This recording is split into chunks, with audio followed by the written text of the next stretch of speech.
technology that Britain will offer India, perhaps. Will we hear about it as the readout comes out by the end of the day? Let's just wait and watch. But lots on the talking table, including two men, Runjun, interestingly, Nirav Modi and Vijay Mallya.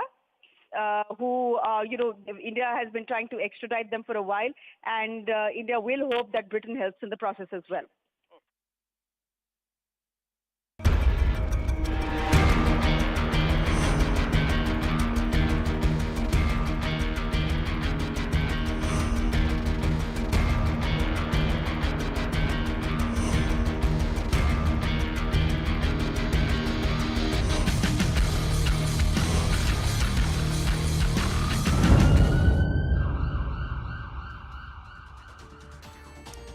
Good afternoon, you're with CNN News 18. I am Ridhima Bhatnagar. We at CNN News 18 are committed to bring you stories that matter the most. The next half hour will bring you one such story that could easily pass off as one of the biggest, most sinister and coercive conversion push, cloaked in school classes and in social work. CNN News 18's team travelled to several parts of Tamil Nadu to bring you this mega exclusive investigation. Let's set it up for you.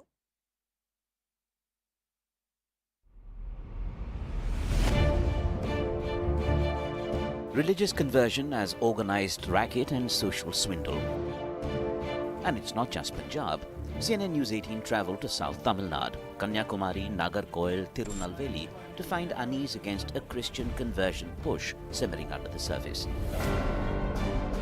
Take a closer look, talk to school children, their parents and families here, and what one finds is this sinister, coercive conversion push cloaked in school classes and social work. Told promises for a school child of all the world's happiness, funds for studies and even high marks, extending to financing for their parents. And it all comes at a cost. Convert to Christianity. This is a CNN News 18 exclusive investigation. Now, before we get you more details about this investigation, let's first talk to you about how this conversion racket really works and why is it so prevalent. Firstly, you identify rural, poor, oppressed families via casteism. Then you give them big promises. You promise their families a dignified living in society. What else the kind of promises that are made? You promise their children healthcare as well as education. The education that is being promised but is coming with a big cost. I'll talk about that in just a bit. If you do not accept these promises, you're warned of dire divine consequences if these families refuse. Also, what is important to note here is you're taking advantage of greed among the Hindu clergy. This is exactly how the racket really works. Now, we term this conversion push a sinister one for a specific reason. The targets for the religious conversion were not just anyone, but the most vulnerable ones, children. CNN News 18 now investigates this plot, unfolds it, and now vulnerable children were used as pawns in this conversion racket. Let's take a look. உங்களுக்கு ஸ்கூல்ல வந்துட்டு இந்த மாதிரி கிறிஸ்தவத்தை பத்தி சொன்னாங்களா? கிறிஸ்தவத்துல வந்து மதம் மாத்தணும் அப்படின்ற மாதிரி வந்து சொன்னாங்களா? இல்ல இந்த மாதிரி வந்து மதம் மாறினா வந்து நீங்க அதிகமா மார்க்லாம் வாங்குவீங்க அப்படின்ற மாதிரி வந்து சொன்னாங்களா? இல்ல இப்படி மாறினா நல்லா இருக்கும், லைஃப் நல்லா இருக்கும் அப்படின்னு சொன்னாங்க. Okay okay. இப்போ மாறினா வந்துட்டு உங்களுக்கு நல்லா இருக்கும் அப்படின்ற மாதிரி தான் வந்து சொன்னாங்க. வேற என்னென்னலாம் சொன்னாங்க உங்களுக்கு? என்னென்னலாம் வந்து சொல்லி வந்துட்டு உங்களுக்கு வந்து ஸ்கூல்ல வந்து பேசிக்கிட்டு இருந்தாங்க உங்ககிட்ட?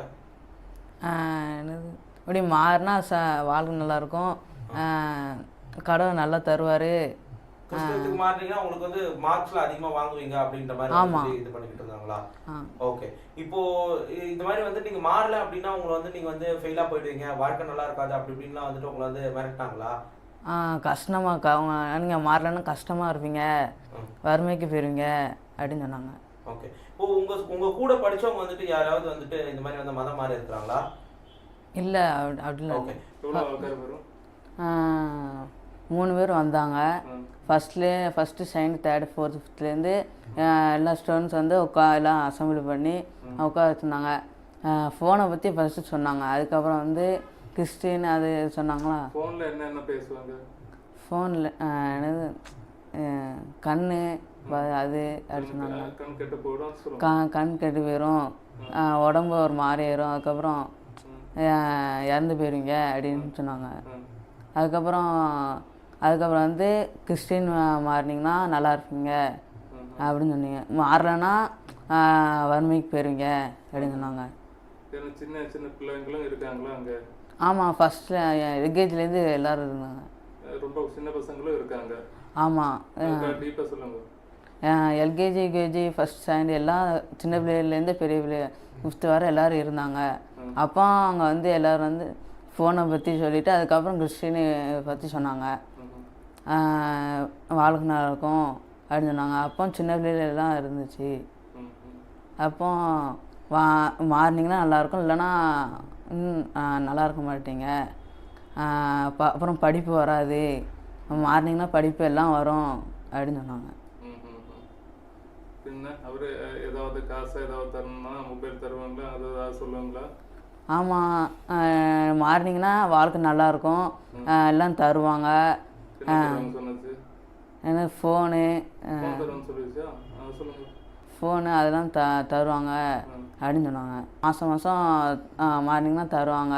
காசு தருவாங்களா? ஆமாம், மாதம் மாறினீங்கன்னா காசு தருவோம், மாறுங்க அப்படின்னு சொன்னாங்க. படிக்கிறதுக்கு புக்கு வசதி அதெல்லாம் எல்லாம் நாங்களே பார்த்துக்கிடுவோம், மாறினீங்கன்னா மட்டும் போதும், மாதம் நாங்கள் சுட்டு தருவோம், எல்லாம் புக்ஸு எல்லாம் எல்லாம் வாங்கி தருவோம், மாறுங்க அப்படின்னு சொன்னாங்க. ஏதாவது பசங்க மாறிடுச்சா? இல்லை, அப்படிப்பட்ட யாரும் மாறுற இன்னும் மாறுதா உங்களுக்கு தெரியாது? ஆமாம், எனக்கு தெரியாது. இப்போ மாறி இருப்பாங்கன்னு எனக்கு தெரியல. My colleague Anand Narsimhan also now joining us on the broadcast. Anand, absolutely horrifying testimonies there coming to light. Education is being promised at a price. And look at who's at the center of this investigation, the most vulnerable, children. Yes, Ridhima, and to our viewers, this is a CNN News 18 exclusive and perhaps the biggest investigation of 2022 thus far. This is an aspect which is falls on the blind spot of many policy makers. This is a brazen abuse of the freedom of propagation of religion that is accorded by the constitution of our country. This is a softer method of ethnic cleansing. If there are Islamists who try to force and by the use of force try to convert, here there are Christian missionaries who are running this conversion racket, and this has happened in manifest in northeast of our country, and now it is happening in the south of our country. We've also exposed in December how this is running rampant, and this racket is rampant even in states like Punjab. But on the 4th of January, Justice Swaminathan of the Madurai bench of the Madras High Court came out and talked about the problem in South Tamil Nadu, especially in the Kanyakumari and the Thoothukudi or the Tuticorin region, where there was the issue of crypto-Christians. Then around the 14th of January case surfaced the issue of Lavanya. Last week came the issue of a 6-year-old who said that the missionaries are actually using the education route. They are making a soft entry, then they are talking down Hinduism, using the fault lines or the fractures or the issues, the creases within Hinduism and the practices on ground, and making their entry and then trying to push Christianity and saying you convert and your life will become better. You want to get more educated, you must convert. You want to get admission in school, you must convert. You want a hospital bed, you must convert. This is how the conversion racket is rampant on ground. CNN News 18 sent down its team when we sent it down to Jalandhar in Punjab. The same team went down to Tamil Nadu, and we've spent more than 10 days on ground. I've got Anvit with me. Anvit, you were in Punjab and then you went to Tamil Nadu. What did you see? There is a lot that the people have said which is shocking details, but what did you see on ground? See, Anand, we just did not visit one city or one country. We travelled across South Tamil Nadu, areas like Thoothukudi, Tirunelveli, Tiruchendur, Kanyakumari, Nagarkoil, and we, whilst travelling across 10 to 15 days over these areas, we found that it's not just that religious conversions are rampant. What's more worrying is that now these conversions have reached schools. Now this religious groups, they are reaching out to schools. They are telling these children that if you convert, you'll do academically better, which is more worrisome, because see, in January we saw one case of Lavanya. The girl had to end her life. In her dying declaration, she told her family that she did only because 2 nuns of a school had been pressurizing her for a long time to convert to Christianity. Now students, when we spoke to, and these are the claims of students we met, it's not our own claims. We met parents of these students, we met people who are running these schools, and they told us that these groups come to their schools, they start taking some extra classes, they start telling them about how misuses of cell phones, misuses of technology. So they get in via moral science and general social education. Very correct, very correct. Now then gradually they told us that when they start taking these classes, gradually they change the topic. Gradually they'll ask the class that who all of you pray, and then who do you pray to, and then what is your method of praying, and then they'll tell that the method is not correct. If you read Bible, or if you read a particular book, or if you pray in a particular manner, you'll get better marks than other students. In fact, we also met some of the students who admitted it on camera that they were told that if you turn to Christianity, you'll do academically better than other students. Your parents will be happier. They were told that Hindus are Satans. No, so they said Hindus are, so they're talking down other religions. So they're not just talking up their religion, which is allowed. You can propagate and profess Christianity, but you cannot talk down another religion, and you cannot make a false promise like you will not be poor if you become a Christian. You will study better if you will become a Christian. You will get better marks in your life. If you are not a Christian, if you don't read the Bible, you will remain poor. So these are things which are said on ground, which is clearly illegal. Definitely. And these are all what? Government schools, missionary schools? Where is this happening? See, so like I said, our investigation spans to various areas and various schools. Not just private schools, we also went to government schools, we also went to private schools, and those run by missionaries and religious groups. In all these schools, we have learned that these religious groups are approaching. So some schools are not allowing these groups to come. That is why they have now opted this method of going through moral science. Now they say that we'll take class on a particular subject, then gradually they move on to teaching something about any religion. Like we earlier also said, and you mentioned that it is not about any particular religion. But why are these students being told that if you do, you'll only do academically better, your parents will only be happy, you'll only be able to take care of your parents when you grow up, only if you turn towards a particular religion. And are there teachers who are present from the school? Do the school authorities know that this is what is brazenly going on? Because in the case of the 6-year-old last week, we realized that it was a teacher herself who was trying to deliberately ascertain this. Now, but is this something which everybody knows that this is going on, but nobody is doing anything about it? Yes, so the last year that the incident came out last week, a 6-year-old girl, we were right there. And this was a school teacher, it was a government school, and it was a school teacher who had been telling them about that you should read a Bible and you should follow one particular religion. When we tried to speak to the teachers of that school, our administration denied to comment on it. When we asked them that what will be action taken against the teacher, whether or not similar complaints have been there, the school completely denied.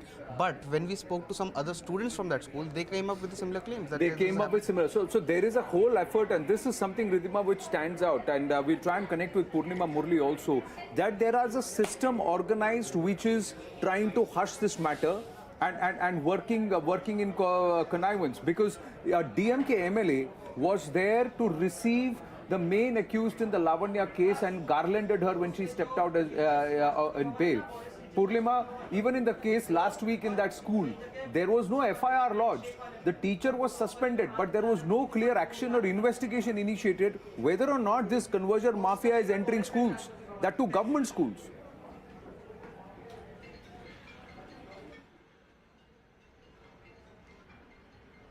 It's an open secret that such conversion stories are being spoken about, especially in places like Kanyakumari and Thoothukudi. Remember, the DMK, even in case of Lavanya, in fact, even the Madurai bench of the Madras High Court had made it clear that there was no thorough and transparent probe.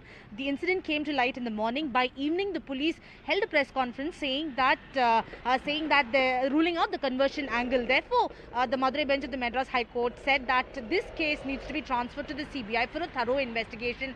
In fact, the judge had also cited the Education Minister of Tamil Nadu, saying that he himself ruled out the possibility just 24 hours after the incident came to light, and this is not the way the government should be looking at this. DMK, however, maintains that nothing of this sort is happening, and that's why the case is now transferred to the CBI. And in the second case as well, as you rightly pointed out, an FIR was not registered. The case was not investigated thoroughly, and people there say that mere suspension is not enough, because this is not a one-off incident. Such incidents are repeatedly happening in places like Kanyakumari, and that the Tamil Nadu government should do something about it, and they are looking the other way. That's something that we've been hearing, but the DMK government maintains that no such conversion stories are being spoken about. not, as they say, that they have thoroughly spoken to students in that belt. But the story that we are seeing on ground is completely different from what the Tamil Nadu government has been telling us.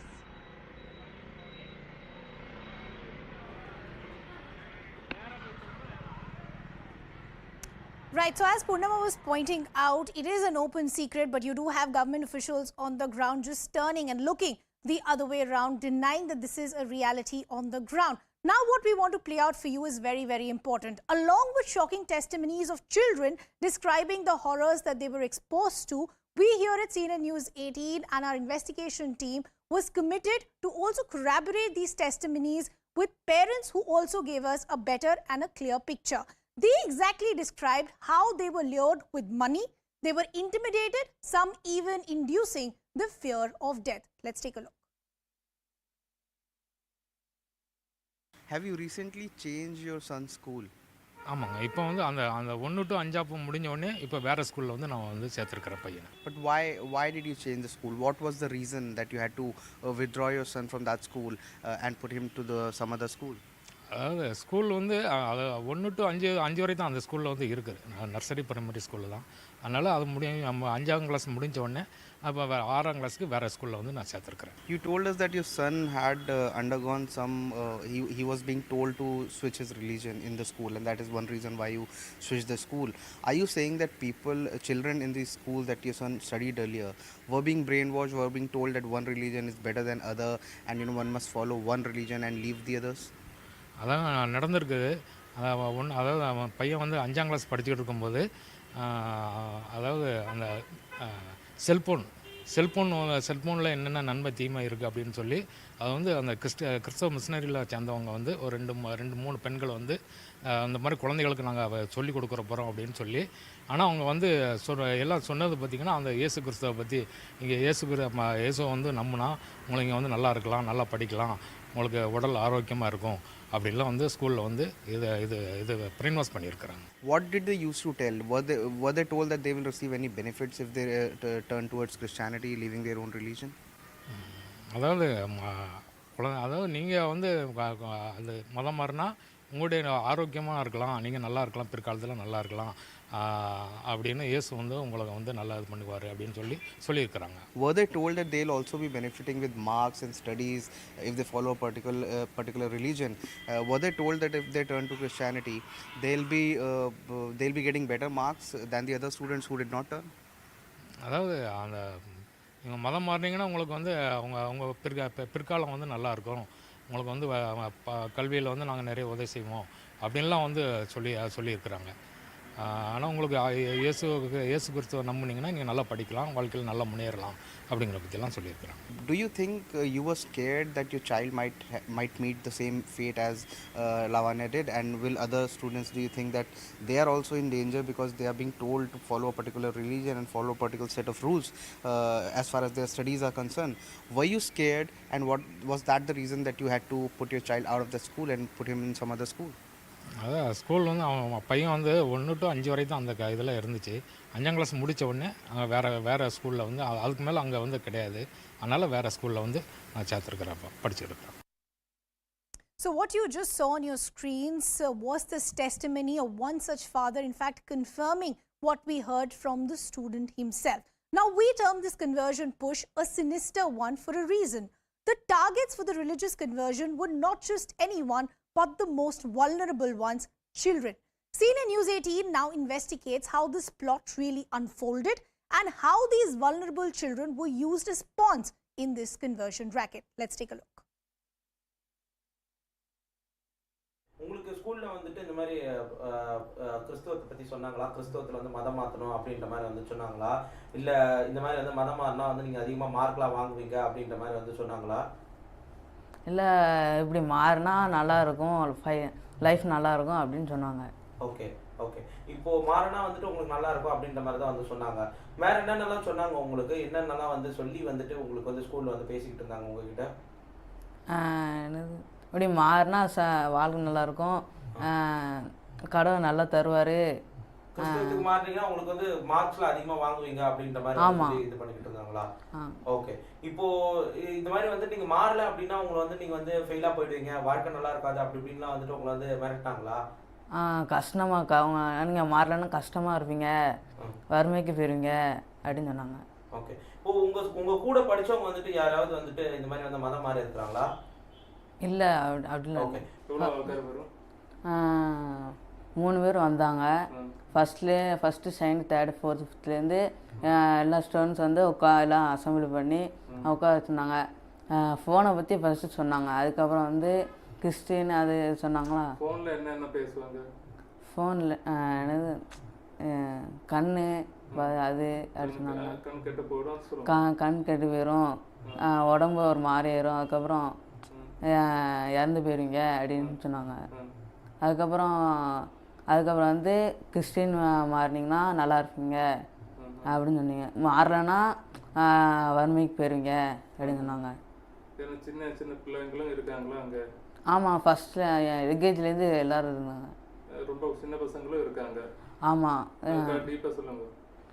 LKG, UKG, first stand எல்லாம் சின்ன பிள்ளைலேருந்து பெரிய பிள்ளை 5th வரை எல்லோரும் இருந்தாங்க. அப்போ அங்கே வந்து எல்லோரும் வந்து ஃபோனை பற்றி சொல்லிவிட்டு அதுக்கப்புறம் கிறிஸ்டினை பற்றி சொன்னாங்க.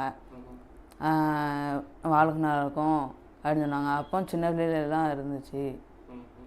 அப்போ மாறினீங்கன்னா நல்லாயிருக்கும், இல்லைன்னா நல்லா இருக்க மாட்டீங்க, அப்புறம் படிப்பு வராது, மாறினீங்கன்னா படிப்பு எல்லாம் வரும் அப்படின்னு சொன்னாங்க. அவர் ஏதாவது காசு ஏதாவது தரணும்னா மொபைல் தருவாங்களா, அது ஏதாவது சொல்லுவாங்களா? ஆமாம், மாறினீங்கன்னா வாழ்க்கை நல்லாயிருக்கும், எல்லாம் தருவாங்க. ஏன்னா phone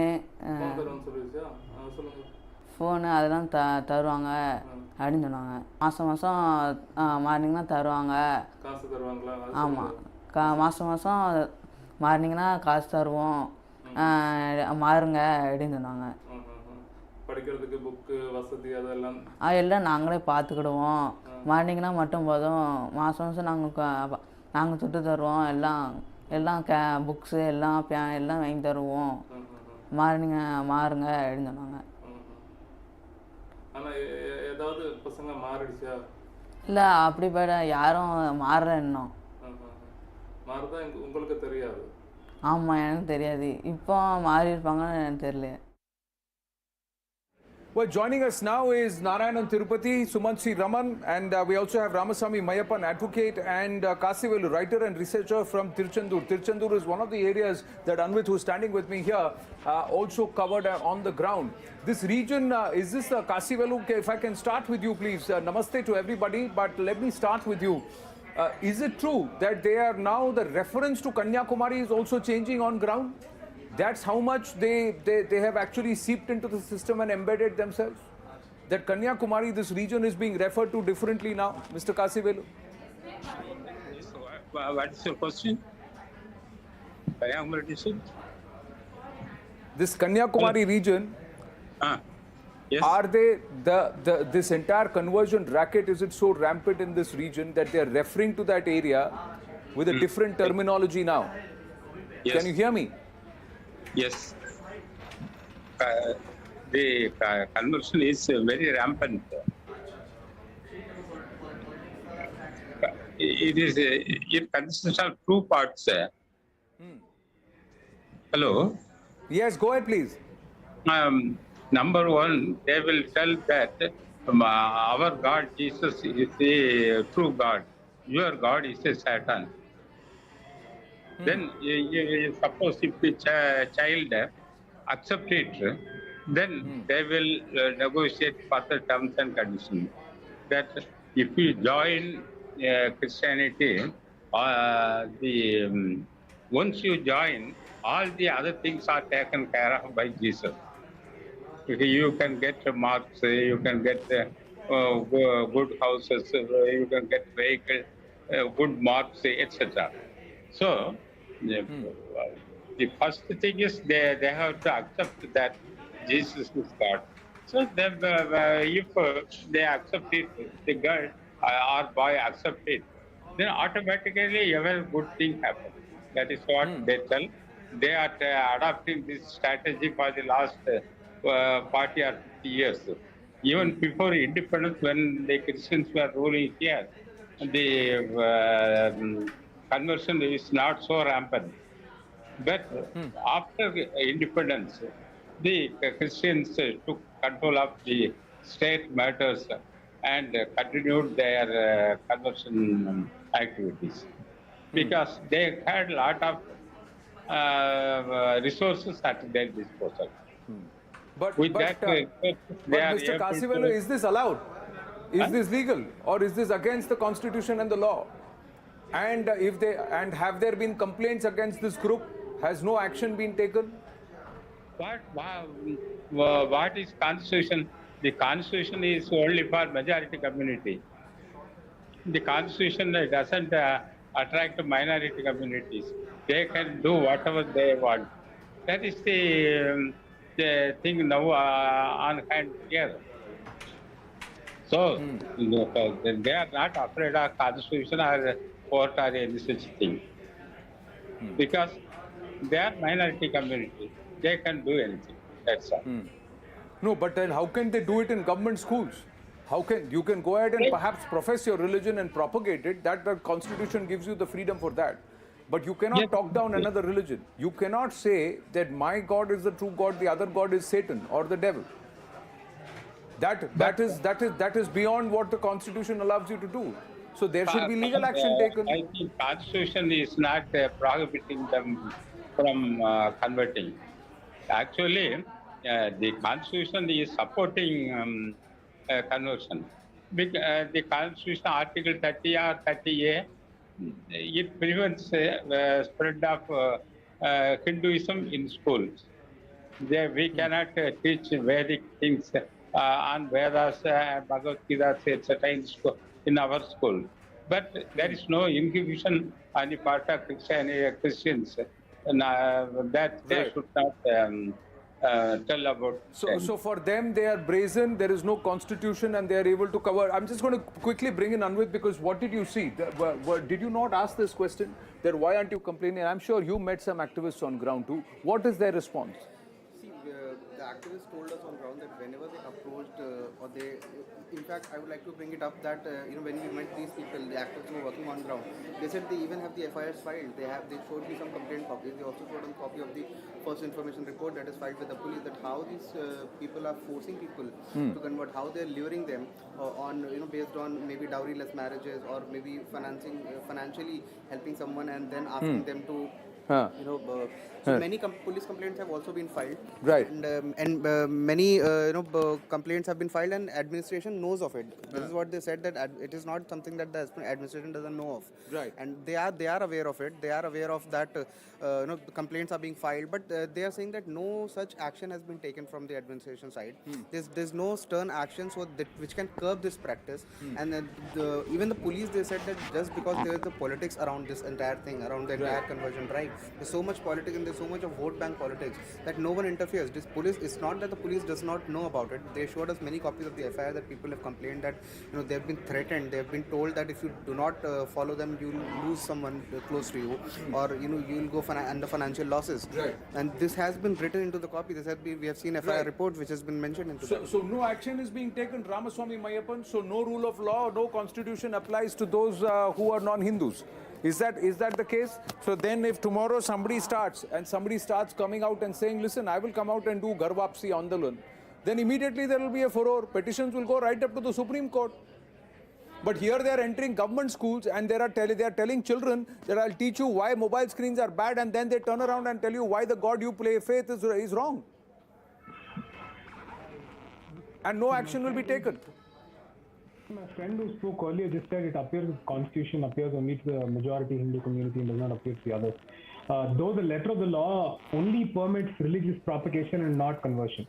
So until I talk about my religion, keep it to myself and just spread the word, that's permissible. But as soon as my hand reaches the other person's nose and I'm asking him to either convert or even asking him to resist from practicing his religion, then that gets taken away. This is a simply put matter. But let us take the school kids. Let's leave Article 25, Article 30, all of it out of it. Let us go to the basic principle. Article 14 calls for equality. Article 21 calls me for dignity with life. What is dignity? That I should be permitted to practice everything that I feel that is appropriate within the bounds of the law. Now, when this kid goes to school, the kid getting a cold shoulder from the teacher, not being asked to convert, not being asked to do anything.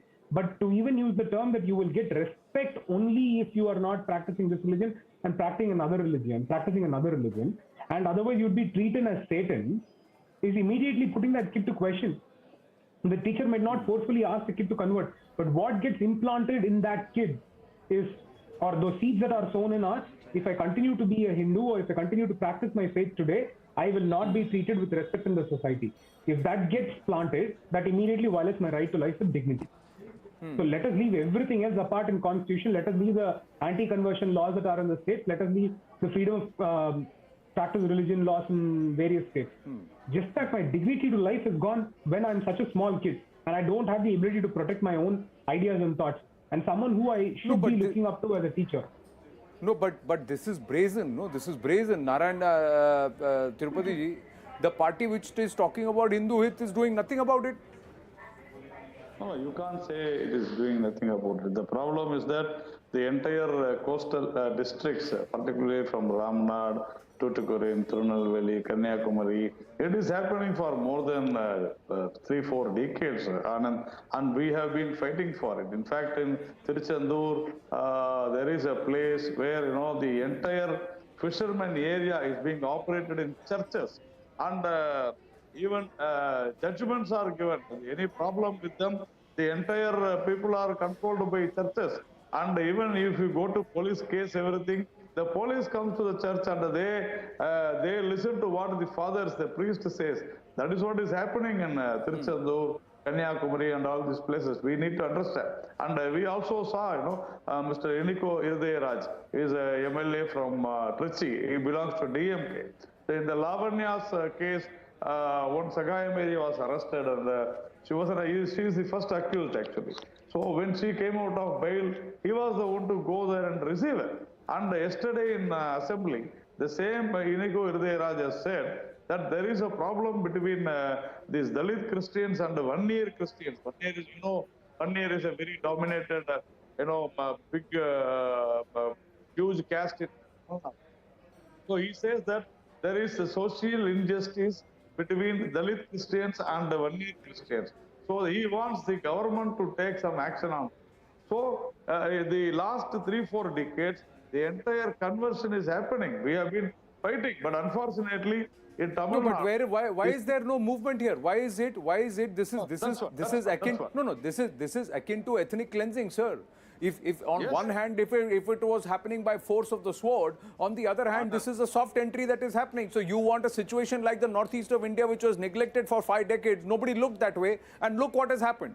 What is happening to the indigenous people there, and what is happening to the demographics there? Are you saying that something like that should be allowed to happen even in Tamil Nadu and in neighboring Kerala, and how it's happening in Punjab? See, that is what is happening in Tamil Nadu. We are fighting. That's what I said.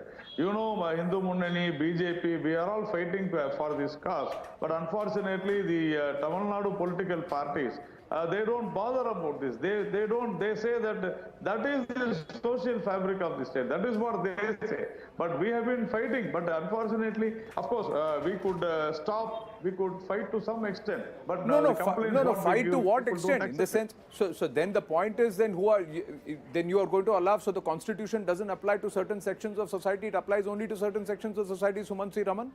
Why should there not be questions asked about what is happening? This is brazen, this is illegal. You are not allowed to do this to children in schools, government schools or otherwise.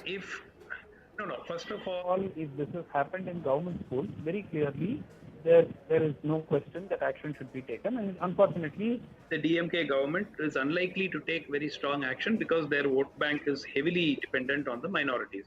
Now, the point is, Anand, this has been happening for the last few decades. I don't think there is any doubt that this has been happening. But look at it in another way also, Anand. When the poorest of the poor are at their most vulnerable, it is then that these communities are reaching out to them. In the hospitals where I have worked, I have seen them come and take turns to sit with sick patients, to actually help their families. And there is, yes, I don't think any of this conversion happens by force. It happens by inducements, yes, which should be stopped, but it also happens through the support system. The Hindu groups have two major problems. We don't have such a support system in place to help at a community level, and two, there is also the caste issue which comes in. So in Tamil Nadu, the Christian population is 6.12% according to the last census, but in reality, it is much higher. Because many of those. So then let's do a national population register. Let's do a proper national population register. Let's action this. Because the Madras bench of the Madras High Court also turned around and said, the Justice Swaminathan has said that 70% of Kanyakumari is today crypto Christians. So that means that's again a fraud with the constitution and with public policy. Sir. One second. We can't just brush it under the fact that saying that the current disposition is going to back them. So let's just let it be. Let's just let it slide. One second. For the benefits of the reservation, many of those who have converted to Christianity continue to claim that that's a fraud, Hindus. Sir. That's a fraud, sir. That's a fraud with the constitution. That's a fraud with the law. That's a fraud with public policy. And this should not be allowed. And if governments are doing this, then we should hold the government to account. Ramaswamy Mayappan, advocates like you need to move the High Court and the Supreme Court. When organizations like Jamiyat Ulema Hind can stand up for encroachers, sir, why can't we stand up for those who are being induced, who are being cheated, and who are being fed misinformation? No, very true, Anand. Repeatedly, we have knocked the doors of the court and particularly the office of the state. I'll tell you why there is always a hurdle when we even go to the law enforcement agencies and to the government agencies. The problem is this. For them, it's a political ploy. When it happens in Sri Lanka, they will play the card and say that there is ethnic cleansing because that panders to their vote base here. And now when it doesn't pander to their vote base here, they will not support the fact when we raise a question on the other religious conversions. And forced religious conversion is constantly a problem in the state. This is not a new thing, at least to my memory. No, where is the furor over the fact that a teacher who was trying to deliberately induce and try and enforce a particular vein of thought on a 6-year-old in a government school, there is no FIR lodged by the cops? Where is the furor? This has happened last week. Where is the furor? Anand, you're asking it today. I'm thankful to the media that you've been able to cover so much and bring all of this to light. In 2007, there was a similar incident that happened. There was another a school child by name Ranjita who questioned these things when she was forcefully asked to read the Bible. She was asked to leave the school. That was not questioned. Similar incidents happened in a missionary-run school, even in the city of Chennai. We're not talking about other rural districts. Even that was not brought about. There's a Methodist school here in Ambattur. That Ramya was a student then. She was asked to leave, but she forced and she committed suicide because she had no other choice. We did not bring that out to light. Today we are able to talk all of this because you are able to bring it out to light. I'm sure that we will be knocking the doors to the court, but I think procedurally we've first gone to the law enforcement agencies. Right. The other political parties have started raising these issues. We will be knocking. I'm going to request our guest to just stay on. I'm just going to hand it back to Ridhima. We've got more news coming through.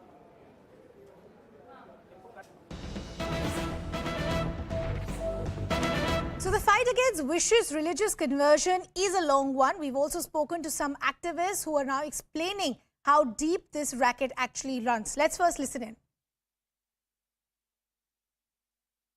Or dowry, or debt, or building houses, we can say poverty. Okay.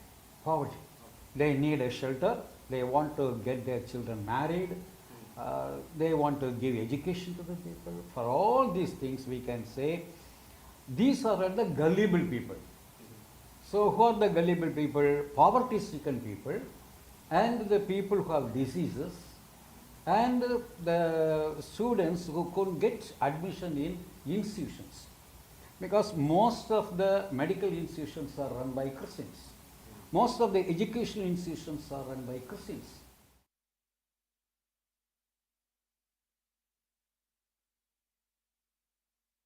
Groups come to the schools, approach the school principal, correspondent and things like that, and they will come for some awareness about awareness program about anemia, awareness program about mobile phone usage, all those things. They used to come and get permission from the management to inform that take classes for the students. So once they come, they will start with that first. Then later, slowly they will inject their intention of working for conversion, religious conversion. So Anand, as you heard, multiple testimonies there coming to light, not just of the students themselves who are explaining and narrating what happened with them. It's been corroborated with the parents confirming that, and multiple activists also coming on record and confirming that. The big question is, does this not amount to ethnic cleansing, and for how long can you have the authorities on the ground looking the other way around.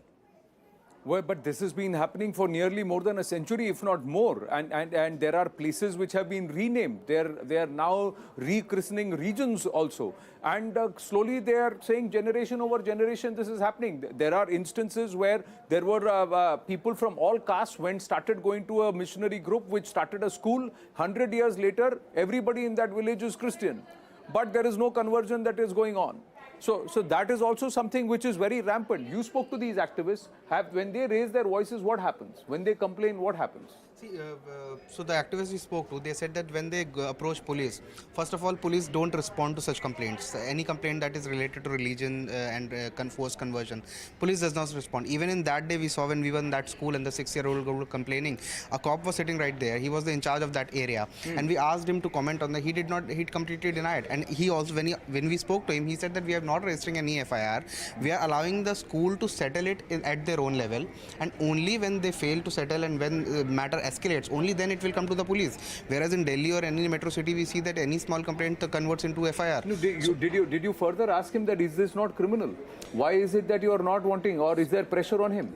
Definitely. So his response was only that we are not taking this matter up as a police case right now. And when we put this claim forward to school administration, they also said that they'll deal at their own level. But only what they did was suspending the school teacher. But when we spoke to other activists, they said that what happens is that because the entire politics of that state is focused on vote bank. Now these people are being converted. Now these people who convert to Christianity are their vote banks. So definitely they are being they are under patronage of these political parties, and therefore police does not intervene. Police is also under state administration, so therefore they are afraid of taking any such actions so that they do not face the flag. But is this a trend across the cities or the regions that you visited? See, Anand, we visited mostly the areas of South Tamil Nadu, but the activists we spoke to, they said that it's rampant across states. We focus because Kanyakumari, so when we talk to people, local residents, senior residents, and those who have been living there for decades now, they told us that how Kanyakumari's population, demographics over the decades. In fact, one person we met, he said in past 20 years, more than 70% of the population in Kanyakumari has turned to Christianity.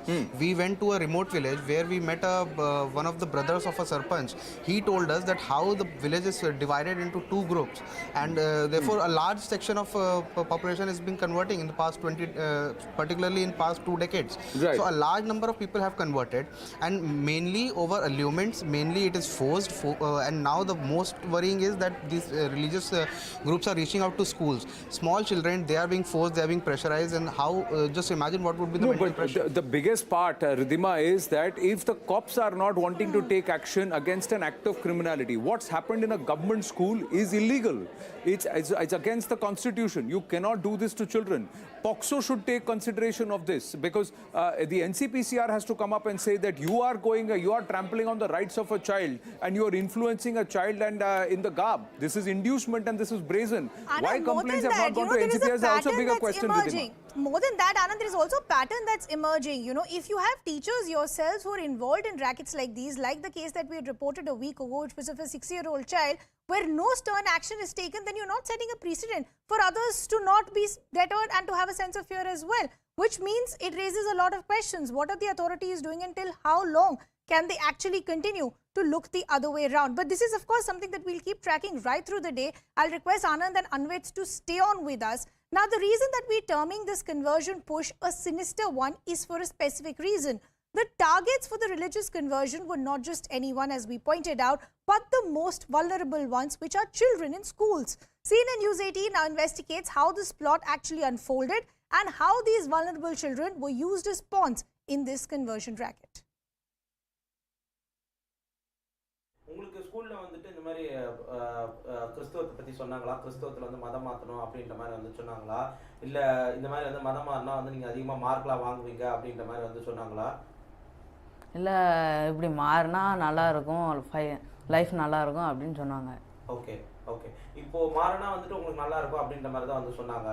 வேற என்னென்னலாம் சொன்னாங்க உங்களுக்கு? என்னென்னலாம் வந்து சொல்லி வந்துட்டு உங்களுக்கு வந்து ஸ்கூல்ல வந்து பேசிக்கிட்டு இருந்தாங்க உங்ககிட்ட? இப்படி மாறினா வாழ்க்கை நல்லாயிருக்கும், கடவுள் நல்லா தருவார். கிறிஸ்தவத்துக்கு மாறினீங்கன்னா உங்களுக்கு வந்து மார்க்ஸ்ல அதிகமாக வாங்குவீங்க அப்படின்ற மாதிரி இது பண்ணிக்கிட்டு இருந்தாங்களா? ஓகே. இப்போ இந்த மாதிரி வந்து நீங்க மாறல அப்படின்னா உங்களை வந்து நீங்க வந்து ஃபெயிலா போயிடுவீங்க, வாழ்க்கை நல்லா இருக்காது அப்படி இப்படின்லாம் வந்துட்டு உங்களை வந்து மிரட்டாங்களா? கஷ்டமாக அவங்க நீங்கள் மாறலன்னா கஷ்டமாக இருப்பீங்க, வறுமைக்கு போயிருவீங்க அப்படின்னு சொன்னாங்க. ஓகே. இப்போ உங்க கூட படிச்சவங்க வந்துட்டு யாராவது வந்துட்டு இந்த மாதிரி வந்து மதம் மாறி இருக்கிறாங்களா? இல்லை அப்படிலாம் ஓகே. 3 பேர் வந்தாங்க. ஃபஸ்ட்டு செகண்ட் தேர்டு ஃபோர்த்து ஃபிஃப்த்லேருந்து எல்லா ஸ்டூடெண்ட்ஸ் வந்து எல்லாம் அசம்பிளி பண்ணி உட்கார வச்சுருந்தாங்க. ஃபோனை பற்றி ஃபஸ்ட்டு சொன்னாங்க. அதுக்கப்புறம் வந்து கிறிஸ்டின் அது சொன்னாங்களா. ஃபோனில் என்னென்ன பேசுவாங்க?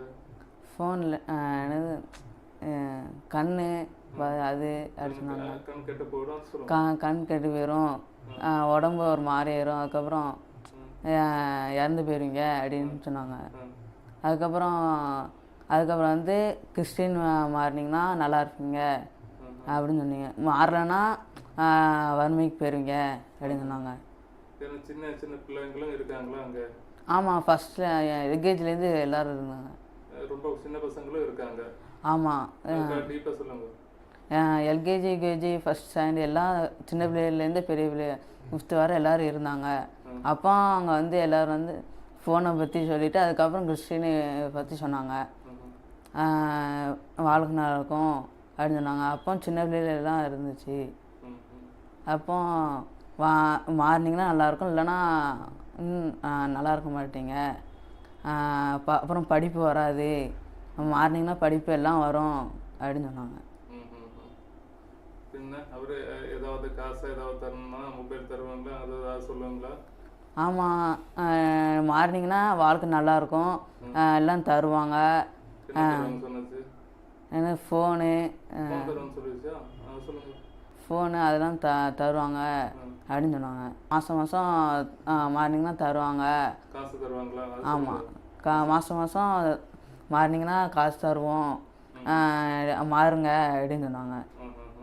படிக்கிறதுக்கு புக்கு வசதி அதெல்லாம் எல்லாம் நாங்களே பார்த்துக்கிடுவோம், மாறினீங்கன்னா மட்டும் போதும், மாதம் நாங்கள் சுட்டு தருவோம், எல்லாம் புக்ஸு எல்லாம் எல்லாம் வாங்கி தருவோம், மாறுங்க அப்படின்னு சொன்னாங்க. ஆனால் ஏதாவது பசங்க மாறிடுச்சா? இல்லை, அப்படிப்பட்ட யாரும் மாறல இன்னும். மாறுதா உங்களுக்கு தெரியாது? ஆமாம், எனக்கு தெரியாது. இப்போ மாறி இருப்பாங்கன்னு எனக்கு தெரியல. Anand and Anvit continue to be with us. Anand, I want to actually speak a little more about the pattern in how this racket is actually unfolding. First, you target the most vulnerable families. Within those families also, you identify the most gullible ones, which are the children. And look what's being promised to them, that if you don't convert, you'll never do well in life. And these are young, impressionable minds that we're talking about. That's actually the biggest worry of how rampant this is now becoming. True.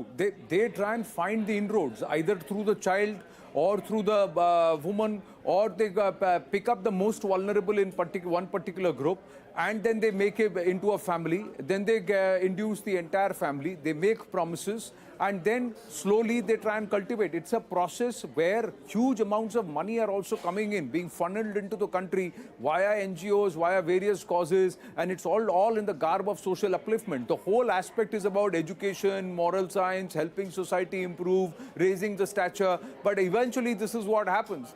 And we have seen this manifest. We have seen this manifest over the last 50-60 years, not just in Tamil Nadu.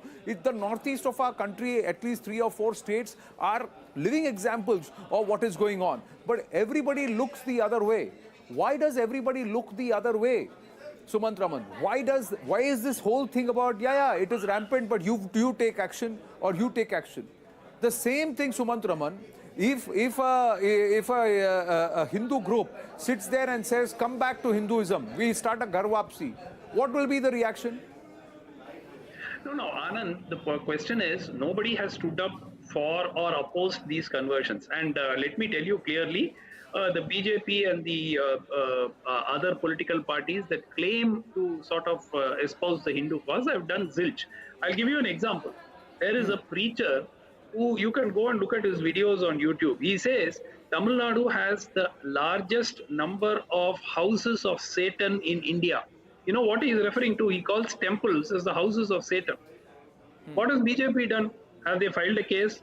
Again, even in the cases where the issues have come up pretty clearly, there has been no legal action ever even attempted or taken by the so-called protectors of Hindu faith. So I think that the fact that this has been going on for decades, I don't think anybody doubts it, particularly in southern Tamil Nadu.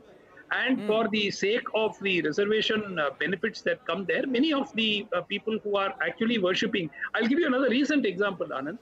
There was a report which came out in the media that the present mayor of Chennai city was actually worshipping at an evangelical church in Oteri area in Chennai. Nothing happened. A media report came, which means that she would not have been eligible because that is a reserved seat. Yeah. So nothing happened. What did BJP do? Nothing. This was actually put out by the Hindu immediate case that should be filed, because if you have changed your religion, then you don't continue to subscribe to the same caste. The BJP has to take, or people who have certain understanding of the constitution, its tenets and legal provisions, they need to knock the doors of the courts and they need to go ahead and do this. They need to do this actively, sir, because there should be no tolerance for such people who are brazenly violating the constitution. If it's against the law, it's against the law. We take this story forward. It's a mega investigation. There are many more aspects to this which we will unearth and also present to you right through the day. For the moment, I'm going to hand it back to Ridhima. Anand and Anvit, thanks for getting us all those details. As Anand rightly pointed out, we'll continue to get you snippets of this mega investigation right through the day. I'd like to thank our guests as well, but we're shifting our focus to some other breaking developments now coming in. The Jharkhand High Court has now granted bail to Lalu Yadav. Lalu has gotten bail in the 139.35 crore Doranda Dreshri case related to the photo scam. He has been granted bail on the uniform yardstick of half custody and health issues. What we're also understanding is he's set to be released soon, but he will have to deposit rupees 1 lakh surety amount and rupees 10 lakh as fine as well. My colleague Saurabh Rathore now joining us on the broadcast. Saurabh, give us the details. Yes, Lalu Yadav has been granted bail by the High Court. He was convicted on 15th of February.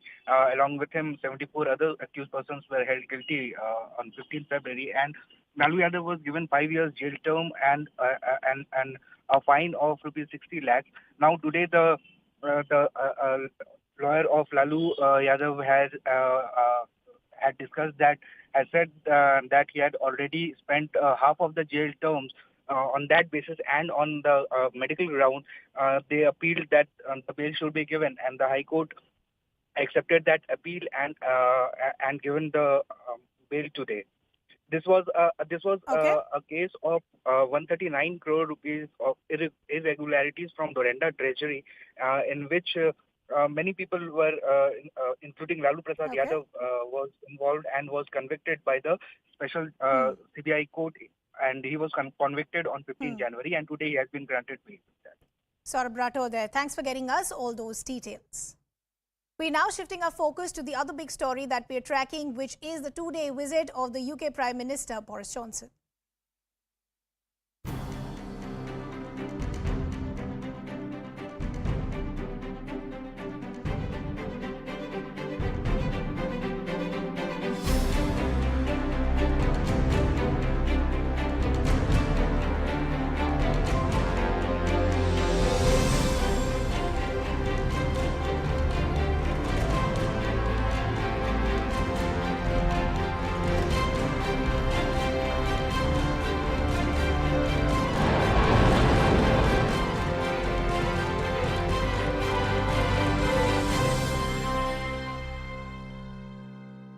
UK Prime Minister Boris Johnson and Prime Minister Narendra Modi are currently holding a historic bilateral meeting, and this is taking place at the Hyderabad House in the national capital. Free trade agreement tops the agenda, and both leaders are expected to announce multiple new agreements, including new investments and export deals to the tune of £1 billion from science and technology to the health sector. These investment deals will seek to create nearly 11,000 jobs for Indians in the United Kingdom. My friend, Prime Minister Modi, and thank you for the fantastic welcome that you've given us, Narendra. This is, I think, a very auspicious moment in a relationship and a friendship between two democracies. I want to say, particularly to the people of Gujarat, we had, I mean, they put on a most fantastic welcome for us. I've never seen such a joyful reception. I wouldn't get that necessarily everywhere in the world. My colleague and our managing editor, Zaka Jacob, is now joining us on the phone line. Zaka, two things that I want to understand. That bilateral is currently still underway at the Hyderabad House in the national capital. One, talk to us about the significance of this meeting with the backdrop of the war. And secondly, what's on the top of the agenda as far as India's concerns are concerned? So clearly, trade and economy and commercial relations are going to be top of the agenda as far as this meeting is concerned, simply because you've seen the agreements that are in the pipeline, whether it's on electric mobility, whether it's on digital push for health, whether it's on artificial intelligence. So deals worth $1 billion, we're given to understand, both private as well as government-to-government deals are expected to be concluded. The leaders are right now meeting in their delegation-level talks in Hyderabad House. In about an hour's time, they're expected to come out about 1:30 or so, come out and witness the MOU signings, as well as, of course, there will be a brief press interaction as well. On the question about Ukraine, I think the British have taken a slightly different position as far as confronting India or calling out India's position on Ukraine is concerned, certainly different from what the Americans have done so far. I think Boris Johnson himself said yesterday in Gujarat that he would likely raise this within closed doors. I don't think there will be any kind of public lecturing of India on the position that India has taken, which is slightly different from what its Western partners have. India has not joined the sanctions. It's abstained from voting at the United Nations on multiple occasions against Russia. It will definitely be taken up, but behind closed doors. It'll be mentioned in private by the British, because remember, if you look at the public statements that both Boris and his ministers have been making over the last few weeks of this war, they have also taken a very strident position against Russia and Russia's military operation in Ukraine. So it's clear that it will be raised with India, but in private. As far as the focus of the trip is concerned.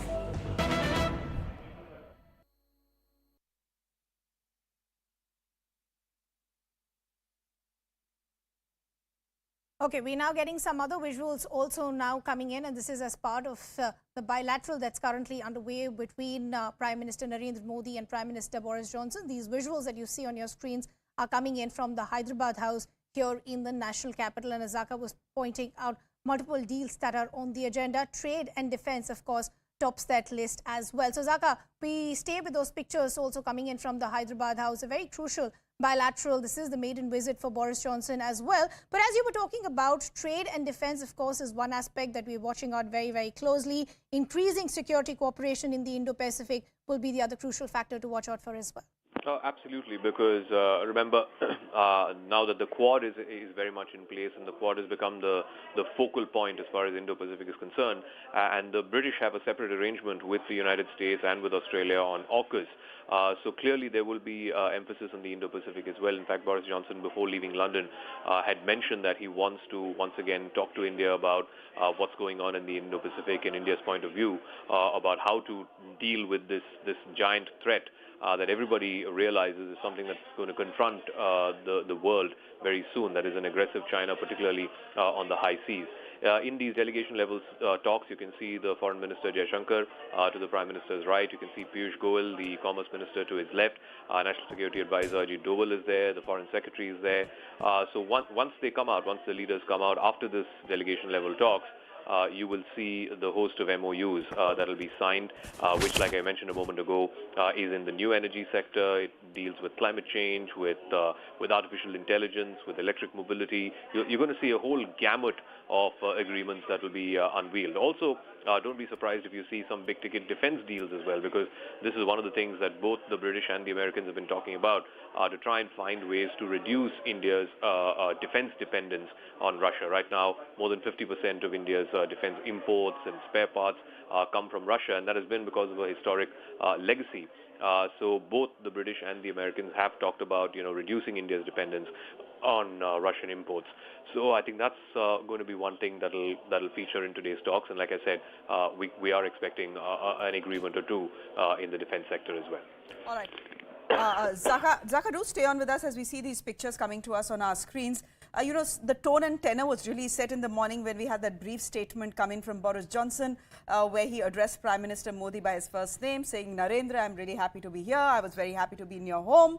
It was absolutely joyful for me to be in Gujarat, and the relationship between India and Britain has never been better. One of the things, as we see these pictures coming in from Hyderabad House, Zaka, one of the things that will possibly get discussed is the extradition of 2 fugitives, economic fugitives, that India wants back in India to face a court of law, which is Nirav Modi and which is Vijay Mallya. Is that something going to be on the top of the agenda as well? I'm not saying the absolute top, but is that something that could be discussed as well?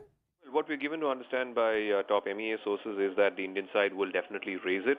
I don't know if it will be raised at the highest level between the 2 prime ministers, but certainly at the delegation level talks it will be raised.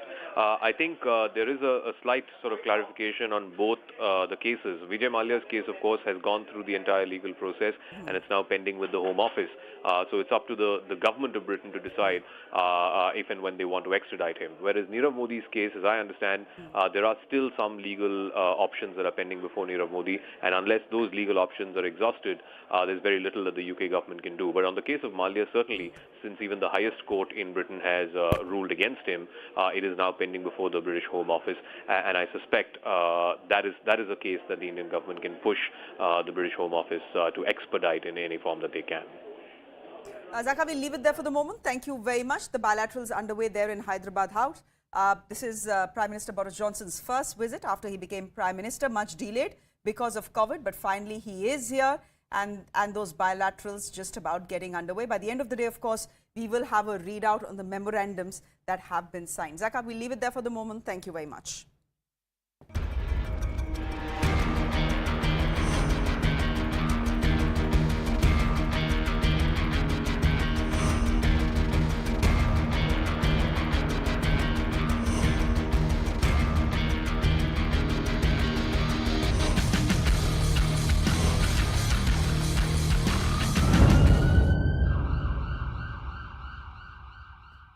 Hello everyone, good afternoon. I'm Shreya Dhondial. Over the next hour, a big CNN News 18 investigation into India's conversion corridor in Tamil Nadu. The most sinister and coercive conversion push that is cloaked in school classes and in social work. A CNN News 18 special investigation team traveled to several parts of Tamil Nadu to bring you this mega exclusive investigation.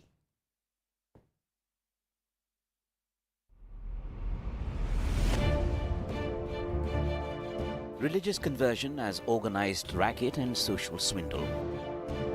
And it's not just Punjab. CNN News 18 travelled to South Tamil Nadu, Kanyakumari, Nagarkoil, Tirunelveli to find unease against a Christian conversion push simmering under the surface. Take a closer look, talk to school children, their parents and families here, and what one finds is this sinister, coercive conversion push cloaked in school classes and social work. Tall promises for a school child of all the world's happiness, funds for studies and even high marks, extending to financing for their parents. And it all comes at a cost. Convert to Christianity. This is a CNN News 18 exclusive investigation.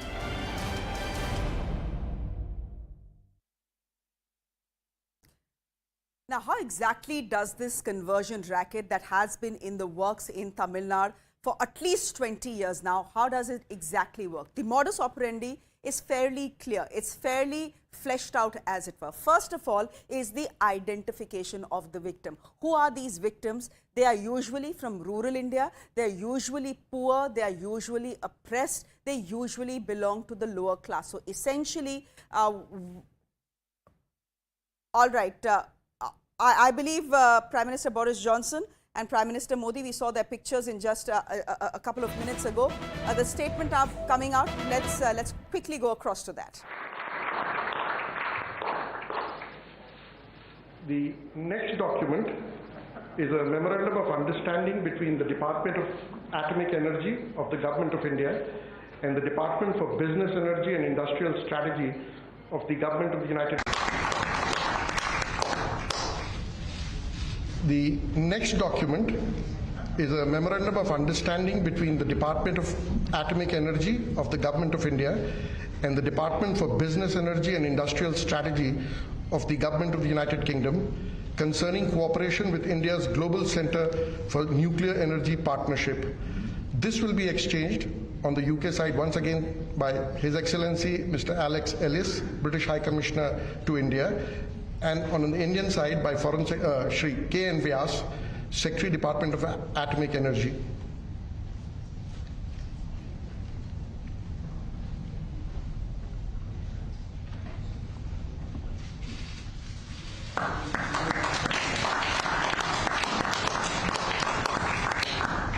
Excellencies, this concludes the exchange of agreements ceremony. I now request the spokesperson of the External Affairs Ministry to conduct the proceedings. Good afternoon, distinguished Prime Ministers, members of both delegations, friends from the media.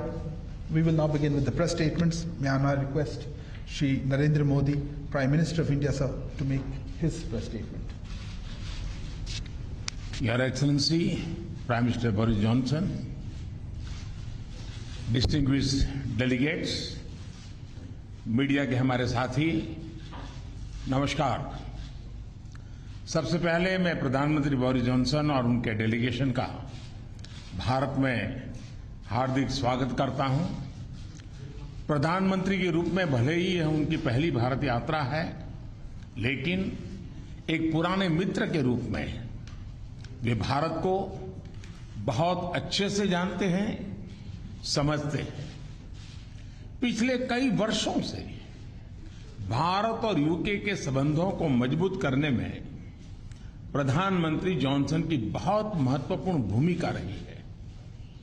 इस समय जब भारत अपनी आजादी का अमृत महोत्सव मना रहा है, प्रधानमंत्री बोरिस जॉनसन का यहां आना अपने आप में एक ऐतिहासिक पल है।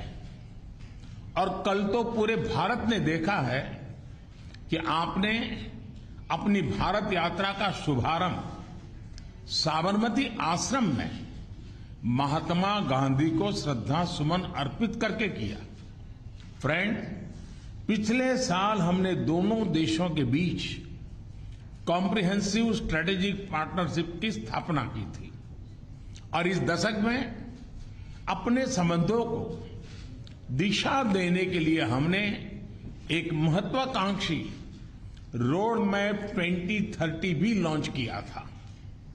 आज की हमारी बातचीत में हमने इस रोड मैप में हुई प्रगति को रिव्यू भी किया और आगामी समय के लिए कुछ लक्ष्य भी तय किए।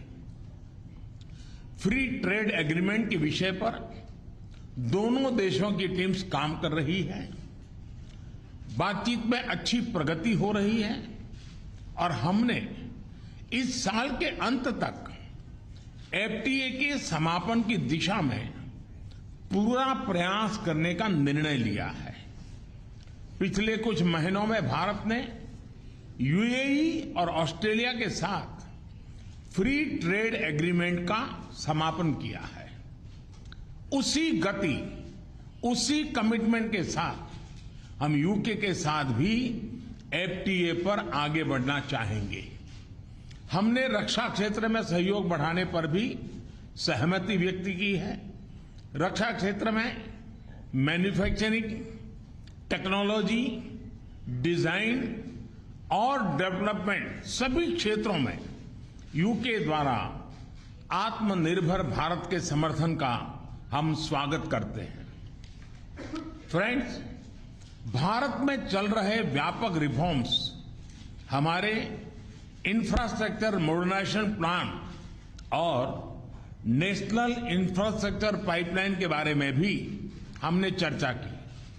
हम यूके की कंपनियों द्वारा भारत में बढ़ते निवेश का स्वागत करते हैं और इसका एक उत्तम उदाहरण हमें कल गुजरात में हालोल में देखने को मिला।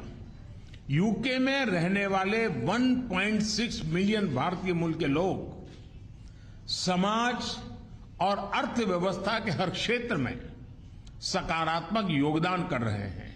हमें उनकी उपलब्धियों पर गर्व है और इस जीवंत सेतु को हम और मजबूत करना चाहते हैं। इस दिशा में प्रधानमंत्री जॉनसन ने निजी रूप से बहुत योगदान किया है। इसके लिए मैं उनका अभिनंदन करता हूं। फ्रेंड्स, हमने ग्लासगो में आयोजित COP26 में लिए गए संकल्पों को पूर्ण करने के लिए अपनी प्रतिबद्धता जताई। आज हमने अपनी क्लाइमेट और एनर्जी पार्टनरशिप को और अधिक गहन करने का निर्णय लिया। हम यूके को भारत के नेशनल हाइड्रोजन मिशन में शामिल होने के लिए आमंत्रित करते हैं और हमारे बीच स्ट्रेटेजिक टेक डायलॉग की स्थापना का मैं हृदय से स्वागत करता हूं। फ्रेंड्स, आज हमारे बीच ग्लोबल इनोवेशन पार्टनरशिप के इम्प्लीमेंटेशन अरेंजमेंट्स का समापन एक बहुत महत्वपूर्ण पहल साबित होगी। यह अन्य देशों के साथ हमारी विकास साझेदारी को और मजबूती प्रदान करेगा। इसके तहत तीसरे देशों में मेड इन इंडिया इनोवेशंस के ट्रांसफर और स्केलिंग अप के लिए भारत और यूके $100 मिलियन तक को फाइनेंस करेंगे। इनसे सस्टेनेबल डेवलपमेंट गोल्स की प्राप्ति में और क्लाइमेट चेंज से निपटने के प्रयासों में भी मदद मिलेगी। ये हमारे स्टार्टअप्स और एमएसएमई सेक्टर के नए मार्केट्स तलाशने और अपने इनोवेशंस को ग्लोबल करने में बहुत उपयोगी सिद्ध होगा। फ्रेंड, हमने क्षेत्रीय और वैश्विक स्तर पर हो रहे अनेक डेवलपमेंट्स पर भी चर्चा की। एक free, open, inclusive and rule based order पर आधारित इंडो पैसिफिक क्षेत्र बनाए रखने पर हमने जोर दिया। इंडो पैसिफिक ओशन इनिशिएटिव से जुड़ने के यूके के निर्णय का भारत स्वागत करता है। हमने यूक्रेन में तुरंत युद्ध विराम और समस्या के समाधान के लिए डायलॉग और डिप्लोमेसी पर बल दिया। हमने सभी देशों की क्षेत्रीय अखंडता और संप्रभुता के सम्मान का महत्व भी दोहराया। हमने एक पीसफुल, स्टेबल और सिक्योर अफगानिस्तान और एक इंक्लूसिव और रिप्रेजेंटेटिव गवर्नमेंट के लिए अपना समर्थन दोहराया। यह आवश्यक है कि अफगान भूमि का प्रयोग अन्य देशों में आतंकवाद फैलाने के लिए नहीं होना चाहिए। एक्सेलेंसी, आपने हमेशा भारत और यूके के संबंधों को मजबूत करने के लिए विशेष प्रयास किए हैं। इसके लिए हम आपका अभिनंदन करते हैं। एक बार फिर आपका और आपके प्रतिनिधिमंडल का भारत में हार्दिक स्वागत है। बहुत बहुत धन्यवाद। Thank you, sir. May I now request His Excellency Right Honourable Boris Johnson. Thank you very much. Thank you. Well, my friend Prime Minister Modi, Narendra, my khas dost, I think is the phrase I want in Hindi. We've had a fantastic 2 days here in India. And yesterday I became the first Conservative Prime Minister to visit Gujarat, which is your birthplace, of course, Narendra, but as you've just said, the ancestral home of about half of all the British Indians, and I had an amazing reception, absolutely amazing. I felt a bit like Sachin Tendulkar, and my face was about as ubiquitous everywhere as Amitabh Bachchan. I was everywhere to be seen, and it was fantastic. Now this morning we've had wonderful talks, and I think that they have strengthened our relationship in every way. In challenging times, it is very important that we, the Kasdos, get closer together. And I believe the partnership between Britain and India, one of the oldest democracies, Britain is one of the oldest, I mean Iceland they say is older, but we're one of the oldest, and India, certainly the largest democracy, is one of the defining friendships of our times. And what we're doing is taking forward an ambitious 10-year roadmap for British-Indian relations that we agreed last year. It was great to see you at the G7, but since then the threats of autocratic coercion have grown even further. And it's therefore vital that we deepen our cooperation, including our shared interest in keeping the Indo-Pacific open and free. So today, we've agreed a new and expanded defence and security partnership, a decades-long commitment that will not only forge tighter bonds between us, but support your goal, Narendra, of Make in India.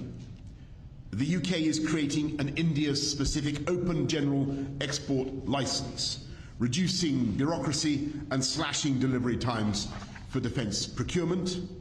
We've agreed to work together to meet new threats across land, sea, air, space and cyber, including partnering on new fighter jet technology, maritime technologies to detect and respond to threats in the oceans. We're extending our partnership as science superpowers and building on the collaboration between Oxford AstraZeneca, for instance, and the Serum Institute of India, which vaccinated more than 1 billion people against COVID, including, I'm proud to say, I have the Indian jab in my arm, and a power of good it did me. So many thanks to India. And that has helped India to become what Narendra has called the pharmacy of the world.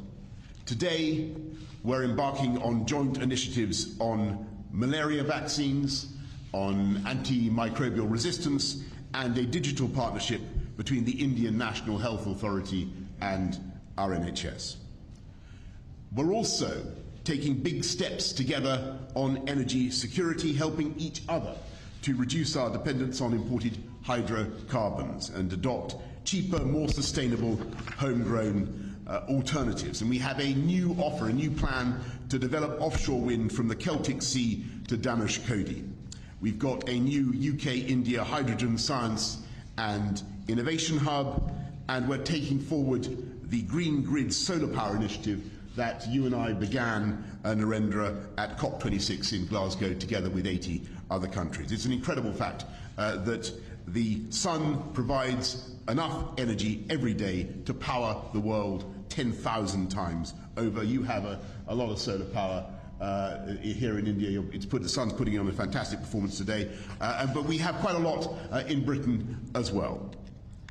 These partnerships form the superstructure of the living bridge that Narendra describes between our countries. And today, that bridge is humming with goods and services and people and capital, whizzing back and forth, east to west. And sometimes it can be hard to tell whether something is British or Indian or, frankly, Brindian. And on Wednesday, I went to the airport in a Range Rover, Indian-owned but made in Britain. And when I arrived here on Thursday, I visited JCB, British-owned but made in India, exporting 60,000 around the world, by the way, 110 countries. Or take the example of the Norton motorbike, now being revived in Britain by an Indian company. And I'm very pleased that this visit has not only deepened our economic partnership, we've agreed new deals worth £1 billion and created more than 11,000 jobs across the UK in everything from electric buses to the robotic surgery of Smith & Nephew, which I saw yesterday, as well as in artificial intelligence, where India's strengths are remarkable. And perhaps most significantly for the long term, we're making full use of the freedom that we now have to reach a free trade agreement, a deal where you can lift those tariffs, you can, India, Narendra, on our machinery and apples. Actually, you've already done it on apples, so thank you for the apples. And in turn, we can lift the tariffs on your rice and textiles. We've already closed 4 chapters, and today we're announcing new measures to make it easier to export UK-made medical devices to India and ensure mutual recognition of UK higher education qualifications. And as the next round of talks begins here next week, we're telling our negotiators, get it done by Diwali in October. Get it done by Diwali.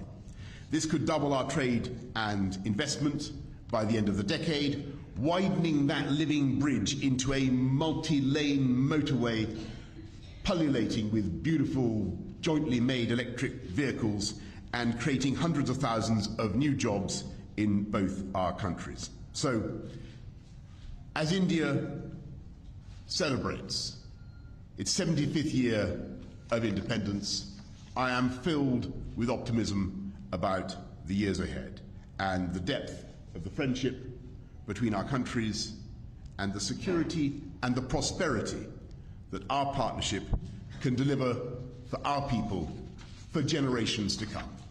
Thank you all very much, and thank you, Prime Minister Modi. Thank you. Thank you. Thank you, Excellency. That concludes the press statements. Please remain seated as the dignitaries leave the stage.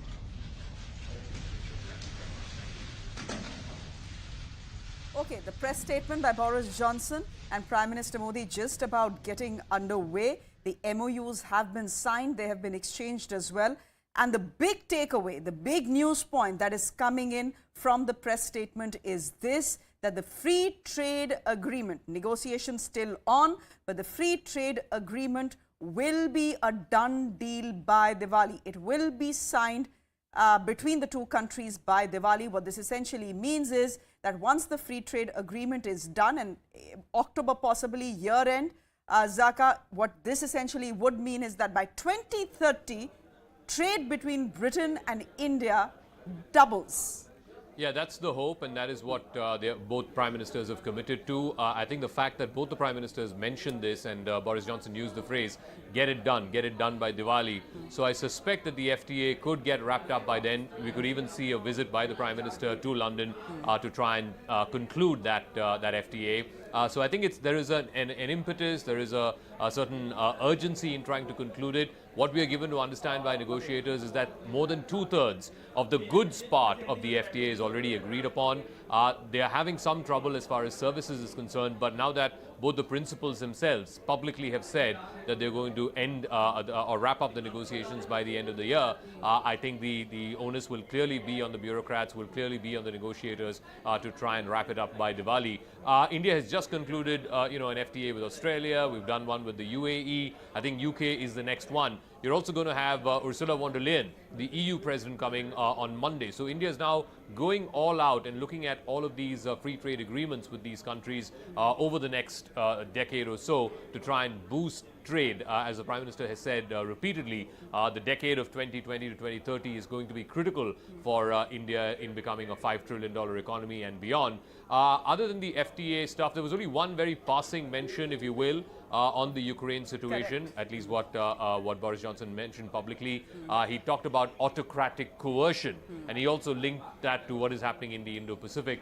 So the British are very keen to try and coordinate with the Quad, with Australia, Japan, the US. In fact, the British have a separate arrangement with the US and with Australia called AUKUS, which is more a defense arrangement in nature.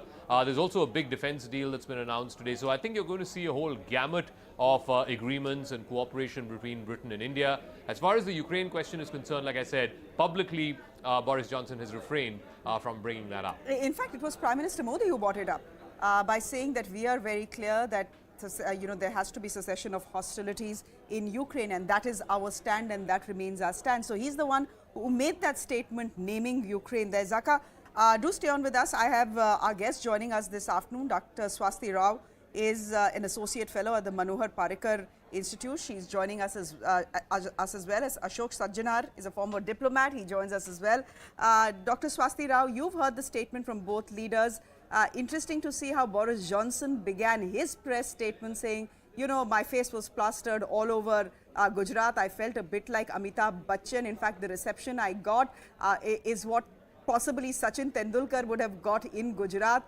He's calling Narendra Modi his khas dost. That's how it began. So the tone and tenor really was set long before this bilateral took place today. Right.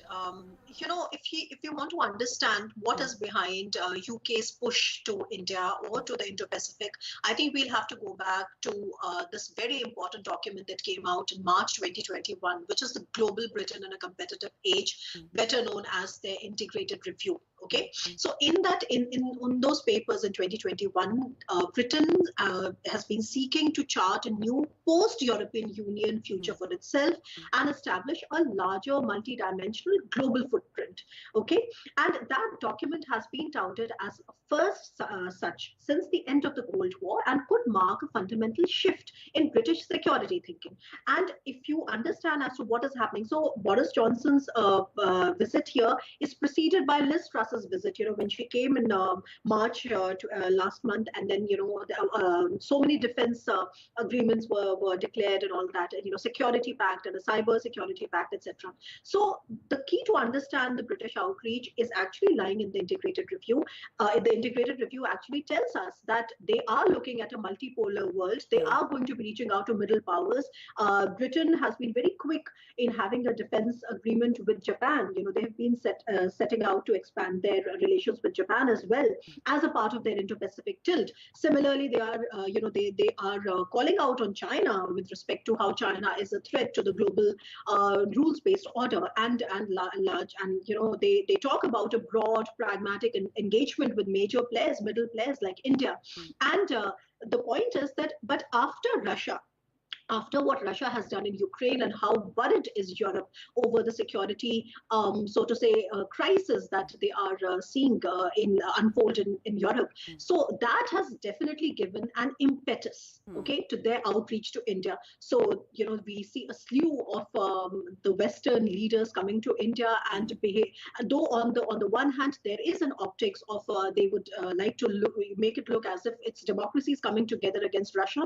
But I think the way I look at it, every single one of them is understanding what is India's position on Russia and also not mentioning it in any way so that it might hamper the relations, that the way they're unfolding. And this particular free trade agreement, if it comes through by Diwali, this is going to be a major impetus, because the Western powers have to understand that if they want to rely on Indo-Pacific and India's position in the Indo-Pacific, they need to empower India. So two very important things have happened. One is the defense, agreement where India has got its first ogle, which is that, like ease of doing business and ease of clearance and all that. And the two, the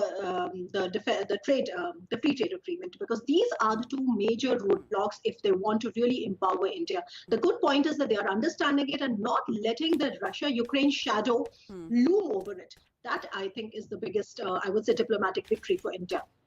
And it's interesting to note, Ashok Sajjanhar, that it wasn't Boris Johnson who brought up Ukraine or Russia. It was Prime Minister Modi, actually, in his opening press statement saying that this is our position as far as Ukraine is concerned.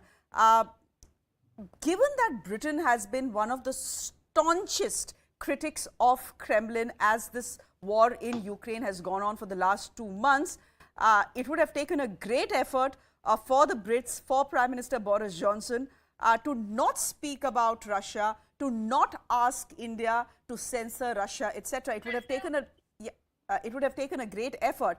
Why do you think that effort was made?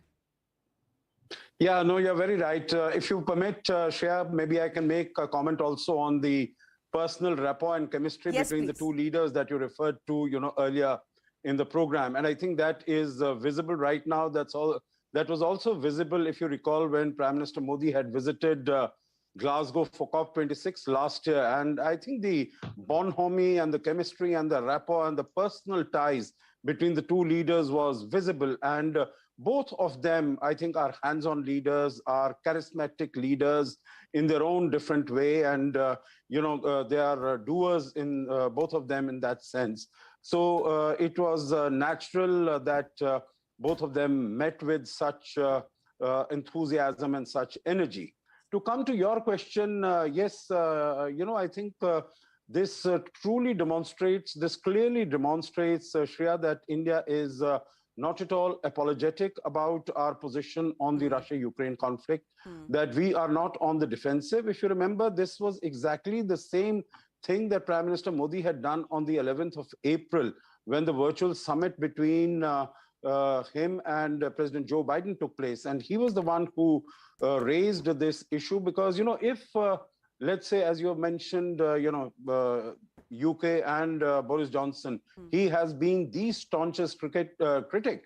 And so much so that you would recall that some time ago he had wanted to speak to President Putin, but his call was not taken. So I think even at the personal level, there is this, a deep schism between the two leaders and the two countries. So it would have if Boris Johnson had raised the issue and then India had spoken about it, it would have, given the impression as if India is on the back foot, India is doing an explanation or whatever it is.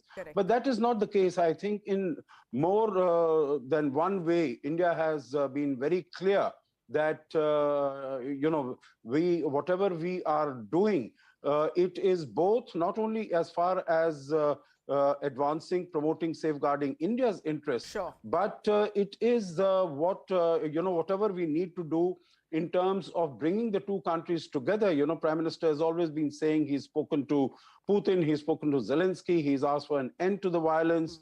We have unequivocally condemned the Bucha killings, the Bucha massacre, and we are extending all assistance, all support, the supplies, essential supplies and medicines to Ukraine.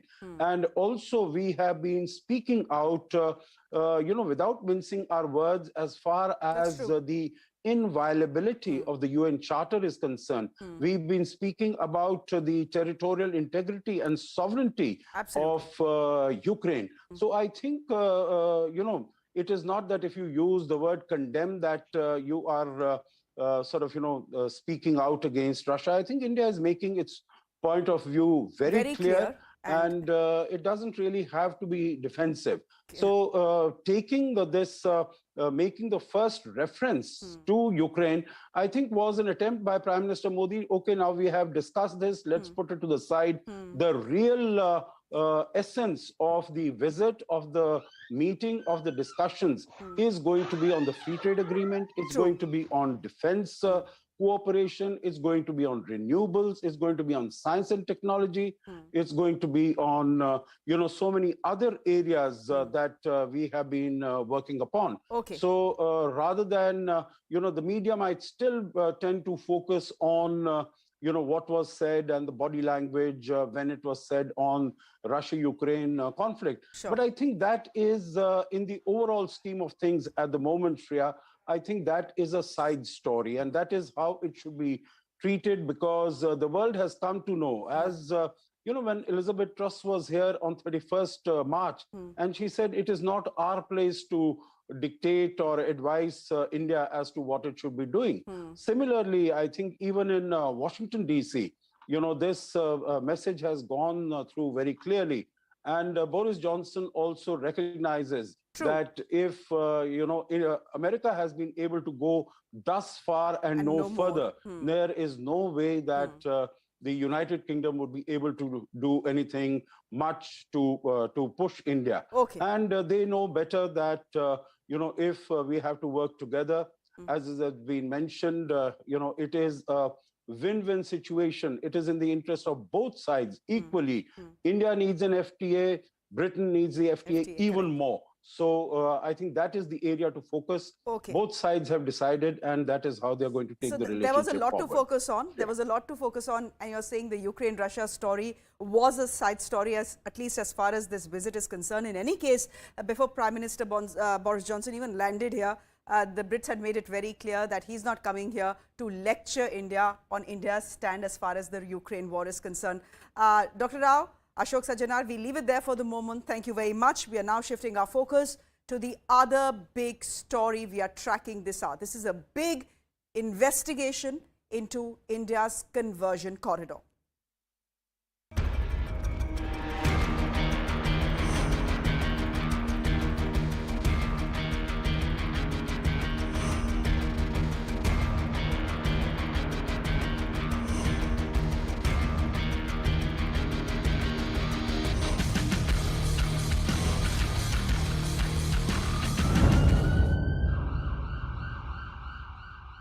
This is CNN News 18's big investigation into India's conversion corridor in Tamil Nadu, the most sinister and coercive conversion push which is cloaked in school classes, even in social work.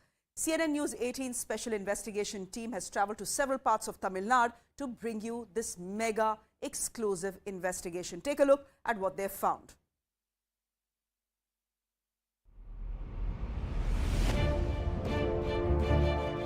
Religious conversion as organized racket and social swindle. And it's not just Punjab. CNN News 18 travelled to South Tamil Nadu, Kanyakumari, Nagarkoil, Tirunelveli to find unease against a Christian conversion push simmering under the surface. Take a closer look, talk to school children, their parents and families here, and what one finds is this sinister, coercive conversion push cloaked in school classes and social work. Told promises for a school child of all the world's happiness, funds for studies and even high marks, extending to financing for their parents. And it all comes at a cost. Convert to Christianity. This is a CNN News 18 exclusive investigation.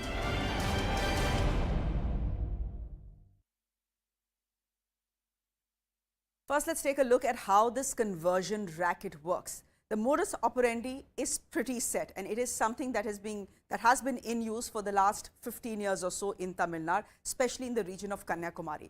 Now, this is how it works. First of all is the identification of the victim. How's the victim identified? Simple. These are people who usually belong to rural areas. They are poor, they are oppressed, they usually belong to the lower caste. So, the target of people who are conducting these conversions is to identify the most vulnerable, the poorest in society, the most oppressed, and then induce them. Induce them with multiple things. First, families are promised. You'll have a dignified living in society. You'll have the money, you'll have the status, you will have some degree in dignity in society which you don't have right now. Also, very importantly, what is promised to them is healthcare for their children, and most importantly, education for their children. As you know that most healthcare institutions and educational institutions are run by Catholics in Tamil Nadu. If that doesn't work, then there is a warning of dire divine consequences if they refuse, essentially the wrath of God breaking on their heads and their homes if you don't accept Christianity, if you don't start reading the Bible, if you don't start going to church. What also helps is the fact that the Hindu clergy is fairly greedy, and because there is infighting, because they close their eyes, they look the other way, practices like conversion have thrived in coastal Tamil Nadu for the last 15 to 20 years now. Now, we are terming this conversion push a sinister one for one reason. The targets for this religious conversion are not just anybody, but the most vulnerable, little children. Take a look. உங்களுக்கு ஸ்கூல்ல வந்துட்டு இந்த மாதிரி கிறிஸ்தவத்தை பத்தி சொன்னாங்களா? கிறிஸ்தவத்துல வந்து மதம் மாத்தணும் அப்படின்ற மாதிரி வந்து சொன்னாங்களா? இல்ல இந்த மாதிரி வந்து மதம் மாறினா வந்து நீங்க அதிகமா மார்க்லாம் வாங்குவீங்க அப்படின்ற மாதிரி வந்து சொன்னாங்களா? இல்ல இப்படி மாறினா நல்லா இருக்கும், லைஃப் நல்லா இருக்கும் அப்படின்னு சொன்னாங்க. Okay okay. இப்போ மாறினா வந்துட்டு உங்களுக்கு நல்லா இருக்கும் அப்படின்ற மாதிரி தான் வந்து சொன்னாங்க. வேற என்னென்னலாம் சொன்னாங்க உங்களுக்கு? என்னென்னலாம் வந்து சொல்லி வந்துட்டு உங்களுக்கு வந்து ஸ்கூல்ல வந்து பேசிக்கிட்டு இருந்தாங்க உங்ககிட்ட? இப்படி மாறினா வாழ்க்கை நல்லாயிருக்கும், கடவுள் நல்லா தருவார். கிறிஸ்தவத்துக்கு மாறினீங்கன்னா உங்களுக்கு வந்து மார்க்ஸ்ல அதிகமாக வாங்குவீங்க அப்படின்ற மாதிரி இது பண்ணிக்கிட்டு இருந்தாங்களா? ஓகே. இப்போ இந்த மாதிரி வந்து நீங்க மாறல அப்படின்னா உங்களை வந்து நீங்க வந்து ஃபெயிலா போயிடுவீங்க, வாழ்க்கை நல்லா இருக்காது அப்படி இப்படின்லாம் வந்துட்டு உங்களை வந்து மிரட்டாங்களா? கஷ்டமாக அவங்க நீங்கள் மாறலன்னா கஷ்டமாக இருப்பீங்க, வறுமைக்கு போயிருவீங்க அப்படின்னு சொன்னாங்க. ஓகே. இப்போ உங்க கூட படிச்சவங்க வந்துட்டு யாராவது வந்துட்டு இந்த மாதிரி வந்து மதம் மாறி இருக்கிறாங்களா? இல்லை அப்படிலாம் 3 பேர் வந்தாங்க. ஃபஸ்ட்டு செகண்ட் தேர்டு ஃபோர்த்து ஃபிஃப்த்லேருந்து எல்லா ஸ்டூடெண்ட்ஸ் வந்து எல்லாம் அசம்பிளி பண்ணி உட்கார வச்சுருந்தாங்க. ஃபோனை பற்றி ஃபஸ்ட்டு சொன்னாங்க, அதுக்கப்புறம் வந்து கிறிஸ்டின் அது சொன்னாங்களா. ஃபோனில் என்னென்ன பேசுவாங்க? ஃபோனில் என்னது கண்ணு அது அப்படி சொன்னாங்க. கண் கெட்டு போயிடும், உடம்பு ஒரு மாறி ஏறும், அதுக்கப்புறம் இறந்து போயிருவீங்க அப்படின்னு சொன்னாங்க. அதுக்கப்புறம் வந்து கிறிஸ்டின் மாறினீங்கன்னா நல்லா இருப்பீங்க அப்படின்னு சொன்னீங்க. மாறலன்னா வறுமைக்கு போயிருவீங்க அப்படின்னு சொன்னாங்க. சின்ன சின்ன பிள்ளைங்களும் இருக்காங்களா அங்கே? ஆமாம் ஃபஸ்ட்டில் எல்கேஜிலேருந்து எல்லோரும் இருந்தாங்க. ரொம்ப சின்ன பசங்களும் இருக்காங்க. ஆமாம். டீப்பாக சொல்லுங்கள். எல்கேஜி யூகேஜி ஃபஸ்ட் ஸ்டாண்ட் எல்லாம் சின்ன பிள்ளைலேருந்து பெரிய பிள்ளை 5th வரை எல்லோரும் இருந்தாங்க. அப்போ அங்கே வந்து எல்லோரும் வந்து ஃபோனை பற்றி சொல்லிவிட்டு அதுக்கப்புறம் கிறிஸ்டினை பற்றி சொன்னாங்க. வாழ்க்கை நல்லா இருக்கும் அப்படின்னு சொன்னாங்க. அப்போ சின்ன பிள்ளைலாம் இருந்துச்சு. அப்போ மாறினீங்கன்னா நல்லாயிருக்கும், இல்லைன்னா நல்லா இருக்க மாட்டீங்க. அப்புறம் படிப்பு வராது, மாறினீங்கன்னா படிப்பு எல்லாம் வரும் அப்படின்னு சொன்னாங்க. பின்ன அவர் ஏதாவது காசு ஏதாவது தரணும்னா மொபைல் தருவாங்களா, அது ஏதாவது சொல்லுவாங்களா? ஆமாம், மாறினீங்கன்னா வாழ்க்கை நல்லாயிருக்கும், எல்லாம் தருவாங்க. என்ன ஃபோனு ஃபோனு அதெல்லாம் தருவாங்க அப்படின்னு சொன்னாங்க. மாதம் மாதம் மாறினீங்கன்னா தருவாங்க. காசு தருவாங்களா? ஆமாம், மாதம் மாதம் மாறினீங்கன்னா காசு தருவோம், மாறுங்க அப்படின்னு சொன்னாங்க. படிக்கிறதுக்கு புக்கு வசதி அதெல்லாம் எல்லாம் நாங்களே பார்த்துக்கிடுவோம், மாறினீங்கன்னா மட்டும் போதும், மாதம் மாதம் நாங்கள் சுட்டு தருவோம், எல்லாம் புக்ஸு எல்லாம் வாங்கி தருவோம், மாறுங்க அப்படின்னு சொன்னாங்க. ஆனால் ஏதாவது பசங்க மாறிடுச்சா? இல்லை, அப்படிப்பட்ட யாரும் மாறுற இன்னும் மாறுதா உங்களுக்கு தெரியாது? ஆமாம், எனக்கு தெரியாது. இப்போ மாறி இருப்பாங்கன்னு எனக்கு தெரியல. Let me go straight across to our reporters who are joining us on that big expose. Anvit Srivastav, you're live with us from the national capital, from the newsroom. Purnima Murli is joining us from Chennai. Anvit, I'm coming to you first. Over and over again, this school child says they came in.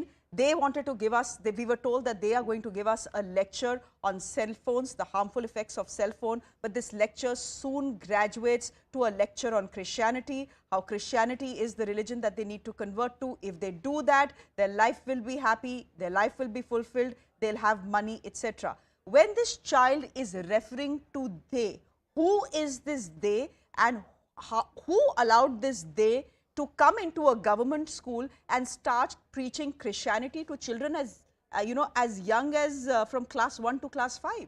This is plain criminal. Very, very correct, Shreya. And this is the point that let me mention that this child, the school he was studying in, was run by a Hindu staff totally. Okay. And that was the way of entering the school, that these groups, and he is differing they to people, to groups who are affiliated with different missionaries. And this is the modus operandi that they have adopted to enter a school and be able to talk to children. That they say we'll give lectures on maybe misuses of cell phones, talking to them about technology and other things related to science or moral science particularly. And this is the way they have adopted to enter a particular school and be able to talk to a batch of children. And then gradually they graduate to talking to them about like do you pray, and then they'll ask what is the method of praying, and then they would say that have you ever benefited with praying, and most of the children, when they say no, they say that because your method of praying is wrong. Do you read a book while praying? They said no. So they say that there's a Bible which you should read while praying. And the most worrying is that when these children are told that if you don't resort to this particular method of praying, or if you do not convert, you'll academically not do better. They have been told that to attain academic excellence, and even after schooling, to be able to take care of your parents, to be a good person in life, and to attain success, you have to convert to Christianity. And what amount of pressure does this create into a child's mind who is still studying in 3rd standard or 4th standard or maybe 6th standard? Absolutely. And as you're pointing out, I just want to clarify this for our viewers, and Anvit, I want you to come in here. This was a government school that we are talking about, right? Or is this a privately run school? Yes, see, we have gone to many schools. This particular school was a private school, but we also have footages from government schools who have said that yes, they have caught some teachers, and there have been groups who come in who say that we will give lectures on something else, but they eventually end up telling about Christianity. We have visuals from government schools, we have students from government schools talking to us on camera. And this particular child that we showed, this is a clip of to our viewers, he is not the only child we have met. It's just that his father was the only one who agreed to come on camera and speak to us. There were many other children who have spoken to us, and just to keep their privacy intact, we have when they have refused, we have not taken them on camera. But many children are facing this the same thing. They have spoken to us. They've spoken to us off camera. Their parents have spoken to us. Even people who are running schools in areas like Kanyakumari, Nagarkoil, Thoothukudi, Tiruchendur, Tirunelveli, all these areas of South Tamil Nadu. When we visited these schools, they have agreed that yes, these groups approach them. Some schools have successfully managed to keep them out of their premises, while some have fallen into this trap that the children will be taught things about moral science, and gradually when children come forward and tell school administration that they have not actually been taught about moral science, but it ended up as a lecture on something religious, that one religion is better than other, or you should follow one particular religion. They have also we have also students on camera who had been telling us that they had been taught that Hindus are satans or other religions are bad. So what kind of pressure? We recently in January saw how a girl named Lavanya, what fate she met. Do we want more children to meet similar fate? So the kind of pressure they are creating on children by forcing them to that taking the name of academic excellence, they're saying you'll get better marks from other students if you follow a particular religion. This is brainwashing, and this is brainwashing by deceit. Purnima Mulli, come in here. This is not the first case we are seeing. Anvit has done this extensive investigation where he is telling us that this class 3 student is not the only one that they have spoken to. They have spoken to children and parents across South Tamil Nadu, and across South Tamil Nadu, you have testimonies of parents and children saying these missionaries come to school for one purpose, and they end up giving lectures on Christianity and telling these very young students how Hindu gods are Satans. I want to ask you, Lavanya has happened. When a 17-year-old girl commits suicide because she is being forced to convert, that is something that should shake the government in the state and say, all right, this is a pattern, we need to do something about it. But it seems nothing's done about it.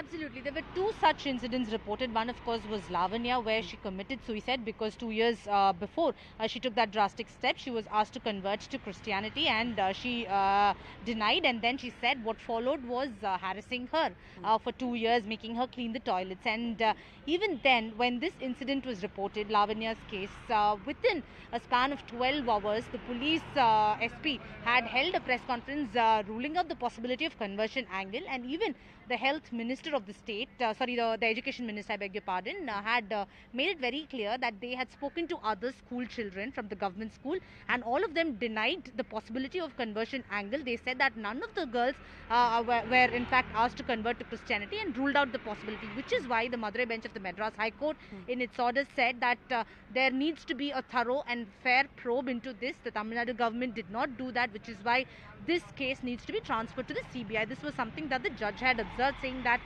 the investigation was not done properly, and they did not even check the possibility of the conversion angle. And last week, once again, we've seen a teacher being suspended because children had or students had made revelations saying that they were asked to read the Bible, and that the teacher had said bad things about Bhagavad Gita. All these also happened last week. There was no FIR registered, which is why the Tamil Nadu government needs to look into the evidence that our colleague has in fact done thoroughly in Thoothukudi, Kanyakumari. And this is not just with private schools, even government related schools. But so far the Tamil Nadu government had turned a blind eye. Now with this evidence, we'll have to wait and see if the Tamil Nadu government takes this into consideration and does a thorough and fair investigation into this case. Purnima Mulli, I want to ask you why the Tamil Nadu government led by the DMK is turning a blind eye to all the conversions that are being reported in the press. Is it because the minority community, in this case the Christian community, forms a large vote bank for them?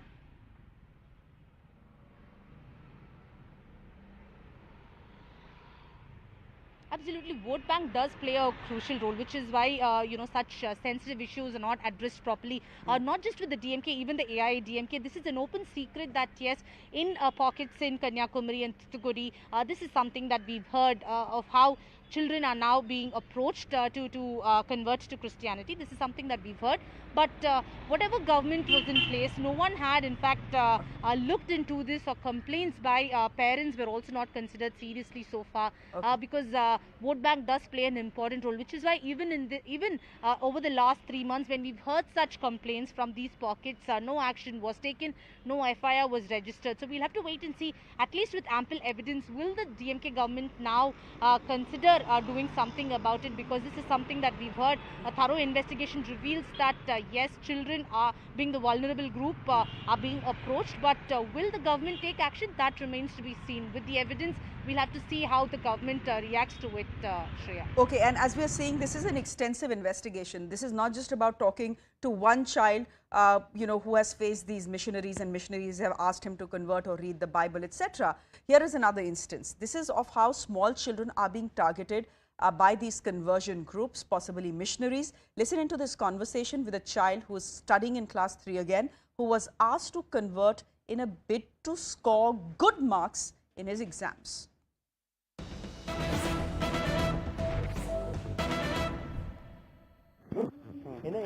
எந்த standard படிக்கிறீங்க? 3rd standard படிக்கிறீங்களா? உங்களுக்கு என்ன சொன்னாங்க உங்களுக்கு டியூஷன்ல? சரி சரி சரி சரி. என்ன சொன்னாங்க? கோயிலுக்கு எதுக்கு வர சொன்னாங்க?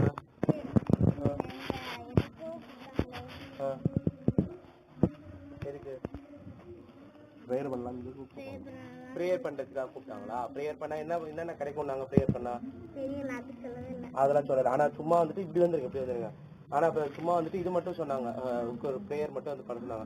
சரி, இப்போ வந்துட்டு நீங்க கன்வெர்ட் ஆக சொன்னாங்களா? மதம் மாற சொன்னாங்களா உங்களை? ப்ரேயர் மட்டும் வர சொன்னாங்க, ப்ரேயருக்கு மட்டும் வர சொன்னாங்க. நீங்க என்ன சொன்னீங்க அதுக்கு? உங்க அப்பா அம்மா திட்டிடுவாங்கன்னு சொல்லிட்டு சொன்னீங்க. உங்க ஸ்கூல்ல இந்த மாதிரி ஏதாவது சொல்லியிருக்காங்களா? உங்க ஸ்கூல்ல எதுவும் சொன்னதில்ல, டியூஷன்ல மட்டும் தான் சொல்லியிருக்காங்க. இந்த மாதிரி மார்க்ஸ் தான் நிறைய வாங்குவீங்கன்னு சொல்லியிருப்பாங்களா? வேற ஏதாவது ஸ்டூடெண்ட்ஸ் கிட்ட சொல்லியிருக்காங்களா மார்க்ஸ் தான் நிறைய வாங்குவீங்க அப்படின்னு? என்னென்ன மார்க்ஸ் நிறைய வாங்குவீங்க அப்படின்ற மாதிரிமா?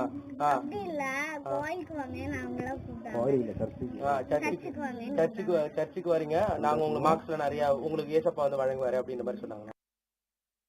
Okay, that is a class 3 student, a girl there, who's saying that when these people came, they said, if you go to church, you will get better marks in school. Anvit, I want to ask you what the parents are doing in this case. You have spoken to children, obviously with the permission of parents. You have spoken to parents as well.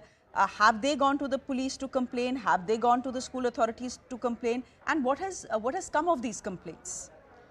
Yes, see, Shreya, another startling part of our investigation was that when we asked these students and their parents that did you complain about this, most of them have taken up the matter with school administration. But school administration, when they take up the matter with the police, or even if they report the matter to police, first of all the complaint was that the police do not respond to these complaints because they think that everything is politically motivated, and therefore they just don't want to get into it. Also because they have been saying that this entire, when we spoke to some activists and analysts and researchers, they have told that this entire conversion thing is only focusing on vote bank, and therefore this is totally political, and they don't want to get into this. And therefore when political patronage is given to these missionary groups, the police just can't get into it and can't take any forceful action, and that is why the police most of the time refrains from getting into such incidents. Even that day, the viral of that class 6 girl video that went viral, we were right there in the school, and we saw that a policeman was sitting there. He had been called from the school side. It was a government school. The cop had been called, and when we spoke to the cop, when we asked him about what is the issue and would he like to take any action, he said that we have received a complaint from the father.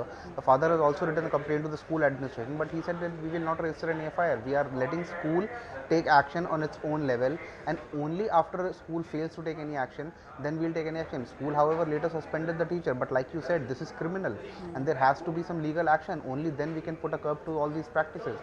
Also, when we spoke to these parents particularly, one factor that came to fore was that they are all scared. There are different categories of fear in these children and their parents. Now, children are being told that you will not get good marks, you will not become a good person. If you remain into Hinduism or any other religion apart from Christianity, you will become a Satan. Hindus' gods are Satans. You must read Bible, otherwise you will not become successful. You will not be able to take care of your parents when you are out of your school life. What fear parents are being still into is that parents are being told that if you do not follow one particular religion, if you do not accept Christianity, you will be outcasted. You will not be supported by the society you live in, because in areas like Kanyakumari and Nagarkoil, majority of the population has turned to Christianity. Absolutely. The demographic in past few decades has changed, and therefore they just to not feel outcast, just to not be boycotted by their own part of society, they are under pressure of converting. You're right. The demographic in Kanyakumari has changed, and that is a big worry. Almost 70%, I don't know what the official statistics say, but unofficially we are told that almost 70% of Kanyakumari is now Christian. We leave it there for the moment. There is more of Anvit's investigation that we are following through the day here on CNN News 18. But for the moment, moving to some other news stories. Amidst all the controversy surrounding the demolition drive in Jahangirpuri in Delhi, which was of course opposed by the opposition, especially the Congress party, another row has broken out, and this time it is in Rajasthan, where the local administration in Alwar, led by the Congress MLA, has razed down 3 temples. The temple caretakers have filed a written complaint, and an FIR has been registered against the Congress MLA, SDM and one other person. Another demolition drive in Rajgarh has destroyed several houses, making families homeless.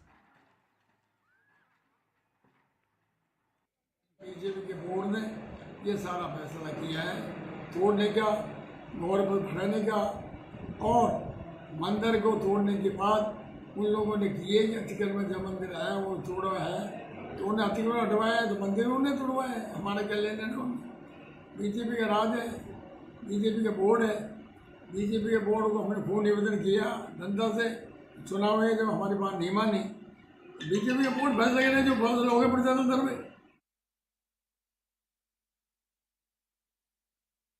है वो अपने आप में बहुत चिंताजनक है, बहुत दुखद है। 300 से अधिक वर्ष पुराने एक शिव मंदिर के ऊपर जिस प्रकार से बुलडोजर चलाया गया है और जिस प्रकार से ड्रिलिंग मशीन के माध्यम से शिवलिंग के ऊपर प्रहार किया जा रहा है, ये हम सब के हृदय के ऊपर प्रहार है। आज गांधी परिवार से सवाल पूछना चाहते हैं, राहुल गांधी जी, सोनिया जी, आप तो वही परिवार है जो भगवान राम पे विश्वास नहीं करते। आपने एफिडेविट लिख करके ये दिया था सुप्रीम कोर्ट में कि राम काल्पनिक है, राम मृतक है, और आज जिस प्रकार से बुलडोजर चलाया जा रहा है भगवान श्री राम जी के मंदिर में, एक बात तो स्पष्ट होता है, आप केवल चुनाव में जिस प्रकार से मंदिर मंदिर जाके त्रिपुंड लगा करके अपने आप को भक्त दिखाने की कोशिश करते हैं, हिंदू दिखाने की कोशिश करते हैं, वो सब मिथ्या है। आज जो आपने राजस्थान में किया है शिव मंदिर पर प्रहार करके, वही आपका सत्य है। दुखद यह है। Let me go straight across to Bhavani Deora, who is joining us on the phone line from Jaipur. Bhavani, जब जहांगीरपुरी में बुलडोजर चले थे तो कांग्रेस पार्टी चिल्ला चिल्ला कर कह रही थी कि ये कॉन्स्टिट्यूशन को, हमारे संविधान को बुलडोज किया जा रहा है। अब जरा हमें समझाइए कि यहाँ अलवर में क्यों बुलडोजर चल गए और खासकर मंदिरों पे क्यों बुलडोजर चल गए? देखिए श्रेया, ये अलवर के जो राजगढ़ के अंदर सरकार ने ये कहा कि वहाँ अतिक्रमण हटाने का अभियान चल रहा था और उसी दौरान उन्होंने कहा कि ये अतिक्रमण है इसलिए हटा दिया गया। हालांकि कांग्रेस पार्टी की ओर से अलग रिएक्शन आ रही है। कांग्रेस पार्टी के जो स्थानीय कांग्रेस विधायक है, वहाँ पहले तो जो केस दर्ज कराया मंदिर एडमिनिस्ट्रेशन की ओर से, वो कांग्रेस के स्थानीय विधायक जौहरीलाल मीणा और लोकल एडमिनिस्ट्रेशन के खिलाफ कराया। ये कहा गया है कि साजिश रची गई थी मंदिर तोड़ने की और वापस बनाया जाए। लेकिन जौहरीलाल मीणा का स्टेटमेंट आया, उन्होंने ये कहा कांग्रेस विधायक ने कि वहां पर राजगढ़ के अंदर जो टाउन है राजगढ़, जहां पर ये मंदिर तोड़े गए, उन्होंने कहा कि वहां पर बोर्ड बीजेपी का है, बीजेपी सत्ता के अंदर है वहां पर, तो हमारा कोई लेना देना नहीं है, न सरकार का लेना देना न कांग्रेस विधायक के नाते मेरा लेना देना। उन्होंने ये सफाई दी कि हमसे तो पूछा भी नहीं गया था तोड़ने के लिए। लेकिन दूसरी तरफ बीजेपी के जो सांसद है अलवर के, वो ये कह रहे हैं कि ये कांग्रेस सरकार की मनमानी है, वहां पर बीजेपी बोर्ड को पूछा ही नहीं गया, क्योंकि जो अथॉरिटी रहती है, अधिकारी लगे होते हैं, वो सरकार के अधिकारी है और सरकार ने जानबूझकर ये बदला लेने की नीयत से और जिस तरीके से बाकी जगह जो दंगाइयों पर अतिक्रमण तोड़ने के लिए बुलडोजर चलाए जा रहे हैं, चाहे मध्य प्रदेश का मामला हो, चाहे दिल्ली के अंदर जहांगीरपुरी का मामला हो, या फिर अलग अलग जगह पे घटनाएं, तो वो कह रहे हैं कि ये उनका ये आरोप है कि ये बदला लेने के लिए अंधेरे में रखकर बीजेपी बोर्ड को विश्वास में नहीं लिया गया और ये सरकार की ओर से ये कार्रवाई की गई। चलिए इस बीच में जी और श्रेया, इस बीच में राजस्थान कांग्रेस के प्रदेश अध्यक्ष अभी कुछ देर में इसी मुद्दे पर प्रेस कॉन्फ्रेंस करने वाले हैं और गहलोत सरकार का पूरा पक्ष रखेंगे। जी चलिए, बहुत बहुत धन्यवाद भवानी। बड़ी अजीब सी विडंबना है कि बुलडोजर चला है, लेकिन बीजेपी कह रही है कांग्रेस की तरफ से चला है, कांग्रेस कह रही है कि बीजेपी की तरफ से चला है। From Rajasthan we are shifting our focus now to Karnataka, and there's breaking news coming in from there where the Chief Minister has slammed the riots which took place in Hubli. He's alleging that this was a pre-planned conspiracy. The Chief Minister is also vowing strict action against culprits. Let's first listen into it.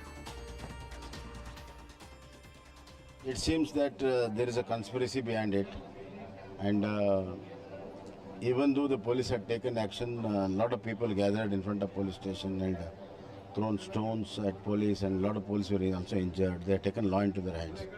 So now police are taking strict action. They have arrested more than 150 people, and some kingpins are also been arrested. And we will take a strict action. Home Minister idaralla, the most irresponsible Home Minister. ಬೆಂಗಳೂರಿನಲ್ಲೂ ಅದೇ ಥರ ಮಾಡಿಬಿಟ್ರು, ಇಲ್ಲೂ ಅದೇ ಥರ ಮಾಡ್ತಾರೆ. C ಅವರು ಜವಾಬ್ದಾರಿಯಿಂದ statement ಕೊಡೋದು ಕಲ್ತ್ಕೋಬೇಕು. Otherwise you should resign and get out. Is unfit to become the home minister. Straight across to Harish Upadhyay, who's joining us on the phone line. Harish, what are investigations so far showing? We've seen the videos. All of us have been seeing the videos on our screens. The Chief Minister seems to believe that this is a pre-planned conspiracy. What are police investigations so far saying, and who are the people who've been arrested so far? Well, more than 126 people arrested right now, and whatever information that has been gathered from the police investigation that's going on seems to suggest that perhaps this wasn't a spontaneous act of a mob gathering and then going on a rampage. There seems to have been a bit of a planning to that, and also somewhere instigation for this violence as well. That is the probe that's currently on. And with the arrest of one of the key accused, alleged key accused, Wasim Patan and a few others, now the police believe that they have all the characters of this particular conspiracy, and they just step away from establishing what exactly was this conspiracy and how they went about implementing it. Well, on the one hand, you have the Chief Minister who's saying that we've arrested everyone who took part in the riot, but we also have some information about others who perhaps provided help or were part of the planning. They too will be nabbed. You have the Home Minister making statements saying that the Congress is backing this. One of their district presidents was also seen at the scene of the protest. On the other hand, you have Siddaramaiah saying that the Home Minister is making basic statements without any sort of information. So war of words have started. In the meanwhile, Hubli police saying that they're very close to cracking the conspiracy.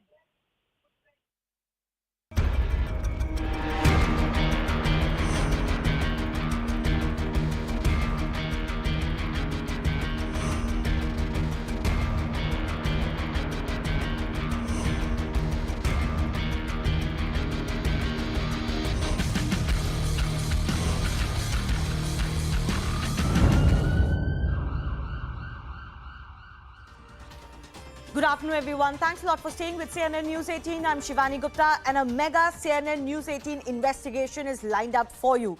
A deep look into the sinister, diabolical ways in which the young, the poor, the marginalized are preyed upon in India for conversions, cloaked in school classes and in social work. CNN News 18 team traveled to several parts of Tamil Nadu. Remember, Tamil Nadu, this state is emerging as one of the epicenters of a massive conversion racket that has been ongoing with barely any resistance. To bring you this mega exclusive investigation. First up, here's what that investigation brought to light.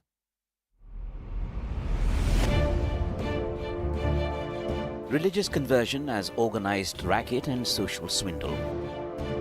And it's not just Punjab. CNN News 18 travelled to South Tamil Nadu, Kanyakumari, Nagarkoil, Tirunelveli to find unease against a Christian conversion push simmering under the surface.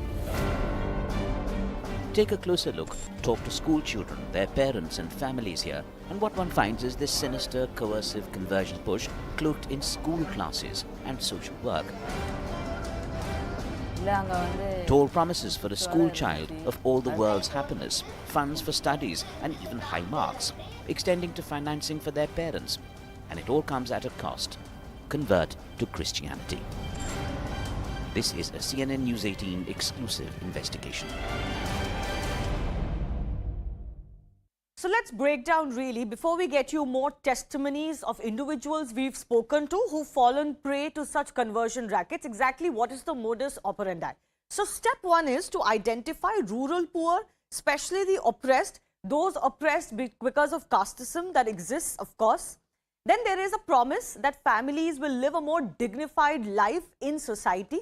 Step three is promise that children will receive better healthcare and education. That is a big lacuna that a lot of these conversion rackets really take advantage of. Step four, warn the children of dire divine consequences if they refuse, that kind of an imagery that you're going to suffer for eternity. That is really used a lot, especially when wanting to convert Hindus in India. Step five, take advantage of the greed amongst Hindu clergy, the divisions between the Hindu classes, and of course that makes sure that many individuals fall prey. And who is really at the target? It is generally the oppressed amongst the Hindu classes, especially those who may be oppressed because of casteism, and of course the poor, the marginalized, who don't have very many means of income or getting better access to life. What is also coming to light is that the targets of these conversion rackets is not really just anyone, some of the most vulnerable ones, and that is children. CNN News 18 investigates how this plot unfolded and how vulnerable children are used as pawns in this racket. Here's more. உங்களுக்கு ஸ்கூல்ல வந்துட்டு இந்த மாதிரி கிறிஸ்தவத்தை பத்தி சொன்னாங்களா? கிறிஸ்தவத்துல வந்து மதம் மாத்தணும் அப்படின்ற மாதிரி வந்து சொன்னாங்களா? இல்ல இந்த மாதிரி வந்து மதம் மாறினா வந்து நீங்க அதிகமா மார்க்லாம் வாங்குவீங்க அப்படின்ற மாதிரி வந்து சொன்னாங்களா? இல்ல இப்படி மாறினா நல்லா இருக்கும், லைஃப் நல்லா இருக்கும் அப்படின்னு சொன்னாங்க. Okay okay. இப்போ மாறினா வந்துட்டு உங்களுக்கு நல்லா இருக்கும் அப்படின்ற மாதிரி தான் வந்து சொன்னாங்க. வேற என்னென்னலாம் சொன்னாங்க உங்களுக்கு? என்னென்னலாம் வந்து சொல்லி வந்துட்டு உங்களுக்கு வந்து ஸ்கூல்ல வந்து பேசிக்கிட்டு இருந்தாங்க உங்ககிட்ட? இப்படி மாறினா வாழ்க்கை நல்லாயிருக்கும், கடவுள் நல்லா தருவார். கிறிஸ்தவத்துக்கு மாறினீங்கன்னா உங்களுக்கு வந்து மார்க்ஸ்ல அதிகமா வாங்குவீங்க அப்படின்ற மாதிரி இது பண்ணிக்கிட்டு இருந்தாங்களா? ஓகே. இப்போ இந்த மாதிரி வந்து நீங்க மாறல அப்படின்னா உங்களை வந்து நீங்க வந்து ஃபெயிலா போயிடுவீங்க, வாழ்க்கை நல்லா இருக்காது அப்படி இப்படின்லாம் வந்துட்டு உங்களை வந்து மிரட்டாங்களா? கஷ்டமாக அவங்க நீங்கள் மாறலன்னா கஷ்டமாக இருப்பீங்க, வறுமைக்கு போயிருவீங்க அப்படின்னு சொன்னாங்க. ஓகே. இப்போ உங்க கூட படிச்சவங்க வந்துட்டு யாராவது வந்துட்டு இந்த மாதிரி வந்து மதம் மாறி இருக்கிறாங்களா? இல்லை அப்படிலாம். ஓகே. 3 பேர் வந்தாங்க. ஃபஸ்ட்டு செகண்ட் தேர்டு ஃபோர்த்து ஃபிஃப்த்லேருந்து எல்லா ஸ்டூடெண்ட்ஸ் வந்து எல்லாம் அசம்பிளி பண்ணி உட்கார வச்சுருந்தாங்க. ஃபோனை பற்றி ஃபஸ்ட்டு சொன்னாங்க, அதுக்கப்புறம் வந்து கிறிஸ்டின் அது சொன்னாங்களா. ஃபோனில் என்னென்ன பேசுவாங்க? ஃபோனில் என்னது கண்ணு அது அப்படி சொன்னாங்க. கண் கெட்டு போயிடும், உடம்பு ஒரு மாறி ஏறும், அதுக்கப்புறம் இறந்து போயிருவீங்க அப்படின்னு சொன்னாங்க. அதுக்கப்புறம் வந்து கிறிஸ்டின் மாறினீங்கன்னா நல்லா இருப்பீங்க அப்படின்னு சொன்னீங்க. மாறலன்னா வறுமைக்கு போயிருவீங்க அப்படின்னு சொன்னாங்க. சின்ன சின்ன பிள்ளைங்களும் இருக்காங்களா அங்கே? ஆமாம், ஃபஸ்ட்டில் எல்கேஜிலேருந்து எல்லோரும் இருந்தாங்க. ரொம்ப சின்ன பசங்களும் இருக்காங்க? ஆமாம், டீப்பாக சொல்லுங்க. எல்கேஜி யூகேஜி ஃபஸ்ட் ஸ்டாண்டர்ட் எல்லாம் சின்ன பிள்ளைலேருந்து பெரிய பிள்ளை 5th வரை எல்லோரும் இருந்தாங்க. அப்போ அங்கே வந்து எல்லோரும் வந்து ஃபோனை பற்றி சொல்லிவிட்டு அதுக்கப்புறம் கிறிஸ்டினை பற்றி சொன்னாங்க. வாழ்க்கை நல்லா இருக்கும் அப்படின்னு சொன்னாங்க. அப்போ சின்ன பிள்ளைலாம் இருந்துச்சு. அப்போ மாறினீங்கன்னா நல்லாயிருக்கும், இல்லைன்னா நல்லா இருக்க மாட்டீங்க, அப்புறம் படிப்பு வராது, மாறினீங்கன்னா படிப்பு எல்லாம் வரும் அப்படின்னு சொன்னாங்க. அவர் ஏதாவது காசு ஏதாவது தரணும்னா மொபைல் தருவாங்களா, அது ஏதாவது சொல்லுவாங்களா? ஆமாம், மாறினீங்கன்னா வாழ்க்கை நல்லாயிருக்கும், எல்லாம் தருவாங்க. ஏன்னா ஃபோனு அதெல்லாம் தருவாங்க அப்படின்னு சொன்னாங்க. மாதம் மாறினீங்கன்னா தருவாங்க. காசு தருவாங்களா? ஆமாம், மாதம் மாறினீங்கன்னா காசு தருவோம், மாறுங்க அப்படின்னு சொன்னாங்க. படிக்கிறதுக்கு புக்கு வசதி அதெல்லாம் எல்லாம் நாங்களே பார்த்துக்கிடுவோம், மாறினீங்கன்னா மட்டும் போதும், மாதம் நாங்கள் சுட்டு தருவோம், எல்லாம் புக்ஸு எல்லாம் வாங்கி தருவோம் மாறுங்க அப்படின்னு சொன்னாங்க. ஏதாவது பசங்க மாறிடுச்சா? இல்லை அப்படிப்பட்ட யாரும் மாறல இன்னும். மாறுதா உங்களுக்கு தெரியாது? ஆமாம், எனக்கு தெரியாது. இப்போ மாறி இருப்பாங்கன்னு எனக்கு தெரியல. I want to go across to my colleague Anvit Srivastav, who's actually traveled to bring us a lot of these testimonies. Anvit, what is obviously coming to light is that a lot of this praying is happening in schools. I want to understand from you that is this happening only in Christian missionary-run schools or other schools as well? And what is the scale that you have sensed in Tamil Nadu itself? See, Shivani, if talking just about schools, I would like to clarify that these are not just Hindu schools or Christian missionary-run schools or private or government schools. This is happening across schools. We even went to government schools, we even went to private schools, we went to schools privately run by Hindu organizations and privately run by Christian organizations as well, and other religious organizations. But this is happening across schools, and that is why, because there's so much diversity, that is why these religious groups have adopted to one particular modus operandi, which is that you talk to kids about something else, like talking them about, giving them about a moral science lecture, telling them about use of technology, or maybe use of cell phones, or maybe misuses of things, as they grow in life.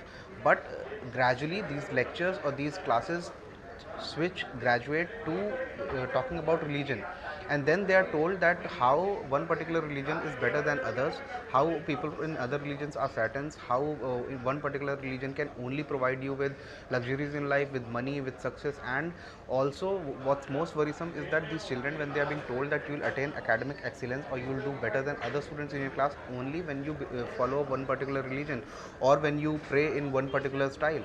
And this is why the kind of pressure this is creating on children. We saw what fate did a girl in Tanjavur, Lavanya, met. Do we want more children to meet similar fate? Do we want them to be under so much pressure? In a dying declaration, Lavanya had also reportedly said that she was being forced by 2 nuns of her schools to convert to Christianity, and that is why she ended up ending her life. That is what has been reported, and the matter is now under probe by the CBI.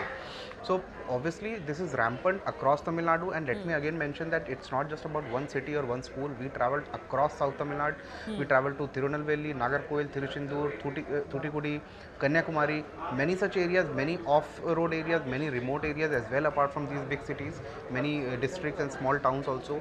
And this practice is rampant. These school children, they are being told that your parents will only be happy when you convert to Christianity.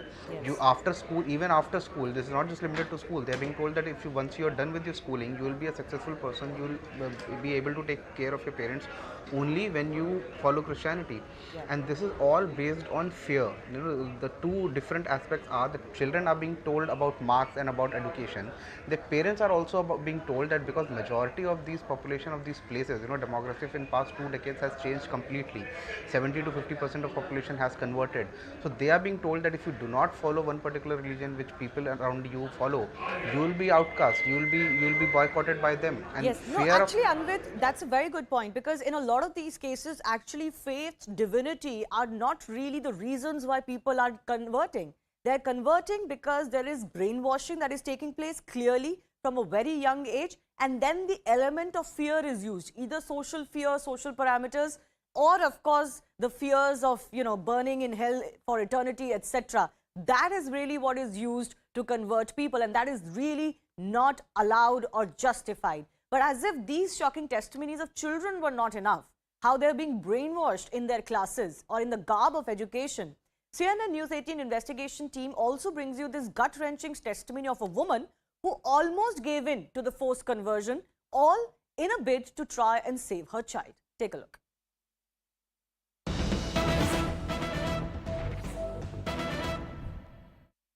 சரி, இல்ல இப்போ அவங்க என்ன சொன்னாங்க, நீங்க மதம் மாறினா உங்க பிள்ளைய வந்து காப்பாற்ற முடியும் அப்படின்ற மாதிரி வந்து சொன்னாங்களா? அதாவது இப்போ நீங்க கிறிஸ்டியன் வந்து ஓகே, அவங்க என்ன சொன்னாங்க? சரி, பிரேயர் பண்ணுவோம், முக்கியமா நம்மள அவங்க வலைக்கட்டாயப்படுத்தல. ஓகே, பிரேயர் பண்ணுவோம், அதுக்கு அப்புறம் ஆண்டவர் கடவுள் இல்ல அவங்க சொன்னாங்களா, இந்த மாதிரி இயேசு வந்துட்டு வேண்டுங்க, உங்களுக்கு வந்து நீங்க வந்து உங்களுக்கு நினைச்சதெல்லாம் கிடைக்கும், உங்க பிள்ளை வந்து சரியாயிடுவா அப்படின்ற மாதிரி சொன்னாங்களா? அத சொல்லுவாங்க, ஆப்வியஸா வந்து சொல்லுவாங்க இல்லையா? அதுதான் வந்து நம்ம வந்து பார்த்துக்கிட்டு இருக்கோம். அதை சொல்லிதான் வந்து உங்களை வந்து கூப்பிட்டு இருப்பாங்க, மதம் மாறுங்க, அப்பதான் இயேசு வந்து காப்பாற்றுவாரு அப்படின்ற மாதிரி எல்லாம் சொல்லியிருப்பாங்க. ரைட் ரைட் ரைட் அப்படியெல்லாம் கூப்பிட்டுருக்காங்க. இருந்தாலும் நமக்கு வந்து நம்ம பிள்ளை தான். சரி சரி இப்போ உங்களுக்கு அவங்க சர்ச்சு தான் வந்து சொன்னாங்க இந்த மாதிரி வந்து நீங்க மதம் மாறுங்க அப்பதான் வந்துட்டு பிள்ளை வந்துட்டு காப்பாற்ற முடியும் அப்படின்ற மாதிரி வந்து சொல்லியிருக்கிறாங்க. சரி சரி சரி சரி அப்ப அங்க போனீங்களே காப்பாற்ற முடிஞ்சதா? சரி சரி சரி சரி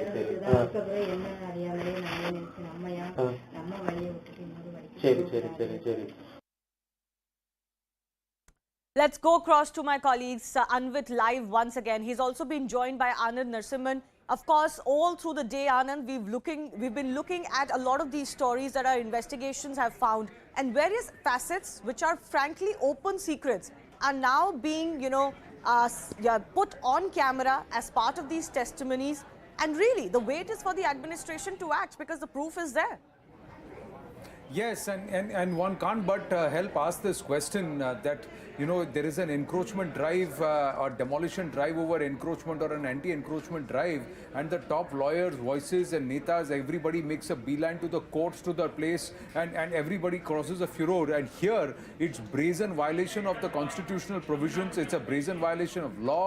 POXO Act comes under it, NCPCR comes under it, government schools, kids, young children are being induced, and people are being lied to, saying and one religion is being talked down, it's being branded satanic, and while other is being talked, and it's all happening through inducement, it's all happening through devious means, and it's all being shushed up.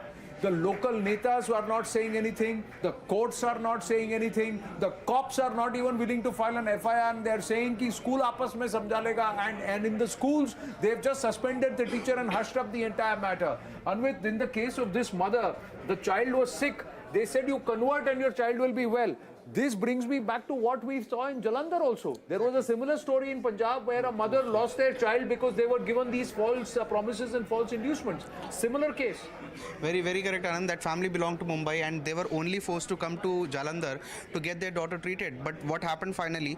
The daughter died, and this was despite them visiting churches, despite the daughter undergoing baptism. Her mother, her brother had also switched religions, and they were told that if you don't switch religion, the girl will die. And even when they changed, now this lady who we met in Tamil Nadu, she told us that she was told that if she converts, her daughter will be all fine. When we asked her, when did you convert? Whenever you converted, did you get any help from the missionaries or the groups who converted? She said no, she did not get anything. Her daughter was not even taken to a hospital by them. She was not even her treatment was not sponsored. They did not give any financial help so that she could get her daughter treated. And eventually, this girl also dies. But they promised all of this while they induced her into conversion. Definitely, we have her on camera saying that all kinds of promises were made. She was told that if she converts, they'll take care of her daughter and she'll be all fine. And that her daughter's illness was the only reason for her to convert. She said that she's a Hindu. Yeah. She had just 2 or 3 years ago, she converted only because her daughter could not come out of her continuous illness. And when she converts, she receives no help. In a matter of months, in just a few months, her daughter dies, and now she has nothing left with. Her daughter. Did she file a complaint? Because this is again cheating. This is fraud. Definitely. This is inducement. So we asked her, did you go to the cops? But these people are so scared. Like I earlier also said, that these parents are speaking to us. We have only 2-3 voices on camera, but we have spoken to so many people off camera, and they've told us how scared they are because demographic has changed so dramatically over a few decades. All people surrounding them have changed. They have switched religion, and they fear that they'll be boycotted by society. Now, this mother we spoke to, her daughter has died, but now when she has lost her daughter, she thinks that she does not want to lose the society she's living into. She doesn't want to be boycotted. She doesn't want to be outcast. And she fears that what if her electricity is taken? What if she doesn't get ration? Or what if she doesn't get other amenities? Fearing that, they don't go to the cops. And even when in some rare cases when we have seen they have gone to the cops and FIR has been registered, there's no action taken. So their ethnicity is being cleaned, Shivani. You first lure them in via various devious means and then dare them to leave. So this is what is this is a dangerous aspect that is happening. In fact, one of the activists has also come out and said that they are now slowly trying to call Kanyakumari as Kanigameri. So that is also somebody, one of the activists came out and said that they're changing the terminology itself and they're Christianizing the terminology. So we have had towns also renamed. Yes, Anand, I'm just interrupting you for a brief minute because K. Annamalai, the BJP state president in Tamil Nadu, is joining us. K. Annamalai, the CNN News 18 investigation really lays bare the extent to which brainwashing of young children is going on in educational institutions. Now, this is an issue I know that you have been raising, the BJP has been raising. But the question is that in the face of so much proof, in the case of the Lavanya death case, why isn't the state government acting? Madam, firstly, I would like to compliment CNN News 18 team for doing this. This is a very, very important issue for the state of Tamil Nadu, especially if you look at the census of last 30 years. Yes. In a district like Kanyakumari, it is declining population of one particular community. And especially in the last many years, after DMK has come to power in the last 1 year, this has become accelerated now. And they've got a well-oiled machinery, a Paka Modus operandi, where they target the vulnerable sections of the society, especially the school children. And initially starts with gift, like what you have shown in this thing. Later they move on to talking about different gods, good God, bad God, and all those things they do. But it's very, very unfortunate. The state government is keeping its mouth and ears shut. Just refusing to listen to whatever the pile of evidence it is having before them. So today is an important day, an important set of evidence that CNN News 18 is presenting before the state government. I just hope and pray, instead of playing politics, they take it very seriously for the betterment of the society and for the betterment of schools. They act on it very strictly. Mr. Annamalai, Namaskaram, this is Anand Narasimhan here. If I may ask you, sir, in the case of Lavanya, the key accused she had named in her dying declaration says that Sagaya Mary was received garlanded by a DMK MLA. In the case of the 6-year-old girl last week in the government school, the school only suspended the teacher and the cops refused to file an FIR. The cops are saying we don't want to intervene because we want the school to sort it out. You are also a former IPS officer. What has happened? Is this not fraud? Is this not violation of a child's right? And this has happened inside a school. Isn't there enough grounds for an FIR to be lodged and the cops to intervene?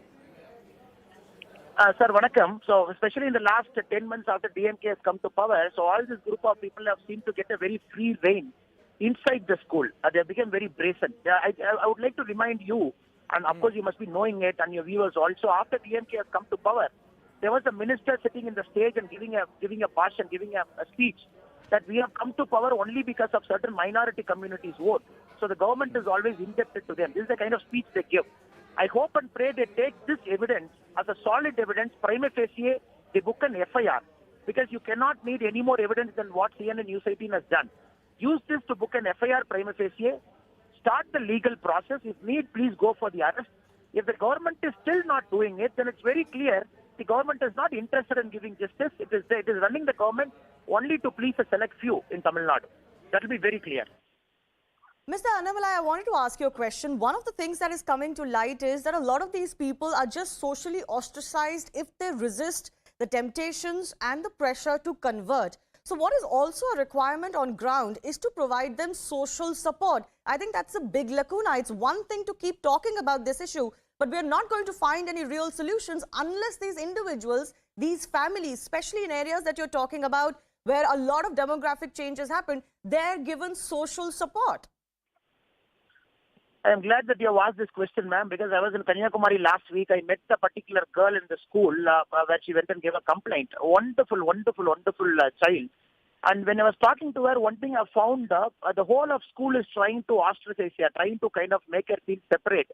That is very unfortunate because children of any community, when this comes out in the media, when it comes out in the paper, they believe some kind of a stigma inside the school. So first is that counseling is needed. Second, the NGOs have to be put in activation because every time we are seeing all of these cases as more like a legal cases. Like what you said is absolutely right. But the problem is only the state government can be the driving force for doing all of this. And many a time when some of the school teachers themselves are involved, if one bad school teacher in the school is enough to vitiate the whole atmosphere. So the whole army has to come in, be it the NGO, be it the child support system, be it everybody. In a particular case of the child in Kanyakumari, my point of which was very, very strong because the community was giving her a mental strength and not the school structure. That's very unfortunate in Tamil Nadu, madam. No, but Mr. Annamalai, we saw that with the case of Lavanya, how the family who are lifetime patrons of the DMK, they were ostracized. In court, there was an attempt to defame them, especially try and play up the aspect that Lavanya's mother was a stepmother and try and play up that angle. Here also, we have gone to the same school. There are other children who are saying that other teachers, and repeatedly they're being said, this is being done. Justice Swaminathan also talked about the issue of crypto-Christians in Kanyakumari while reading out his judgment on the Father Ponaya case on the 4th of January. So this is rampant. It's true, sir. I'm not denying that. In Tamil Nadu, what has happened is all these missionary groups have also created parallel ecosystem over the last few decades. These ecosystems are inside the media. They are very, very powerful, and they immediately bring a counterpoint of view. In many cases, when this activists raise this issue, they get assaulted also. On all kinds of legal cases, they throw at them, they tie their hands down. And this ecosystem is something that everybody is afraid of. And not only is solving this issue, you've got to go after the ecosystem. So what happened in the Lavanya case is the ecosystem at work. And for the first time, the Indian people have seen the ecosystem coming out openly. Even if you see the case in Supreme Court, if you see the lawyers representing the school, you will see lawyers who get paid 1.5 crore, 2 crore per sitting. Those are the kind of lawyers they're affording, even in the Chennai High Court. So this is the kind of ecosystem that is at operation. The tentacles is far outside Tamil Nadu also, far outside the country also. This high time the special investigation agencies, they come into it, not only a mere registration of FIR, unless you cut down the whole tentacles, then especially the southern Tamil Nadu is in deep trouble, no doubt about that. No, actually funding is always extremely crucial to any such nexus. It cannot sustain if there is not regularized, consistent funding. Ultimately, it's a money game, which motivates people to go out and do this on a daily basis. I do thank K. Annamalai, you for joining us. We'll take this forward with the guests also who are with us. Aditya Srinivasan, he's an advocate, C. Rajashekharan lawyer, Prerna Tiruvalapati, Dalit Studies researcher and Vice President of Hindu Jan Shakti. Umair Bhagan is educationist from Kanyakumari. Let me go across to Umair also first up, because you're an educationist from Kanyakumari, one district which always comes under question. The fact that this is happening in schools and institutions, and young kids are being preyed upon, that is the most dangerous aspect. There are several existing sections. You don't even need an anti-conversion law. Several existing sections that come into play. But it looks like the motivation in the system, the police, the political will is just not there in Tamil Nadu, which is why this situation has happened over the last 30-40 years. In Kanyakumari, the situation is very different. It is not the educational institution, even hospitals, and all the sales places, shops, everything, they are dominated by Christians. They have the muscle power, that is the numbers, as well as they have the money power. Moreover, they have the political power. Exactly. As in number, they are more. So, they catch the gullible people, economically weak people, emotionally weak people, these sort of small children, they pressurize as well as they proselytize. For 24 hours, the Christians, they are aware of their religion, and their only agenda is they have to convert non-Christians, that to Hindus. They don't play the games with the Muslims because they are also as organized and institutionalized as the Christians. But the poor Hindus, they are not organized. And the temple also, the religious priests, they have no power, and the secular administrative people are having more power, and they don't have any respect for the religion. So these Hindu lords are not cared by the politicians or the executive or the bureaucrats or any people. So they don't have an organization to help them. So the Christians, they do it in a very organized way. No, absolutely. Because, organization is key here. You've hit at the nail on the head, because this is not possible without, as I said, money power, institutional power, political power. You've touched upon all of those things. But it is, of course, what is the strength of the Hindu faith, which is that it is not the least dogmatic, in this case becomes the weakness, because it cannot stand up to organized religion and proselytization in this manner. Aditya, I'm coming to you. The problem is of the ecosystem and the support in this case also, because while this is happening blatantly in front of everybody, it's an open secret. It has been, for example, in many other eastern states in India. It's become the reality in many southern states in India.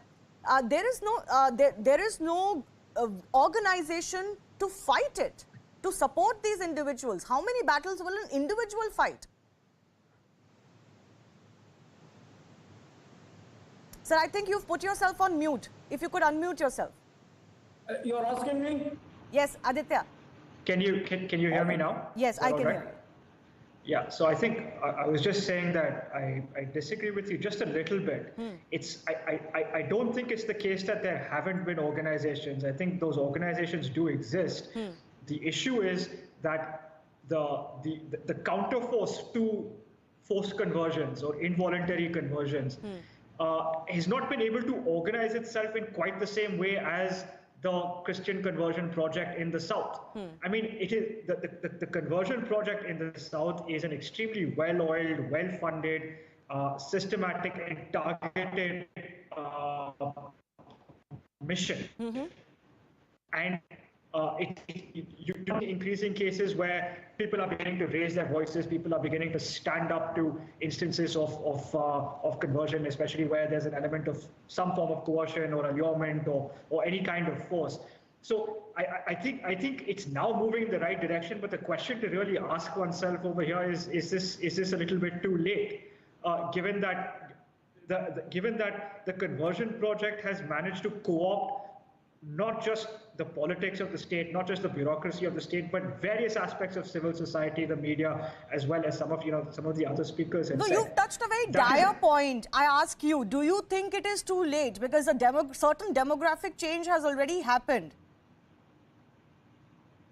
It's hard to say whether it's too late. I mean, I agree with what Mr. Annamalai was saying, as well as what your own reporters were saying, that parts of southern Tamil Nadu, I mean, they really have been subjected to this targeted conversion activity for a very, very long time. The question is, have they become overrun? I personally don't think that's the case. I think there's there are things that can be done to counter that and to change the wave. But yes, there are certainly vast tracts of the state of Tamil Nadu and of course other states in the south and other parts of the country that have for decades been the subject of this activity. You know, and this I'm going to touch a point which may be considered a little controversial here, but this is why Ghar Wapsi movements happen.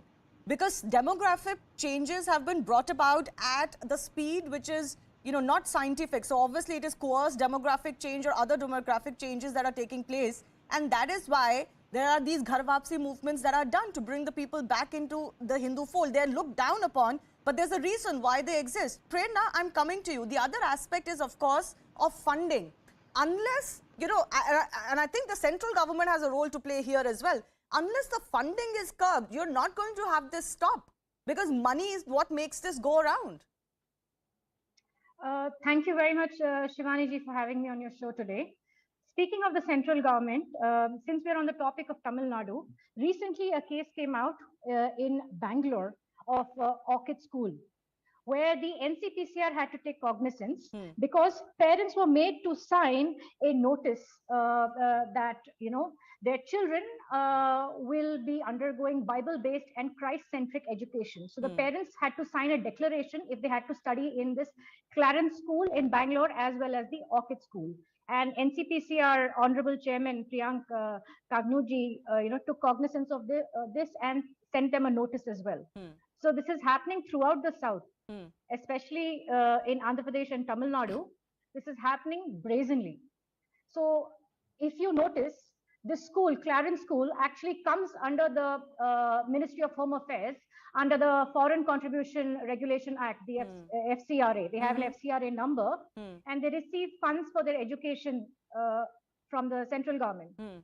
And these are the people who are making parents sign a declaration that their children, their minor children, are going to accept Bible-based and Christ-centric education.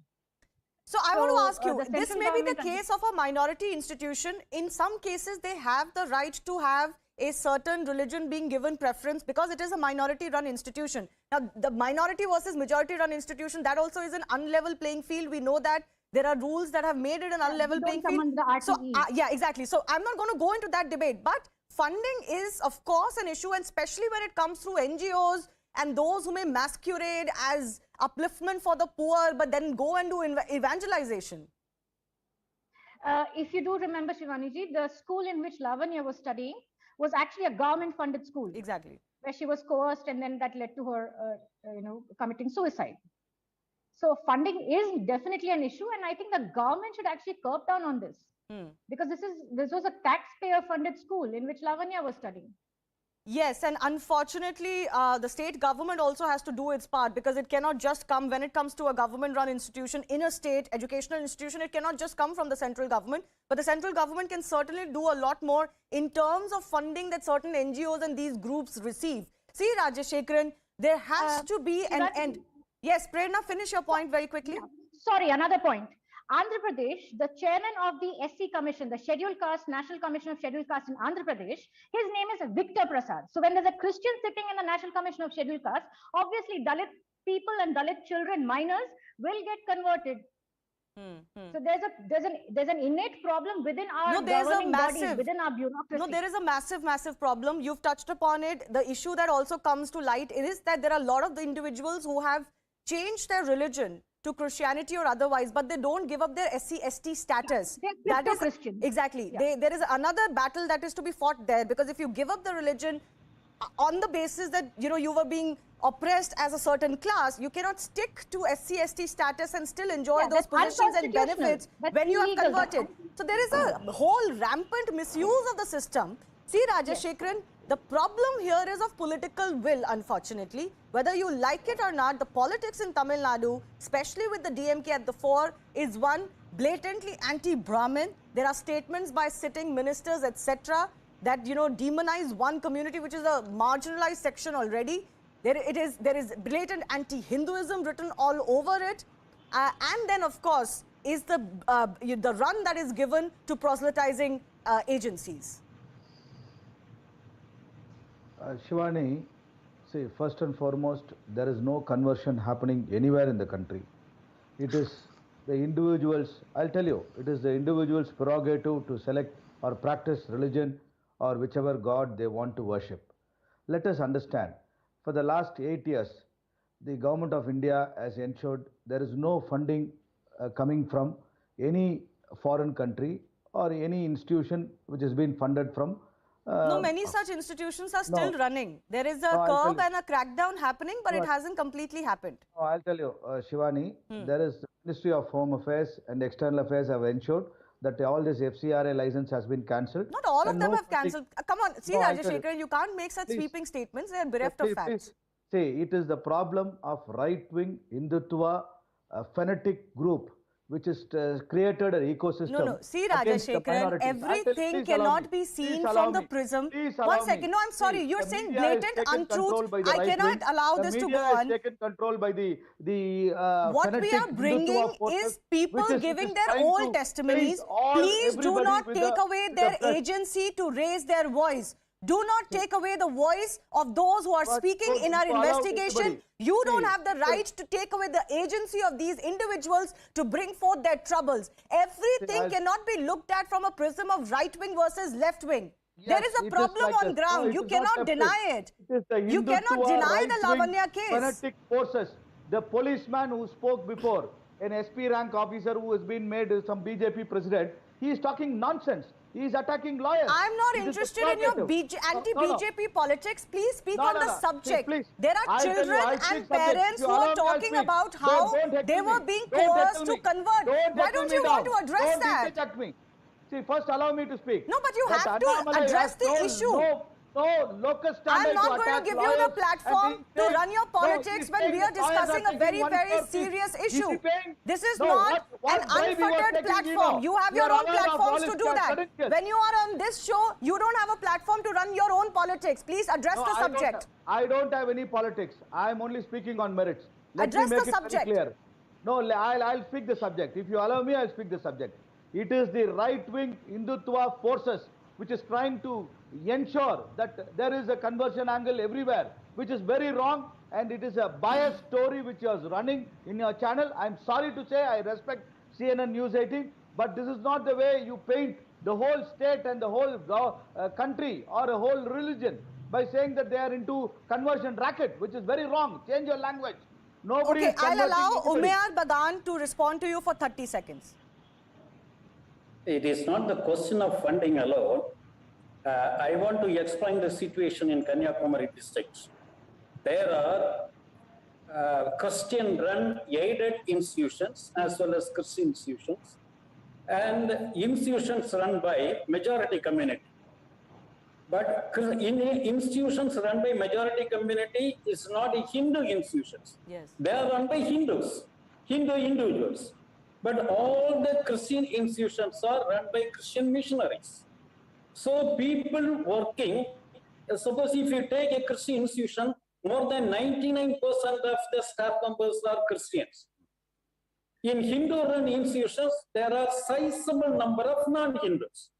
So in Hindu institutions, as well as in Christian institutions, they proselytize the people, they take every chance to convert the gullible students, the weak students, if they are poor in studies, poor in health, or monetarily poor. Yeah. Other thing, we cannot say there is no conversion in India. It is, it is just an imagination. There is conversion. Moreover, they are very powerful also. Repeatedly, they are reminding the political parties, without their help, they cannot survive. You just take a Pannaya or somebody else. So we cannot say conversion is not there and conversion is only because of understanding the two religion that we cannot accept. Conversion is done by evangelization and proselytization, pressurization, and they take every chance to convert the people. Yeah, it absolutely. is not the gullible people. And it breaches social harmony. It breaches the social fabric in a multipolar and also a multi-religious society.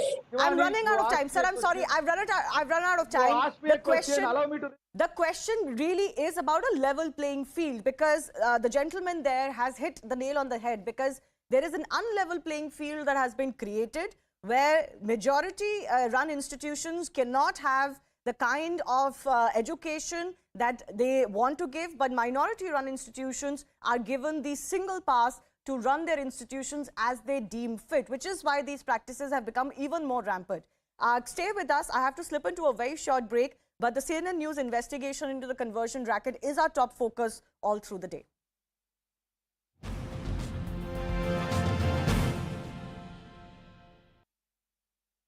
Down to a big speech by the Prime Minister within the course of the hour. He will be speaking on the 400th birth anniversary of Guru Tegh Bahadur, one of the 10 gurus of Sikhism. That's going to come up through the course of the hour. But first, the story of what happened in Jahangirpuri 24 hours after the Supreme Court put a status quo and a stay order.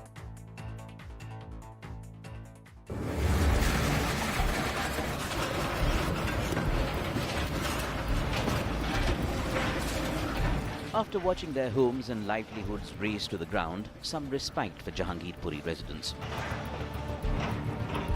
India's top court has ruled that the status quo has to be maintained and no further demolition will take place for 2 weeks. Not just that, the two-judge bench has taken serious note that the anti-encroachment drive went on for at least 2 more hours despite its stay order.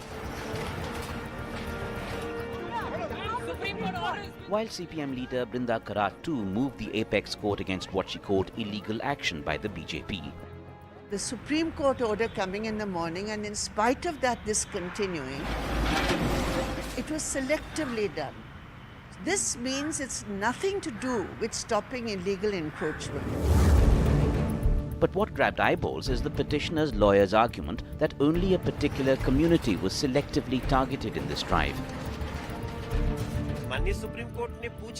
This spurred a war of words between the BJP and the Grand Old Party, with both sides trading barbs of communalizing the demolition.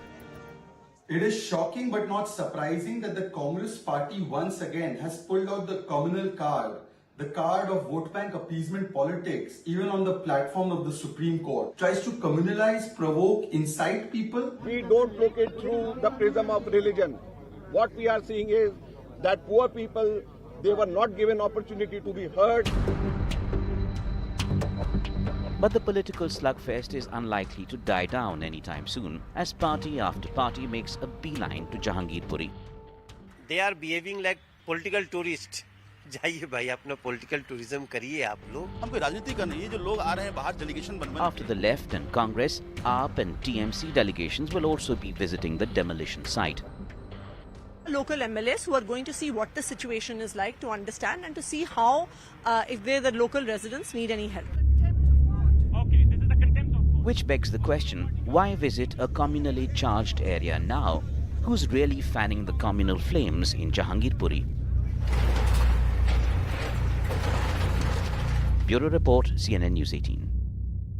So the issue of just one community being targeted in this anti-encroachment drive, it was raised in the court as well. Let's see what exactly transpired in the Supreme Court today. Senior advocate Kapil Sibal, appearing for one of the petitioners, in fact the Jamaat-e-Ulama-e-Hind, told the bench that a disturbing pattern of raising Muslim homes alone after communal riots is emerging in India. He went on to say that it's incorrect to associate Muslims alone with encroachment, that encroachment was happening across communities. Now, surprised to hear this, the bench that was hearing this, the judge who was hearing this, he pushed back by asking, were any Hindu establishments demolished as well in this anti-encroachment drive? Responding to that query, the Solicitor General, that's Tushar Mehta, he objected by saying that it is wrong to say that only one community was affected by the demolition. He also raised the demolition, for example, what happened in Khargon. And he said in Khargon, 88 Hindu homes and 26 Muslim homes were demolished in that particular action that was taken in the aftermath of the riots that happened there. So the question is, who is bringing a communal angle into this entire discourse? The Supreme Court today put a stay on any further demolition in Jahangirpuri. It also issued notices to the MCD as well as other parties. Welcome back. Let's get you breaking news that is now coming in. We're getting updates that former Chief Minister of Karnataka and Congress leader Siddaramaiah has now called for a ban on the AIMIM. We're also getting this response coming in. Let's play that out and exactly on what grounds he's asking for a ban on the party. Let's listen in.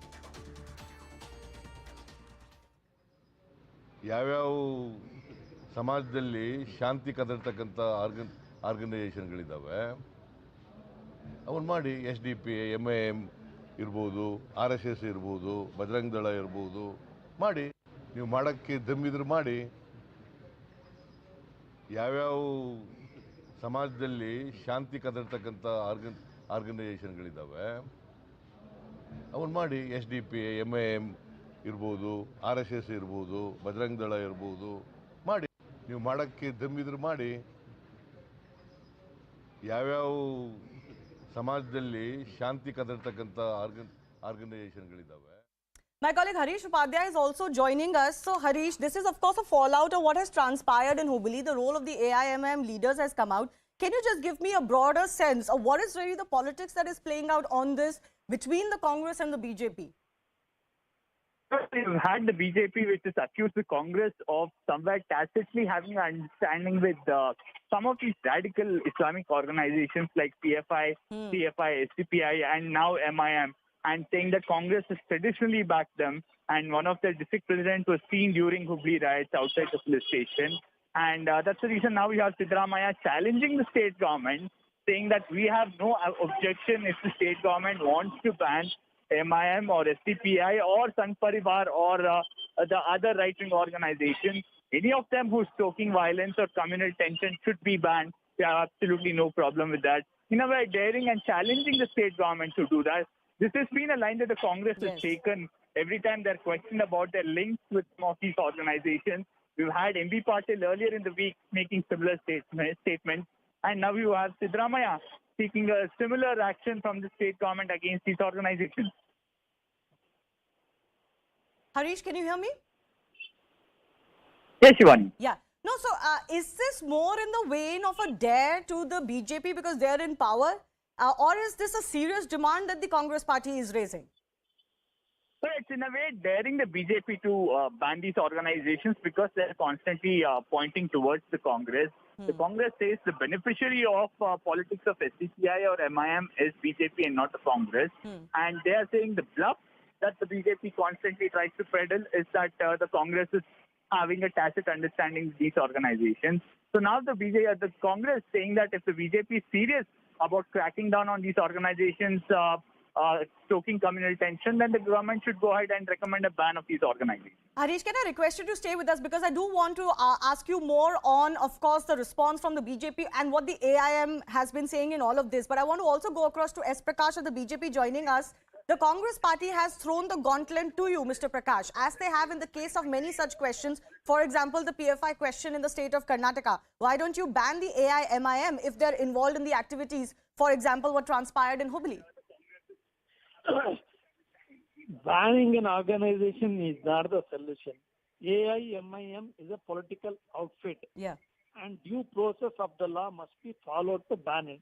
Siddaramaiah, after supporting PFI and STPI by withdrawing hundreds of cases against them when he was Chief Minister, today he has changed his stand. Now wants ban on all those organizations who are creating communal tension in the state. It is their support in the past have made them behave in the present way. It is their responsibility. One second. Sir, can I request you to just hold on? Syed Asim Vakar of the AIMIM is also joining us. वकार जी, अब कांग्रेस ने कर्नाटका में बोला है कि AIMIM को ban कर देना चाहिए. उन्होंने ये बीजेपी को बोला है, बीजेपी की सरकार है, और ये जो हुबली में रायट्स हुए हैं उसके बाद आपके लोगों के जो रोल आया है उसके बाद उन्होंने ये डिमांड रखी है.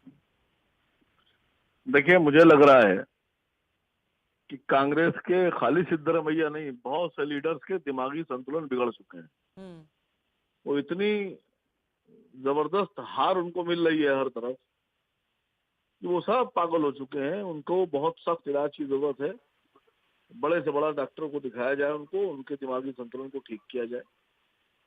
सिद्धरामैया जी भूल गए, बिल्कुल शायद इस बात को भूल गए कि कांग्रेस के तमाम लीडरान, मंत्री, एमएलए, एमपीज के हाथ भारत के नागरिकों के कत्लेआम में रहे हैं.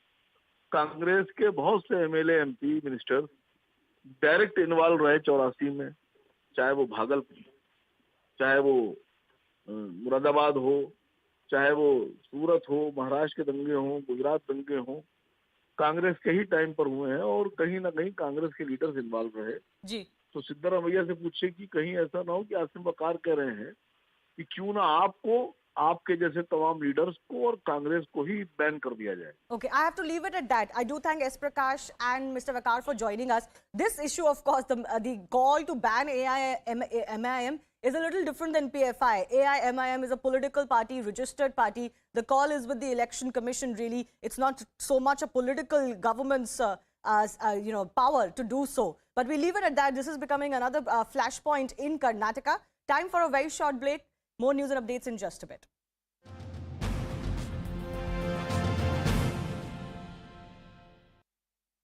After watching their homes and livelihoods razed to the ground, some respite for Jahangirpuri residents. India's top court has ruled that the status quo has to be maintained and no further demolition will take place for 2 weeks. Not just that, the two-judge bench has taken serious note that the anti-encroachment drive went on for at least 2 more hours despite its stay order. While CPM leader Brinda Karat too moved the apex court against what she called illegal action by the BJP. The Supreme Court order coming in the morning, and in spite of that discontinuing, it was selectively done. This means it's nothing to do with stopping illegal encroachment. But what grabbed eyeballs is the petitioner's lawyer's argument that only a particular community was selectively targeted in this drive. Supreme Court ने पूछा है. This spurred a war of words between the BJP and the Grand Old Party, with both sides trading barbs of communalizing the demolition. It is shocking but not surprising that the Communist Party once again has pulled out the communal card, the card of vote bank appeasement politics, even on the platform of the Supreme Court. Tries to communalize, provoke, incite people. We don't look it through the prism of religion. What we are seeing is that poor people, they were not given opportunity to be heard. But the political slugfest is unlikely to die down anytime soon, as party after party makes a beeline to Jahangirpuri. They are behaving like political tourists. जाइए भाई अपना political tourism करिए आप लोग। हम कोई राजनीति करनी है, ये जो लोग आ रहे हैं बाहर डेलीगेशन बन After the left and Congress, AAP and TMC delegations will also be visiting the demolition site. Local MLAs who are going to see what the situation is like to understand and to see how, if they, the local residents, need any help. Which begs the question, why visit a communally charged area now? Who's really fanning the communal flames in Jahangirpuri? Bureau Report, CNN News 18.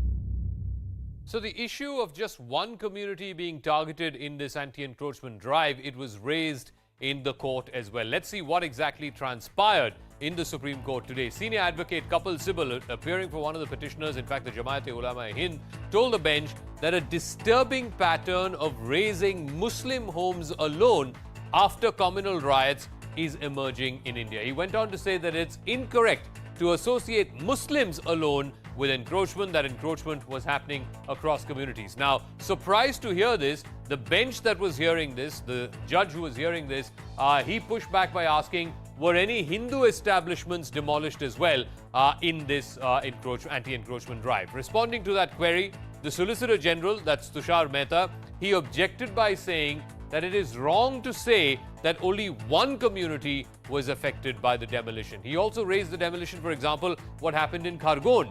And he said in Khargon, 88 Hindu homes and 26 Muslim homes were demolished in that particular action that was taken in the aftermath of the riots that happened there. So the question is, who is bringing a communal angle into this entire discourse? The Supreme Court today put a stay on any further demolition in Jahangirpuri. It also issued notices to the MCD as well as other parties. But that did not stop from one of the lawyers of one of the petitioners, Mr. Kapil Sibal, to bring in a Hindu-Muslim angle into this anti-encroachment drive. Mr. Sibal argued that the entire demolition drive was aimed at one community, the Muslim community, even though we've all seen the pictures of Gupta Juice Corner and Jha Pan Center, all of it being taken down in this anti-encroachment drive. Even the bench, when it heard Mr. Sibal, was surprised and pushed back by asking, were no Hindu homes or shops demolished in the anti-encroachment drive? Why bring in a community into this drive? Why communalize what is a law and order problem? Or was the entire purpose to try and silence the Muslim community? We'll try and answer all of those questions through the course of Brass Tacks. We're also counting down to a big speech by the Prime Minister within the course of the hour. He will be speaking on the 400th birth anniversary.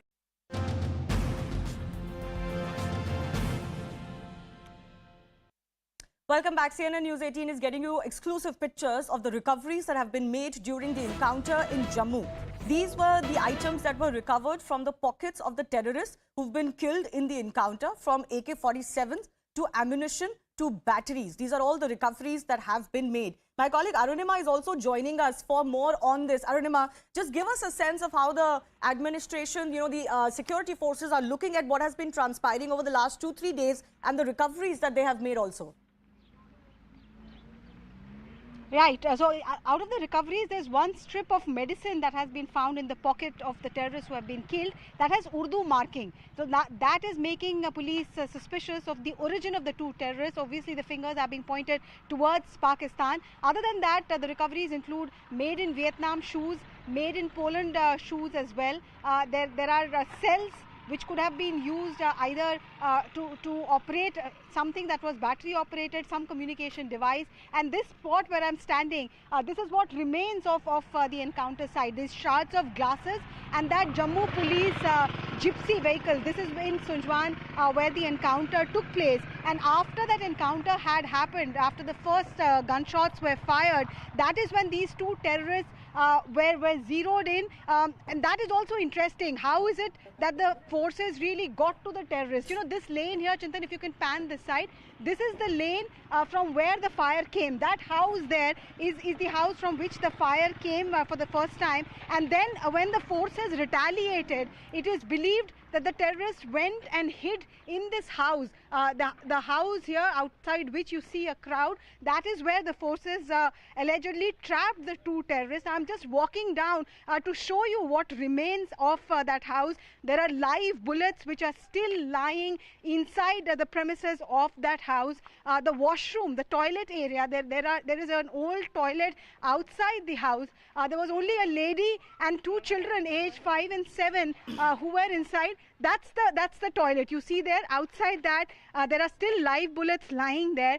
Glasses have been shattered inside, and when the 2 terrorists were killed, one inside that bathroom, one outside, that is when from their pockets they recovered a that medicine strip. They also recovered suicide vest.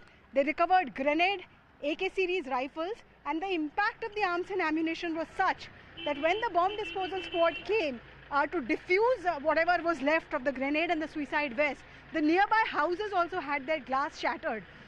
How is this being interpreted?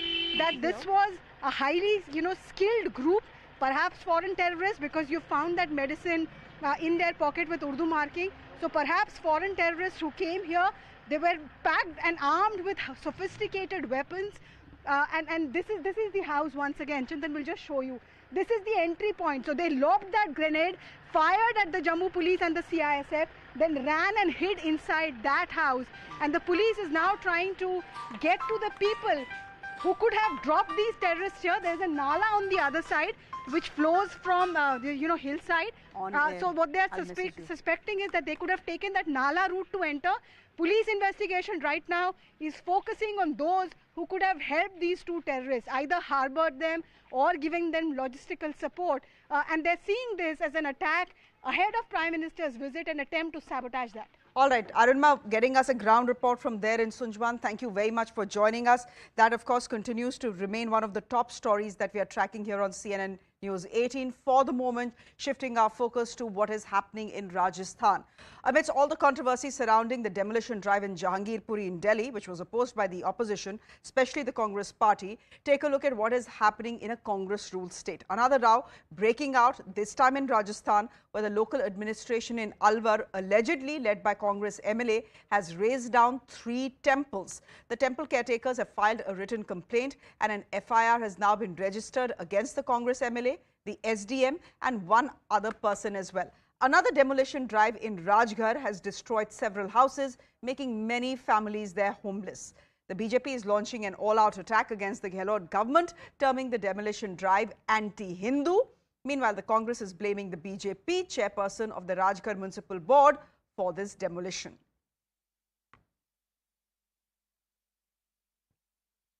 BJP के board ने ये सारा फैसला किया है तोड़ने का, मोहर पर बढ़ाने का, और मंदिर को तोड़ने के बाद उन लोगों ने किए कि अतिक्रमण में जो मंदिर आया वो तोड़ा है, तो उन्हें अतिक्रमण हटवाया है, तो मंदिर उन्हें तोड़वाया है, हमारे क्या लेने उन्होंने।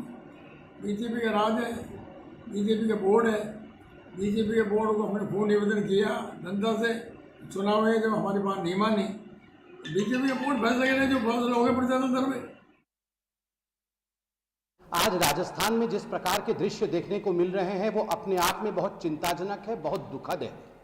300 से अधिक वर्ष पुराने एक शिव मंदिर के ऊपर जिस प्रकार से बुलडोजर चलाया गया है और जिस प्रकार से ड्रिलिंग मशीन के माध्यम से शिवलिंग के ऊपर प्रहार किया जा रहा है, ये हम सब के हृदय के ऊपर प्रहार है। जहांगीरपुरी में, दिल्ली में एक वैधानिक कार्य को जिस प्रकार से आपने कम्युनल रंग देने की कोशिश की, जिस प्रकार से आपने धर्म का अमली जामा पहनाने का प्रयास किया, और जो आप आज राजस्थान में कर रहे हैं, ये दर्शाता है कि कहीं ना कहीं एक बदले के भाव के साथ वोट बैंक की पॉलिटिक्स को कांग्रेस पार्टी और खास करके गांधी परिवार आगे बढ़ा रहा है। जिस प्रकार से अलवर में 300 साल पुराने हिंदू सनातन मंदिर को तोड़ दिया गया, भगवान शिवलिंग को क्रेशर से किस प्रकार से उसको मशीन से ड्रिल लगा करके निकाला गया, पूरे मंदिर को ध्वस्त कर दिया गया, ये बहुत ही दुर्भाग्यपूर्ण है। मैं सरकार का निंदा करता हूं, मैं वहां की शासन और प्रशासन को निंदा करता हूं। साथ में ये कहना चाहता हूं, आखिर वो कहाँ गए जो छद्म धर्मनिरपेक्षता वाले नेता थे? कहाँ गए राहुल गांधी, कहाँ गए प्रियंका गांधी, जो बात बात में मुस्लिमों को तुष्टीकरण करते हैं, लेकिन इतने 300 साल पुराने मंदिर को तोड़ दिया गया और विपक्ष के नेता शांत है, मौन है। Okay, so there is a bulldozer row that is now playing out in the state of Rajasthan as well. We've seen it in Madhya Pradesh to begin with. Then we saw it here in the national capital in Delhi, in Jahangirpuri, where 4 bulldozers came, raised illegal construction. There was a big hue and cry that was made by the opposition, especially the Congress party and the Aam Aadmi party as well. Now you have a demolition drive that is taking place in the state of Rajasthan, which is ruled by the Congress party, where 3 temples in Alwar have been razed. I'm going straight across to my colleague Bhavani Deora, who is joining us on the phone line. Bhavani, सबसे पहले तो ये बताइए कि ये demolition drive जो अलवर में हुई है, जहां बताया जा रहा है कि 3 मंदिरों को तोड़ा गया है, तो इन 3 मंदिरों को क्यों तोड़ा गया? प्रशासन आपसे क्या कह रहा है? देखिए, अभी राजस्थान के जो कांग्रेस के अध्यक्ष हैं गोविंद सिंह डोटासरा, उनकी अभी प्रेस कॉन्फ्रेंस हुई है। उन्होंने कहा कि ये अतिक्रमण हटाने का एक अभियान था और इसका जो प्रस्ताव है वो वहाँ पर राजगढ़ में बीजेपी का जो बोर्ड है उसने रखा था और उसके बाद में ये तोड़ा गया। वो अपनी तरफ से सफाई देने की कोशिश की कि बीजेपी बोर्ड का प्रस्ताव था और क्योंकि वहाँ पर रास्ते के अंदर अतिक्रमण थे वो तोड़ने के लिए और उसी में मंदिर तोड़ा गया। अब बीजेपी का ये कहना है कि जो अतिक्रमण हटाने का काम है वो क्योंकि एडमिनिस्ट्रेशन का काम है और ये राजस्थान सरकार के सीधे निर्देश पर कार्रवाई हुई है। इसको लेकर बीजेपी और कांग्रेस दोनों आमने सामने है। सवाल ये भी खड़ा हुआ कि किसने तोड़ा। इससे बड़ा सवाल ये है कि मंदिरों को किस तरीके से तोड़ा गया। आप तस्वीरों में देख सकते हैं कि बुलडोजर से जिस तरीके से जो ऊपर की गुंबद है वो ढाए गए, कटर से शिवलिंग को काटा गया। ऐसा बहुत कम होता। अतिक्रमण हटाने के अभियान के दौरान भी मंदिरों को अगर एक हटाने की प्रक्रिया होती है उसको इस तरीके से नहीं तोड़ा जाता। जब इनसे पूछा गया कि क्या सरकार उन अधिकारियों को नोटिस देगी, क्या कोई कार्रवाई होगी, अगर आप कहते हैं कि बीजेपी का बोर्ड जिम्मेदार है तो राजस्थान सरकार क्या करेगी? और क्या सरकार को पहले इन्फॉर्म नहीं किया था वहाँ नगर पालिका के जो अधिकारी है अतिक्रमण तोड़ने से पहले? क्या जिला कलेक्टर से परमिशन नहीं ली गई? तो उन्होंने कहा कि जिला कलेक्टर से एक तथ्यात्मक रिपोर्ट मांगी जाएगी कि ऐसा क्यों हुआ, लेकिन कार्रवाई को लेकर अभी चुप है गहलोत सरकार की, कोई एक्शन लिया जाएगा। बीजेपी दूसरी तरफ कह रही है कि पूरी जिम्मेदारी जो तोड़ने की है वो सरकार की है, सरकार इसके लिए जिम्मेदार है। जी सर, अच्छा, तो मुझे जरा ये बात बताइए कि बीजेपी तो कहेगी कि सरकार जिम्मेदार है, क्योंकि सरकार किसकी है? सरकार तो इस समय कांग्रेस की है राजस्थान में। लेकिन जो आप मुझे बोल रहे हैं कि बीजेपी का बोर्ड था और बीजेपी के बोर्ड ने डिसाइड किया कि ये इलीगल कंस्ट्रक्शन है, इंक्रोचमेंट है, इन मंदिरों को तोड़ा जाना चाहिए, तो उस बोर्ड से क्या आपकी बातचीत हो गई है? और ये बोर्ड कहाँ का है, अगर आप मुझे समझा सकें।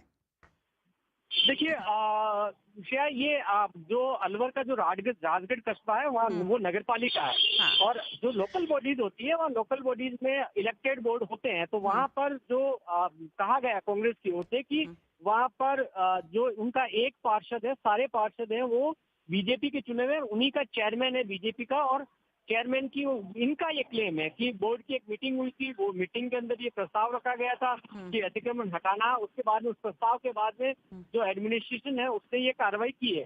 हमने बोर्ड से भी कोशिश की जानने की, लेकिन अभी बीजेपी की ओर से जो बोर्ड के अध्यक्ष हैं सत्यनारायण, वो अभी सामने नहीं आए। और अभी वहाँ के जो पार्षद थे, हमने ये भी कोशिश की कि उनसे पूछा जाए कि क्या आपने प्रस्ताव दिया था, नहीं दिया था, बोर्ड ने क्या फैसला लिया था, क्योंकि ये अभी क्लेम है कांग्रेस का, अभी ऑफिशियली उनकी तरफ से कुछ नहीं आया। तो उसका भी इंतजार किया जा रहा है। बीजेपी इस पूरे मुद्दे पर सफाई देगी। बीजेपी की ओर से एक शाम को 4 बजे प्रेस कॉन्फ्रेंस है जिसमें जो कांग्रेस एलिगेशन लगा रही है उस पर सफाई देगी कि बोर्ड कितना जिम्मेदार है और क्या बोर्ड ने देखिए श्रेया, इसमें 2 चीजें अलग अलग है। अतिक्रमण हटाना, हर शहर के अंदर अतिक्रमण हटाए जाते हैं, उसके लिए हो सकता है बोर्ड ने फैसला भी लिया होगा, लेकिन अतिक्रमण में मंदिर हटाएंगे जाएंगे नहीं हटाए जाएंगे, क्या ये फैसला हुआ? खास बात यह है, अगर ऐसा फैसला अगर बीजेपी के बोर्ड ने किया तो जाहिर तौर पर बीजेपी की जिम्मेदारी लेनी होगी। अगर बीजेपी के बोर्ड ने फैसला नहीं किया और केवल अतिक्रमण हटाने की बात कही गई है और उसके बाद में बिना अगर विश्वास में लिए बोर्ड के लोगों को और तोड़ा गया, तो ये बड़ी जिम्मेदारी बनती है। दूसरी बात है, गहलोत सरकार की जिम्मेदारी इसलिए भी बनती है कि भले ही बोर्ड का प्रस्ताव हो, लेकिन क्योंकि जो एडमिनिस्ट्रेशन है पूरा का पूरा वो सरकार के अंडर में आता है और जब ऐसा कोई भी एक्शन में लिया जाता है तो काफी चीजें एहतियात के तौर पर ली जाती है। जिला कलेक्टर को इन्फॉर्मेशन दी जाती है, एसडीएम होते हैं वहाँ के लोकल, ये ऐसा नहीं है, पुलिस फोर्स लगती है, सब कुछ सरकार को देखना होता है। तो सरकार, गहलोत सरकार इस जिम्मेदारी से नहीं हट सकती कि एलिगेशन केवल बीजेपी पे लगा दें। बिल्कुल बिल्कुल, तो दोनों साइड एक दूसरे पे उंगली पॉइंट आउट कर रही हैं, but the fact is that 3 temples have been destroyed and the way they have been destroyed, not making for a very pleasant sight. This is not the way you put a bulldozer onto any religious place. What Bhavani is telling us is that the dome, the structure that you're seeing on your screens right now, the dome of the temple, and it's a 300-year-old temple that has been destroyed. We are being told that the shivling that was there, it has been cut into 2 pieces to dislodge it from there. So is this the way that you are going to demolish a temple? Why demolish a temple in the first place? One that has stood here for a really long time, as long as 300 years ago. Bhavani हमारे साथ जरा बने रहिए, क्योंकि जो वहाँ के पुजारी हैं, मंदिर के पुजारी हैं, वो अब बात कर रहे हैं. जरा सुने वो क्या कह रहे हैं. और उस व्यवस्था के बाद ही कुछ कार्य करना चाहिए था, और ये कोई समय नहीं था ये कार्य करने का. अभी रुका जा सकता था. अभी कोरोना काल के बाद वैसे ही व्यापारी काम धंधों से त्रस्त है, तो इसलिए ये कोई समय नहीं था. इसके लिए हमने कलेक्टर को भी ज्ञापन दिया है, और हम जो है कोशिश कर रहे हैं कि ये जो इनको व्यापारियों को मुआवजा मिले, और जो हमारे जो हिंदू धर्मस्थल हैं उनको जो है वापस प्रतिष्ठा मिले. Let me go across to our guests who are joining us this afternoon. Lakshmikant Bharadwaj is a leader of the Rajasthan BJP. He is with us. And Sujata Paul is leader of the Congress party. Lakshmikant Bharadwaj जी, सबसे पहले तो मैं आपके पास आना चाहूँगी. कांग्रेस तो अपना पल्ला झाड़ रहा है, कह रहा है हमारे से तो कुछ लेना देना ही नहीं है इस डेमोलिशन का और इन बुलडोजरों का जो मंदिर तोड़ रही हैं अलवर में. ये तो बोर्ड बीजेपी का है. उन लोगों ने डिसाइड किया कि इंक्रोचमेंट हटाना है, तो हमने भेज दिए बुलडोजर. देखिए, 2 बात बिल्कुल साफ है. एक तो पहली बात ये कि भारतीय जनता पार्टी के जहां कहीं भी बोर्ड है, राजस्थान में कांग्रेस पार्टी की सरकार है, और सरकार किस तरीके से काम कर रही है कि वो वहां बैठकर कोई भी पार्षद और चेयरमैन फैसला नहीं लेते. वहां सरकार के नुमाइंदे जो अधिकारी लगे हुए हैं वो फैसले लेते हैं. दूसरी बात जो बड़ी बात है वो ये है कि वो जो लोकल कांग्रेस के एमएलए हैं जोरीलाल मीणा, उनका एक वीडियो बड़ी तेजी से वायरल हो रहा है, और वो वीडियो है ये घटना होने के 3 दिन पहले का. लक्ष्मीकांत जी, मुझे आप 2 मिनट देंगे? माफी चाहती हूँ, 2 मिनट दीजिए जरा, क्योंकि बीजेपी के जो एमपी हैं अलवर से, योगी Balaknath, he is going to go to the temple, to that area where it has been bulldozed. He is joining us. योगी बालकनाथ जी, हम आपको देख पा रहे हैं. हमसे जुड़ने के लिए बहुत बहुत धन्यवाद. सबसे पहले तो आपकी प्रतिक्रिया. बुलडोजर बहुत चल रहे हैं पूरे देश में, अब राजस्थान में भी चल गए, लेकिन इस बार 3 मंदिरों पे चल गए. मेरे से सवाल किया आपने? जी जी जी, योगी बालकनाथ जी, आपसे ही. कि आप ये अलवर की घटना कल की घटनित घटना है और आज पूरे देश के सामने है. इस प्रकार से कांग्रेस सरकार काम कर रही है राजस्थान में, और लगातार अलवर से पहले सालासर में भगवान राम दरबार को इन्होंने इसी प्रकार से गिराया, और अलवर के अंदर जिस प्रकार की घटना घटित हुई है, क्योंकि ये लोग ये दिखाना चाहते हैं एक संप्रदाय को, एक समाज विशेष को, कि हम आपके साथ में हैं और हम आपकी रक्षा सुरक्षा करेंगे, और हम आपको अपने साथ रखकर और हम आपके लिए ही काम करेंगे. ऐसा कांग्रेस सरकार दिखाना चाहती.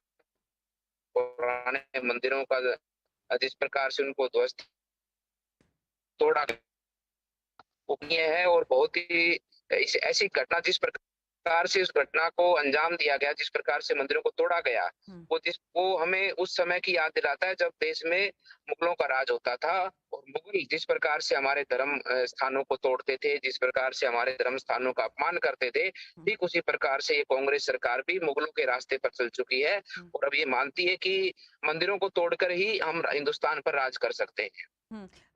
बालकनाथ जी, आपसे एक चीज पूछना चाहूंगी फिर.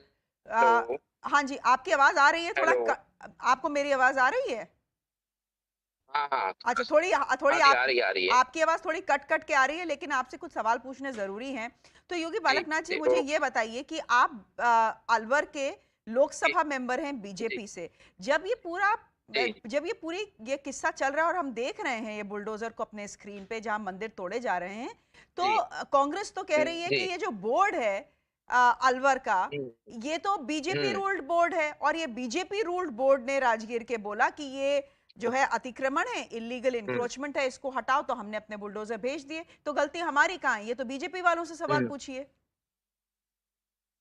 बुलडोजर चलाने वाले कौन है? कांग्रेस के लोग हैं. वहां पर बीजेपी का बोर्ड है, तो बीजेपी की बोर्ड की वहां पर कर ले, और वहाँ के जो हमारे बोर्ड के चेयरमैन साहब, आप उनके भी बयान ले लें किस प्रकार से उनके साथ व्यवहार किया जाता है. उनको कोई भी कामकाज नहीं करने दिया जाता जनता के हित में. उनके अधिकारी, जो सरकार के अधिकारी अधिकारी हैं, वो अधिकारी उनके ऊपर बैठे हैं तलवार लेकर, और अधिकारी अपने मनमर्जी के अनुसार काम करते हैं। और ये तो अगर ऐसी बात है तो ये तो आज से 4 साल पहले का ये गौरव पथ पास हुआ है, आज तक क्यों नहीं बना? क्योंकि उसमें यही कुछ ना कुछ बाधाएं थी, लोगों की समस्याएं थी। लेकिन ये कौन सा तरीका होगा कि आप मंदिर पे बुलडोजर चला देंगे, मूर्तियों को खंडित कर देंगे, या कोई वहां पर कोई व्यक्ति भी खड़ा होता जिसका घर था, जिसका मकान था, क्या आप उसके ऊपर भी बुलडोजर चढ़ा देंगे? उसको भी कुचल देंगे बुलडोजर से? ऐसा थोड़ी होता है। आप कोई चीज को अतिक्रमण हटाने भी हैं तो उसका एक प्रावधान तरीका है, एक मर्यादा के अनुसार उस पे काम करते, हम जैसे लोगों से बातचीत करते, हम जैसे लोग उनका सहयोग करते। अगर कहीं कोई मंदिर स्थान ऐसा कहीं ऐसी जगह पर आता भी होता है तो उसको विधि विधान से उसको स्थापित किया जाता। लेकिन ये क्या तरीका है कि उसको आप बुलडोजर चढ़ा के उसको आप कटर से काट कर मूर्तियों को बाहर नाली के अंदर डाल दें? ये कौन सा तरीका है? ये तो ये दर्शाता है कि जिस प्रकार मानसिकता है, इस कांग्रेस की मानसिकता को दर्शाता है कि ये लोग बिल्कुल भी पसंद नहीं करते, क्योंकि इनका तो ये प्रमाणित है। जिस प्रकार से इन्होंने पिछले कुछ समय से अपने फतवे जारी किए कांग्रेस ने, उन फतवों से प्रमाणित है कि किस प्रकार से एक समाज को विद्युत आपूर्ति सुचारू रखना चाहते हैं, एक समाज के लिए इस्तार पार्टियां करना चाहते हैं। आज कल ही इन्होंने आदेश जारी किए कि जिला कलेक्टर संभाग पर कि सभी कलेक्टरों को आदेश दिया गया कि सभी मुस्लिम लोगों को बुलाकर उनको विस्तार की पार्टी दी जाए। इन्होंने आदेश प्रमाण किया है कि धार्मिक यात्राएं ना निकाली जाए। इन्होंने आदेश प्रमाण किया है कि कोई भी अपने घर पे भगवा ध्वज नहीं लहराएगा। तो ये तो इनकी मानसिकता को इनके आदेश ही दर्शाते हैं, इनके प्रमाणित करते हैं इनकी सोच को और इनके कार्यकलामों को। इसमें कहाँ किसी को कोई संदेह होना चाहिए कि आज के समय पर जो कांग्रेस की पार्टी है वो क्या सनातन धर्म के लिए, हिंदू के लोगों के लिए विचार रखती है। लेकिन गहलोत जी बोलेंगे मैं भी तो हिंदू हूँ, और राहुल गांधी बोलेंगे मैं भी तो हिंदू हूँ, और प्रियंका गांधी बोलेंगी मैं भी तो हिंदू हूँ। इनका हिंदू मर चुका है, इनका हिंदू मर चुका है। राहुल गांधी कौन कह रहा है हिंदू है? कौन कहता है राहुल गांधी हिंदू है? वो तो जाते हैं मंदिर। राहुल गांधी का तो कोई डीएनए किसी प्रकार का है नहीं, ना तो हिंदू, ना मुस्लिम, ना किसी धर्म का नहीं है। वो तो अधर्मी आदमी को कोई धर्म से उसका ताल्लुक है ही नहीं, और ये लोग उनको खुश करने के लिए ऐसे कार्य करते हैं। आखिर में इनका भी जमीर होना चाहिए, इनकी भी आत्मा होनी चाहिए। अपनी आत्मा को से सवाल पूछे कि ये क्या कर रहे हैं लोग। अगर करना है तो उसको पूरी मर्यादित तरीके से करें, उसको एक सभ्य तरीके से करें, ताकि समाज को ठेस न पहुंचे, किसी भी वर्ग को ठेस न पहुंचे। मैं ये नहीं कहता कि कोई भी किसी भी वर्ग का कोई भी स्थान है जहाँ उनकी पूजा पाठ होती है तो उसको पूरे सम्मान पूर्वक उसको स्थापित करना चाहिए। ऐसे नहीं होता कि आप उस पे बुलडोजर चढ़ा के कटर से उसको काट दिया जाए। तो आप, मुझे बताया जा रहा है कि आप उस एरिया पे जा रहे हैं जहाँ 3 मंदिरों को ढाया गया है, तो आप लोग अब क्या करने की, मतलब क्या वहां जाके होगा क्या? मैं सवाल इसलिए पूछ रही हूँ क्योंकि मंदिर तो ढह गए हैं। देखो बात यह है, इस कांग्रेस बिल्कुल आपकी बात सत्य है, ये चीज हो चुकी है। अब जो हो चुका है उसको तो कोई भी स्थापित उस तर्ज पर तो हो नहीं सकता। मूर्तियां तो खंडित हो चुकी है, उनको तोड़ दिया गया, वो तो दोबारा जुड़ेंगी नहीं। लेकिन हम तो यही जनता को आज जनता देख रही है, पूरा देश देख रहा है, और न्याय की जहां मांग उम्मीद करते हैं तो इस कांग्रेस सरकार से कोई उम्मीद नहीं है न्याय की। ये किसी भी स्वरूप में इस जो जिन्होंने किया है इस कर्तव्य का कोई भी न्याय देने के इच्छुक नहीं है। लेकिन जनता न्याय करेगी, और भारत की जनता न्याय कर भी रही है, और आने वाले चुनाव में इनको 100% राजस्थान से उखाड़ कर बाहर फेंकेगी। चलिए, योगी Balaknath MP, Lok Sabha MP from Alwar, he's from the BJP, joining us on his way to the area where 3 temples have been bulldozed. Yogi Balaknath ji, हमसे बात करने के लिए बहुत-बहुत धन्यवाद. Thank you very much. Sujata Paul, you continue to be with us. Laxmikant Bhardwaj जी, आपके पास आऊंगी, लेकिन क्योंकि आप योगी बालकनाथ ने काफ़ी बातें बीजेपी का जो पक्ष है वो हमारे सामने रख दिया है, तो एक जवाब मैं सुजाता पॉल से भी लूंगी. Sujata Paul, essentially what Yogi Balaknath and the BJP is saying, hey, don't blame us, this is your government, these are your bulldozers, you essentially are walking the path of the Mughals who destroyed every temple that came in their way.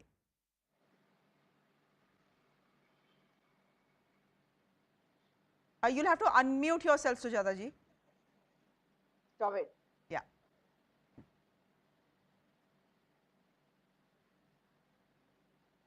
No, I can't hear you now. Unmute yourself, please. Yes? Yeah. Yes? Yeah, fine. Absolutely. Okay. Go ahead. So what I'm saying is that because elections are around the corner, this is why we are hearing all these things from the BJP. And you heard the Pujari. The पुजारी said ये समय नहीं है. This means that आप बाद में कर सकते थे, अभी करने का कोई मतलब नहीं था. On the other hand, if you look at what Balaknath was saying, he was saying, Balaknath ji was saying that चुनाव में सबक सिखाएंगे, कांग्रेस का तो कोई डीएनए नहीं होता. तो सनातन धर्म का ठेका ले रखा है इन्होंने, और एक धर्म को टारगेट करने का भी ठेका ले रखा है योगी बालकनाथ ने. तो the point is that if encroachments are being removed, it is after talking to the people over there. The board has agreed, and only then has these temples have been demolished. And as far as encroachments are concerned, I'll take you back to 2008 or 9th November. In Gujarat, 80 temples were razed to the ground in the BJP government of Gujarat. So what does this show? This shows that the Bharatiya Janata Party, when it is removing encroachments and conducting anti-encroachment drives, they have a different measure, and for the Congress government, they have a different measure. But the point is, why did they raise a temple to the ground in Mysuru in Karnataka in September 2021 when VHP stood up against them?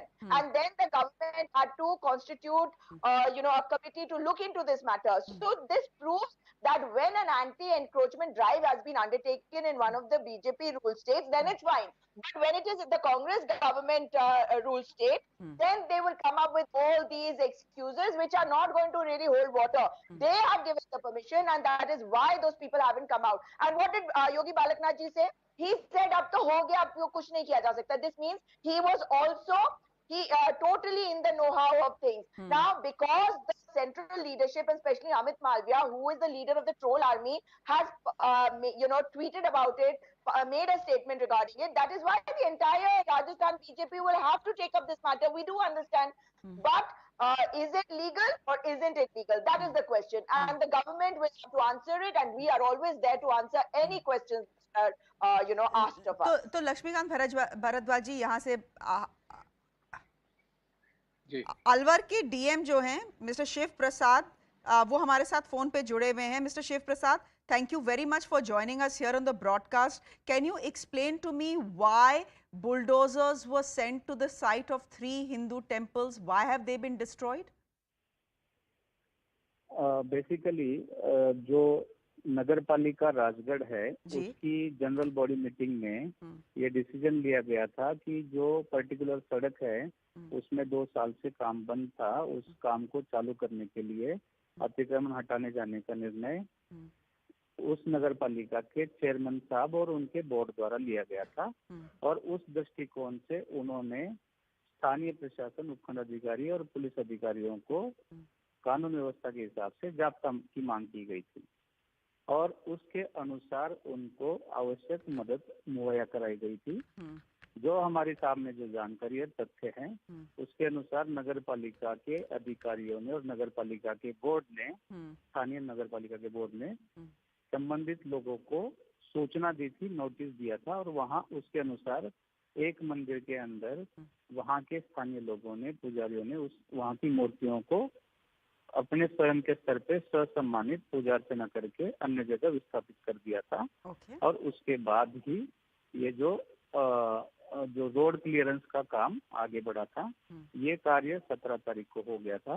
18 तारीख की शाम को मैंने नए पदभार के रूप में, नए कलेक्टर के रूप में यहाँ पे ज्वाइन किया था. किंतु ये कतई कहना गलत है कि किसी भी प्रकार से किसी की भावना दुखाने के हिसाब से ऐसा कोई कृत्य नहीं किया गया है. और ये वहाँ के स्थानीय लोगों की मांग ऐसे नगर पालिका के द्वारा हमें नगर पालिकाओं द्वारा बताई गई. और नगर पालिका की सर्वसाधारण सभा जो इलेक्टेड बॉडी है, वहाँ के जो इलेक्टेड चेयरमैन हैं, उनके द्वारा ये निर्णय लिया गया है, और इसका एग्जीक्यूशन भी उनके द्वारा ही किया गया है. स्थानीय प्रशासन द्वारा उनको सहयोग किया गया है. ओके, शिव प्रसाद जी, मुझे एक बात बताइए. बात आ रही है कि 3 मंदिरों को तोड़ा गया है, आपने बात की एक मंदिर की. इस पे आप जरा हमें ज्यादा जानकारी दे पाएंगे कि कितने मंदिरों को ढाया गया है? इसमें जो सामने जो बात आ रही है, बहुत सारे जो बेसिकली एक बड़ा सड़क, चौड़ी सड़क थी, उसके अंदर कुछ सालों से काम चल रहा था. पर्टिकुलर पोर्शन था, उसके अंदर ये रोड का कार्य अतिक्रमणों की वजह से नहीं हो पाया था. तो कुछ दुकानें थी और शायद 2 मंदिर थे उसके अंदर. तो दूसरे मंदिर की मूर्तियों को भी नगर पालिका द्वारा, क्योंकि उसमें कोई सामने नहीं आया, तो नगर पालिका के अधिकारियों द्वारा उनको ससम्मान अपने स्थान पे ले लिया गया था और इसके अलावा अन्य कोई बात नहीं। और उस दिन जो कानून व्यवस्था वहाँ पे निश्चित रूप से शांति पूर्वक रही है और उस दिन 17 तारीख को किसी प्रकार की कोई घटना बाधित नहीं हुई, कारित नहीं हुई। आज भी वहाँ पे शांति व्यवस्था कायम है। तो आप मुझे बोल रहे हैं कि शिव प्रसाद जी किसी भी तरह का प्रोटेस्ट नहीं था वहाँ लोकल्स की तरफ से जब ये बुलडोजर आए और उन्होंने अपनी एंटी इंक्रोचमेंट ड्राइव की जिसमें 2 मंदिर को भी ढाया गया, तो किसी तरह की आप कह रहे हैं लोकल प्रोटेस्ट नहीं हुआ था उस समय? मेरे पास क्योंकि मैंने जो 17 तारीख की घटना है, 17 तारीख में जो जानकारी मेरे पास आई है वो यही है और जो रिपोर्ट राइटिंग में भी और जो मीडिया रिपोर्ट में भी यही चीज सामने आई थी। क्योंकि मैंने 18 तारीख को शाम को ज्वाइन किया है, तो 17 तारीख के पास जो मेरे पास जो सामने चीजें है, तथ्य है, उसके आधार पर मैं आपको बता रहा हूँ। जी, और एक आखिरी सवाल, हमारे रिपोर्टर ने हमको बताया कि शिवलिंग था जिसको 2 हिस्सों में काटा गया और तब उसको हटाया गया, ये बात सत्य है या नहीं है? बहुत सारी बातें जो है सोशल मीडिया पे अफवाहें चलती है और अफवाहों का जो है कि खंडन हमने समय समय पे प्रेस नोट के माध्यम से भी किया है और इसीलिए हम आपसे भी बात कर रहे हैं स्पष्ट रूप से, क्योंकि हमारे पास ऐसी हमारे को कोई ना तो छुपाने की कोई इच्छा है ना हम छुपाना चाहते हैं। जो वास्तविकता है हम सबके सामने रखना चाहते हैं। शिव प्रसाद जी, मैं आपसे एक आखिरी सवाल पूछना चाहती हूँ और मैं आपका पहले धन्यवाद देना चाहती हूँ कि आप आके हमारे साथ बात कर रहे हैं और पूरी चीज़ों को स्पष्ट कर रहे हैं। तो एक सवाल ये है कि हमको बताया गया कि, और ये बीजेपी के जो लोग हैं, स्पोक्स पर्सन हैं, वो कह रहे हैं कि इनमें से एक मंदिर जो था 300 साल पुराना था, तो ये इंक्रोचमेंट, एंटी इंक्रोचमेंट ड्राइव में आया कहाँ से? इसके बारे में आप कुछ पुष्टि कर सकेंगे? आपकी जानकारी के लिए बता दें कि आप ही स्वयं चेक कर लीजिएगा कि वहाँ नगर पालिका का बोर्ड किसका है और नगर पालिका के बोर्ड के अंदर ये निर्णय हुआ था कि नहीं हुआ था अतिक्रमण हटाने के बारे में। और हमारे पास नगर पालिका के सर्वसाधारण सभा जनरल बॉडी मीटिंग के मिनट्स जिसपे सभी मतलब चेयरमैन सहित जितने भी उसमें सदस्य हैं उनके हस्ताक्षरित मिनट्स हमारे पास उपलब्ध है। यदि आप चाहते हैं तो हम उसकी कॉपी उपलब्ध करवाएंगे। बिल्कुल शिव प्रसाद जी, धन्यवाद, हमसे बात करने के लिए बहुत बहुत धन्यवाद। That was mister Shiv Prasad, who is the DM of Alwar. He took over a day after the demolition brought down 2 temples in Alwar. He is telling us that the municipal board, which is ruled by the BJP, had decided that the work for widening this road will go on, and there are 2 temples here which need to be raised down as well. So what the DM of Alwar is very clearly saying, and I'm going to get in my BJP guest on this, what the DM, Laxmikant Bhardwaj ji, आपने सुना कि अलवर के DM क्या कह रहे हैं और बहुत साफ साफ बात कर रहे हैं और शांति से बात कर रहे हैं और साफ बात कर रहे हैं। कह रहे हैं कि ये म्यूनिसिपल बॉडी जो है उसका डिसीजन था, हमारे पास उसके मिनट्स हैं और ये जो बुलडोजर आप अपने स्क्रीन पे देख रहे हैं ये भी म्यूनिसिपल बोर्ड के हैं, यानी बीजेपी के हैं। देखिए, मैंने 2 बार बीच में कोशिश की कि मैं कलेक्टर साहब से सवाल कर पाऊं, लेकिन आपने मुझे वो मौका नहीं दिया। मैंने देखा नहीं तो ये मुझे बात वहीं पर साफ हो जाती। हाँ, नहीं तो वो वहीं पर बात साफ हो जाती। कलेक्टर साहब कह रहे हैं कि उन्होंने 18 तारीख को ज्वाइन किया, 17 तारीख को ये घटना हो चुकी है। तो कलेक्टर साहब, आप 17 तारीख से पहले के बातों का जवाब देने की इच्छा नहीं रखते, लेकिन आप ये कैसे बता रहे हैं कि जो फरवरी में 2021 में बोर्ड ने जो पास कर दिया वो आपके पास कंटेंट है? दूसरी बात, एक वीडियो है हमारे पास भी और सबके पास भी, चैनल उसको भी दिखा रहे हैं कि जो कांग्रेस पार्टी के एमएलए हैं वहां के लोकल, जोहरीलाल मीणा, वो 14 तारीख को वहां एक सभा में कह रहे हैं कि जो बीजेपी के पार्षद हैं इनको मेरे पास लेकर आ जाओ जब ये लोग तोड़ने की कार्रवाई चलती है, और जो कह रहे हैं कि प्रोटेस्ट नहीं हुआ, ये सारे के सारे लोग इकट्ठा होकर एमएलए के यहाँ गए हैं, वहां उनसे जाकर मिले हैं बहुत बड़ी संख्या में। एमएलए उनको ये कह रहे हैं कि भैया तुमने बीजेपी का बोर्ड बनाया, इसका परिणाम तो तुम भुगतो। और फिर दूसरी बात वो ये और कह रहे हैं साथ में कि ये जो तुम बीजेपी के जो 34 काउंसलर हैं इनको लेकर मेरे पास आ जाओ, मेरे पास 5 नॉमिनेटेड पार्षद है, एक मेरा पार्षद है, बोर्ड बनेगा हमारा, और अगर तुम ये सब कर देते तो मैं 24 घंटे के लिए इस कार्रवाई को रुकवा रहा हूं। तो एमएलए ये वीडियो में कह रहे हैं कि मैं 24 घंटे इस कार्रवाई को रुकवा रहा हूं, तो एमएलए के पास ये पावर है कि 24 घंटे की कार्रवाई रुक जाती। कितने इनोसेंट बन रहे हैं कलेक्टर साहब, उनको एमएलए के कहने पे 24 घंटे कार्रवाई रोक रहे हैं, इसका मतलब कार्रवाई भी एमएलए के कहने पर की है। और दूसरी बात एक और, आपने जितनी फिट रोड को चौड़ा करने के लिए आपके पास परमिशन थी उतनी नहीं की, आपने जानबूझकर मंदिर गिराए। और कौन से मंदिर गिराए? आपने वो मंदिर गिराए जो 300 साल पुराने थे, और उन 300 साल पुराने मंदिरों में भी आपकी पुलिस खड़ी होकर, आपकी सरकार के अधिकारी खड़ी होकर कट्टर से सिविलिंग को आप काट रहे हैं, और इनोसेंट बनकर कलेक्टर साहब कह रहे हैं कि ऐसा कुछ नहीं हुआ। और आपको एक और बात बताता हूं मैं कि अगर ये मान लीजिए कि बीजेपी के बोर्ड ने किया है और बीजेपी के लोग इसमें इन्वॉल्व हैं, तो ये जो बड़ी घटना हुई है कि आपने कटर से सिविलिंग को काटा है, 300 साल पुराने मंदिर को गिराया है, तो ये तो बहुत बड़ा अपराध है। तो सरकार को उस ईओ के खिलाफ, उस एसडीएम के खिलाफ, उन कर्मचारियों के खिलाफ कार्रवाई करते हुए उनको अरेस्ट कर लेना चाहिए। क्यों नहीं कर रही है सरकार ये काम? वो तो उसी के अधिकारी हैं। चलिए ठीक है, ये डिबेट तो है, चलेगी, लेकिन सवाल है कि 17 तारीख की कार्रवाई है, डिबेट आज क्यों हो रही है, मुद्दा आज क्यों उठ रहा है? और एक सुजाता पॉल ने अच्छा मुद्दा रखा कि भाई अगर गुजरात में 80 टेम्पल्स एंटी इंक्रोचमेंट ड्राइव में गिराए जा सकते हैं तो राजस्थान में क्या प्रॉब्लम है? चलिए, ये सवाल तो अब काफी डिबेट होंगे, लेकिन लक्ष्मीकांत भारद्वाज दी, thank you very much for joining us, and Sujata Paul of the Congress party, thank you very much for joining us as well. On that note, I'm slipping into a quick break on the show. There's more coming up on the other side. Do stay with us.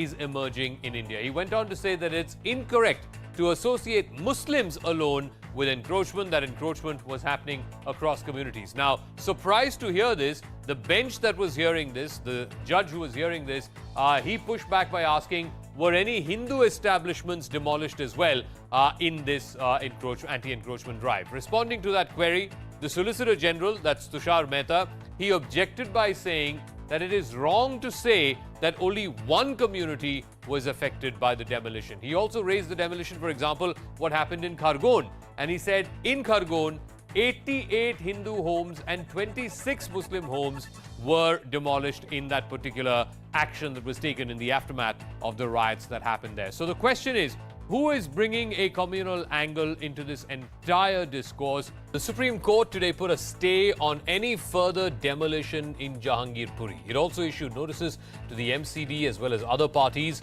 But that did not stop from one of the lawyers of one of the petitioners, Mr. Kapil Sibal, to bring in a Hindu-Muslim angle into this anti-encroachment drive. Mr. Sibal argued that the entire demolition drive was aimed at one community, the Muslim community, even though we've all seen the pictures of Gupta Juice Corner and Jha Pan Center, all of it being taken down in this anti-encroachment drive. Even the bench, when it heard Mr. Sibal, was surprised and pushed back by asking, were no Hindu homes or shops demolished in the anti-encroachment drive? Why bring in a community into this drive? Why communalize what is a law and order problem? Or was the entire purpose to try and silence the Muslim community? We'll try and answer all of those questions through the course of Brass Tacks. We're also counting down to a big speech by the Prime Minister within the course of the hour. He will be speaking on the 400th birth anniversary of Guru Tegh Bahadur, one of the 10 gurus of Sikhism. That's going to come up through the course of the hour. But first, the story of what happened in Jahangirpuri 24 hours after the Supreme Court put a status quo and a stay order.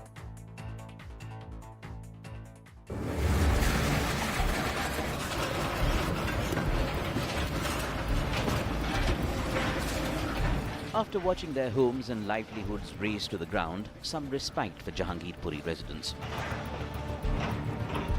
India's top court has ruled that the status quo has to be maintained and no further demolition will take place for 2 weeks. Not just that, the two-judge bench has taken serious note that the anti-encroachment drive went on for at least 2 more hours despite its stay order. While CPM leader Brinda Karat too moved the apex court against what she called illegal action by the BJP. The Supreme Court order coming in the morning, and in spite of that discontinuing, it was selectively done. This means it's nothing to do with stopping illegal encroachment. But what grabbed eyeballs is the petitioner's lawyer's argument that only a particular community was selectively targeted in this drive. This spurred a war of words between the BJP and the Grand Old Party, with both sides trading barbs of communalizing the demolition. It is shocking but not surprising that the Congress party once again has pulled out the communal card, the card of vote bank appeasement politics, even on the platform of the Supreme Court. Tries to communalize, provoke, incite people. We don't look it through the prism of religion. What we are seeing is that poor people, they were not given opportunity to be heard. But the political slugfest is unlikely to die down anytime soon, as party after party makes a beeline to Jahangirpuri. They are behaving like political tourists. जाइए भाई अपना political tourism करिए आप लोग. हमको राजनीति करनी है. ये जो लोग आ रहे हैं बाहर delegation बन. After the left and Congress, AAP and TMC delegations will also be visiting the demolition site. Local MLAs who are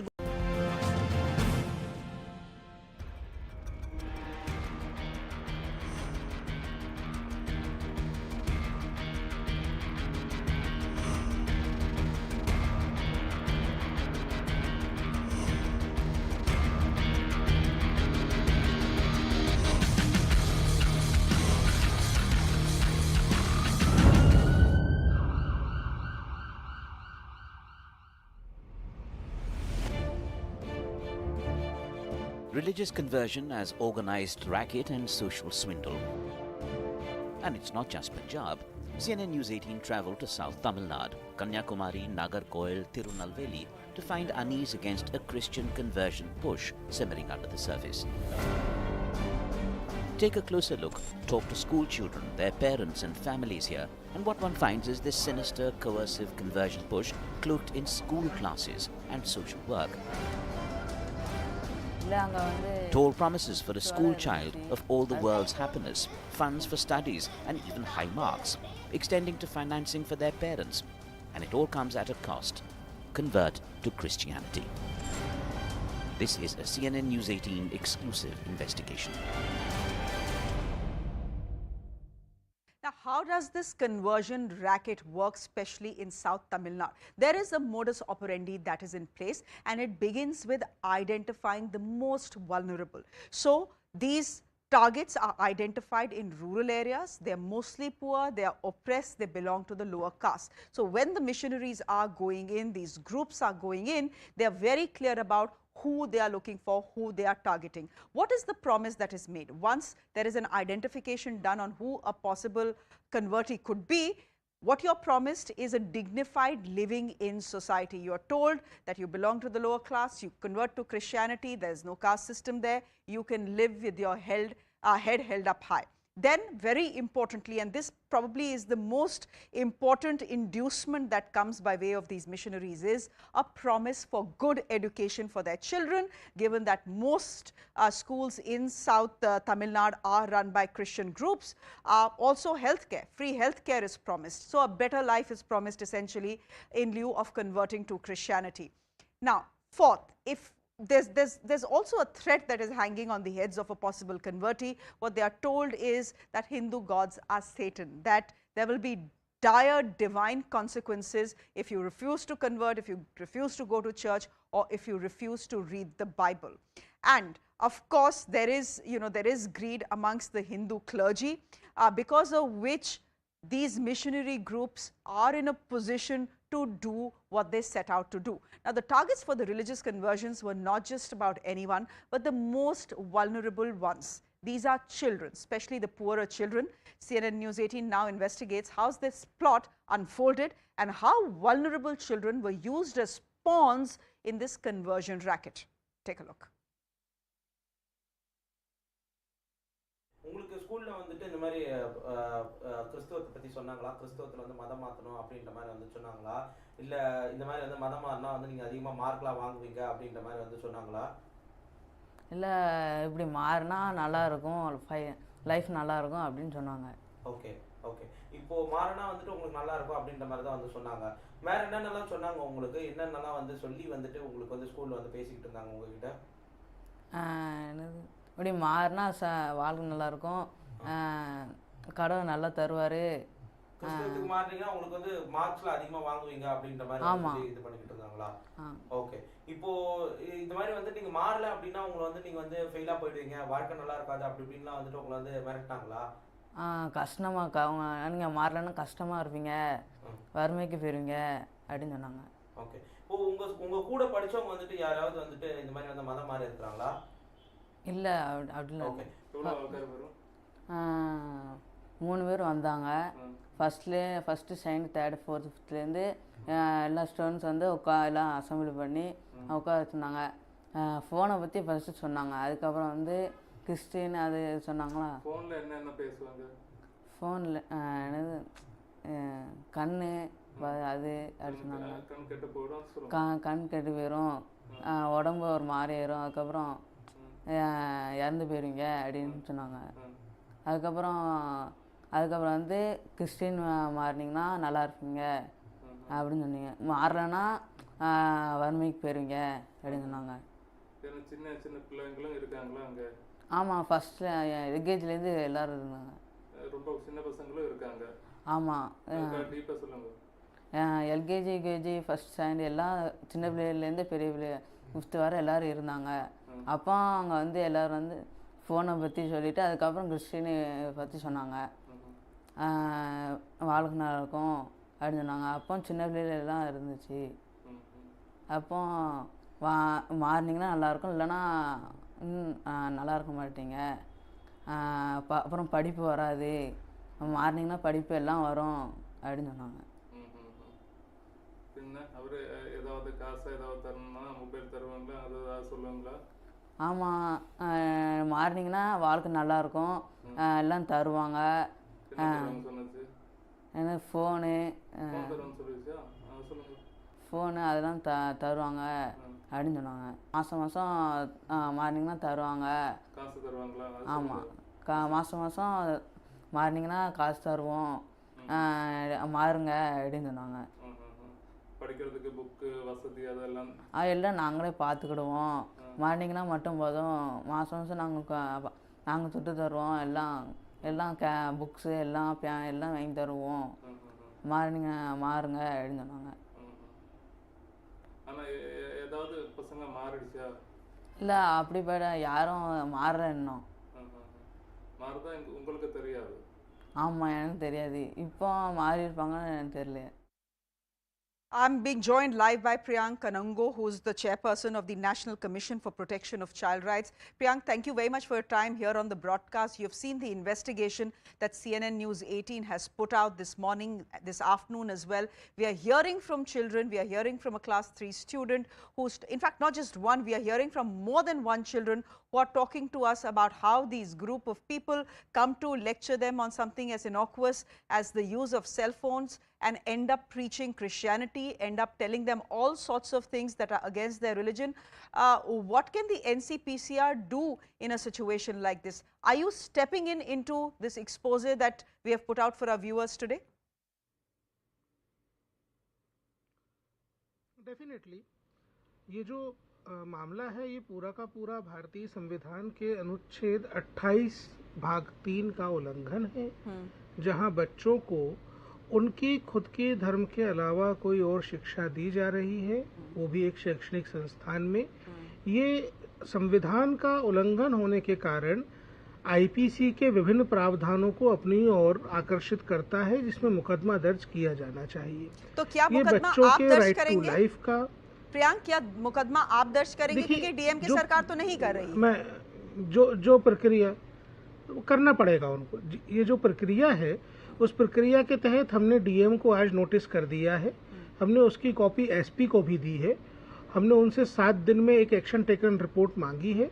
अगर 7 दिन में वो एफआईआर दर्ज करके एक एक्शन टेकन रिपोर्ट हमको नहीं देते हैं जो लॉजिकली करेक्ट हो, जो लीगली करेक्ट हो, तो हम फिर इसके बाद आगे की कार्रवाई करेंगे।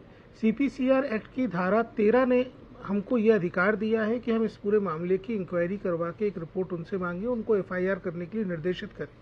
अगर वो इसको नहीं मानेंगे तो धारा 14 है, जिसके अंतर्गत हम उन अधिकारियों को सम्मन करके दिल्ली बुला सकते हैं। धारा 15 है, जिसके अंतर्गत हम सक्षम न्यायालय में सीधे अप्रोच कर सकते हैं।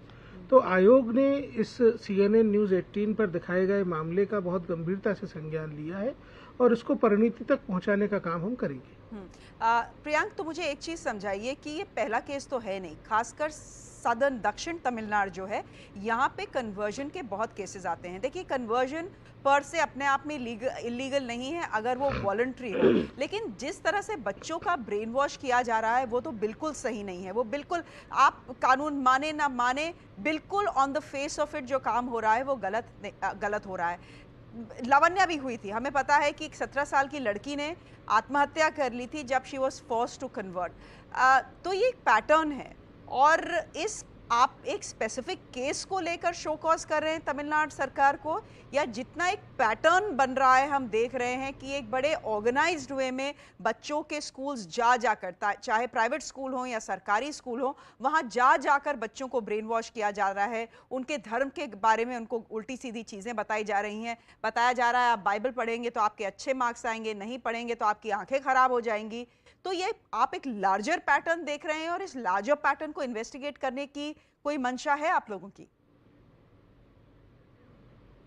देखिए, ये एक पाखंड रचा जा रहा है जिसमें बच्चों को उनके धर्म के प्रति हीन भावना से ग्रसित किया जाता है। ये एक इस प्रकार का पाखंड है जिसमें बच्चों को लालच देके, हमने तंजावुर वाले केस में देखा, उस बच्चे ने क्लास में टॉप किया और उसके बाद उसको इसलिए दबाव डाला गया कि तुम आगे की पढ़ाई तभी कर पाओगी जब तुम क्रिश्चियनिटी में कन्वर्ट हो जाओगी। हमने बीच में कन्याकुमारी में भी किसी तरह का मामला देखा। मैं यहाँ पे आपको कानूनन जो आयोग की चलने की स्थिति है मैं बताऊंगा कि हम केस टू केस बेसिस पे संज्ञान इसमें ले रहे हैं। हम केस टू केस बेसिस पे सरकार को बोल रहे हैं कि वो एफआईआर दर्ज करे, और एफआईआर दर्ज हो रही है, कार्रवाई हो रही है। तंजावुर वाले केस में सीबीआई इंक्वायरी कर रही है, हमने माननीय सर्वोच्च न्यायालय को इस बारे में अवगत कराया है। तो जब तक ये मामले कानूनन परिणति तक नहीं पहुंचेंगे और इसमें लोगों को सजाएं नहीं होंगी, लोग जेल नहीं जाएंगे, ये सुधरने वाले हैं नहीं। आपकी बात बिल्कुल ठीक है कि सरकार की बिल्कुल उदासीनता है। हमने इस तरीके के कई मामले पहले ऑर्फनेजेस में और चिल्ड्रन होम में भी आइडेंटिफाई किए हैं। हमने इस प्रकार कई जगह बच्चों को चिल्ड्रन होम्स में रख के कन्वर्ट किए जाने के वाले मामले भी देखे। हमने हजारों की तादाद में बच्चों को चिल्ड्रन होम्स से उनके घरों पर पहुंचाने का काम भी किया है। आपकी बात बिल्कुल ठीक है, आपका ऑब्जर्वेशन बिल्कुल ठीक है। तमिलनाडु सरकार इन चीज़ों को लेके उदासीन है, रिलक्टेंट है और कहीं ना कहीं कानून तोड़ने वालों की मदद करने का काम कर रही है, इस तरीके के पाखंडियों का साथ दे रही है। हम लगातार उनके साथ संघर्ष इन चीज़ों को लेकर कर रहे हैं कि बच्चों के अधिकार, United nation convention rights of children जो UNCRC है, जो पूरी दुनिया में माना जाता है, वो भी बच्चे को राइट टू आइडेंटिटी देता है, बच्चे को उसकी पहचान का अधिकार देता है। बच्चे की पहचान किसी भी तरीके से, किसी भी रूप में, किसी धोखे से, किसी लालच से बदलने का प्रयास केवल भारत में अपराध नहीं है, ये कानूनन रूप से पूरी दुनिया में अपराध है और ये नैतिक रूप से गलत है। बिल्कुल किसी भी धर्म में ये नहीं लिखा है कि आप बच्चों को इस प्रकार का लालच देके परिवर्तित करिए।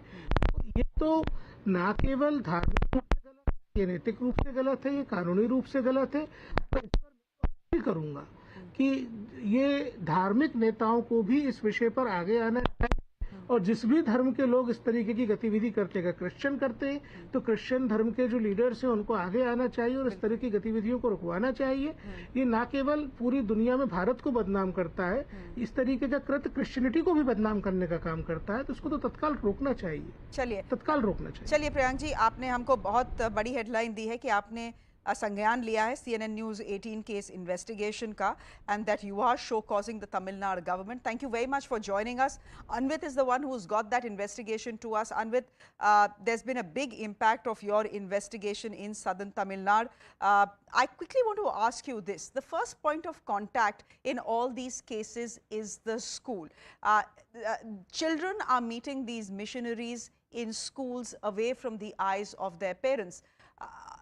These are government schools, you have been telling us. These are private schools, you have been telling us. I want to ask you this. Why are government schools, for example, or even private schools, for example, allowing these missionaries to come into their campuses and brainwash their children against their own religion? Yes, Shreya rightly mentioned, these are all kinds of schools, missionary schools, government-run schools, private schools, schools run by some religious groups or some private institutions.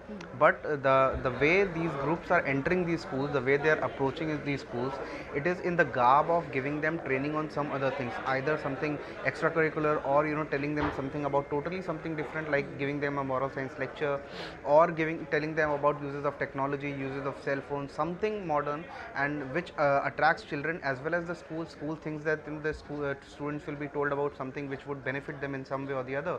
But gradually these lectures graduate to being telling them about Christianity, not particularly just about conversion, but also about how one religion is better than the other religions, why one should follow one religion and why other religions are bad. So small young children aged between from 9, 8 years old children to 15, 16-year-old children. Lavanya was 17 when she was told about this. So small young children are being told about this. They are also, the most worrisome is that they are being told that academically they'll do only better if they turn towards Christianity or to follow one particular religion, because other religions are bad. They are also being told, apart from school life, that when you grow out of school life, you'll be able to take care of your parents, you'll become a good person only if you follow Christianity. Otherwise, you'll be called Satans. The other gods are Satans. You must not follow those religions. You must pray in a particular manner. And due to this pressure, we saw what fate did Lavanya met, and would we want more children to go the same way?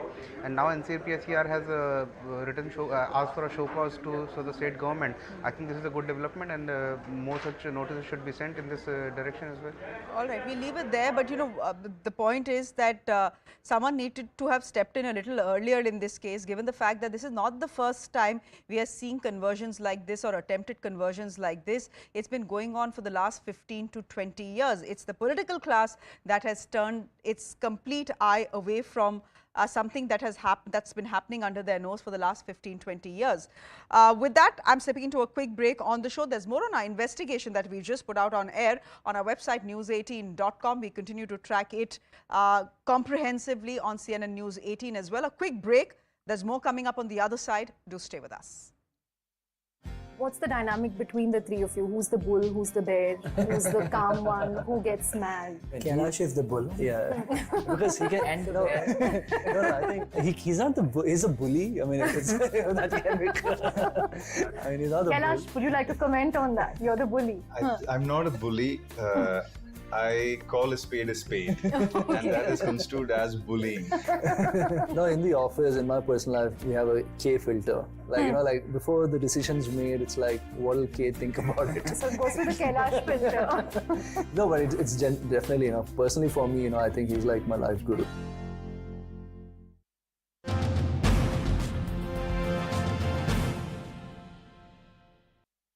Angle into this anti-encroachment drive. Mr. Sibal argued that the entire demolition drive was aimed at one community, the Muslim community, even though we've all seen the pictures of Gupta Juice Corner and Jha Pan Center, all of it being taken down in this anti-encroachment drive. Even the bench, when it heard Mr. Sibal, was surprised and pushed back by asking, were no Hindu homes or shops demolished in the anti-encroachment drive? Why bring in a community into this drive? Why communalize what is a law and order problem? Or was the entire purpose to try and silence the Muslim community? We'll try and answer all of those questions through the course of Brass Tacks. We're also counting down to a big speech by the Prime Minister within the course of the hour. He will be speaking on the 400th birth anniversary of Guru Tegh Bahadur, one of the 10 gurus of Sikhism. That's going to come up through the course of the hour. But first, the story of what happened in Jahangirpuri 24 hours after the Supreme Court put a status quo and a stay order.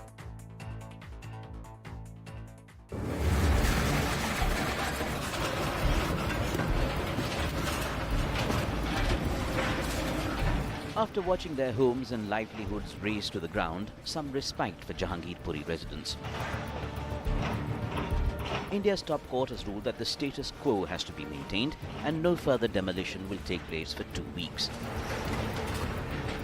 Not just that, the two-judge bench has taken serious note that the anti-encroachment drive went on for at least 2 more hours despite its stay order. While CPM leader Brinda Karat too moved the apex court against what she called illegal action by the BJP. The Supreme Court order coming in the morning, and in spite of that discontinuing, it was selectively done. This means it's nothing to do with stopping illegal encroachment. But what grabbed eyeballs is the petitioner's lawyer's argument that only a particular community was selectively targeted in this drive. This spurred a war of words between the BJP and the Grand Old Party, with both sides trading barbs of communalizing the demolition.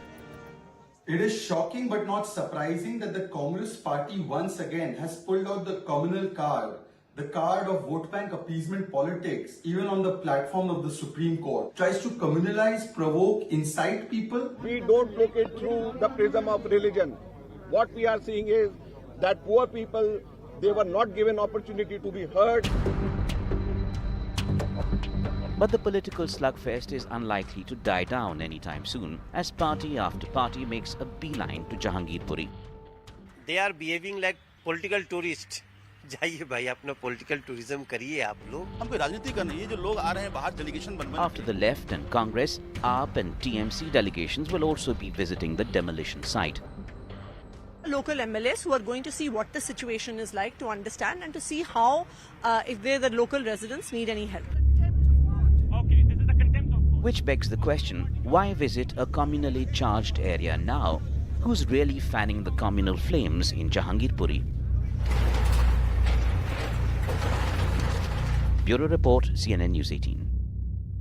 So the issue of just one community being targeted in this anti-encroachment drive, it was raised in the court as well. Let's see what exactly transpired in the Supreme Court today. Senior advocate Kapil Sibal, appearing for one of the petitioners, in fact the Jamaat-e-Ulama-e-Hind, told the bench that a disturbing pattern of raising Muslim homes alone after communal riots is emerging in India. He went on to say that it's incorrect to associate Muslims alone with encroachment, that encroachment was happening across communities. Now, surprised to hear this, the bench that was hearing this, the judge who was hearing this, he pushed back by asking, were any Hindu establishments demolished as well in this anti-encroachment drive? Responding to that query, the Solicitor General, that's Tushar Mehta, he objected by saying that it is wrong to say that only one community was affected by the demolition. He also raised the demolition, for example, what happened in Khargon. And he said in Khargon, 88 Hindu homes and 26 Muslim homes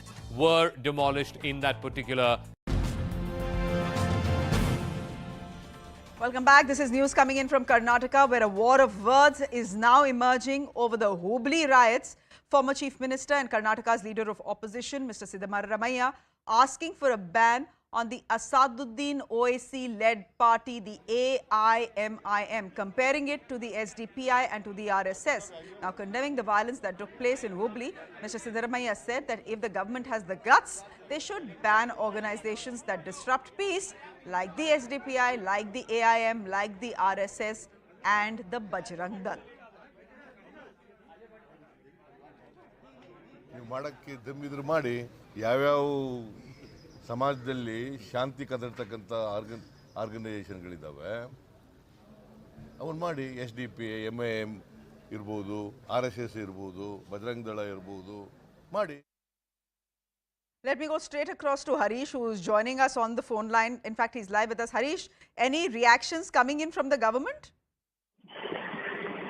The government is saying this is a highly immature statement coming from a person who's been the former chief minister to equate SDPI and RSS as the same organization or under the same bracket would be wrong. In fact, Prahalad Joshi just a while ago has responded and said this shows the political immaturity of the Congress to have these two organizations in the same bracket. Okay. Can you also tell us, we are seeing these pictures of the violence that broke out in Hubli. There's been a war of words between the BJP and the Congress party over that. Are we expecting this war of words to escalate from here on as investigations continue? Well, absolutely. There is one sticking point. That's the involvement, or rather the alleged involvement of the Congress district president there in Hubli. The BJP and other organizations saying that always the Congress has tacitly backed organizations like MIM and PFI. Now you have one of their main member who was there outside the Hubli old police station and he was addressing the crowd. They are saying this shows that the Congress always tries to use appeasement politics for its political gains, and it has been exposed. You have the Congress saying, well, if there is any evidence, arrest our member, we will act against him. If you are saying that these are the organizations going ahead and stoking political or communal tension, then ban all of them. Ban MIM, ban SDPI, PFI, we have no issues. Ban RSS and the Sangh Parivar affiliate units as well. These are the ones that are stoking communal tension. Ban all of them, we have no issues. In fact, just a while ago, Siddaramaiah there in a way daring BJP to ban all these organizations. Okay, so this war of words will only escalate from here on, as Harish is saying. Harish, we'll leave it there for the moment. Thank you very much. There's a piece of breaking news coming in, and it's coming in from the world of cricket, where a war of words has broken out on Twitter between former Indian all-rounder Irfan Pathan and spinner Amit Mishra. Irfan Khan put out a tweet saying, and I quote, "My country, my beautiful country, has the potential to be the greatest country on earth, but ... Now, in response to this nebulous and open-ended tweet, wrist spinner Amit responded to Irfan saying that India has the potential to be the greatest country on earth only if it is realized that the Indian Constitution should be the first book to follow. Vimal Kumar, you're joining us on the phone line. This is Amit Mishra versus Irfan Pathan. What do we say? What do we say to something like this? I think, Shreya, this came as something which really stunned me, to be honest. The kind of personality Amit Mishra is, because if you ask me, I know both cricketers for a very, very long time, and both are very good friends of mine. So I'm slightly surprised because if you look at the way, there is no harm in player expressing their opinion, even if there is a, political touch into their comments. I don't take, I don't read too much into it. Correct. But Amit Mishra's comment is very obvious and evident to the world that it's a counter, counter tweet on what Irfan is trying to suggest. So you may have your own political conclusion and all that, but purely from cricket's point of view, this is something which was avoidable in Indian cricket, because these two cricketers have been teammates. They have won so many matches for India. They have seen all these things, and suddenly this thing, sort of, purely from a cricket fan's perspective, a cricket journalist's perspective, this is something which was avoidable, at least on social media platforms. We call it Team India for a reason, don't we, Vimal? That this is Team India, represents the best in India. So you have a war of words playing out between Amit Mishra and Irfan Pathan, which is, well, I hate to say this, but this is quite, it is communally sensitive. What Amit has put out seems to be suggesting that it's not the Quran, it is the Constitution of India that should be the first book that everyone reads in this country. Have there been instances like this? Look, if there are, if there are two people in the room or three people in the room, sure enough, they will disagree. Everyone will have their point of view. Everyone will have their politics. But have we seen something like this in the past between players to come out and, sort of have this sort of conversation on Twitter? I'm not even sure what to call this sort of conversation, whether it's political or something else. Never. Shreya, you are absolutely right. In fact, that's why I told you that I was stunned, because Indian cricket has never witnessed this kind of, some sort of open, I will not say fight, but such they have never been so expressive, and more so Amit Mishra. Amit Mishra has never been someone, taking such kind of stand. And maybe in Indian cricket, it's not that players didn't have their own political leanings in past. There have been the cases, but when they used to play for India, you knew that it was a Team India. There were no individuals, and suddenly I think, I don't know how to put it, from a pure, as I just told you, that from a cricketer's point of view, from a fan's probably point a reflection of the times we live in. Right. Vimal. Yeah, you put it rightly. Absolutely. Reflection of times we are living in. Okay. I mean, frankly, I don't know how to expand this conversation. This just simply has, as you say, stunned you, and you are someone who knows these two men very closely. I'm knowing Irfan Pathan, are you expecting a response from him? No, I don't think so. As far as I know Irfan Pathan, I don't think he's somebody who will react to what Amit Mishra has done. Irfan always, from his playing then, and especially Irfan has always been articulate. He always puts his thought. We may agree or disagree, that's a different story. But if you look at it, ever since he has retired, he has spoken on many touchy issues where cricketers generally try to refrain from speaking, especially if they don't have political affiliation. Like today, you expect something from Gautam Gambhir because he has direct political affiliation. Harbhajan Singh, obviously now he's part of another, or many other cricketers who are part of the political system. But someone like, Amit Mishra or Irfan Pathan, they are not still not formally part of any political setup. So, and we have seen that, what happened with Virat Kohli the last year when he came out in support of Mohammad Shami, and there was, such an outrage, and he was, Virat Kohli was trolled. So that shows that it's not about, the player being the big player, what your religion, where you come from. When somebody wants to troll somebody, he will be trolled, no matter what. And that the example we have with Virat Kohli. So this essentially is one cricketer trolling another cricketer. We'll leave it there for the moment. Vimal, always good to have you on the show and get your perspective. With that, it's a wrap from me. Anand is joining you up next. Do stay with us. Hi, Anand. Good to see you. Hi, Shreya. Namaste to all our viewers also, ladies and gentlemen. The story that we'll start with is amidst all the controversy surrounding the demolition drive in Jahangirpuri that was opposed vehemently by the opposition, and this cover fire lobby went all the way up to the Supreme Court, including members of the Congress party. Another row has now broken out, this time in Rajasthan, where the local administration in Alwar, allegedly led by Congress MLA, razed down 3 temples. The temple caretakers have filed a written complaint, and an FIR has been registered against the Congress MLA, the SDM and one other person. Another demolition drive in Rajghar destroyed several houses, making many families or rendering many families homeless.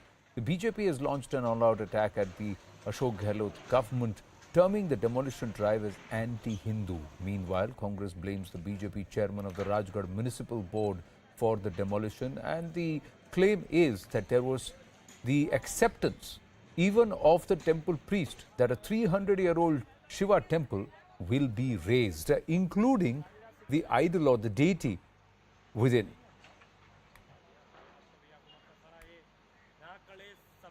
BJP के board ने ये सारा फैसला किया है तोड़ने का, गौर पर बढ़ाने का, और मंदिर को तोड़ने के बाद उन लोगों ने किए कि अतिक्रमण में जब मंदिर आया वो तोड़ा है, तो उन्हें अतिक्रमण हटवाया है, तो मंदिर उन्हें तोड़वाया है, हमारे क्या लेने देने उन्हें। बीजेपी का राज है, बीजेपी का बोर्ड है, बीजेपी के बोर्ड को हमने फोन निवेदन किया जनता से, चुनाव है जब हमारी बात नहीं मानी, बीजेपी का बोर्ड फैसला करे जो फैसला हो गए प्रजातंत्र में।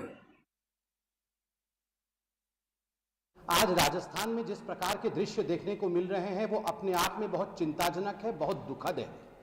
300 से अधिक वर्ष पुराने एक शिव मंदिर के ऊपर जिस प्रकार से बुलडोजर चलाया गया है और जिस प्रकार से ड्रिलिंग मशीन के माध्यम से शिवलिंग के ऊपर प्रहार किया जा रहा है, ये हम सब के हृदय के ऊपर प्रहार है। जहांगीरपुरी में, दिल्ली में एक वैधानिक कार्य को जिस प्रकार से आपने कम्युनल रंग देने की कोशिश की, जिस प्रकार से आपने धर्म का अमली जामा पहनाने का प्रयास किया, और जो आप आज राजस्थान में कर रहे हैं, ये दर्शाता है कि कहीं ना कहीं एक बदले के भाव के साथ वोट बैंक की पॉलिटिक्स को कांग्रेस पार्टी और खास करके गांधी परिवार आगे बढ़ा रहा है। जिस प्रकार से अलवर में 300 साल पुराने हिंदू सनातन मंदिर को तोड़ दिया गया, भगवान शिवलिंग को क्रेशर से किस प्रकार से उसको मशीन से ड्रिल लगा करके निकाला गया, पूरे मंदिर को ध्वस्त कर दिया गया, ये बहुत ही दुर्भाग्यपूर्ण है। मैं सरकार का निंदा करता हूं, मैं वहां की शासन और प्रशासन को निंदा करता हूं।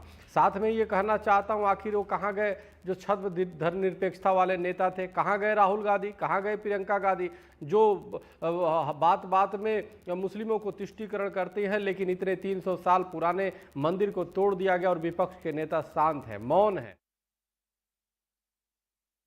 अब ये अलवर की घटना कल की घटनित घटना है और आज पूरे देश के सामने है। इस प्रकार से कांग्रेस सरकार काम कर रही है राजस्थान में, और लगातार अलवर से पहले सालासर में भगवान राम दरबार को इन्होंने इसी प्रकार से गिराया, और अलवर के अंदर जिस प्रकार की घटना घटित हुई है, क्योंकि ये लोग ये दिखाना चाहते हैं एक संप्रदाय को, एक समाज विशेष को, कि हम आपके साथ में हैं और हम आपकी रक्षा सुरक्षा करेंगे और हम आपको अपने साथ रखकर और हम आपके लिए ही काम करेंगे। इस ऐसी घटना जिस प्रकार से इस घटना को अंजाम दिया गया, जिस प्रकार से मंदिरों को तोड़ा गया, वो हमें उस समय की याद दिलाता है जब देश में मुगलों का राज होता था, और मुगल जिस प्रकार से हमारे धर्म स्थानों को तोड़ते थे, जिस प्रकार से हमारे धर्म स्थानों का अपमान करते थे, ठीक उसी प्रकार से ये कांग्रेस सरकार भी मुगलों के रास्ते पर चल चुकी है।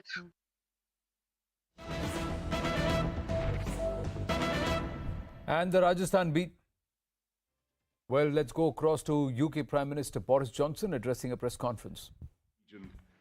Throughout this period, the United Kingdom and our allies will not watch passively as Putin carries on this onslaught. And what I think we've seen here in New Delhi is one of the world's oldest democracies and the world's largest democracy sticking together and confronting our shared anxieties about autocracies and autocratic coercion around the world, and acting together to make our countries safer and more prosperous.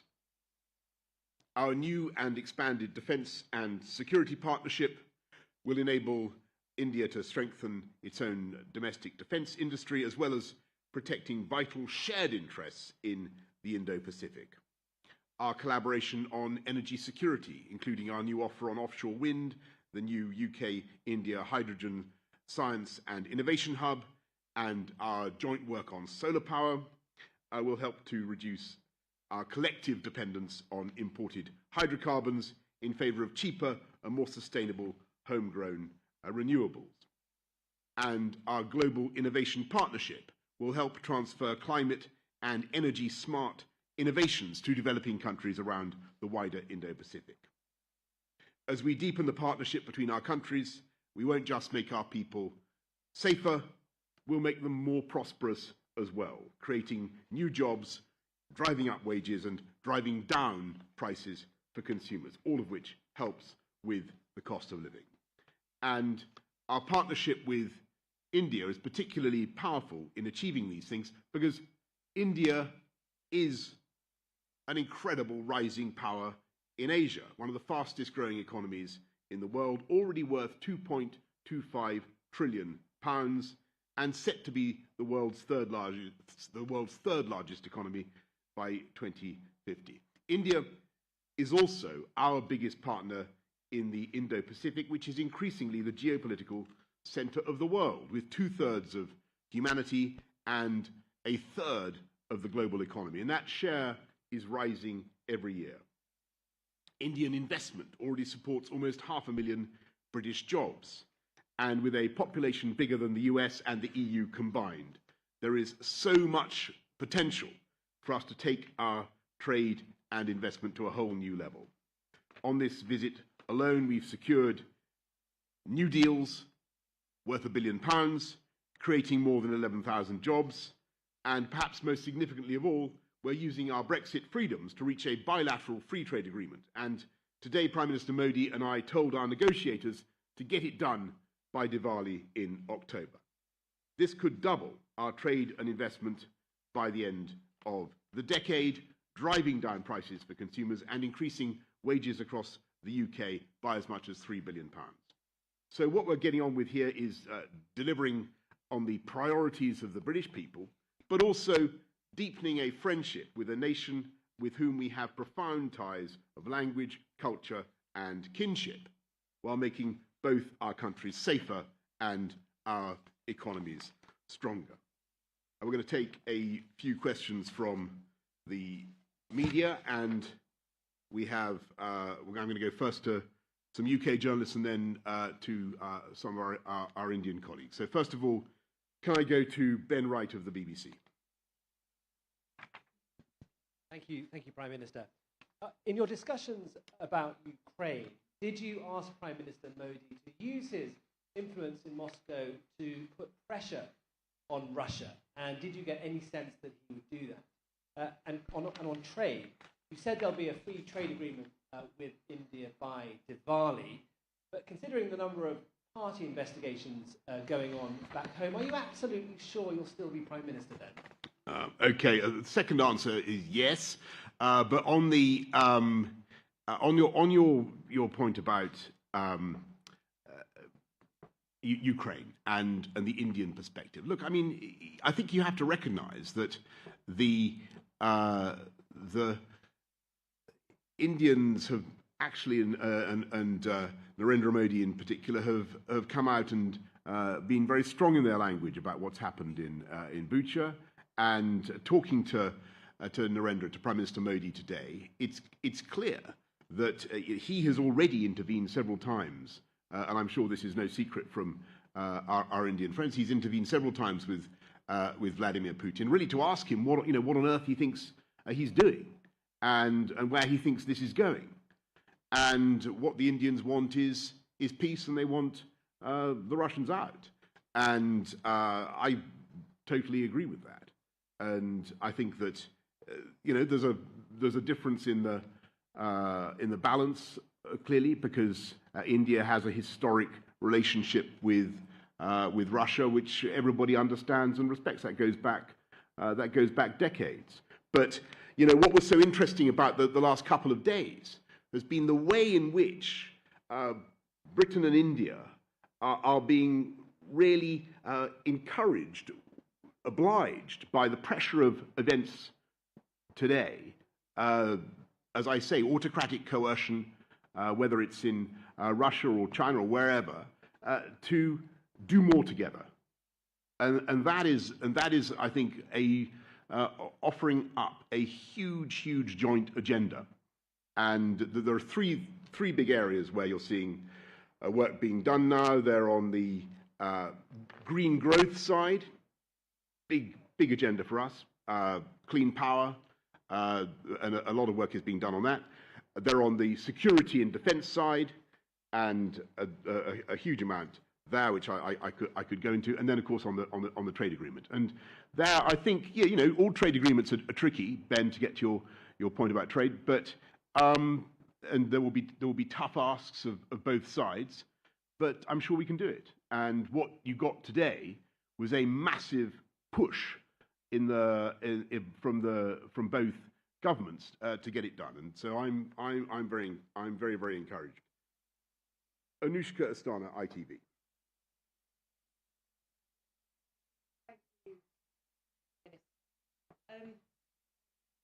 You say that Prime Minister Modi has asked Vladimir Putin what on earth he's doing, but we know that India has abstained. Zaka Jacob, our managing editor, live with us as Boris Johnson is addressing and taking questions from the British media first, and then he will take the questions from the Indian media. Zaka, Boris Johnson throwing himself out there and sidestepping the question on Ukraine, saying that they agree, Britain agrees with India's point of view. Oh, it does. It's interesting because Boris Johnson, along with Joe Biden, has been very strident in his criticism of Putin and Putin's invasion of Ukraine. In fact, after the United States, I think UK would be the most in terms of sending military aid to Ukraine and weapons to Ukraine. So it's interesting that neither, when he was standing with the Prime Minister in the joint press statement that happened earlier in the afternoon, nor in this standalone press conference, is he willing to directly sort of address that question, or to even say that he disagrees publicly with the position that India has taken. Of course, he would have said much more privately to the Prime Minister, but I think publicly what he's saying is important, because I think the UK is also setting a tone for other Western countries in dealing with this sort of sensitive topic, this broaching with this sensitive topic as far as India's position is concerned on Russia. You saw, when the Australian Prime Minister, when he had his meeting with Prime Minister Modi, when the Japanese Prime Minister was here, I think they all understood where India is coming from and why India's position is slightly different from what the West has taken. And I think it's an extension. What we're seeing with Boris Johnson is an extension of that understanding. The one country we haven't seen that understanding from particularly so is the United States. But let's see. I mean, maybe all of these other Western partners and the nuance they've brought into understanding India's position, maybe some of it will rub off on the US as well. Gehra dost, and again addressing each other on a first name basis, and an FTA by Diwali, and the question was point blank, are you going to remain Prime Minister? Pat came the reply, yes. But the bigger thing is the FTA. Will that happen by Diwali? That's a big deal. After the deal with Australia and also with the UAE and conversations with Canada, this is big. So nations are realizing that this is the alternative. India is the more stable and perhaps reliable alternative to China. Well, absolutely. In fact, more so because, there's been this big push around the RCEP and therefore a lot of the Western countries have been sort of taken aback by it. The India-UK FTA has been in negotiation for a while now, but I think after Brexit happened a few years ago, it has gathered much more momentum. If you look at what Boris Johnson has been saying, both in this press conference and also earlier when he was with Prime Minister Modi, he called it our post-Brexit freedom. I think that's the word that he used. So I think UK is very keen to wrap up this FTA. Our understanding is currently about 60% of the goods side is more or less done, and about 30% of the services side is more or less done. So now that both the Prime Ministers publicly have told their principals to go ahead and wrap this up by Diwali, I suspect it will happen by the fall of this year, and you might even see Prime Minister go to London for the announcement of this FTA. Well, Zaka, thank you for your inputs. We'll continue to track what is being said at the presser and then go back to that if there is something significant that's mentioned along with or over and above what's already been communicated by both India and Britain over this engagement, this meeting of the two prime ministers here in Delhi. Back to the developments in Alwar in Rajasthan, where the Rajasthan BJP has formed a 5-member committee. The committee will submit a report to the state president Satish Punia. Let's go across to Bhavani Deora joining us with more details. So this committee that's been formed, they will go to Alwar, they will take a look at the ground situation and ascertain the details and then present a report to the state BJP chief Satish Punia, because the BJP has raised the question mark over this 300-year-old temple being brutally demolished, and the local Congress MLA was blamed. He's been named in the FIR. The SDM has been named, but the SDM has replied has responded with a counter allegation that this was done by the local municipal board, which is under the BJP control, and with the consent of the head priest. The priest itself is himself is one of the main complainants against the demolition. What is more shocking is that the presiding deity of the temple was not even removed or respectfully from the structure before the structure was brazenly demolished. A 300-year-old. You can hear the person making the video also saying, ये देखो सराय में जो मंदिर है शिव जी का कैसे धराशायी कर दिया, एंड मंदिर के अंदर भी मूर्ति है. भवानी देवरा नाउ जॉइनिंग अस. तो 5 मेंबर की टीम जाएगी अलवर बीजेपी की, तो क्या वो इस बात को भी संज्ञान में लेंगे कि वहां का लोकल म्युनिसिपल बॉडी जो है वो बीजेपी के अंडर है और म्युनिसिपैलिटी के की उपस्थिति के बिना ये बुलडोजर चल ही नहीं सकता था?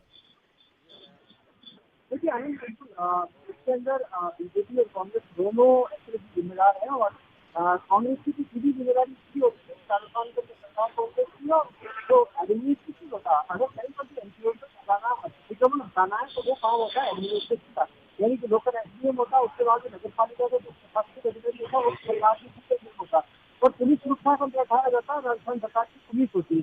तो जाहिर तौर पर सरकार की जिम्मेदारी से नहीं बच सकती है कि उन्होंने ये जो अतिक्रमण हटाया उसमें उनका रोल नहीं है, क्योंकि उनके बिना हट नहीं सकता.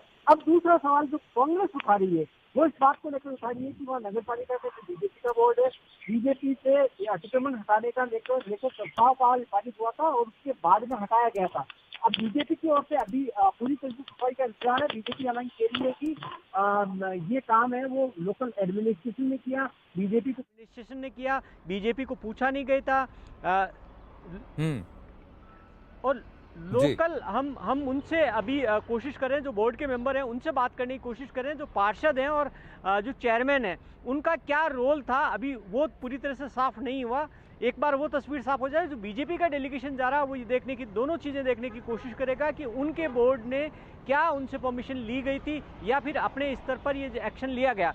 दूसरी बात, आनंद, अगर मान लीजिए फर्ज कीजिए कि ये बीजेपी के बोर्ड ने परमिशन दे दी और करने की एक्शन, तो हमने पूछा था गोविंद सिंह डोटासरा से, जो राजस्थान प्रदेश कांग्रेस के अध्यक्ष हैं, उन्होंने अभी थोड़ी देर पहले प्रेस कॉन्फ्रेंस की, तो क्या सरकार ये एक्शन लेने जा रही है कि जिन्होंने ये एक्शन लिया है वो भले वहाँ के लोकल ऑफिसर्स हो या फिर जिन्होंने परमिशन दी है, क्या सरकार की ओर से कोई एक्शन लिया जाएगा? उस पर कोई जवाब नहीं था. गोलमाल थे, उन्होंने कहा फैक्ट फाइंडिंग रिपोर्ट कलेक्टर से मंगवाई जा रही है, वो हम देख रहे हैं.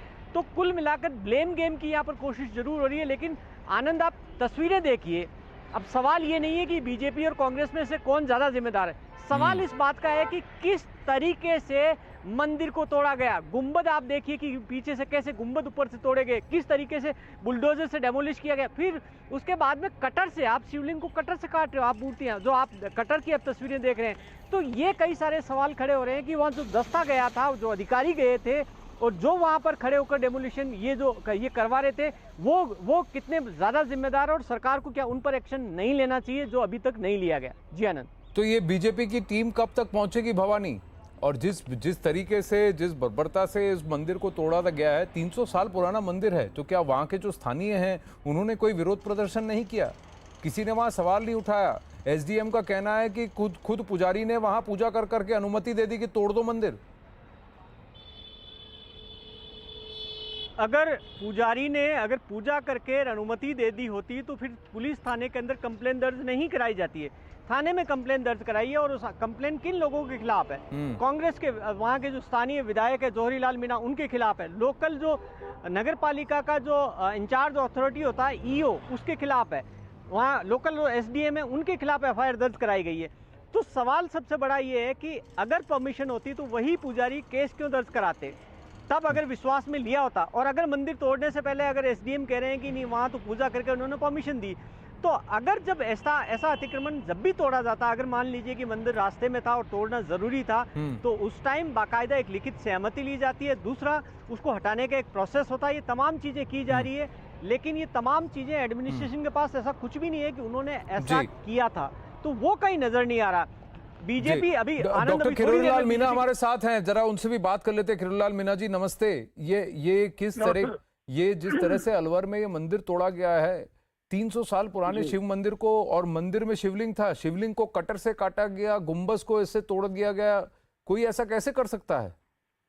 शिवलिंग हो चाहे गणेश जी हो, कोई भी वहाँ जो पंचमूर्तियां हैं उनको काटा गया, टुकड़े टुकड़े किए गए हैं। वो भी आपने देखा होगा वीडियो फुटेज में, जूते पहन रखे हैं जी, और भावना को पूरी तरह से आहत किया है, मंदिर को ध्वस्त किया और मूर्तियों को अपमानजनक तरीके से टुकड़े टुकड़े कर दिया। 300 साल पुराना मंदिर। आपको मैं नई जानकारी देना चाहूंगा, राजगढ़ से लालसोर तक जब जाएंगे, ये लेगा हाईवे आगे जाता है जी, वहाँ तक 6 मंदिर को तो रास्ते में से हटा दिया, निर्माण किया। और एक मस्जिद बिल्कुल 20 सड़क में है, जिसकी मैं 2 साल से शिकायत कर रहा हूँ। तो ये तुष्टिकरण है, ये डिस्क्रिमिनेशन है, भारी पक्षपात है। और ये मंदिर भी हटाया है तो एक तरीका होता है मंदिर को हटाने में, लोगों को विश्वास में लेते बैठते, और बड़ी मनमानी, बड़ी बर्बरता की है। ये बर्दाश्त काबिल नहीं है।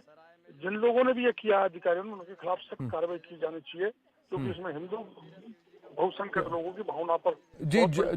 जौहरी लाल मीणा जी भी हमारे साथ हैं। देखिए, आरोप यह है कि तुष्टिकरण की राजनीति कर रही है राजस्थान सरकार।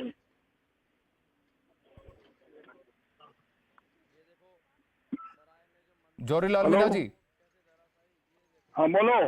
ये किरोड़ी लाल मीणा जी कह रहे हैं कि कांग्रेस सरकार ने ये जिस तरह से शिव मंदिर को तोड़ा है, वहाँ बीच सड़क पे मस्जिद है उसको नहीं तोड़ रहे हैं, लेकिन यहाँ 300 साल पुराने शिव मंदिर को तोड़ दिया। मंदिर नहीं तोड़ा है, और मंदिर साइड में था, प्राइवेट मंदिर था, और बीजेपी के बोर्ड ने फैसला किया है। पूरा बोर्ड 35 मेंबरों में 34 मेंबर बीजेपी के हैं, चेयरमैन बीजेपी का है। उन लोगों ने फैसला करके इसको गौरपथ को भी और मंदिर को भी और दुकानों को भी जो चौड़ा है, चौड़ाई करी है, हटाया गया है। ये बीजेपी के आदेश के, बोर्ड के आदेश की पालना प्रशासन ने की है। किरोड़ी लाल मीणा जी ये कह रहे हैं कि बीजेपी लोकल म्युनिसिपल बोर्ड ने की अनुमति दी। नहीं, आप देखो, जो सत्ताधारी दल के विधायक हैं, जो चेयरमैन और पार्षदों को मानना पड़ता है, किस उसमें उन्होंने परमिशन दी है पता करने से लगेगा। लेकिन माननीय विधायक कह रहे हैं, इनका एक वीडियो सुनना आप, कि अगर कांग्रेस का चेयरमैन होता तो ये दुकान बंद नहीं टूटते। आप वीडियो सुन लो। हाँ। जौहरी लाल जी कह रहे जी। जौहरी लाल जी क्या कहेंगे? मैं ये कह रहा हूँ ना कि बीजेपी का लेना देना है, बीजेपी ने बोर्ड है, बीजेपी का बोर्ड ने किया है, हमने नहीं किया। हमें जानकारी भी नहीं है। बीजेपी का बोर्ड ने फैसला किया है गौरपथ बनाने का और आगे बढ़ाने का, और 35 साल से बीजेपी का राज है नगर पालिका में, और वो नगर पालिका बीजेपी ने इनको पट्टे दिए, और बीजेपी ने ही उन मकानों को तोड़ा है।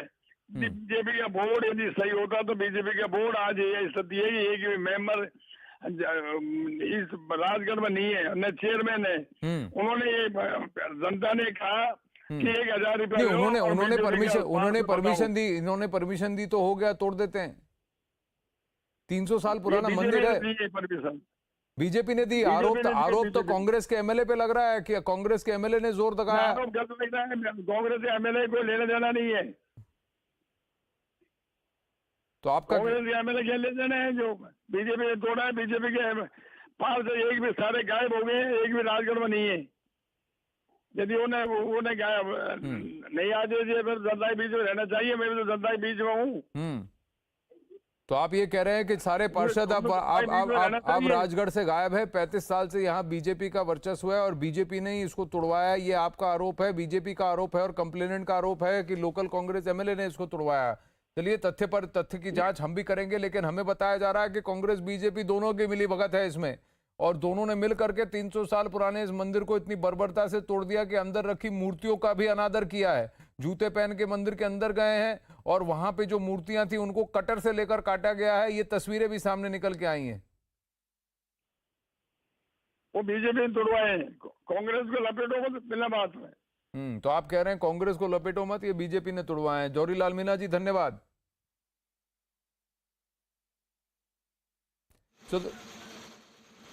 So the Congress blames the BJP blames the Congress. Net result, a 300-year-old Shiva temple has been razed and brutally brought down, bulldozed. We're going to take a short break. Stay with us.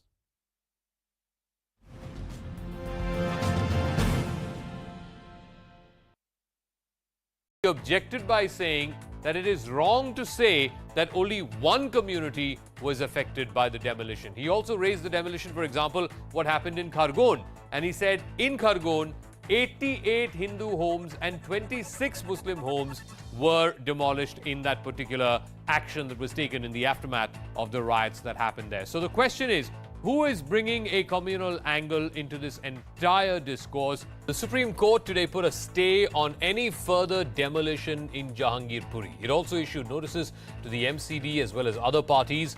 But that did not stop from one of the lawyers of one of the petitioners, Mr. Kapil Sibal, to bring in a Hindu-Muslim angle into this anti-encroachment drive. Mr. Sibal argued that the entire demolition drive was aimed at one community, the Muslim community, even though we've all seen the pictures of Gupta Juice Corner and Jha Pan Center, all of it being taken down in this anti-encroachment drive. Even the bench, when it heard Mr. Sibal, was surprised and pushed back by asking, were no Hindu homes or shops demolished in the anti-encroachment drive? Why bring in a community into this drive? Why communalize what is a law and order problem? Or was the entire purpose to try and silence the Muslim community? We'll try and answer all of those questions through the course of Brass Tacks. We're also counting down to a big speech by the Prime Minister within the course of the hour. He will be speaking on the 400th birth anniversary of Guru Tegh Bahadur, one of the 10 gurus of Sikhism. That's going to come up through the course of the hour. But first, the story of what happened in Jahangirpuri 24 hours after the Supreme Court put a status quo and a stay order.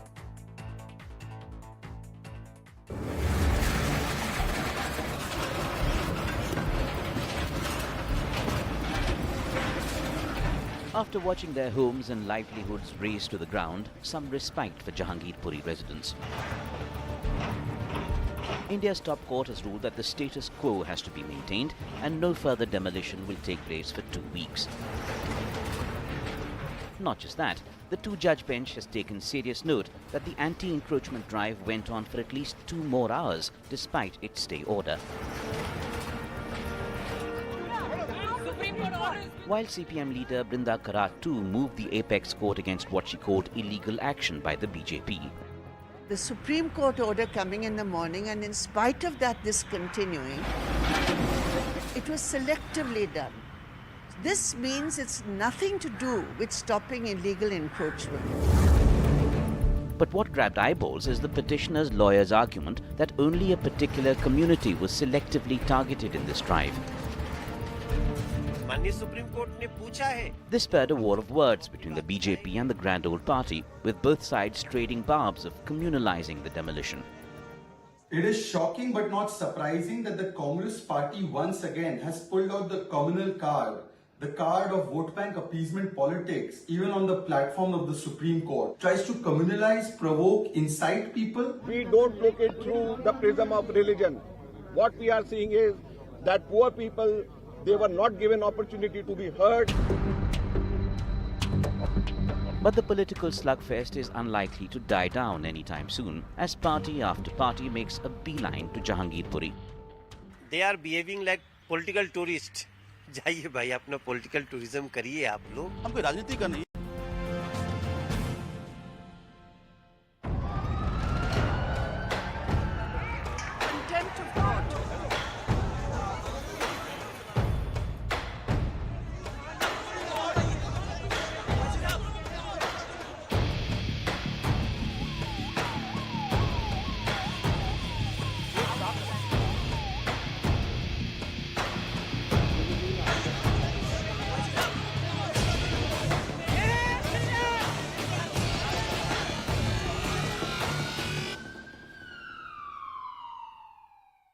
Back on with the CNN News 18 mega exclusive. In a stunning twist to the Jahangirpuri riots probe, Delhi Police Commissioner Rakesh Asthana has written to the Enforcement Directorate Director to probe Ansar Ahmed, the prime accused under PMLA. Rakesh Asthana has requested the agency to probe Ansar's properties and bank details with the Delhi Police with the belief that the riot mastermind bought his properties through gambling money. Sources tell CNN News 18 that the probe is expanding and is no longer about mere rioting. Meanwhile, political leaders are making a beeline to Jahangirpuri, although they are being denied entry into the area.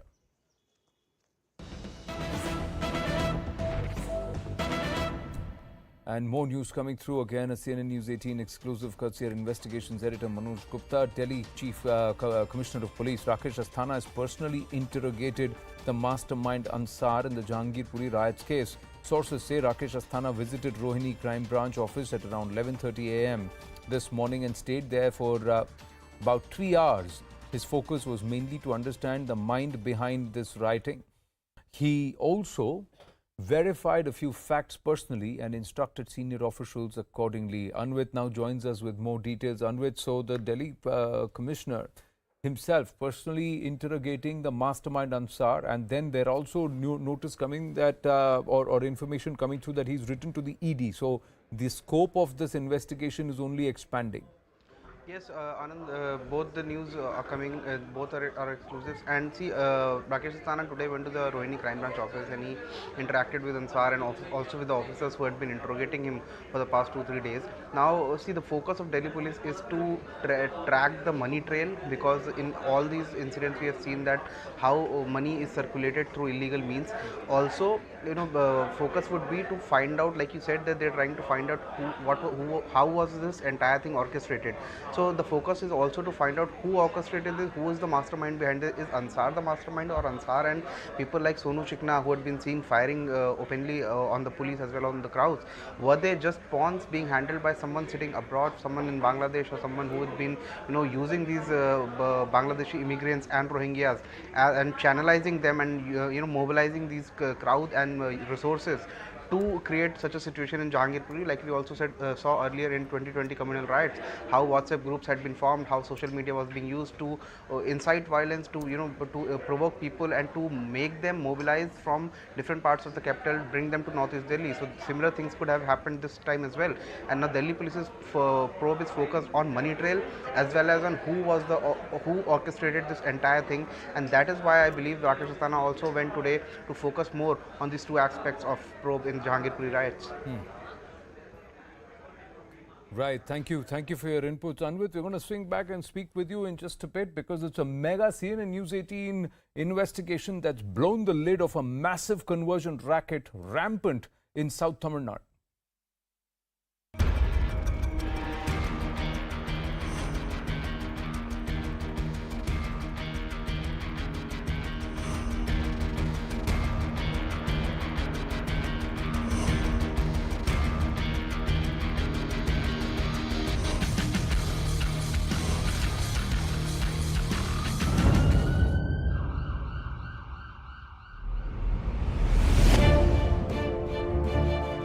Religious conversion as organized racket and social swindle.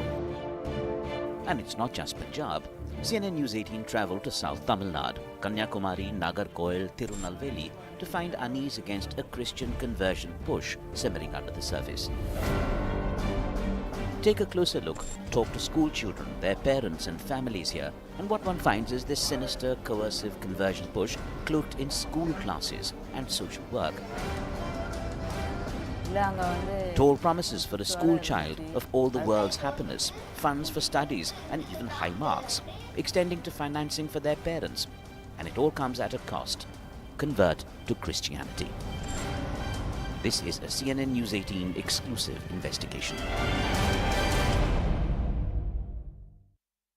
So let us try and understand here on our mega CNN News 18 exclusive and this deep dive investigation into this conversion racket, how this all works, how do they operate. Step one is identify rural poor and oppressed via casteism or some other issues. So just make an inroad and find out a vulnerability and then make your way in. Then the next step is to promise the families a better life. Dignified living is what they are promised, saying that you will not be poor, your stature in society will be raised, all your troubles will be done away. Just go ahead and embrace Christianity, start reading the Bible. The other thing is they say, and more importantly, that we will give your children better education, better health care, a better future. So these are the dreams that are shown. Become a Christian, then we'll get you admission. If you want healthcare, we'll get you admission into hospitals. If you want education, we'll get you admissions into schools. And there are various soft via medias which are done. And it's over a period of time that they are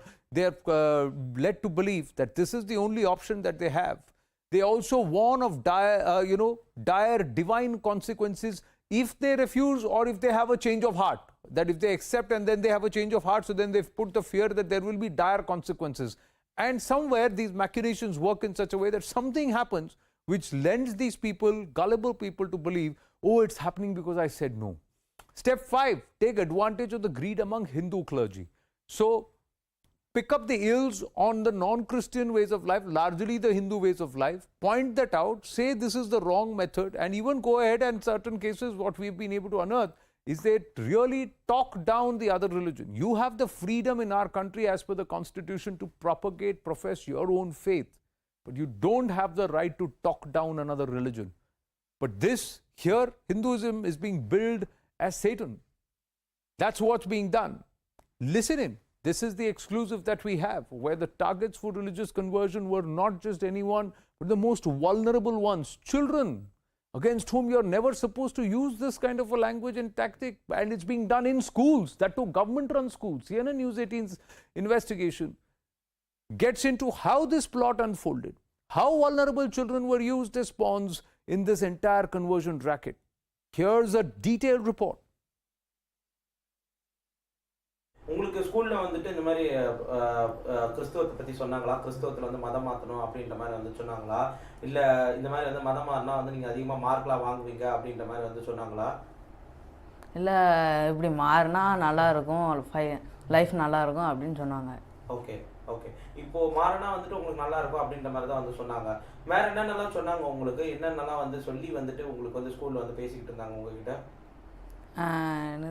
இப்படி மாறினா வாழ்க்கை நல்லாயிருக்கும், கடவுள் நல்லா தருவார். கிறிஸ்தவத்துக்கு மாறினீங்கன்னா உங்களுக்கு வந்து மார்க்ஸ்ல அதிகமாக வாங்குவீங்க அப்படின்ற மாதிரி இது பண்ணிக்கிட்டு இருந்தாங்களா? ஓகே. இப்போ இந்த மாதிரி வந்து நீங்க மாறல அப்படின்னா உங்களை வந்து நீங்க வந்து ஃபெயிலாக போயிடுவீங்க, வாழ்க்கை நல்லா இருக்காது அப்படி இப்படின்லாம் வந்துட்டு உங்களை வந்து மிரட்டாங்களா?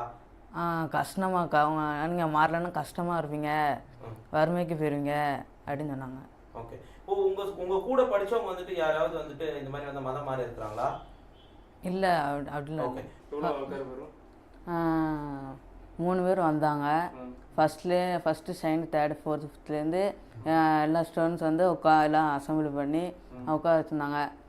ஃபோனை பற்றி ஃபஸ்ட்டு சொன்னாங்க, அதுக்கப்புறம் வந்து கிறிஸ்டின் அது சொன்னாங்களா. ஃபோனில் என்னென்ன பேசுவாங்க? ஃபோனில் என்னது கண் அது அப்படி சொன்னாங்க. கண் கெட்டு போயிடும், உடம்பு ஒரு மாறி ஆயிரும், அதுக்கப்புறம் இறந்து போயிருவீங்க அப்படின்னு சொன்னாங்க.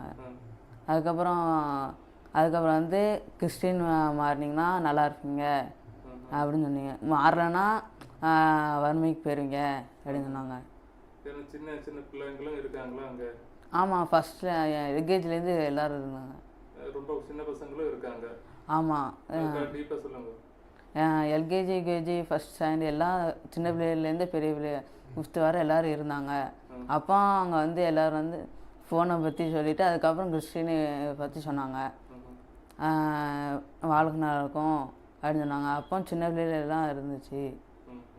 அப்போ மாறினீங்கன்னா நல்லாயிருக்கும், இல்லைன்னா நல்லா இருக்க மாட்டீங்க. அப்புறம் படிப்பு வராது, மாறினீங்கன்னா படிப்பு எல்லாம் வரும் அப்படின்னு சொன்னாங்க. பின்ன அவர் ஏதாவது காசு ஏதாவது தரணும்னா மொபைல் தருவாங்களா, அது ஏதாவது சொல்லுவாங்களா? ஆமாம், மாறினீங்கன்னா வாழ்க்கை நல்லாயிருக்கும், எல்லாம் தருவாங்க. என்ன ஃபோனு ஃபோனு அதெல்லாம் தருவாங்க அப்படின்னு சொன்னாங்க. மாதம் மாறினீங்கன்னா தருவாங்க. காசு தருவாங்களா? ஆமாம், மாதம் மாறினீங்கன்னா காசு தருவோம், மாறுங்க அப்படின்னு சொன்னாங்க. படிக்கிறதுக்கு புக்கு வசதி அதெல்லாம் எல்லாம் நாங்களே பார்த்துக்கிடுவோம், மாறினீங்கன்னா மட்டும் போதும், மாதம் நாங்கள் சுட்டு தருவோம், எல்லாம் புக்ஸு எல்லாம் எல்லாம் வாங்கி தருவோம், மாறுங்க அப்படின்னு சொன்னாங்க. ஏதாவது பசங்க மாறிடுச்சா? இல்லை, அப்படிப்பட்ட யாரும் மாறுற இன்னும் மாறுதா உங்களுக்கு தெரியாது? ஆமாம், எனக்கு தெரியாது. இப்போ மாறி இருப்பாங்கன்னு எனக்கு தெரியல. So as that child says, padipu varadu, that means you will not get education. You won't be able to study if you don't convert. We will take care of your, we will give you money every month if you convert. We will give you books if you convert. Your life will become worse if you don't convert. And at the end of the day, they are also saying that you will face dire consequences, things will get worse, you will never become prosperous if you don't convert. So all of this is being told to young students. They say, we will even buy you a phone. We will buy you a phone also if you convert. So you get all of this if you convert. Anvit Srivastava was on ground, who's conducted this investigation along with some colleagues who we don't want to name because they still live in South Tamil Nadu. And life will become very, very difficult if they know the identities of those who helped us on ground, Anvit. That's also a case. There were times when you face peril where there were people who were trying to figure out what is it that you're trying to do. There are others who were so scared to even come on camera or on record. Yes, exactly. And we got many calls asking that, why were we there and why are we talking to children? Why are we approaching schools? We even wrote to, so this is not just a one-sided story. We have written to these missionaries, these groups who go to schools and who conduct such gatherings. We have written to them to ask their side. We have approached cops who were there or who were present there, but we haven't received any comment or any response from them. So yes, they did know of our presence. They also tried to intervene. Somehow we have managed to get all these details and managed to make people speak to us. Those who were speaking to us, just a handful of people. There are many other people who was too scared and they just did not want to speak to us. Somehow we have managed to get some of them, but there's a large chunk of population that just so scared because this entire conversion racket runs on one aspect, which is fear. The fear is being instilled in the minds of children, in the minds of their parents and other people as well. While like children fear of not getting good marks if they don't convert, they fear of not being able to do better in their life, they fear that their parents will not be they'll fall sick. These things are being told to children. Their parents at the same time fear that they'll feel outcast and they'll be boycotted by their society, because demographics in these areas in South Tamil Nadu particularly has over the decades changed so dramatically that many people, 70 to 50% in some villages, people have changed their religion, they've switched religions, and these people now fear that if they do not follow the same pattern, they'll be boycotted by their society. It's not just about their children, they also fear on losing out on basic amenities like ration, electricity, medical facilities and health facilities. Well, stay with us, Anvit. Stay with us, because taking cognizance of the conversion racket and the investigation, the big mega exposure here at CNN News 18, and what's going on in South Tamil Nadu, the NCPCR chief, Priyanka Nungo, spoke to CNN News 18 on the actions taken by him so far. They've actually issued a notice, and they have sent this notice across to the Chief Minister's office in Tamil Nadu too. Listen in. What can the NCPCR do in a situation like this? Are you stepping into this expose that we have put out for our viewers today? Definitely. ये जो मामला है ये पूरा का पूरा भारतीय संविधान के अनुच्छेद 28 भाग 3 का उल्लंघन है, जहां बच्चों को उनकी खुद के धर्म के अलावा कोई और शिक्षा दी जा रही है, वो भी एक शैक्षणिक संस्थान में। ये संविधान का उल्लंघन होने के कारण आईपीसी के विभिन्न प्रावधानों को अपनी ओर आकर्षित करता है, जिसमें मुकदमा दर्ज किया जाना चाहिए। तो क्या ये मुकदमा बच्चों आप के दर्ज राइट टू करेंगे? लाइफ का प्रियांक, क्या मुकदमा आप दर्ज करेंगे? क्योंकि डीएम की सरकार तो नहीं कर रही। मैं जो प्रक्रिया करना पड़ेगा उनको, ये जो प्रक्रिया है उस प्रक्रिया के तहत हमने डीएम को आज नोटिस कर दिया है। हमने उसकी कॉपी एसपी को भी दी है। हमने उनसे 7 दिन में एक एक्शन टेकन रिपोर्ट मांगी है। अगर 7 दिन में वो एफआईआर दर्ज करके एक एक्शन टेकन रिपोर्ट हमको नहीं देते हैं जो लॉजिकली करेक्ट हो, जो लीगली करेक्ट हो, तो हम फिर इसके बाद आगे की कार्रवाई करेंगे। आयोग ने इस CNN न्यूज़ 18 पर दिखाए गए मामले का बहुत गंभीरता से संज्ञान लिया है और इसको परिणति तक पहुंचाने का काम हम करेंगे। उनके धर्म के बारे में उनको उल्टी सीधी चीजें बताई जा रही हैं। बताया जा रहा है आप बाइबल पढ़ेंगे तो आपके अच्छे मार्क्स आएंगे, नहीं पढ़ेंगे तो आपकी आंखें खराब हो जाएंगी। तो ये आप एक लार्जर पैटर्न देख रहे हैं और इस लार्जर पैटर्न को इन्वेस्टिगेट करने की कोई मंशा है आप लोगों की? देखिए, ये एक पाखंड रचा जा रहा है जिसमें बच्चों को उनके धर्म के प्रति हीन भावना से ग्रसित किया जाता है। ये एक इस प्रकार का पाखंड है जिसमें बच्चों को लालच देके, हमने तंजावुर वाले केस में देखा, उस बच्चे ने क्लास में टॉप किया और उसके बाद उसको इसलिए दबाव डाला गया कि तुम आगे की पढ़ाई तभी कर पाओगी जब तुम क्रिश्चियनिटी में कन्वर्ट हो जाओगी। हमने बीच में कन्याकुमारी में भी किसी तरह का मामला देखा। मैं यहाँ पे आपको कानूनन जो आयोग की चलने की स्थिति है मैं बताऊंगा कि हम केस टू केस बेसिस पे संज्ञान इसमें ले रहे हैं। हम केस टू केस बेसिस पे सरकार को बोल रहे हैं कि वो एफआईआर दर्ज करे और एफआईआर दर्ज हो रही है, कार्रवाई हो रही है। तंजावुर वाले केस में सीबीआई इंक्वायरी कर रही है। हमने माननीय सर्वोच्च न्यायालय को इस बारे में अवगत कराया है। तो जब तक ये मामले कानूनन परिणति तक नहीं पहुंचेंगे और इसमें लोगों को सजाएं नहीं होंगी, लोग जेल नहीं जाएंगे, ये सुधरने वाले हैं नहीं।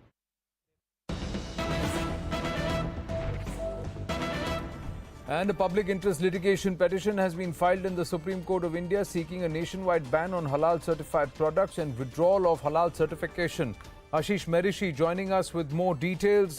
This is after again CNN News 18's expose on the entire halal racket and how even vegetarian food is deliberately being halal certified, and there is a creation of a deliberately trying to crowd and perhaps create a hegemony over this entire supply chain and keep Hindus out of certain aspects of even meat production and meat consumption. Ashish Merishi now joining us. So in India, if we have the FSSAI, do we need a halal certification? Is that the question? What is the petition saying, Ashish? Well, in fact, if you see the petition, most of the content is what CNN News 18 had pointed out in this story. Anand, if you remember, we both, had put this story before the viewers of CNN News 18, and we have very clearly said that there are at least 3-4 issues which needs to be looked at very, very seriously. First is on why the FSSAI order is not being followed. The FSSAI order very clearly says that yes, the slaughter of the animal cannot be done without stunning. But if the stunning is done, then the halal process actually falls flat. So the FSSAI order is not being followed. 1. 2, even vegetarian food is being halal certified. So we, as more than 80% of the population is being forced to eat halal certified food despite it being vegetarian. Now, why do we need a certification? It is only God knows. Third aspect is majorly is that it's not limited to food. It's talking about tourism, talking about cosmetics, medicine, medical tourism.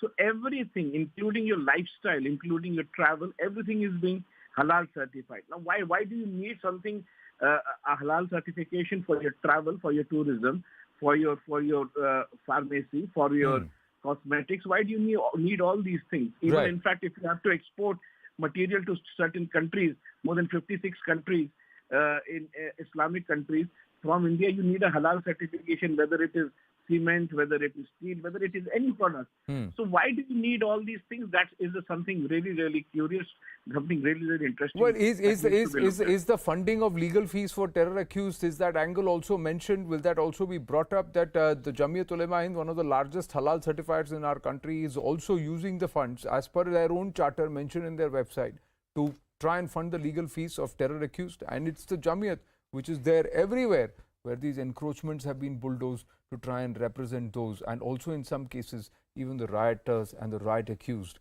who have been picked up for disturbing Hindu festivals, starting with the New Year celebrations, the Ram Navami, and of course Hanuman Jayanti. We're going to take a very, very short break here. Stay with us. More news coming through on what happened in Sunjwan.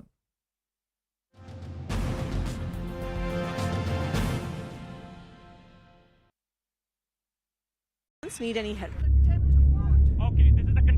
Which begs the question, why visit a communally charged area now? Who's really fanning the communal flames in Jahangirpuri? Bureau Report, CNN News 18. So the issue of just one community being targeted in this anti-encroachment drive, it was raised in the court as well. Let's see what exactly transpired in the Supreme Court today. Senior advocate Kapil Sibal, appearing for one of the petitioners, in fact the Jamaat-e-Ulama Hind, told the bench that a disturbing pattern of raising Muslim homes alone after communal riots is emerging in India. He went on to say that it's incorrect to associate Muslims alone with encroachment, that encroachment was happening across communities. Now, surprised to hear this, the bench that was hearing this, the judge who was hearing this, he pushed back by asking, were any Hindu establishments demolished as well in this anti-encroachment drive? Responding to that query, the Solicitor General, that's Tushar Mehta, he objected by saying that it is wrong to say that only one community was affected by the demolition. He also raised the demolition, for example, what happened in Khargon. And he said in Khargon, 88 Hindu homes and 26 Muslim homes were demolished in that particular action that was taken in the aftermath of the riots that happened there. So the question is, who is bringing a communal angle into this entire discourse? The Supreme Court today put a stay on any further demolition in Jahangirpuri. It also issued notices to the MCD as well as other parties. But that did not stop from one of the lawyers of one of the petitioners, Mr. Kapil Sibal, to bring in a Hindu-Muslim angle into this anti-encroachment drive. Mr. Sibal argued that the entire demolition drive was aimed at one community, the Muslim community, even though we've all seen the pictures of Gupta Juice Corner and Jha Pan Center, all of it being taken down in this anti-encroachment drive. Even the bench, when it heard Mr. Sibal, was surprised and pushed back by asking, were no Hindu homes or shops demolished in the anti-encroachment drive? Why bring in a community into this drive? Why communalize what is a law and order problem? Or was the entire purpose to try and silence the Muslim community? We'll try and answer all of those questions through the course of Brass Tacks. We're also counting down to a big speech by the Prime Minister within the course of the hour. He will be speaking on the 400th birth anniversary of Guru Tegh Bahadur, one of the 10 gurus of Sikhism. That's going to come up through the course of the hour. But first, the story of what happened in Jahangirpuri 24 hours after the Supreme Court put a status quo and a stay order.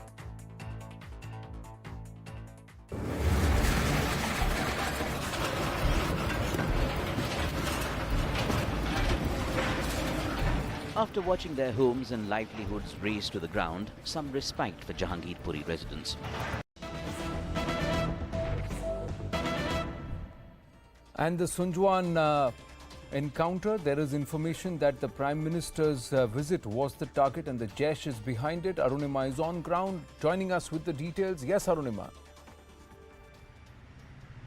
So there's a strong suspicion that Jaish-e-Mohammed had sent these two infiltrators, these two terrorists. Perhaps the infiltration also happened about 2 days ago. The modus operandi of the Bantol Plaza, the kind of arms and ammunition, the suicide vest, all of these footprints are very similar to Jaish-e-Mohammed terrorists who have been eliminated earlier and whose investigation have revealed that their commanders are Jaish commanders across the border. That is the reason the police has a strong suspicion that it is Jaish-e-Mohammed which is responsible for the attack that happened today. Also, also initially they thought, because the Sunjwan army camp is very close, about 500 meters down the hillside from where the encounter happened. So initial suspicion was that a military installation, perhaps the camp itself, which was attacked in 2003 and then again a few years ago, that was the target. But now investigators are of the belief that perhaps the target was the Prime Minister's rally. Even if the security grid would not have allowed the terrorists to actually enter the rally ground, the Jaish-e-Mohammed terrorists, suspected Jaish-e-Mohammed terrorists, wanted to carry out some kind of an attack minutes before the Prime Minister's arrival to ensure that civilian casualty happened, so that led to cancellation of the Prime Minister's visit. That is the suspicion right now. The police officials on the ground, the security grid is in heightened alert to ensure that no such misadventure is undertaken by Jaish at this stage, with the Prime Minister's visit still a few hours away. Yes, Arunima, another interesting angle is that the delegation of businessmen from the UAE are also scheduled to visit Jammu. The last time they were in Srinagar, a day before the OIC meeting in Islamabad, there was a lot of discomfort in the Pakistani establishment about that show of confidence and show of support to India by the business groups in the Middle East. Well, Arunima is down on ground in Sunjwan. She had brought in a report, in fact, of what happened earlier in the day where 2 terrorists were neutralized. Have a look at this. This was the house, this is the house of Anwar Hussain, where his wife and 2 children, 2 girls aged 7 and 9, were taking shelter. It's the Ramzan month, so they were preparing for Sehri. These are the glass panes of the window completely shattered. The curtain rod is lying here. And just let me show you what the scene outside is. आप थोड़ी सी जगह देंगे मुझे बाहर आने के लिए. Chintan, if you can just come out, there are live bullets which are still lying here. You can see there live bullets still lying here.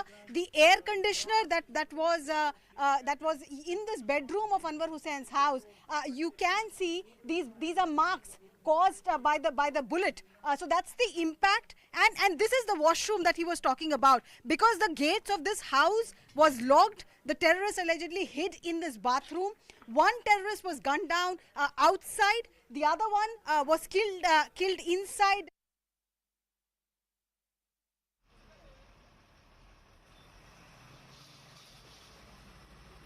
There is a camp, army camp, very close to where the incident happened, and that Sunjwan camp has come under attack previously. When police says that a military installation was targeted, is that the camp which the terrorists were eyeing? Yes, the army camp at Sunjwa is very close to the place where this incident happened. But we are not sure whether the army camp this time was a target or not. Maybe the other installations or other places where the security force personnel were deployed were a target. There is a lot of speculation that perhaps it was the Prime Minister's event that was the real target, especially since these militants, these terrorists were wearing suicide vests. See, 2-3 things I want to bring to your notice. One is that it is the Prime Minister's event which is happening 2 days later. So something happening 2 days before the Prime Minister's visit is significant. 2, this is happening after a long time. So maybe this was actually planned before, just before the high profile event which is happening. And 3, the kind of weapons these people had, the kind of firepower they used, the presence of suicide vests with them indicates that this was a possible suicide attacker group which had come to Jammu for a specific purpose.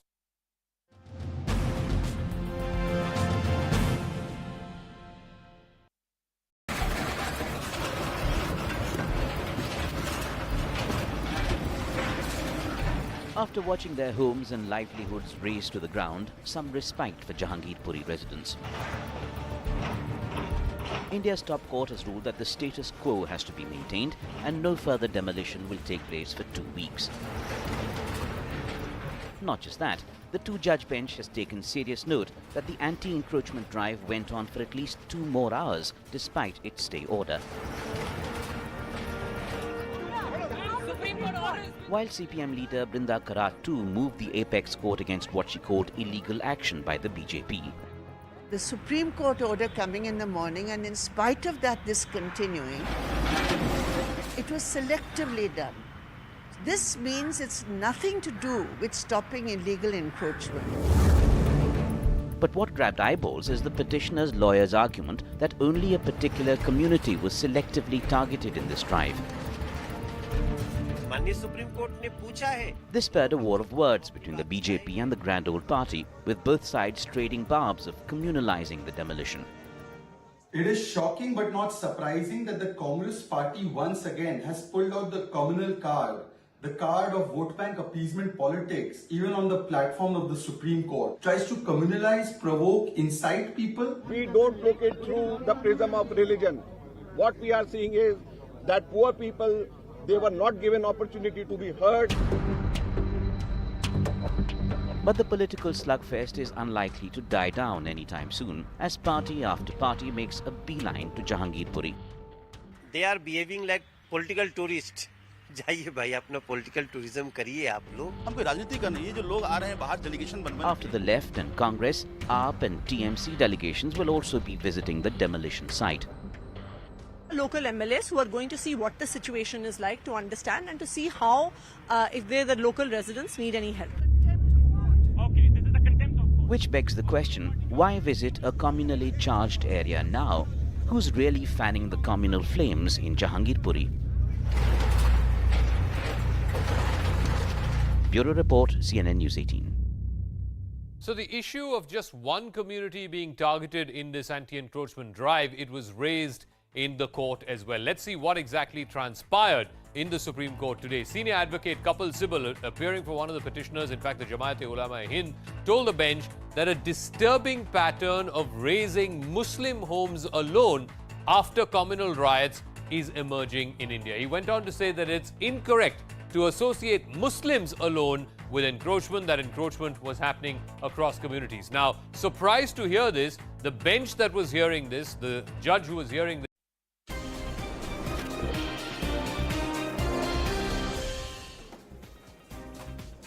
Namaste and welcome, ladies and gentlemen. We've just got the footage of the Shunjuan attack. Just queuing up here, live here on the newsroom. We start this edition of The Nation at 5 with there you go. That's the person, that's the terrorist there trying to sneak in and try and counter this attack at the CISF group, where one personnel was martyred, but both these terrorists were later neutralized. Huge amount of firing that happened. You could see, there you go. Again, on the CCTV itself, heavy amount of firing, explosions which are visible. This is a dramatic video that we are seeing. We can also see one of the terrorists actually running right through on the road with arm to the teeth, running across to take cover and to take shelter to continue with the attack. But this is the entire Shunjuan attack. There you see right now, as you see as it moves, in about 2 or 3 seconds, you will see one of the terrorists running through. There you go. There's some movement here. And this person is firing, and there you go. There that person is running across. This is the terrorist running across and trying to take cover away as there is a counter-fire. Tejinder Sodhi joining us. Tejinder, this is dated 22nd of April. And can you take us through the visuals? What is the footage that we have accessed on our CCTV footage? See, Anand, this is the early morning footage of today when the terrorists, they were hiding in the Shunjuan area. After that, a cordon and search operation was started by the security forces. This was the intelligence-based input of the SOG of Jammu and Kashmir Police and the CISF personnel. They were part of the outer cordon. When the terrorists, they spotted that security forces are now zeroing in on them, and they started firing indiscriminately on the security forces, in which one ASI of the CISF attained martyrdom. The encounter, which lasted for more than 5 hours, 2 terrorists, they were gunned down. You can see in this visual the security force personnel, they are also chasing the terrorists. You can see heavy exchange of firing. You can see grenade blast in this CCTV footage, which has been exclusively accessed by CNN News 18. So this was a very dramatic operation which went on for 5 hours, but our security forces, they were successful in neutralizing both these terrorists who are believed to be foreigners. They are believed to be Pakistani. These terrorists, they were carrying suicide vests and large quantity of arms and ammunition. And as per the Director General of Jammu and Kashmir Police, their main motive was to create mayhem during or before the visit of Prime Minister Narendra Modi to Jammu on 24th. But the security forces managed to neutralize these two terrorists and they foiled their nefarious design. Had these Tejinder, if I can ask you, and we'll try and go across to Arunima because she's there at the she was there at the spot like you were there also, and she's seen the number of how heavily armed they were, the number of rounds that have been fired, and this encounter lasted for a bit. This moment that we have on CCTV, when is this moment? And is that the terrorists running across to try and get some cover after firing after the attack? Yes, Anand. This CCTV footage is at 3:58 a.m. This is the time when the encounter started. The first fight took place at around 3:25, and after that, a heavy exchange of firing started. You can see that these terrorists, they are trying to run away, take shelter, but they are being chased by the security forces, and the heavy exchange of firing and blasts are visible in this footage. Yes, Anand. Yes, even in the footage, heavy exchange of fire and blasts are visible. We can see in the footage very, very clearly that the terrorist is trying to run, and there are bullets, there are firing, there is explosion. That's why the entire screen gets smoked up. Arunima is there on ground at this spot. Arunima, you also saw so many bullets and shells that were still lying around post, and there was a house whose panes were damaged, windows were damaged. This early morning encounter, and this CCTV footage dramatic as one of the terrorists tries to run for cover. Yes, the sequence of events and now this footage is actually telling you how serious the situation was, and this was just a few meters away from the army camp there in Sunjwan, which has come under attack earlier. So in that sense also, if they had managed to just run across the road and entered the camp, the danger could have been much more. We've managed to learn from sources in the establishment, in the security grid here, that the encounter was difficult because this was a congested locality. They knew that they had taken shelter, the terrorists had taken shelter in some house there. But to figure out which house, they actually this time relied on a fixed drone. A drone was flown and the fixed drone got itself stationed over this locality because it also had thermal imaging technology. It managed to locate where exactly the terrorists were hiding, and so that is how these two terrorists were zeroed down upon in the bathroom of Anwar Hussein's house. Police then called Anwar Hussein, whose wife and two kids, a 7-year-old and a 9-year-old girl, were the only people in the house. Anwar had gone for sehri to his father's house nearby. He was then called by the police, sent to this house. He initially said he knew nothing, but then came back and confirmed that the two terrorists were hiding in the bathroom. The suspicion is that there could have been some local support. Who that local support was is a matter of investigation, but that is the suspicion. But this drone, coupled with the input and overall coordination between the forces, ensured that the two terrorists who had suicide vests could inflict minimum damage. Yes, so fixed-wing drones were used, so technology was used, but there is also support from the locals. Now, was there any threat to Anwar Hussein's family? Or because Anwar initially did not know these terrorists were actually hiding inside the bathroom of his house? The sequence of events as narrated by his wife and children were, this was around just before Sehri. This is the month of Ramadan. This is an area which has a lot of Muslim population. They get up around 3:30, 4 o'clock for Sehri. So the police feels that the reason these terrorists left around 3:25 is also because they wanted to avoid casualty of civilians in this Muslim area. And that's because, that's why just before Sehri, they tried to break the cordon which had been laid after a specific intelligence input. Now, then of Anwar Hussein, the wife got scared. Like I said, Anwar had gone to his father's place. She called up Anwar and he said, lock everything up. But very soon they landed on his, from where called the UBGS. And when the retaliatory fire came from JKP and CISF, they then went and hid in the bathroom. That is where this fixed drone with thermal imaging came in handy. The police was very sure that the terrorists were hiding somewhere in the vicinity, and they managed to close in on that bathroom and finish the encounter by about 90. True. Tejinder is also with us on the phone line. Arunima, just stay with us. Okay, we've lost Tejinder there. But Arunima, if we look at the CCTV footage, these terrorists were not only armed to the teeth, but they were also wearing fatigues. So were they trying to pass themselves off as security personnel?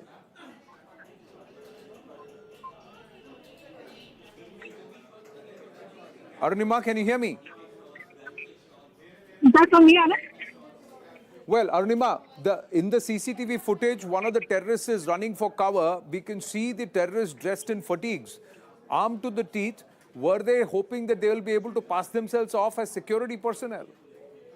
Well, looks like, and that is why I'm telling you that, it was a cordon and it was an operation which the forces think is very successful because the army camp is not very far from where the encounter happened. So if they were hoping to get inside the army camp, then this is a successful operation much before the camp. The suspicion also is that perhaps by camouflaging themselves as security personnel, they wanted to break that cordon that had been made. There was a specific input that the grid has received that terrorists had infiltrated around that nalla, which I showed in my ground report. And that's why a cordon had been put around that nalla. So perhaps they were wearing fatigue, hoping that they will pass off as security grid personnel, army or police personnel and manage to hoodwink. But it didn't work out as per plan. They were forced to fire because at that naka, at that checkpoint, they were stopped. They then used an UBGL. Right. Arunima, thank you for your inputs. Tejinder Sodhi getting us the CCTV footage exclusive again here at CNN News 18. Ladies and gentlemen, it's been an action-packed day and a huge amount of news breaks that you've seen on your #1 news destination, that is CNN News 18. But now what we're going to bring to you here on The Nation at 5 is perhaps the biggest investigation, the biggest deep dive into the ongoing and the rampant conversion racket in our country. Here at CNN News 18, right through 2022, perhaps the biggest investigation of all, multiple cases, multiple instances, multiple stings. And not just last year, we ended up 2021 to exposing what is happening and rampant in Punjab, but in Tamil Nadu this time around, it's shocking. It's shocking because Lavanya is not just the only case. The 6-year-old from the school and the teacher in a government school trying to induce her is not the only case. It's outright rampant. Young children, gullible children, in the guise of imparting them education and moral science, are being lured, are being induced, and are being talked down of their own existing faiths. They are being told that their existing faith or their worship is Satan, that the only book that they should hold is the Bible, and it's going to be Christianity that is going to make them better students and give them a better life, otherwise they will be poor. It's a mega CNN News 18 investigation. Anvit Srivastava, who took the story in Punjab, also went down to Tamil Nadu and spent time there. Across the region, all of Kanyakumari, South Tamil Nadu, we have gone there extensively to try and get you the details of what is perhaps the biggest investigation that you would see. And we are only showing you one aspect, the aspect where the most vulnerable, the most innocent of them all, children, are being brazenly induced by this mafia, which has made conversion a racket, a business.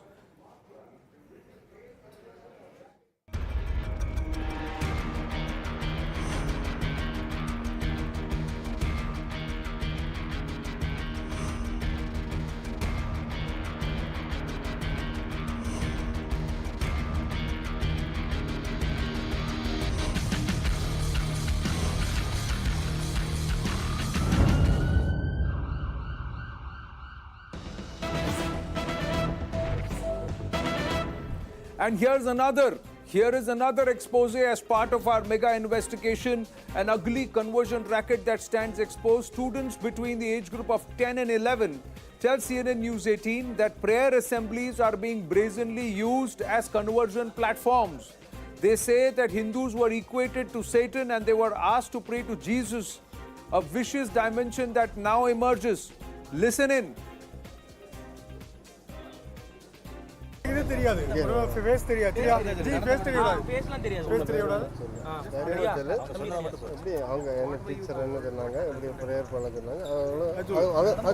பண்ண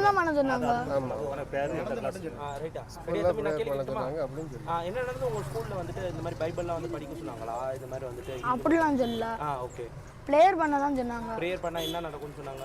அவன் எல்லாரும் எல்லாம் சரியாகும். அப்படிதான் சொன்னாங்க. என்ன சரியாகும்னு சொன்னாங்க? இது இப்போ கீழே விழுந்திருக்கவங்களுக்கு கீழே எல்லாரும் விழுந்திருக்காங்கன்னா அவங்களுக்கு கால்லாம் சரியாகும். ஓகே. அப்படி சொன்னாங்க. எந்த கடவுளை நினைச்சு ப்ரே பண்ண சொன்னாங்க? அது கடவுள் நினைச்சு அப்படி இல்லை. எல்லாரும் இது கடவுளே எல்லாரும் இது ஏசப்பாயோட ரத்தத்தை எல்லாரும் மேலே போடுங்க. அதான் ஏசப்பானா ஜீசஸை நினைச்சு ப்ரே பண்ண சொன்னாங்க. இது இந்த மாதிரி வந்துட்டு எத்தனை நாளாக உங்ககிட்டலாம் வந்து சொல்லிக்கிட்டு இருக்கிறாங்க? கொஞ்ச நாள் முன்னாடி தான். கொஞ்ச நாள் முன்னாடிலேருந்து சொல்லிட்டு இருக்காங்களா? இப்போ உங்களை வந்துட்டு இந்த மாதிரி வந்துட்டு சாத்தா ஹிந்து அந்த மாதிரிலாம் எதாவது சொல்லிட்டு இருக்காங்களா? அது எங்கள்கிட்ட சொல்ல வைஷ்ணவின்னு ஒரு அந்த பொண்ணு 6th தான். ஆமாம், அவள்கிட்ட தான் தனியாக கூப்பிட்டு வச்சு இப்படிலாம் ஹிந்து எல்லாம் சாத்தான் அப்படிலாம் சொன்னாங்க. Okay okay. உங்களுக்கு வேற என்னென்ன சொல்லிட்டு இருந்தாங்க? எங்களுக்கு வேற ஒன்றும் சொன்னது தெரியல. வைஷ்ணவிட்ட தான் தனியாக கூப்பிட்டு வச்சு சொன்னாங்க. Okay okay okay. உங்களை இந்த மாதிரி வேற யாராவது என்னென்ன ஸ்டாண்டர்ட்லாம் பண்ணிக்கிட்டு இருக்காங்க? இது எங்க 6th இப்படி சொன்னாங்க, 7th சொல்லிருக்கான். ஓகே ஓகே சரி. இயேசுவெல்லாம் நல்லா கும்பிடணும், பைபிள்லாம் படிக்கணும், இது நல்லா படிக்கணும், இது யாருக்கு ஏதாவது வந்தாலும் இயேசுவை கும்பிடுங்க, அப்போ தான் எல்லாம் நல்லா நடக்கும். அடுத்து நிறைய சொன்னாங்க. சரி வேற என்ன சொன்னாங்க? நீங்கள் என்ன சொன்னீங்க அதுக்கு? நாங்கள் ஒன்றும் சொல்லலை, நாங்கள் இதில் இருந்தோம். அவங்க சொல்ல கேட்டுட்டு அந்த பெஞ்சில் இருந்தோம். சரி சரி. வேற என்ன உங்க பேரண்ட்ஸ் கிட்ட சொன்னீங்களா நீங்க? ஆமா. பேரண்ட்ஸ் என்ன சொன்னாங்க அதுக்கு? பேரண்ட்ஸ் சொன்னாங்க நாங்க ஸ்கூலுக்கு வரோம் அப்படின்னு. Okay okay okay. இப்போ உங்கள மாதிரி எல்லா ஸ்டாண்டர்ட் ஸ்டூடண்ட்ஸ் கிட்ட சொல்லிட்டு இருக்காங்களா என்ன பண்ணனும் இந்த மாதிரி எல்லாம் பண்ணி? 7th சொல்லி இருக்காங்க. வேற எந்த கிளாஸ்ல முன்னடா என்ன நடக்கும் சொல்லி இருக்காங்க? இயேசுவை கூப்பிட்டா எல்லாம் நல்லதா நடக்கும், இயேசு எப்போ நம்ம கூட இருப்பாங்க. ஓகே. வேற ஏதாவது சொன்னாங்களா? இந்துக்கள் வந்துட்டு இந்த மாதிரி சாத்தான அந்த ஆமா அப்படின்னு சொன்னாங்க. என்ன சொன்னாங்க? இயேசுக்கள் இருக்கனால எல்லாரும் நல்லா குடிக்கிறாங்க, இயேசு தான் இது ஹிந்துக்கள் இருக்கனால எல்லாரும் எல்லாம் குடிக்கிறாங்க, ஹிந்துக்கள் வந்து சாத்தான் அப்படின்னு சொல்லிட்டு இருக்காங்க. இது இயேசு ஹிந்து சாத்தான்லாம் சொல்றது இப்போ நான் இடையில, இது கதை எல்லாம் இயேசு பற்றி கதையெல்லாம் சொல்லாது முந்தைய சொல்லிட்டு இருக்காங்க. முன்னாடில இருந்து சொல்லிட்டு இருக்காங்க.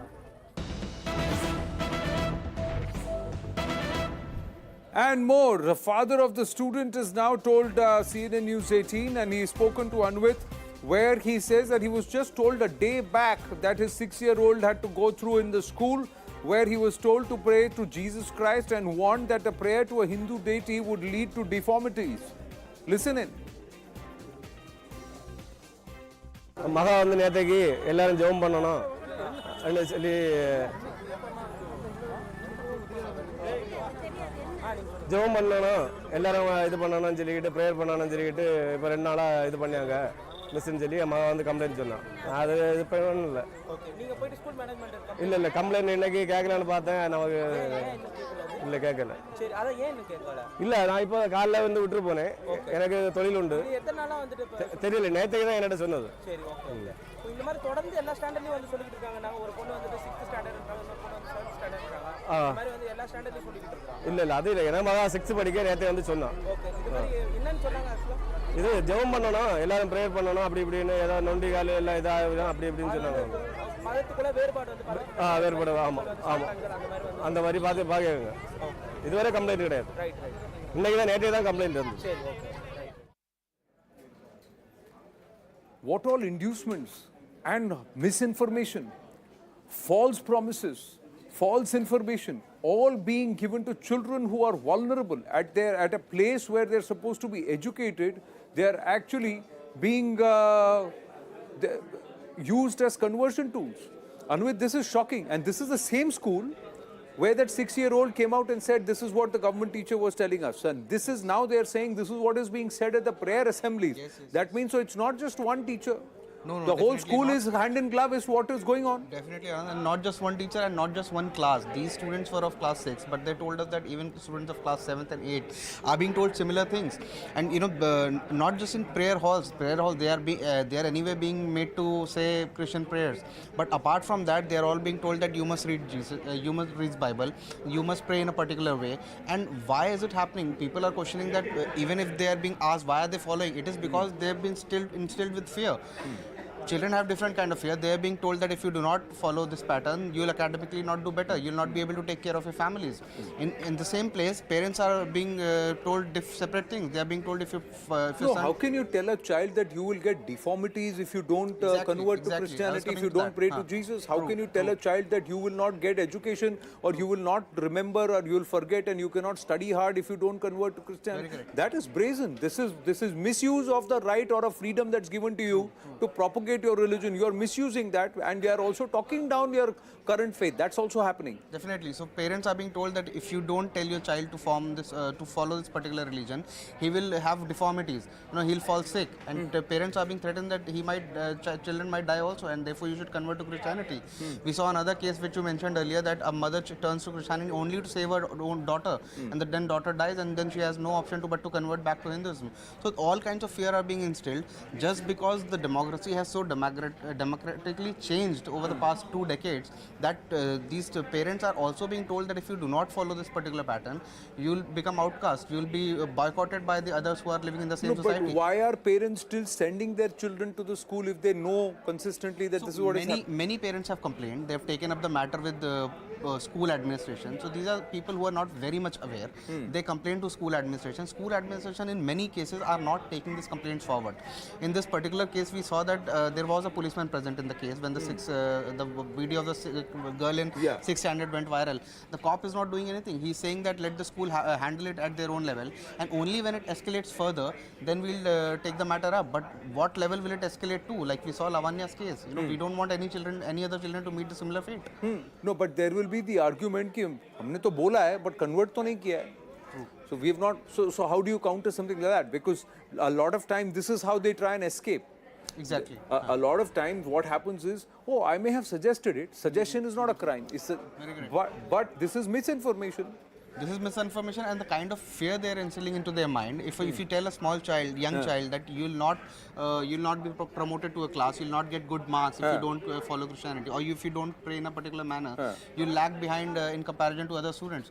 Imagine the kind of pressure the child would be under. The same happened with Lavanya as what has come to fore. Correct. And this was the same school. Is this the same school? These children are wearing a similar uniform to that child. They are the same school of which the video went viral. The 6th standard girl had complained to school administration. 6th standard girl, yeah. Yes, how her teacher was telling her to that Hindus are Satans, you must read Bible, you must Correct, convert but to there Christianity. she had mentioned one teacher. Yes. Here they are saying that this is being suggested to them in the assembly. So that means assembly, all other students are present. All the teachers are present, and this is a government school. Yes, this is a government school, and this is why when we approached school administration, they totally refused to comment on it.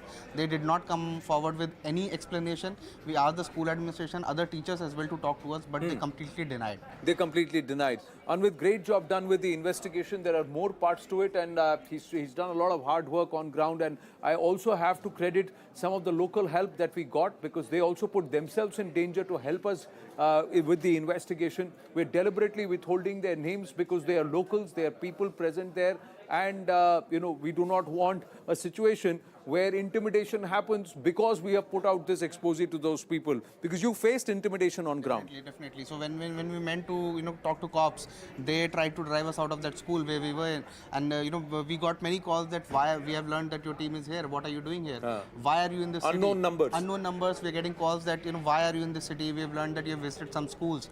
What are you trying to do? And we had to not tell them our locations because we were staying in cities, and we had to also visit remote areas. We were not sure whether we'll get help in time if we have some trouble. So we had Whether you get help or you get held. Exactly. That's so also possible. That was also a point. So somehow we have to manage, and we have got some case studies on camera, but there are many other people who spoke to us off camera. Right. Many other people. Like if we have 10 people on camera, there are at least 20-30 people who have spoken to us off camera.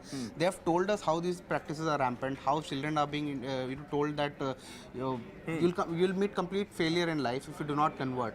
So these people are scared. They just don't want to come and speak against the administration. Some fear that the students will be thrown out of the school.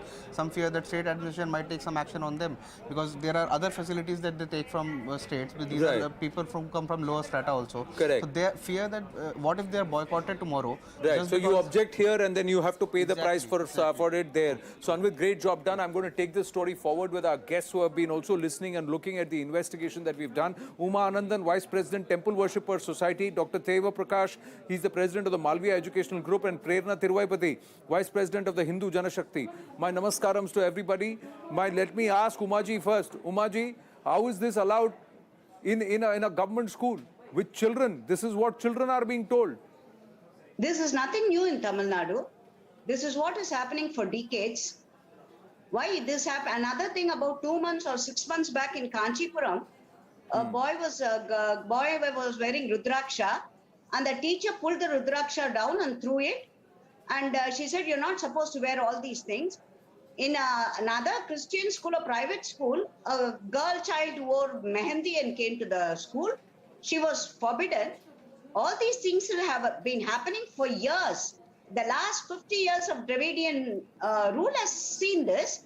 And you have the pseudo people. Christians have been allowed to build institutions right from the British time. And now for the last 50 years, they have been pampered more. They can build any number of institutions. That they call Tirunelveli the Oxford of Tamil Nadu, because they have built everywhere. A CMC could convert so many people, while we Hindus have not been allowed to do this. Everywhere this is happening. The only thing is because we Hindus have given too much trouble of starting our own institutions. Government by itself is seen as a anti-Hindu government. What more do you expect? This is what happens. And this has been happening for the last 30, 40 years. And now they've become brazen about it. Otherwise, why do you have a Christian IAS officer? They don't even say they have converted to Christianity. They retain their Hindu card, but hide behind and do their this thing. And because they will lose their benefits, they come on the TV and say, I would like to slap a Hindu on his face. I would like to smash his face. All this is done. And now no action has been taken against them with repeated complaints from us. Even the court says, just because somebody worships Jesus at home, it doesn't mean they are converted.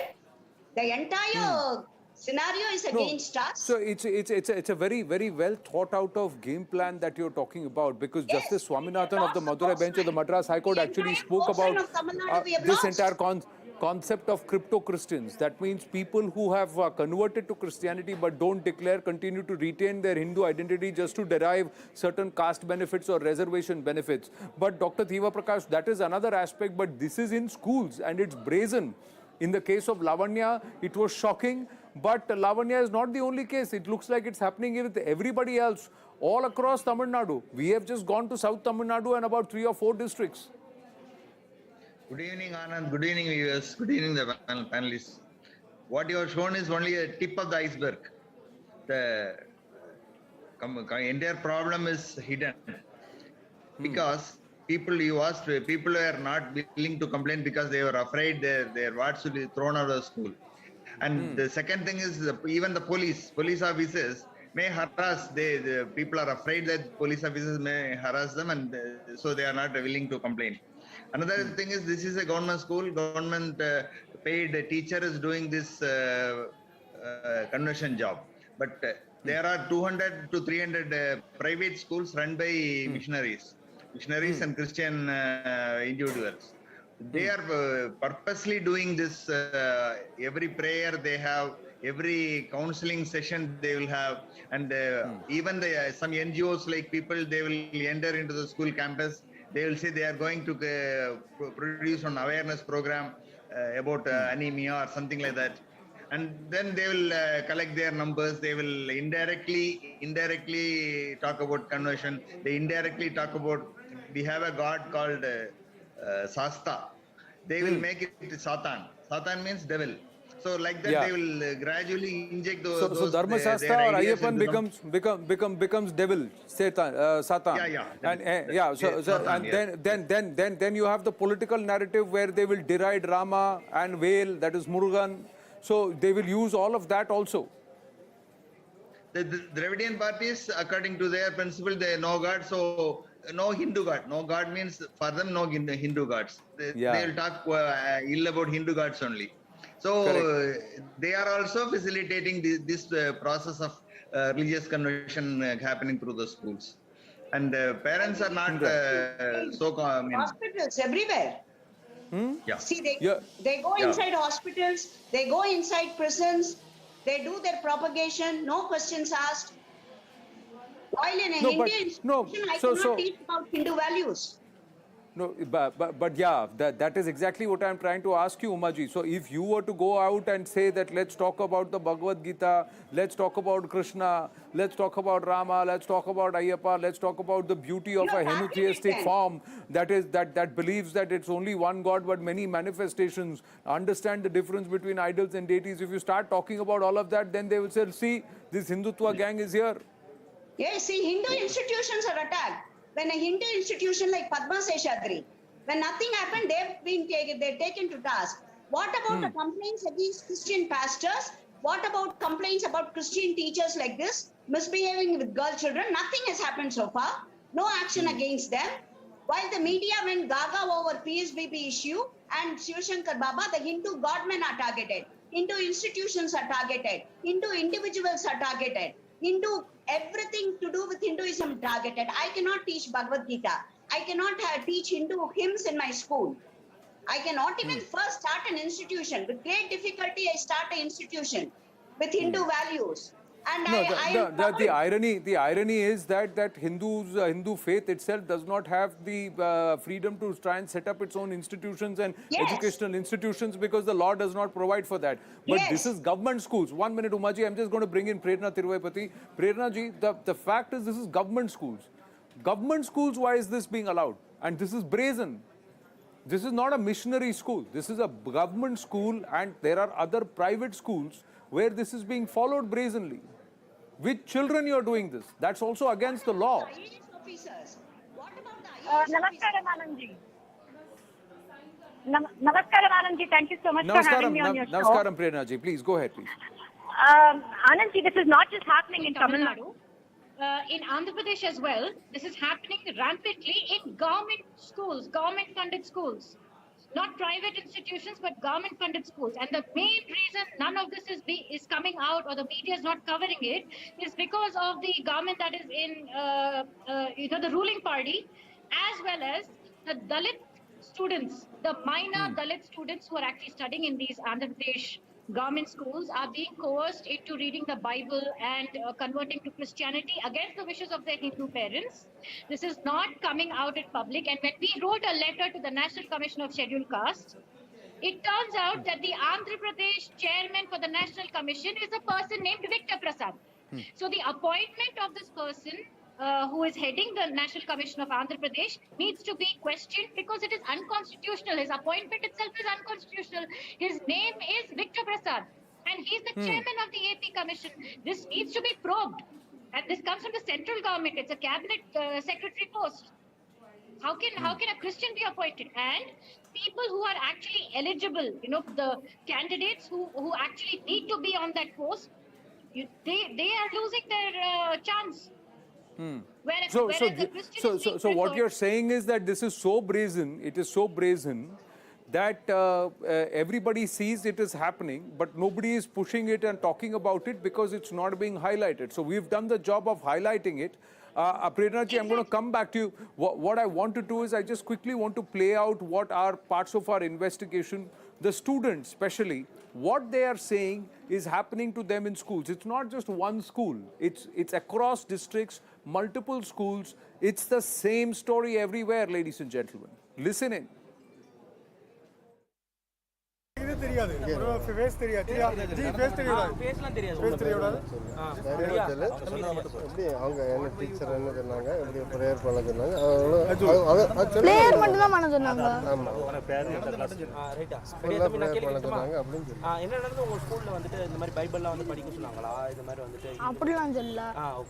Prayer பண்ண தான் சொன்னாங்க. Prayer பண்ணா என்ன நடக்கும்னு சொன்னாங்க? அவன் எல்லாருக்கும் எல்லாம் சரியாகும். அப்படிதான் சொன்னாங்க. என்ன சரியாகும்னு சொன்னாங்க? இது இப்போ கீழே விழுந்திருக்கவங்களுக்கு கீழே எல்லாரும் விழுந்திருக்காங்கன்னா அவங்களுக்கு கால்லாம் சரியாகும். ஓகே. அப்படி சொன்னாங்க. எந்த கடவுளை நினைச்சு ப்ரே பண்ணீங்க? அது கடவுள் நினைச்சு அப்படி இல்ல. எல்லாரும் இது கடவுளே எல்லாரும் இது ஏசப்பாயோட ரத்தத்தை எல்லாரும் மேல போடுங்க. அதான் ஏசப்பானா ஜீசஸை நினைச்சு ப்ரே பண்ண சொன்னாங்க. இது இந்த மாதிரி வந்துட்டு எத்தனை நாளா உங்ககிட்டலாம் வந்து சொல்லிக்கிட்டு இருக்காங்க? கொஞ்ச நாள் முன்னாடி தான். கொஞ்ச நாள் முன்னாடில இருந்து சொல்லிட்டு இருக்காங்களா? இப்போ உங்களை வந்துட்டு இந்த மாதிரி வந்துட்டு சாத்தா ஹிந்து அந்த மாதிரிலாம் ஏதோ சொல்லிட்டு இருக்காங்க. அது எங்கள்ட்ட சொல்ல வைஷ்ணவின்னு ஒரு அந்த பொண்ணு 6th தான். ஆமா அவள்கிட்ட தனியா கூப்பிட்டு வச்சு இப்படிலாம் ஹிந்து எல்லாம் சாத்தான் அப்படிலாம் சொன்னாங்க. Okay okay. உங்களுக்கு வேற என்னென்னலாம் சொல்லிட்டு இருந்தாங்க? எங்களுக்கு வேற ஒன்றும் சொன்னது தெரியல. வைஷ்ணவிட்டவும் தனியா கூப்பிட்டு வச்சு சொன்னாங்க. Okay okay okay. உங்களை இந்த மாதிரி வேற யாராவது என்னென்ன ஸ்டாண்டர்ட்லாம் பண்ணிக்கிட்டு இருக்காங்க? இது எங்க 6th இப்படி சொன்னாங்க, 7th சொல்லிருக்கான். ஓகே ஓகே சரி.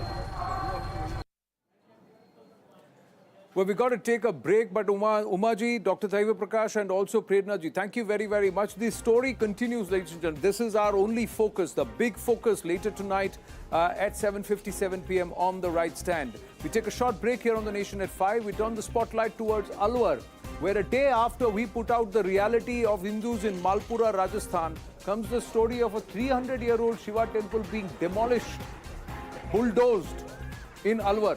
Stay with us.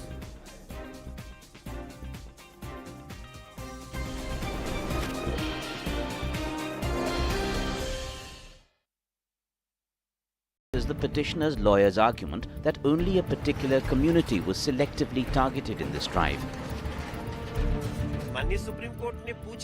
This spurred a war of words between the BJP and the Grand Old Party, with both sides trading barbs of communalizing the demolition. It is shocking but not surprising that the Congress party once again has pulled out the communal card, the card of vote bank appeasement politics, even on the platform of the Supreme Court. Tries to communalize, provoke, incite people. We don't look it through the prism of religion. What we are seeing is that poor people, they were not given opportunity to be heard. But the political slugfest is unlikely to die down anytime soon, as party after party makes a beeline to Jahangirpuri. They are behaving like political tourists. जाइए भाई अपना political tourism करिए आप लोग. हमको राजनीति करनी है. ये जो लोग आ रहे हैं बाहर delegation बन. After the left and Congress, AAP and TMC delegations will also be visiting the demolition site. Local MLAs who are going to see what the situation is like, to understand and to see how, if the local residents need any help. Which begs the question, why visit a communally charged area now? Who's really fanning the communal flames in Jahangirpuri? Bureau Report, CNN News 18. So the issue of just one community being targeted in this anti-encroachment drive, it was raised in the court as well. Let's see what exactly transpired in the Supreme Court today. Senior advocate Kapil Sibal, appearing for one of the petitioners, in fact the Jamaat-e-Ulama-e-Hind, told the bench that a disturbing pattern of raising Muslim homes alone after communal riots is emerging in India. He went on to say that it's incorrect to associate Muslims alone with encroachment, that encroachment was happening across communities. Now, surprised to hear this, the bench that was hearing this, the judge who was hearing this, he pushed back by asking, were any Hindu establishments demolished as well in this anti-encroachment drive? Responding to that query, the Solicitor General, that's Tushar Mehta, he objected by saying that it is wrong to say that only one community was affected by the demolition. He also raised the demolition, for example, what happened in Khargon. And he said in Khargon, 88 Hindu homes and 26 Muslim homes were demolished in that particular action that was taken in the aftermath of the riots that happened there. So the question is, who is bringing a communal angle into this entire discourse? The Supreme Court today put a stay on any further demolition in Jahangirpuri. It also issued notices to the MCD as well as other parties. But that did not stop from one of the lawyers of one of the petitioners, Mr. Kapil Sibal, to bring in a Hindu-Muslim angle into this anti-encroachment drive. Mr. Sibal argued that the entire demolition drive was aimed at one community, the Muslim community, even though we've all seen the pictures of Gupta Juice Corner and Jha Pan Center, all of it being taken down in this anti-encroachment drive. Even the bench, when it heard Mr. Sibal, was surprised and pushed back by asking, were no Hindu homes or shops demolished in the anti-encroachment drive? Why bring in a community into this drive? Why communalize what is a law and order problem? Or was the entire purpose to try and silence the Muslim community? We'll try and answer all of those questions through the course of Brass Tacks. We're also counting down to a big speech by the Prime Minister within the course of the hour. He will be speaking on the 400th birth anniversary of Guru Tegh Bahadur, one of the 10 gurus of Sikhism. That's going to come up through the course of the hour. But first, the story of what happened in Jahangirpuri 24 hours after the Supreme Court put a status quo and a stay order.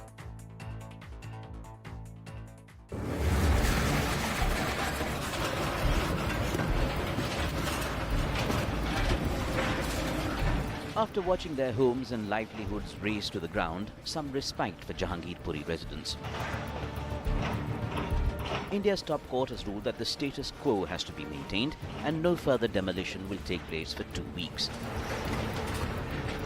Not just that, the two-judge bench has taken serious note that the anti-encroachment drive went on for at least 2 more hours despite its stay order.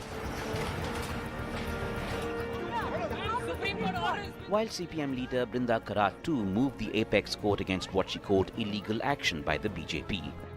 The Supreme Court order coming in the morning, and in spite of that discontinuing,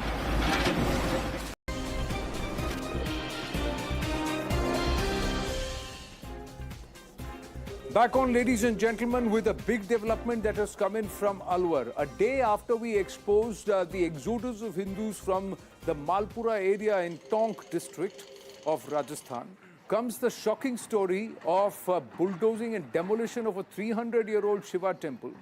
There is a fight that has already broken between the BJP and the Congress party, with the BJP alleging that the Congress party was heartless enough to just go ahead and trample over Hindu Astha, Hindu homes and also Hindu temples, while they have gone ahead right up to the doors of the Supreme Court to question and protest encroachments that were being demolished in Jahangirpuri. But the Congress turns around and says that the local Nagarpalika in Rajgarh has been with the BJP for the last 3 decades or more. And 34 out of the 35 members of the Nagarpalika are with the BJP. And these orders were given by the BJP. The BJP has contested this. There are 5 members of the BJP who are now going to travel to Alwar to submit a report to the state BJP president. There is a huge amount of politics. But what stands out is that a 300-year-old temple has been brutally demolished, and along with it, also the deities within. You can see the videos on your screen. There are claims and counterclaims. Another demolition drive in Rajgarh actually destroyed several houses, making families homeless. The BJP launching an all-out attack against the Gehlot government. Lakshmikant Bharadwaj of the Rajasthan BJP with us. Jyoti Khandelwal, Congress leader, is with us. Lakshmikant Bharadwaj जी, मैं सबसे पहले आपसे जानना चाहूँगा, BJP का ये आरोप है कि जौहरीलाल मीना जो थोड़ी देर पहले हमारे साथ फोन पे थे, उनका एक वीडियो की बात आप कर रहे हैं जो कह रहे हैं कि मैं ये तोड़ना, ये डेमोलिशन ड्राइव रोक दूंगा अगर बीजेपी के सारे पार्षद हमारी तरफ आ जाएं। लेकिन क्या ये बीजेपी के बीजेपी के पार्षद क्या कर रहे थे? वो कहाँ हैं? राजगढ़ से सब गायब हैं बताया जा रहा है। जब ये मंदिर टूट रहा था तब वो कहाँ गए? देखिए, वहां की स्थिति आपको शायद पता होगी। जिन एमएलए साहब का आपने जिक्र किया है अभी, उनके बेटे के ऊपर एक छोटी बच्ची के साथ गैंगरेप का आरोप है और 164 के बयान होने के बावजूद भी वो गिरफ्तार नहीं हुए। उसकी बात और उसको लेकर बड़ा प्रोटेस्ट वहाँ भारतीय जनता पार्टी के पार्षदों ने, भारतीय जनता पार्टी के कार्यकर्ताओं ने थोड़े दिन पहले वहाँ पे किया था और उसका एक रिएक्शन जो है ये देखने को भी मिल रहा है। आपने वीडियो देखा, हमने भी देखा, भी हमने प्रेस कॉन्फ्रेंस की थी, उसमें भी इसको जारी किया है। एमएलए साहब सबके सामने वहां खड़े होकर ये कहते हैं 14 तारीख को कि अगर आप लोग मेरे यहाँ पर आ जाते हैं सारे पार्षदों को लेकर तो मैं इस कार्रवाई को रोक दूंगा और आप लोगों ने गलती की बीजेपी को जिता के इसका परिणाम आपको भोगना पड़ेगा और 24 घंटे के लिए मैं आज से इस कार्रवाई को रुकवा रहा हूं। तो एमएलए कौन होता है 24 घंटे कार्रवाई रुकवाने वाला? इसका मतलब साफ है कि अगर कार्रवाई 24 घंटे के लिए अपने स्वार्थ के लिए एमएलए ने रुकवाई है तो तुड़वाए भी मंदिर एमएलए ने है और सरकार ने है। और ये कोई पहली घटना थोड़ी है राजस्थान में। अभी आपने 1 महीना पहले सुजानगढ़ में बालाजी का मंदिर तुड़वाया था, सबने देखा। आप ये मानकर चलिए कि राजस्थान में हिंदू विरोधी सरकार है। राजस्थान में एक ऐसी सरकार है जो एक समुदाय विशेष को प्रशस्त दे रही है। एक ऐसी सरकार है जो इस तरह की घटनाओं की वो बात एक है। आप जो भी आरोप लगाएं कांग्रेस पार्टी पर, वो जो 34 पार्षद हैं उनका आप क्या करेंगे? वो 34 पार्षद हैं जो 35 साल से तो वहां पर बीजेपी का ही पार्षद चल रहा है ना। नगर पालिका का कंट्रोल तो लादत अमूमन बीजेपी के पास है लक्ष्मीकांत जी। तो ये जो 34 पार्षद हैं, जब मंदिर टूट रहा था तो वो कहां थे? मैं ये पूछ रहा हूँ। वो कह रहे हैं कि पुजारी की भी सहमति थी, एसडीएम का बयान आया है कि पुजारी ने भी सहमति दी है। वो कह रहे हैं कि मंदिर में से सारी जो मूर्तियां थी उनको निकाल ली गई थी, लेकिन तस्वीरें ये कह रही हैं कि कटर लेके शिवलिंग को काटा गया है। तो सत्य क्या है, तथ्य क्या है? आप ही की बातों से 2 बातें निकल कर आ रही हैं कि अगर भारतीय जनता पार्टी का वहां बोर्ड है तो वो बोर्ड क्या एसडीएम को गवर्न कर सकता है? एसडीएम उससे नगर पालिका से बड़ा अधिकारी होता है। एसडीएम सीधा सरकार को रिपोर्ट करता है, कलेक्टर को रिपोर्ट करता है। अगर एसडीएम इसमें पार्टी और एसडीएम बयान दे रहा है और एसडीएम अगर ये कह रहा है कि वो सहमति थी या ना सहमति थी, इसका मतलब सरकार सीधी उसको डील कर रही है। और ये फाइल कोई वहां नगर पालिका के स्तर पर नहीं गई है। नगर पालिका से ये बहुत पहले ये पास हुआ, उसके बाद नगर पालिका ने एक दूसरा प्रस्ताव लेकर वहां पर आई कि जो ये 60 फीट का मास्टर प्लान आप लोग लेकर आए उसको जगह 30 फीट कर दिया जाए ताकि लोगों के घर टूटने से बच जाए। मंदिर का तो वहां का जिक्र ही नहीं है। मंदिर तो जानबूझकर कांग्रेस पार्टी की सरकार ने तोड़े हैं। हम तो घर बचाने का जयमत वहां पर कर रहे थे, लेकिन उसको भी लोगों ने, जो कांग्रेस पार्टी की सरकार है, ना उन्होंने घर छोड़े और ना मंदिर छोड़े। और मंदिर छोड़ना तो बहुत दूर की बात, मान लीजिए अगर रास्ते में कोई मंदिर आ रहा है और मान लीजिए कोई विकास में बिल्कुल सड़क के बीच में कोई मंदिर है, अगर आपको उसको हटाना भी है तो उसकी एक प्रक्रिया है, उसकी प्राण प्रतिष्ठा होती है। मंदिर तोड़ने से पहले अगर दूसरी जगह स्थापित करने के लिए लोगों की सहमति ली जाती है, पूरी पूजा पाठ और विधि विधान के साथ उसको दूसरी जगह स्थापित किया जाता है। आप कटर से शिवलिंग काट दो, आप उसको बुलडोजर से ढहा दो और उसको एक उठाकर टोकरी में फेंक दो शिव पंचायत को, तो ये तो ज्योति जी आप क्या कह रही हैं? ज्योति जी बताइए। तो मंदिर तोड़ने का तो प्लान ही नहीं था, घरों को तोड़ने की बात थी, आपने मंदिर भी तोड़ दिया। 300 साल पुराना मंदिर, और इतनी बर्बरता से तोड़ दिया जैसे कि कोई अनाधिकृत छपरा हो, कोई एनक्रोचमेंट हो। यही कहना चाहती हूँ कि राजगढ़ में जो घटना हुई है, वहां पर जो मंदिर तोड़ने का जो काम हुआ है, वहां उसको बीजेपी के मंडल अध्यक्ष सत्येंद्र सैनी जी ने लेटर लिखा है 15/10/2018 को, जब बीजेपी की गवर्नमेंट थी, मुख्यमंत्री यहाँ पर बीजेपी की थी और केंद्र में भी सरकार बीजेपी की थी, और उसी को ही सतर्कता समिति में रखा गया।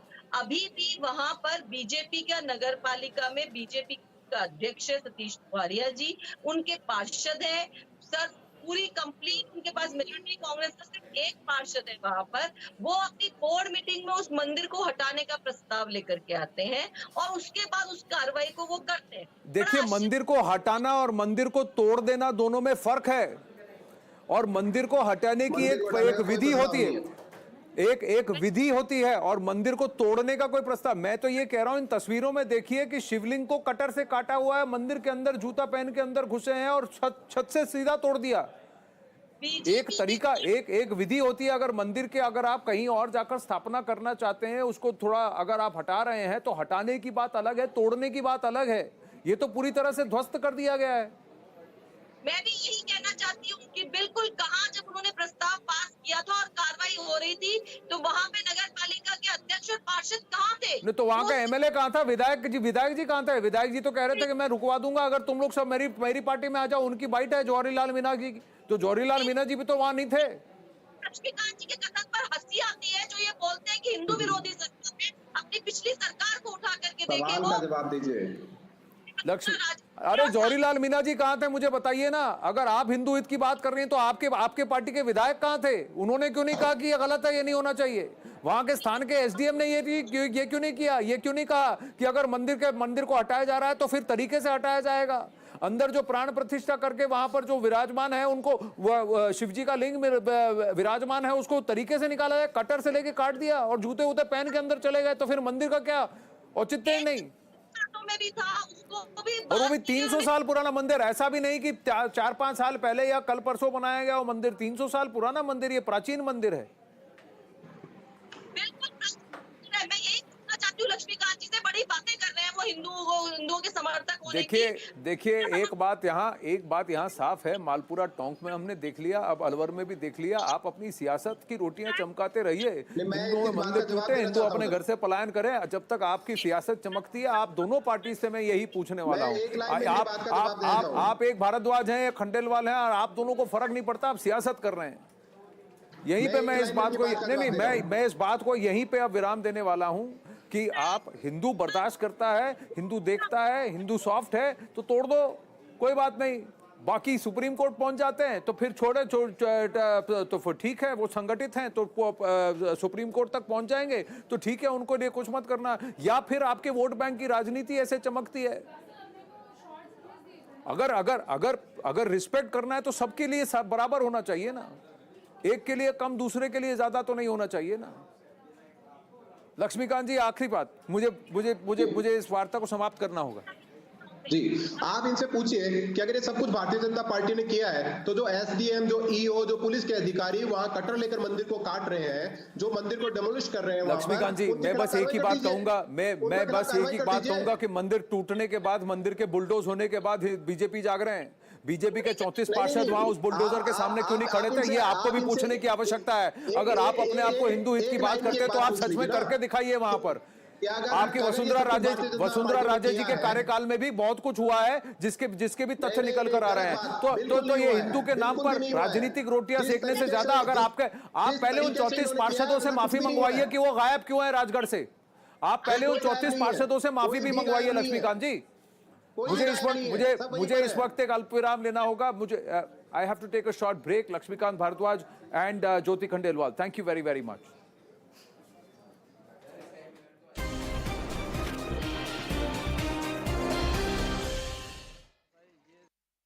What's the dynamic between the three of you? Who's the bull? Who's the bear? Who's the calm one? Who gets mad? Kailash is the bull. Yeah, because he can end. No, I think he's not the bull. He's a bully. I mean, it's, that can be. I mean, he's not the Kailash, bull. would you like to comment on that? You're the bully. I'm not a bully. I call a spade, and that is construed as bullying. No, in the office, in my personal life, we have a K filter. Like, you know, like before the decision's made, it's like, what will K think about it? So it goes with the Kailash filter. No, but it's definitely, you know, personally for me, you know, I think he's like my life guru. Of religion, what we are seeing is that poor people, they were not given opportunity to be heard. But the political slugfest is unlikely to die down anytime soon, as party after party makes a beeline to Jahangirpuri. They are behaving like political tourists. जाइए भाई अपना political tourism करिए आप लोग. हमको राजनीति करनी है जो लोग आ रहे हैं बाहर delegation बन. After the left and Congress, AAP and TMC delegations will also be visiting the demolition site. Local MLAs who are going to see what the situation is like to understand and to see how, if the local residents need any help. Which begs the question, why visit a communally charged area now? Who's really fanning the communal flames in Jahangirpuri? Bureau Report, CNN News 18. So the issue of just one community being targeted in this anti-encroachment drive, it was raised in the court as well. Let's see what exactly transpired in the Supreme Court today. Senior advocate Kapil Sibal, appearing for one of the petitioners, in fact the Jamaat-e-Ulama-e-Hind, told the bench that a disturbing pattern of raising Muslim homes alone after communal riots is emerging in India. He went on to say that it's incorrect to associate Muslims alone with encroachment, that encroachment was happening across communities. Now, surprised to hear this, the bench that was hearing this, the judge who was hearing this, he pushed back by asking, were any Hindu establishments demolished as well in this anti-encroachment drive? Responding to that query, the Solicitor General, that's Tushar Mehta, he objected by saying that it is wrong to say that only one community was affected by the demolition. He also raised the demolition, for example, what happened in Khargon. And he said in Khargon, 88 Hindu homes and 26 Muslim homes were demolished in that particular action that was taken in the aftermath of the riots that happened there. So the question is, who is bringing a communal angle into this entire discourse? The Supreme Court today put a stay on any further demolition in Jahangirpuri. It also issued notices to the MCD as well as other parties. But that did not stop from one of the lawyers of one of the petitioners, Mr. Kapil Sibal, to bring in a Hindu-Muslim angle into this anti-encroachment drive. Mr. Sibal argued that the entire demolition drive was aimed at one community, the Muslim community, even though we've all seen the pictures of Gupta Juice Corner and Jha Pan Center, all of it being taken down in this anti-encroachment drive. Even the bench, when it heard Mr. Sibal, was surprised and pushed back by asking, were no Hindu homes or shops demolished in the anti-encroachment drive? Why bring in a community into this drive? Why communalize what is a law and order problem? Or was the entire purpose to try and silence the Muslim community? We'll try and answer all of those questions through the course of Brass Tacks. We're also counting down to a big speech by the Prime Minister within the course of the hour. He will be speaking on the 400th birth anniversary of Guru Tegh Bahadur, one of the 10 gurus of Sikhism. That's going to come up through the course of the hour. But first, the story of what happened in Jahangirpuri 24 hours after the Supreme Court put a status quo and a stay order.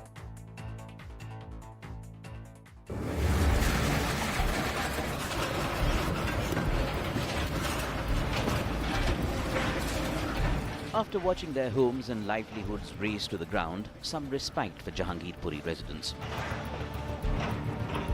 India's top court has ruled that the status quo has to be maintained and no further demolition will take place for 2 weeks. Not just that, the two-judge bench has taken serious note that the anti-encroachment drive went on for at least 2 more hours despite its stay order. While CPM leader Brinda Karat too moved the apex court against what she called illegal action by the BJP. The Supreme Court order coming in the morning, and in spite of that discontinuing, It was selectively done. This means it's nothing to do with stopping illegal encroachment. But what grabbed eyeballs is the petitioner's lawyer's argument that only a particular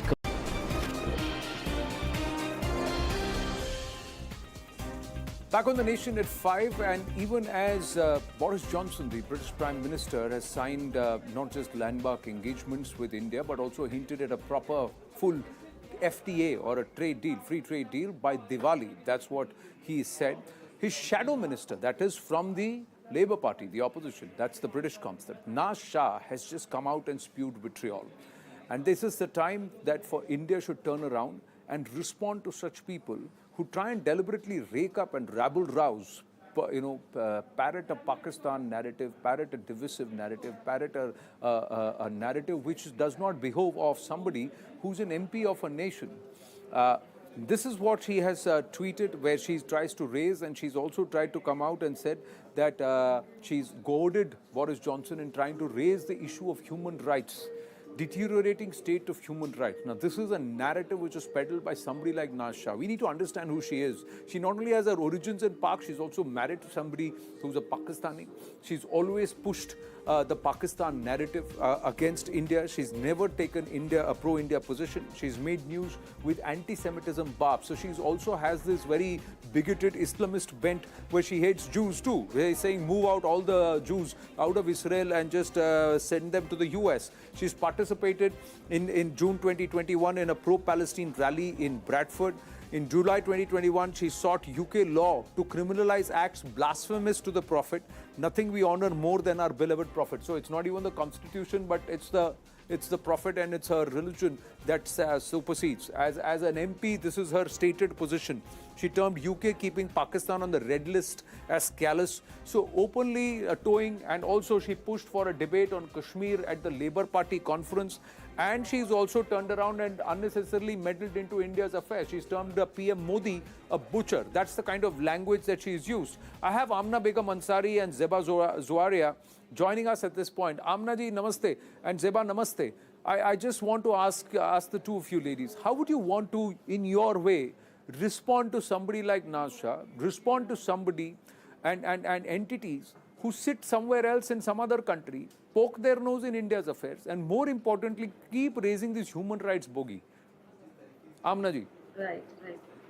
Yeah, so as an Indian Muslim, I want to say that India is the largest functional democracy, where minorities are fully protected by the constitution, by the peaceful majority. We know that. And our institution, our court are capable enough to look into any human right abuses if there is such a thing take place. So we don't need her advice on this, and we know her credential. What she is someone who was accused for the anti-Semitic remarks and got sacked for her position for that remark by the Labour Party itself. Also, there is one thing I want to mention. She has a Pakistan origin, right? And we know what kind of discrimination minorities in Pakistan faces. Their girls get abducted, killed, raped, and forcefully converted. But have we ever heard her voice over the issue? And not only the social issue is there, the Pakistani constitution is discriminatory against their minority. You cannot be president if you are not a Muslim.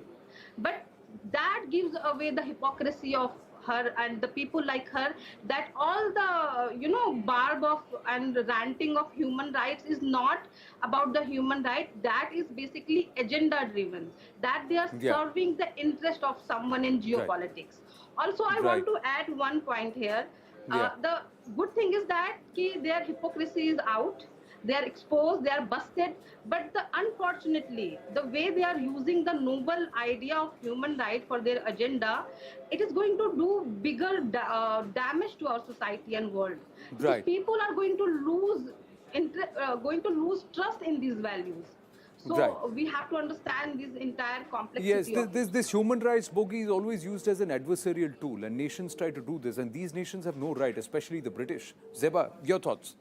Yeah, hi, good evening. Thank you for providing me the opportunity to speak. And without further ado, I would like to express my humble opinion. So I've been following her tweets and her comments, and you have rightly pointed out where she urged Boris Johnson to comment and discuss issues like Islamophobia in our country with Honorable Prime Minister Modi ji. And apparently she's very concerned and she's very worried about us. And I mean, how much does she really know about the ground reality or about our community? I'm sure you must be aware about the trends that have been trending in Twitter. One was on Hindu genocide, and then came the hashtag that have been recently circulated in Twitter is hashtag Stop Indian Muslim Genocide. The entire lobby has created this agenda of fear-mongering.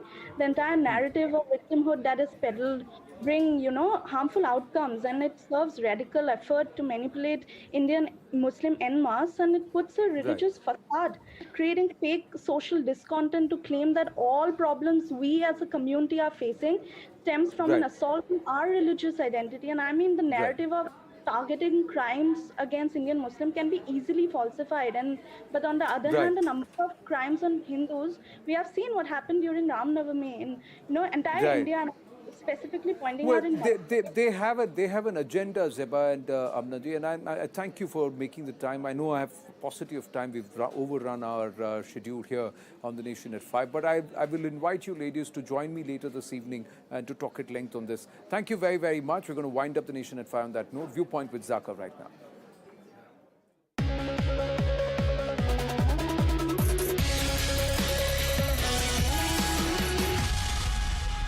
Good evening, this is Viewpoint. I'm Zaka Jacob. UK Prime Minister Boris Johnson is just finishing a two-day visit to India with over $1 billion worth of deals signed.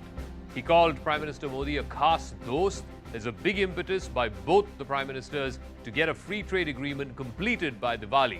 UK is also looking for an active role in the Indo-Pacific, and there is a commitment to further help modernize India's defense forces with Atmanirbhar Bharat. There was no public lecture either on India's Ukraine policy. In fact, Boris Johnson saying that he agrees with India's position on Ukraine and that India has taken up with Russian President Vladimir Putin what he intends to do in Ukraine. Unlike what we've seen, the kind of public lecturing we've seen, for example, from the United States and US officials. Have India-UK ties now found their mojo? We, the Khas-dos, get closer.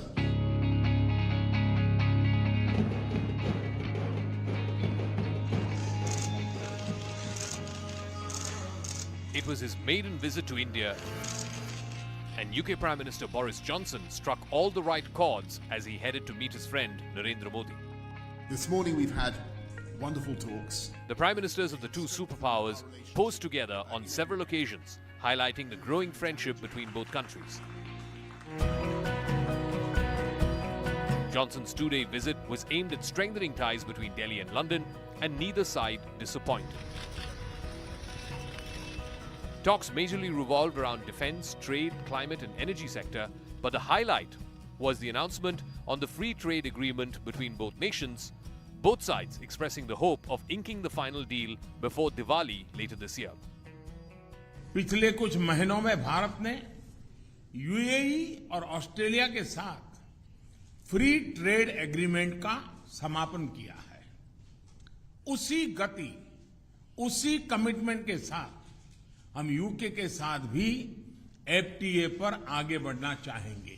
We're telling our negotiators, get it done by Diwali in October. I believe the partnership between Britain and India is one of the defining friendships of our times. India and the UK have already held 2 rounds of discussions over the FTA, and a third round of talks is expected on the 25th of April. The UK relies heavily on India when it comes to trade, and the FTA will only help them reduce dependency on EU nations. It will also help India boost its Make in India vision. Modi and Johnson also briefly held talks on the ongoing Russia-Ukraine war, with the Indian Prime Minister reiterating that diplomacy is the only way to end the conflict. हमने Ukraine में तुरंत युद्ध विराम और समस्या के समाधान के लिए डायलॉग और डिप्लोमेसी पर बल दिया। Boris Johnson's visit to India is one of the many high-profile visits by top leaders in the last few months. It only goes to show how the world wants India on its side. And with the signing of the FTA all but certain, India has added another ally to its long list of friends. All right, I want to go across to our special panel. Joining us this evening, Ruchi Ghanshyam is former Indian High Commissioner to the UK, Professor Brahmachalani, Strategic Affairs Expert, Professor Scott Lucas, International Affairs Expert and Professor Emeritus with the University of Birmingham, and also will be joined by Dr. Swasti Rao from the Manohar Parrikar IDSA. Let me start with you, Ruchi Ghanshyam. You were High Commissioner when I believe the FTA negotiations began. Can it be done by Diwali? Both the principals, you heard them publicly saying that they're urging their negotiators to finish this by Diwali. What are still the outstanding issues as you see it? Well, Parikshit, let me correct you. The FTA negotiations started, the first round was held this year, but I left UK in 2020. So I'm not really privy to the internal negotiations that are happening. But from what one heard from the various media interactions is that 4 chapters have been they have already found, some agreement on the 4 chapters, but the rest of the negotiation has to be done. Whether we can or we can't, I think we heard the Prime Minister's give their optimistic view. So I think we can go by that, and let's hope for the best. If I can ask you a bigger picture, we've just concluded one with Australia, one with the United Arab Emirates. Now the UK looks like it'll happen by the end of the year. Yes. Where does this place India, particularly vis-a-vis, I mean, a few years ago, there was this whole criticism when India pulled out of RCEP negotiations and said, there was a whole bunch of countries that turned around and said India is anti-free trade and so on and so forth. Where does all of these bunch of FTAs square off against our decision to pull out of RCEP? Well, I don't want to go into how this relates to RCEP. But in the current situation that we see, having an FTA with UK is obviously being seen as a very positive development from our perspective. I think from the India-UK perspective, if one looks at it, there are so many Indian companies, about over 850 Indian companies in the UK. And whether it was the uncertainty around the Brexit or the 2 years of the pandemic, it has not really impacted the desire of Indian companies to establish their presence in the UK. Okay. So I think one has to see what is happening on the trade side. Also on the investment side, we have to see that there is so much interest on both sides for increased economic interaction. That the logic for the FTA is also perhaps coming, out of that. Professor Brahmachalani, the comments about Ukraine, both in the first press meet, the joint press meet between both the Prime Ministers, and subsequently when Mr. Johnson had a standalone press meet, his comments about India's position and its sort of quote-unquote divergent stand from the rest of the Western partners, it was rather muted. It was very muted compared to what we heard from US officials just last week. What would you attribute this to? Because Mr. Johnson otherwise publicly has been taking a very strident position against Putin and the war in Ukraine. Well, Johnson realized that Joe Biden, in his hour-long discussions with Narendra Modi, did not sway Modi. India's position didn't change. The fact is that it's not just India. Much of the non-Western world has taken an independent or neutral stance in this conflict between the West and Russia. If you look at the major democracies in the non-Western world, whether it's South Africa, Mexico, Brazil, Indonesia, all of them have charted a course of neutrality. India is important for the US largely because India is the world's largest democracy. And India's neutrality undercuts Biden's narrative that this is a democracy versus autocracy struggle that the conflict symbolizes. But to get back to your earlier question that you were asking, from the British perspective, it's very important for them to boost exports to India.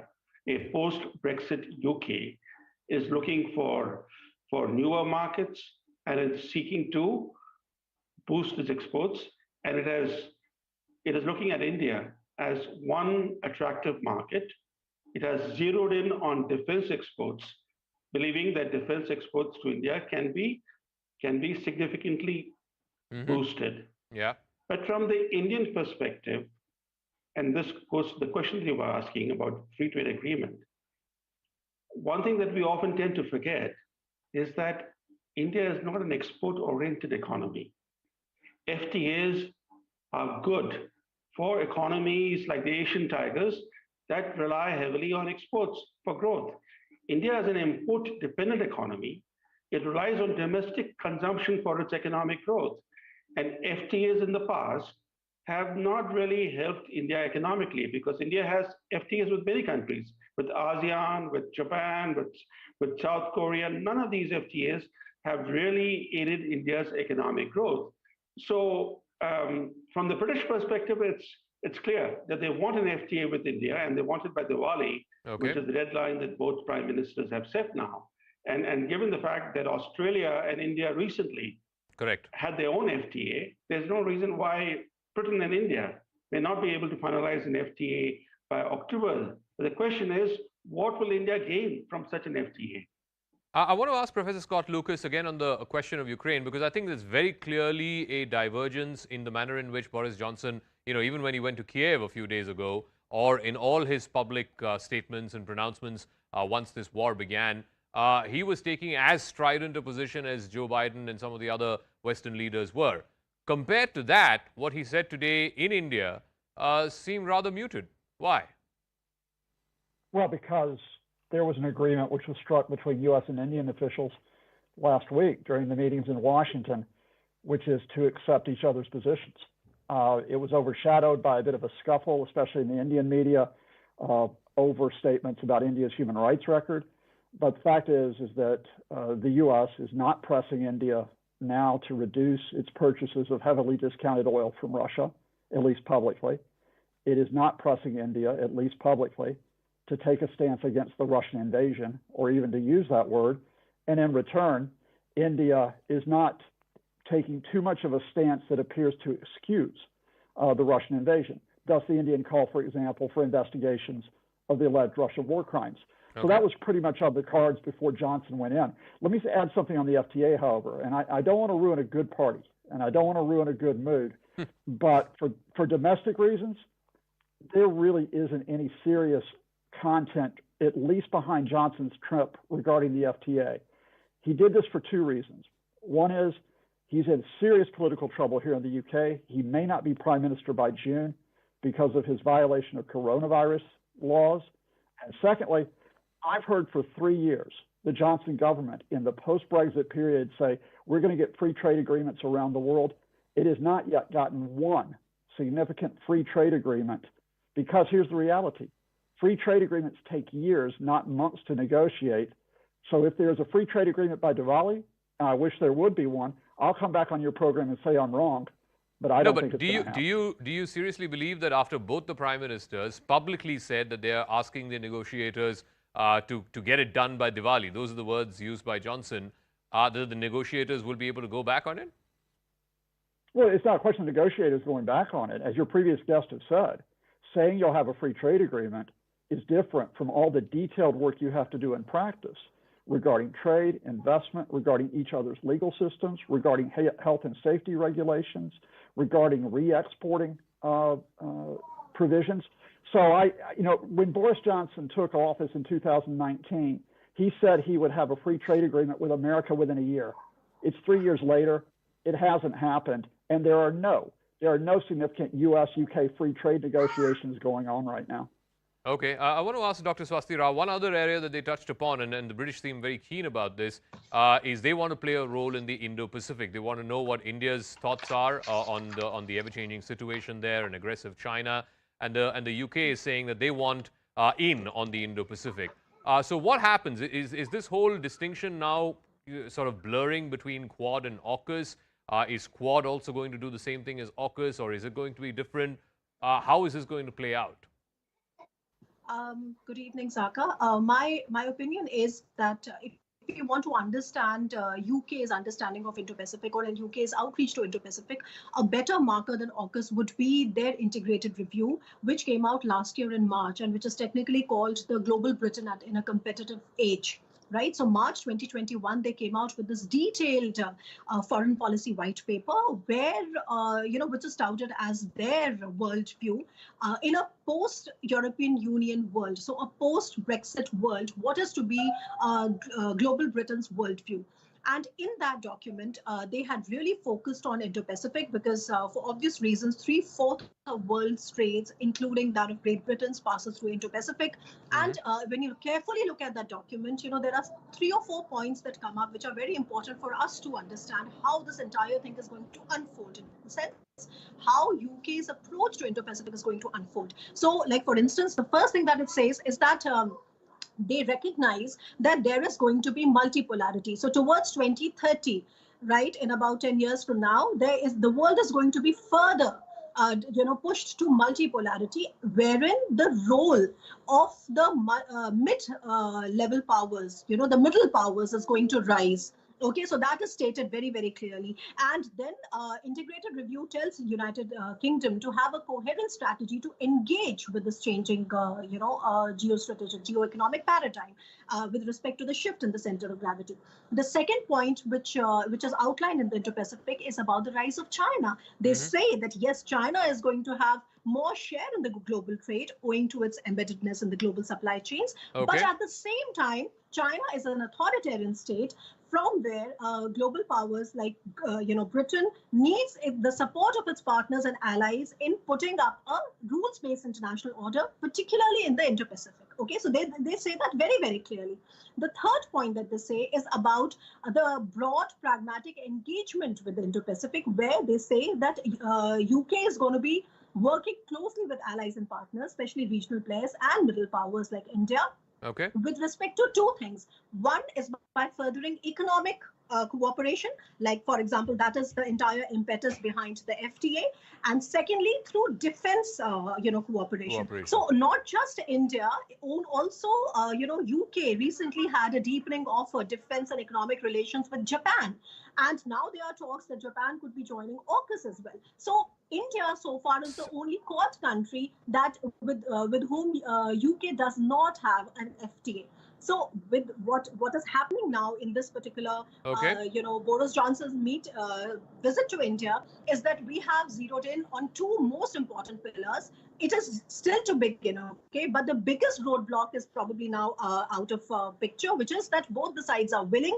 We need to negotiate the FTA. 2 rounds have already happened. Boris Johnson seems very but upbeat, one of the concerns, and I'll ask Ruchi Ghanshyam this as well, is, look, I think a lot of this is changing because of the Russian invasion of Ukraine.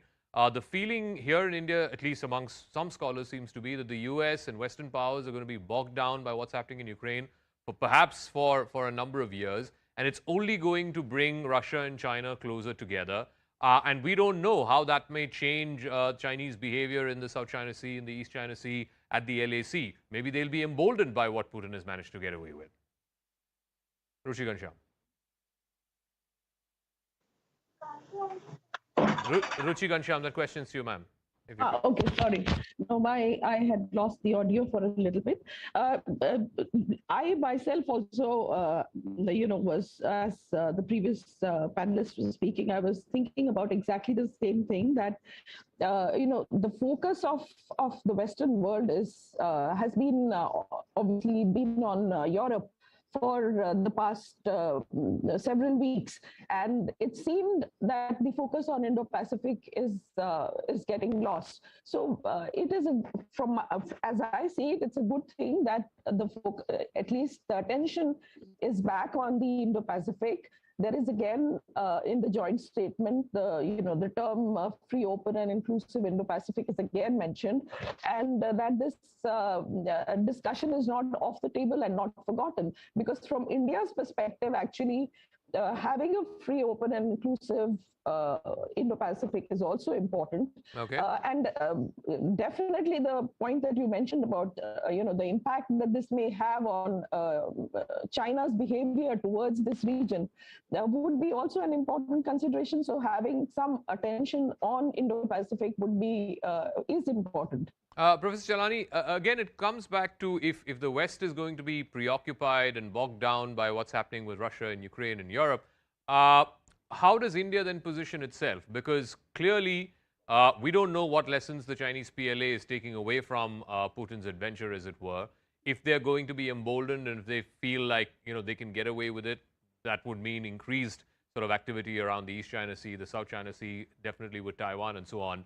How does India then sort of, I wouldn't say guard itself, but how does India prepare for this? Well, the concern for India is that the Western sanctions on Russia are in effect a major bonanza for China. China will become Russia's banker. It will have greater access to Russian oil and gas and thereby help build an energy safety net. All this will help China to more rapidly expand its economic and military power. The US is located far from China. The rise of a more powerful and aggressive China will be borne by its neighbors, principally India. And as the current Himalayan military crisis underscores, India has to deal with China on its own. Right now, India is dealing with China on its own. Johnson and Modi struck a new security and defense partnership agreement today. But Johnson will not utter a word on China's ongoing border aggression against India, even though India is supposed to be Britain's defense partner. So India knows that India is on its own in dealing with China. But India's concern is that Western policies are going to further embolden and empower China. And India, therefore, would like to do whatever it can to shore up its defenses, because India's defense is a solo defense against an aggressive China. Okay, Professor Scott Lucas, I'll give you the final word. This is the concern here in India. A, the focus is going away from the Indo-Pacific. It's great in statements for visiting heads of state to say, Indo-Pacific is where all our attention is. But the fact is, the events over the last few weeks, it's clear that the West is preoccupied with what's happening between Russia and Ukraine. And B, more importantly, Mr. Johnson, for all the word that he used describing the Prime Minister was khas dost, which means important friend or special friend. But he didn't say a word against China. We haven't heard Mr. Joe Biden say anything about China. And this has been going on for the better part of the last 2 years now, the situation at the India-China border. Well, first of all, on the specific issue regarding China, everyone's kind of keeping their heads down with respect to that because of what's happened in Ukraine and because of the Russian invasion, the Russian gamble. It's not just Washington keeping its head down. It's not just the UK keeping its head down. The Chinese are being relatively muted.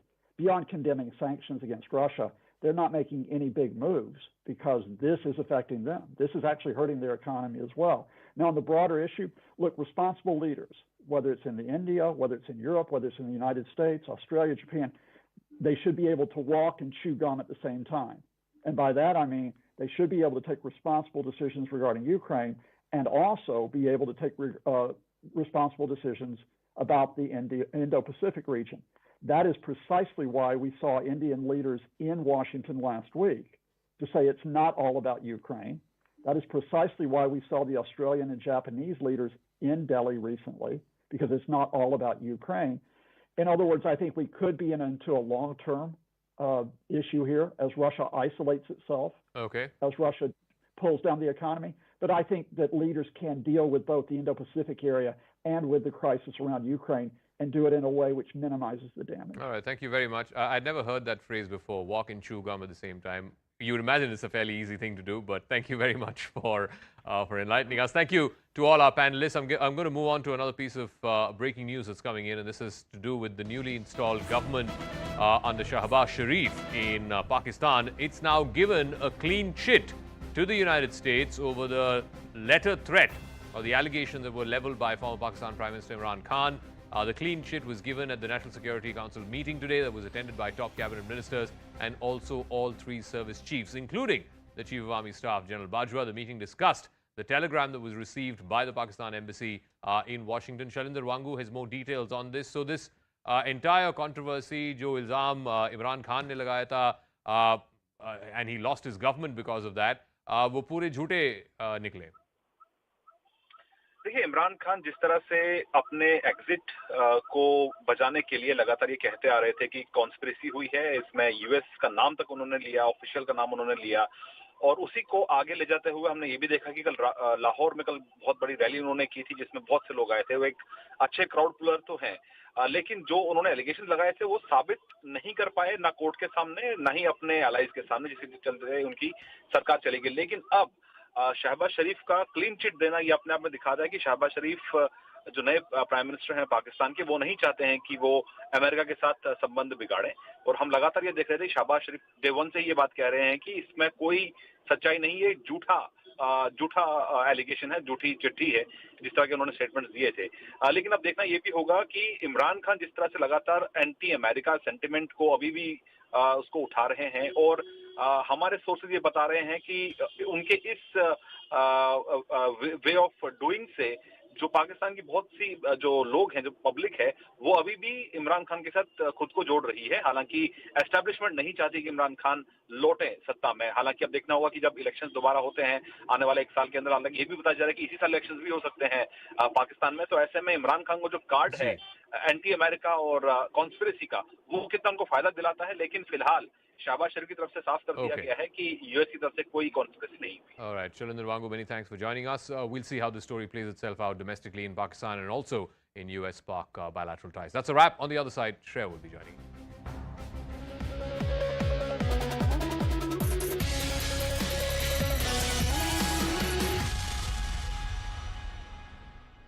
Appearing for one of the petitioners, in fact, the Jamaat-e-Ulama-e-Hind told the bench that a disturbing pattern of raising Muslim homes alone after communal riots is emerging in India. He went on to say that it's incorrect to associate Muslims alone with encroachment, that encroachment was happening across communities. Now, surprised to hear this, the bench that was hearing this, the judge who was hearing this, he pushed back by asking, were any Hindu establishments demolished as well in this anti-encroachment drive? Responding to that query, the Solicitor General, that's Tushar Mehta, he objected by saying that it is wrong to say that only one community was affected by the demolition. He also raised the demolition, for example, what happened in Khargon.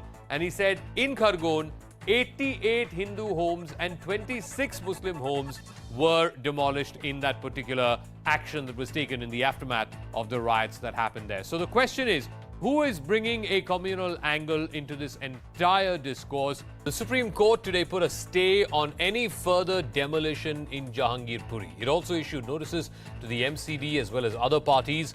But that did not stop from one of the lawyers of one of the petitioners, Mr. Kapil Sibal, to bring in a Hindu-Muslim angle into this anti-encroachment drive. Mr. Sibal argued that the entire demolition drive was aimed at one community, the Muslim community, even though we've all seen the pictures of Gupta Juice Corner and Jha Pan Center, all of it being taken down in this anti-encroachment drive. Even the bench, when it heard Mr. Sibal, was surprised and pushed back by asking, were no Hindu homes or shops demolished in the anti-encroachment drive? Why bring in a community into this drive? Why communalize what is a law and order problem?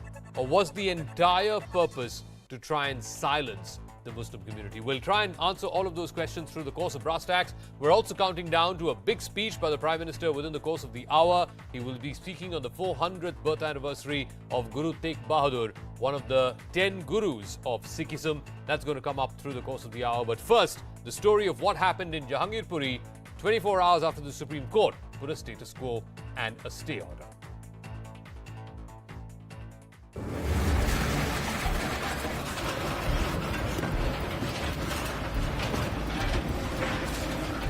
After watching their homes and livelihoods razed to the ground, some respite for Jahangirpuri residents. India's top court has ruled that the status quo has to be maintained and no further demolition will take place for 2 weeks. Not just that, The two-judge bench has taken serious note that the anti-encroachment drive went on for at least 2 more hours despite its stay order. While CPM leader Brinda Karat too moved the apex court against what she called illegal action by the BJP. The Supreme Court order coming in the morning, and in spite of that discontinuing, it was selectively done. This means it's nothing to do with stopping illegal encroachment. But what grabbed eyeballs is the petitioner's lawyer's argument that only a particular community was selectively targeted.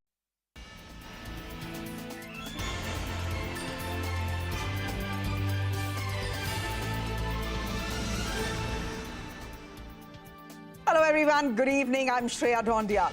Hanuman Jayanti this year saw communal riots not just in Jahangirpuri. In Karnataka, it became an occasion for a big Muslim mob to gather outside a police station in Hubli and clash with cops. Now, was it AIMIM leaders who instigated this mob to show up at the police station? 2 people linked to the Asaduddin Owaisi-led party are currently under arrest, including a Maulvi.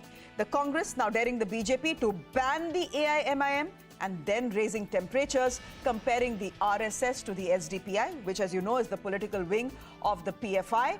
The RSS is not taking very kindly to this comparison. A full-blown war of words is currently on. And then you now have a BJP MP from Karnataka on record in a press statement saying that if Muslims in the state don't stop the practice of stone pelting, then bulldozers will come for them as well. Now, before we get to that, a quick look at what has happened so far. It's been a week since violence erupted, but Hubli continues to be tense. The arrest of an AIMIM leader and cleric, Wasim Pathan, has triggered a political firestorm. Former Karnataka Chief Minister Siddaramaiah has called for a ban on AIMIM. ಸಮಾಜದಲ್ಲಿ ಶಾಂತಿ ಕದರ್ತಕ್ಕಂಥ ಆರ್ಗನೈಸೇಷನ್ಗಳಿದ್ದಾವೆ ಅವನು ಮಾಡಿ SDPI MIM ಇರ್ಬೋದು RSS ಇರ್ಬೋದು ಬಜರಂಗ್ ದಳ ಇರ್ಬೋದು ಮಾಡಿ.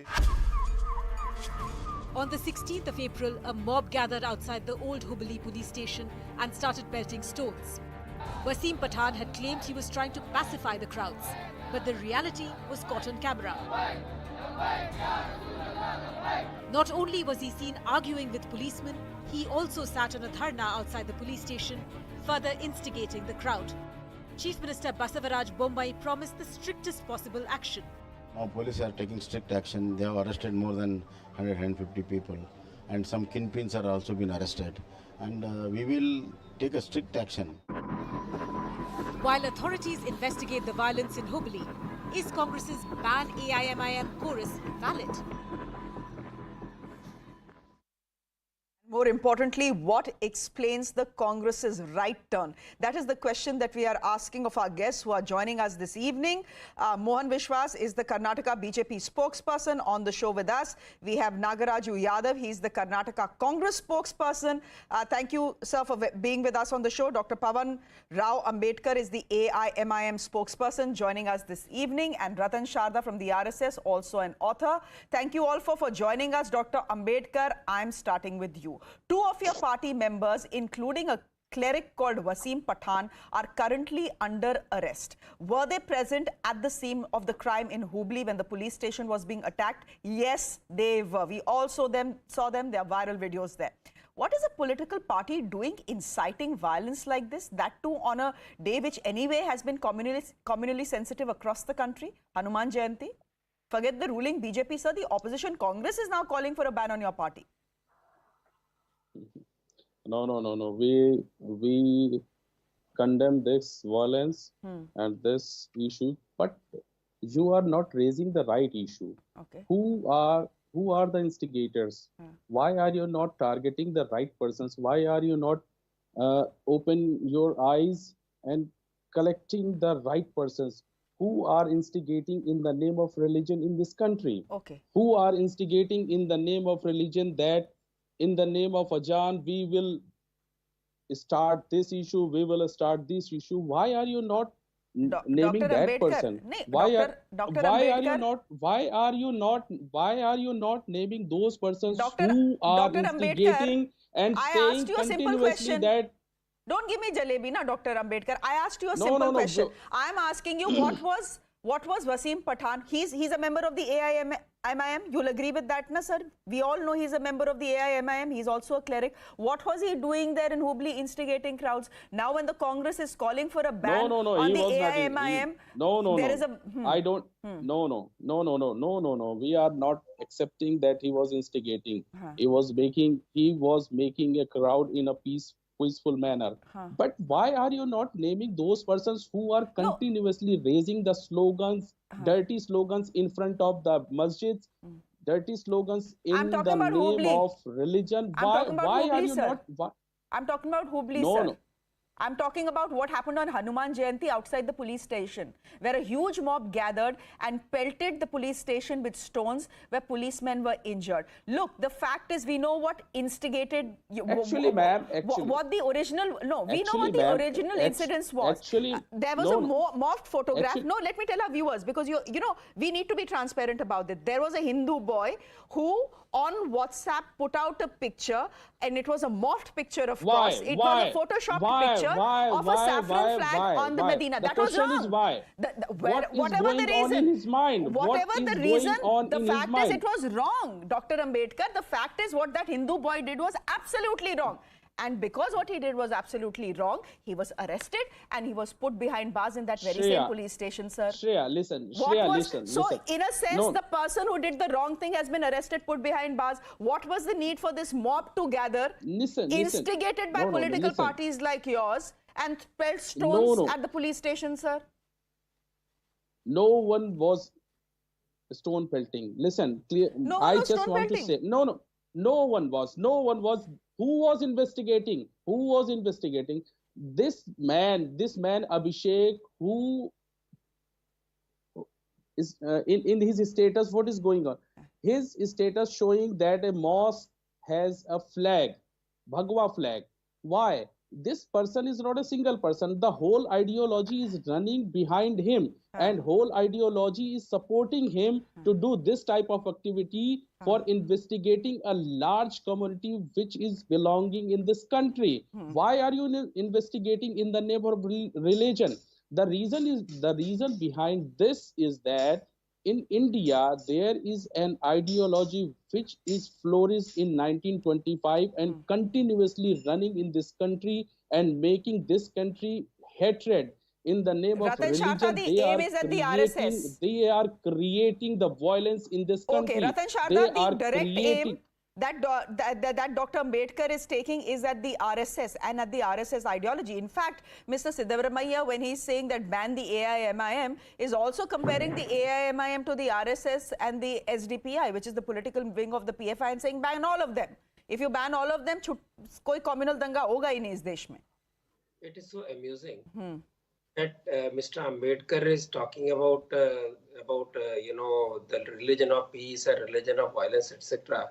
He is advocating the religion of peace, on which Ambedkar ji has said so many things, and he should not be sitting with that party which Ambedkar ji clearly said you should not be sitting with. First, secondly, who are opposing Dr. Ambedkar? Who were opposing Dr. Ambedkar when he was writing Hindu Code Bill? When he was writing Hindu Code Bill, who were opposing? Who were opposing, Mister? No. Shreya, ask him to let me speak. Okay. Dr. Ambedkar, you've had your say. We'll let Ratan Sharda ji respond. Yes, Mr. Sharda, go ahead. If he had read a little more, he would know that Hindu Code Bill was actually supposed to be Uniform Civil Code, which was then finally imposed on Hindus without talking to Hindus. That was the only point of difference.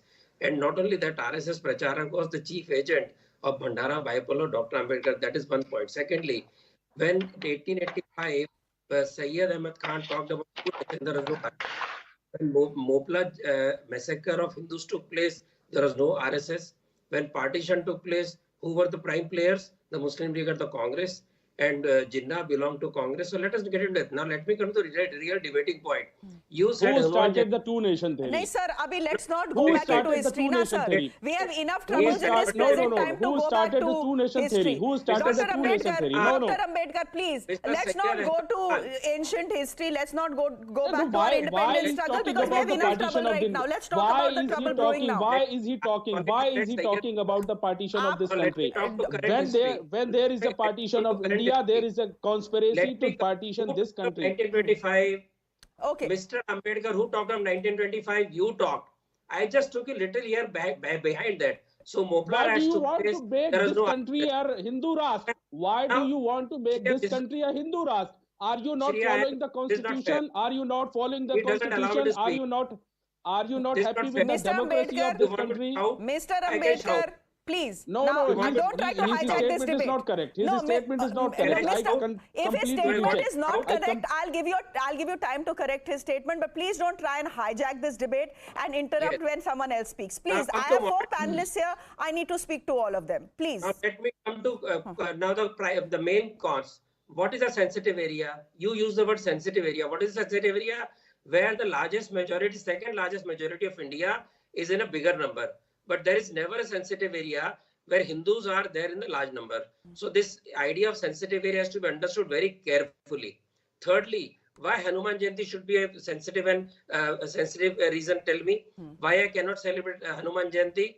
He calls anybody talking of equal rights of every citizen as poisonous, as venomous. Then what do 5 times a day we hear in azan or loudspeaker that my God is the only God, all other gods are false. This is what I hear 5 times a day. I don't go writing. I don't throw stones at anybody. Point is that the Indians have a right to celebrate their festivals, but the other people must also be sensitive to other people's concerns. So just because I'm moving around a mosque, this riot started in 1982. So we, even after splitting the country with 1/3 land given to the people who didn't want to listen to Hindu bhajans and Hindu religion, still we have to listen to the same objections. That is the objection.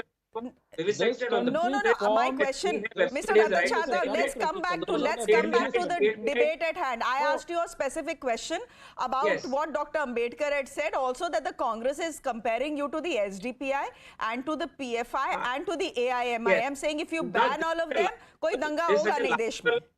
Such a laughable question. Did RSS ever advocate violence? Did RSS ever raise machine guns? Did RSS send anybody to Syria to fight the infidels? Did RSS kill anybody in the name of religion? Did RSS create riot because something happening in China or Afghanistan or somewhere else? No, they will not speak. These people who talk of RSS will never talk of China, will never talk of Afghanistan or minorities are being brandishing swords on an open road. What is this? Brandishing swords, pistols, shotguns, baseball bats. What is this? To stop us from celebrating any festival. That is the problem, because in my own country. Here's the thing. No festival was being celebrated in Hubli, sir. The stone pelting took place outside a police station. Yes, it happened on Hanuman Jayanti. Okay, they will take law into their own in hand. So I will follow law. They will talk of constitution, but when they want, they destroy constitution.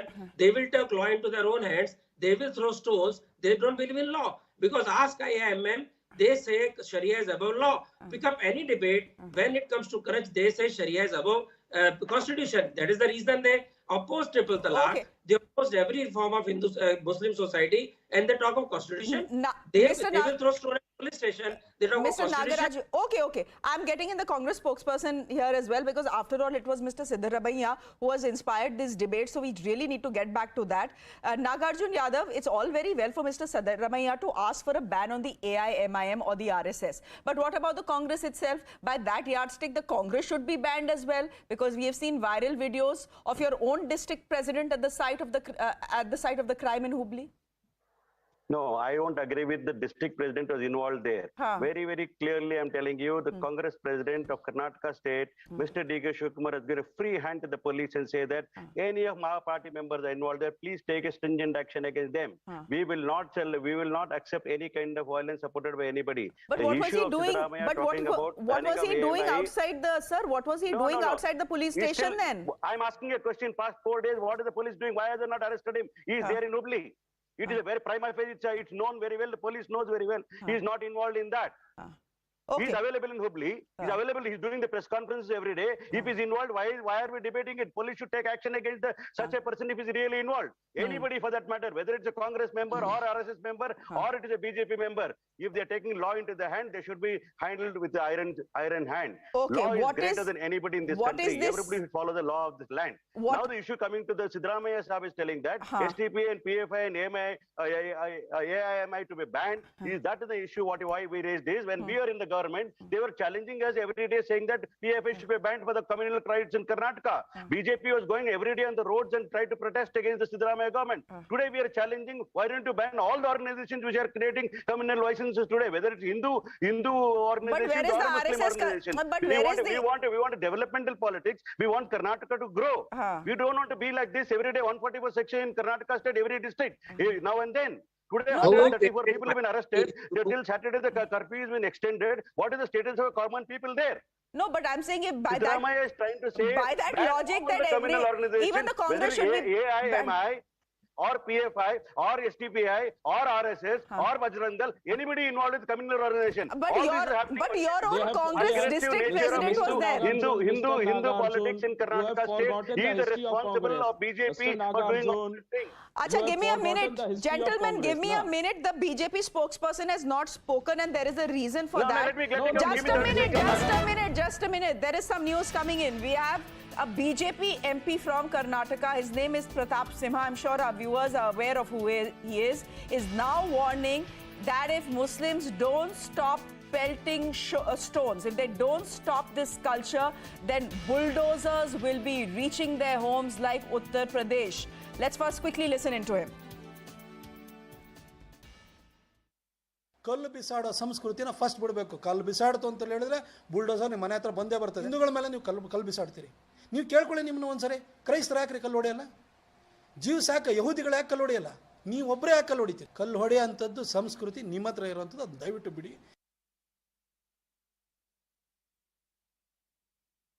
Mohan Vishwas ji, you're the spokesperson of the Karnataka BJP. State of Karnataka. Ek minute. Mohan Vishwas ji, you're the spokesperson of the Karnataka BJP. Please explain this. Please explain this statement and tell me it's not totally communal, meant to polarize society at such a sensitive time. Before getting into this, I want to answer two questions. One is of Mr. AAM, Mr. Ambedkar, and also Mr. Nagaraj Yadav. See, the AAMM... Give the answer. Boss, can you keep quiet? Dr. Ambedkar, I will send you a camera. You become the anchor of this show. Use the bulldozer. Dr. Ambedkar, who is the anchor of this show? Are we running the country on the constitution? One minute, Dr. Ambedkar, please buy a ticket to Delhi and come to News 18 studios. We'll make you an anchor.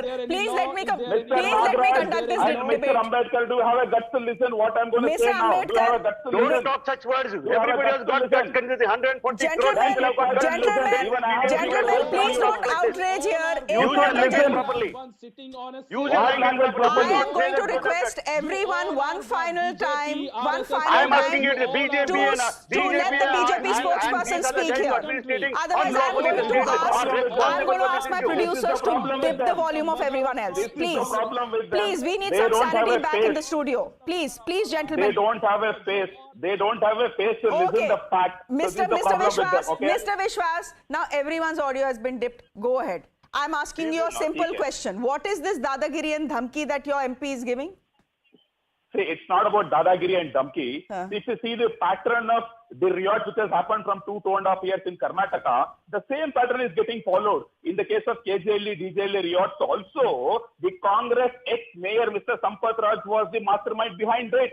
They pelted a stone on the police station. They burnt the police jeep, and they burnt Congress own Dalit MLA, Mr. Akhanda Srinivas Murthy. Even then, Congress never took any strong stand against Mr. Samvat Raj. That is first incident. The second incident, in the case of Padarayanapura, where the same SDPI PFI Gundas hit Asha Karyakartas, then they have been taken to jail. The Congress MLA, Mr. Zamir Ahmad Khan, welcomed those goons with a red carpet. The similar pattern was followed in Hubli. The only thing is, in addition to SDPI, PFI and Congress, the AAMI is involved. So Mr. Ambedkar was speaking about constitution and all. If he really respects constitution, why did he never respected the judgment which came in respect of hijab? Why did those 6 girls made a press conference even after getting the judgment? So this clearly shows that AAMM never respect democracy. They don't respect judiciary. They don't respect administration. If somebody Congress is saying ban them and burning police station, just for the sake of one arrest, so that means that they don't have any respect on the constitution institution at all. So this is the real radical mindset, which is getting spread across the Karnataka. Keeping this in mind, Mr. Pratap Simha has told that if similar rights continues, then government may not have any other choice than to go for take strict action, and then the bulldozers might kick in. We don't know. See, that's the demand of entire Karnataka people today. No. Your Home Minister has said bulldozers are under consideration. He's also said that the Chief Minister is also thinking about it. So are bulldozers, is bulldozer justice or injustice coming to Karnataka as well? Are you confirming that to us on the show?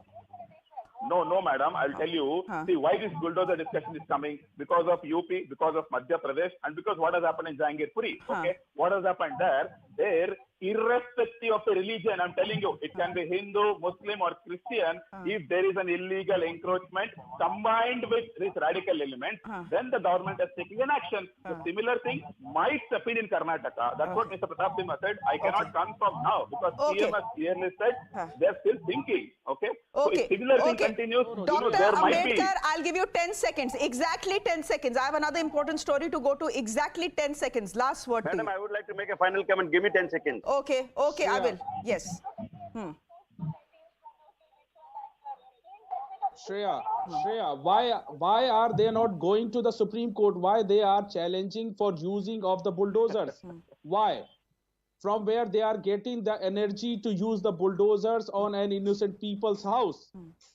From where they are getting the energy? They are getting the energy from that ideology which I was telling.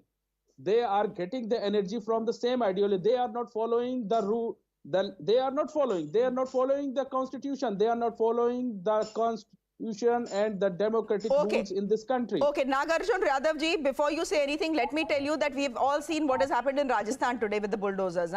Exactly. Yeah, even in Rajasthan, it is a BJP municipal corporation which has done that. Let me tell you, the BJP is believing in Congress Chief Minister. Politics, they believe in corrupt politics, they believe in communal politics. Polarization of politics and aggressive Hindutva, Hindu nationalist thinking is the reason for all this thing today. We want a secular nation today, whether it's Muslims or Hindus, whoever takes the law into their hand to be punished in iron hand. That is what is the demand of a Congress. We will not support any kind of violence, whether AMI or PFI, STP or RSS or Bajrang Dal. Mr. Mohan Krishna should understand, at the time of DGLE, KGLE also, same SR Bommai, who is the Chief Minister today, was Home Minister. It is a failure of the governance, it's a failure of intelligence. Today, the failure of governance is responsible. No, then why did the Congress, if that is the case, why did the Congress come in support of the rioters in Delhi in Jahangirpuri? We'll leave it there for the moment. Thank you very much. Gentlemen, out of time, the important story playing out as well, another important story playing out as well. As we saw that war of words between politicians, a war of words has also erupted on Twitter between two cricketers, former Indian all-rounder Irfan Pathan and spinner Amit Mishra. Now first, Irfan Pathan shared a tweet about India saying, "My country, my beautiful country, has the potential to be the greatest country on earth, but ... Now, in response to this nebulous and open-ended tweet, the wrist spinner Amit Mishra responded to Irfan Pathan, I beg your pardon, by saying that India has the potential to be the greatest country on earth only if it realized that the Indian Constitution should be the first book to follow.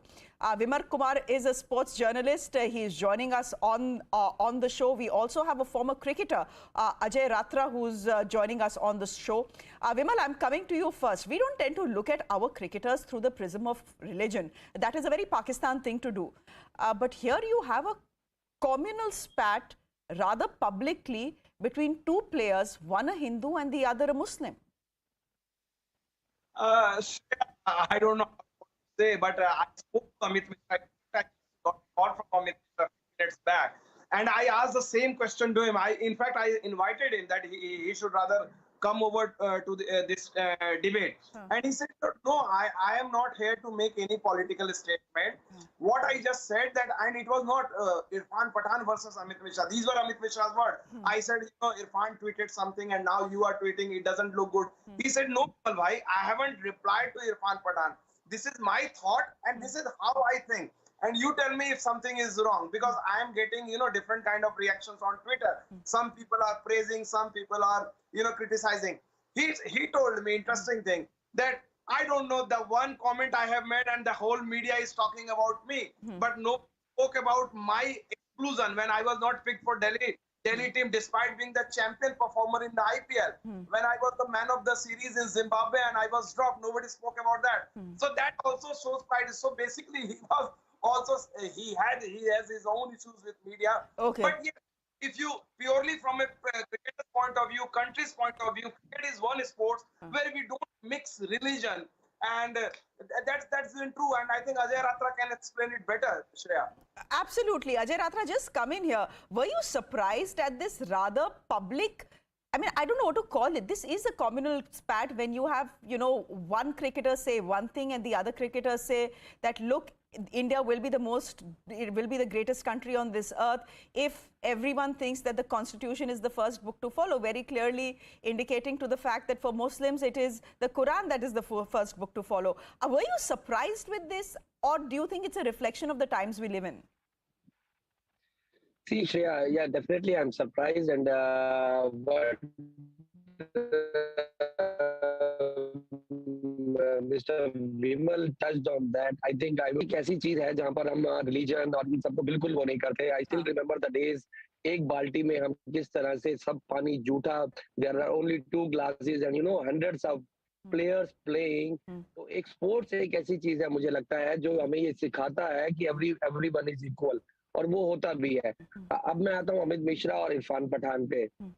Irfan Pathan ने जो tweet किया, firstly वो पूरा clear नहीं है, उन्होंने Burt करके dash कर दिया है. अब वो हम लोग या रिपोर्टर लोग या आम जनता क्या एज्यूम करती है, और वो भी डिबेटेबल है कि वो क्या कहना चाहते हैं कि भारत देश के लिए.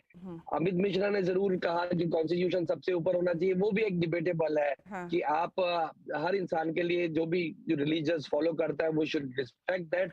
और भारत जैसी कंट्री में मुझे लगता है कि वो सबको वैसी लिबर्टी है, वैसी स्वतंत्रता है कि जो अपने धर्म मजहब को फॉलो कर सकता है.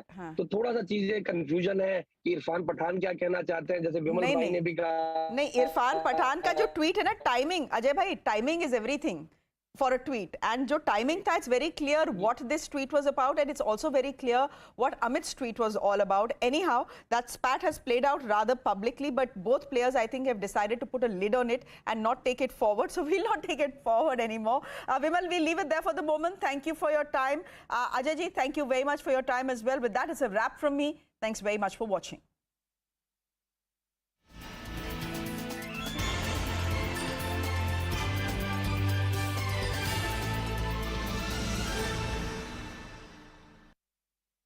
Eight Hindu homes and 26 Muslim homes were demolished in that particular action that was taken in the aftermath of the riots that happened there. So the question is, who is bringing a communal angle into this entire discourse? The Supreme Court today put a stay on any further demolition in Jahangirpuri. It also issued notices to the MCD as well as other parties.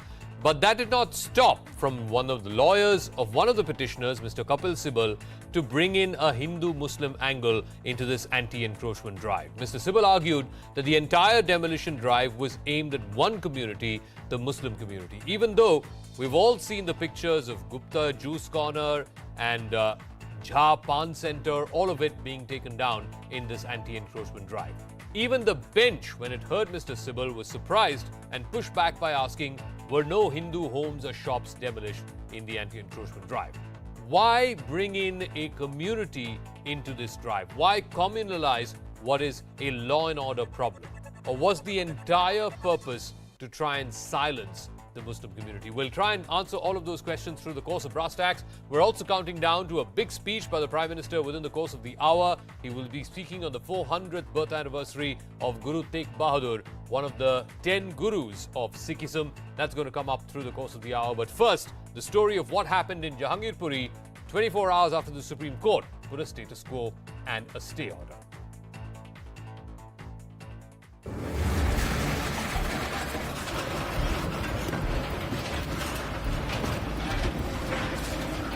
After watching their homes and livelihoods razed to the ground, some respite for Jahangirpuri residents. India's top court has ruled that the status quo has to be maintained and no further demolition will take place for 2 weeks. Not just that, the two-judge bench has taken serious note that the anti-encroachment drive went on for at least 2 more hours despite its stay order. While CPM leader Brinda Karat too moved the apex court against what she called illegal action by the BJP. The Supreme Court order coming in the morning, and in spite of that discontinuing, it was selectively done. This means it's nothing to do with stopping illegal encroachment. But what grabbed eyeballs is the petitioner's lawyer's argument that only a particular community was selectively targeted in this drive. This spurred a war of words between the BJP and the Grand Old Party, with both sides trading barbs of communalizing the demolition. It is shocking but not surprising that the Congress party once again has pulled out the communal card, the card of vote bank appeasement politics, even on the platform of the Supreme Court. Tries to communalize, provoke, incite people. We don't look it through the prism of religion. What we are seeing is that poor people, they were not given opportunity to be heard. But the political slugfest is unlikely to die down anytime soon, as party after party makes a beeline to Jahangirpuri. They are behaving like political tourists. Jaiye bhai apna.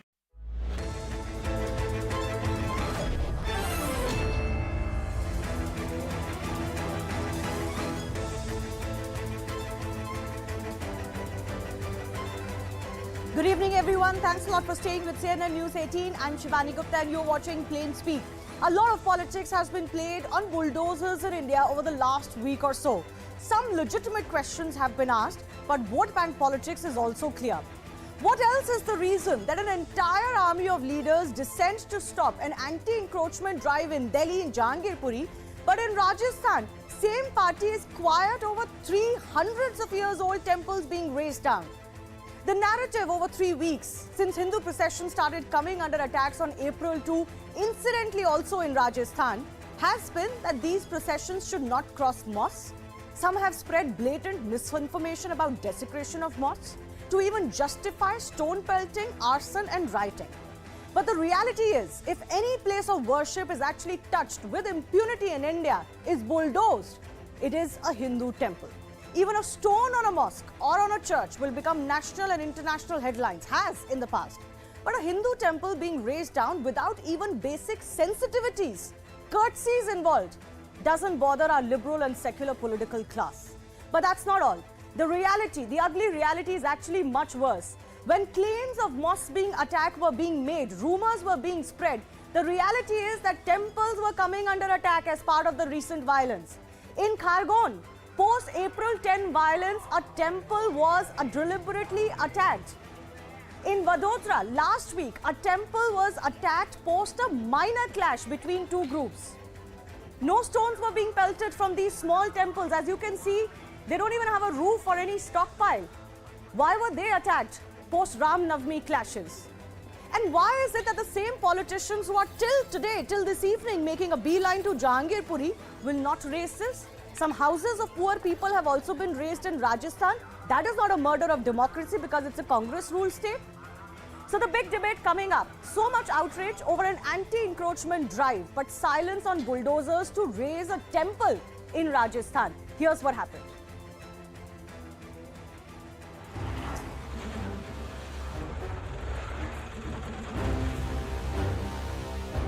Temple bulldozed. Dome brought down. Idols desecrated. A 300-year-old Shiva temple in Alwar, Rajasthan, demolished as part of an anti-encroachment drive allegedly led by local Congress MLA. But it's not just one. 2 other temples were razed to make the roads wider and implement a new master plan.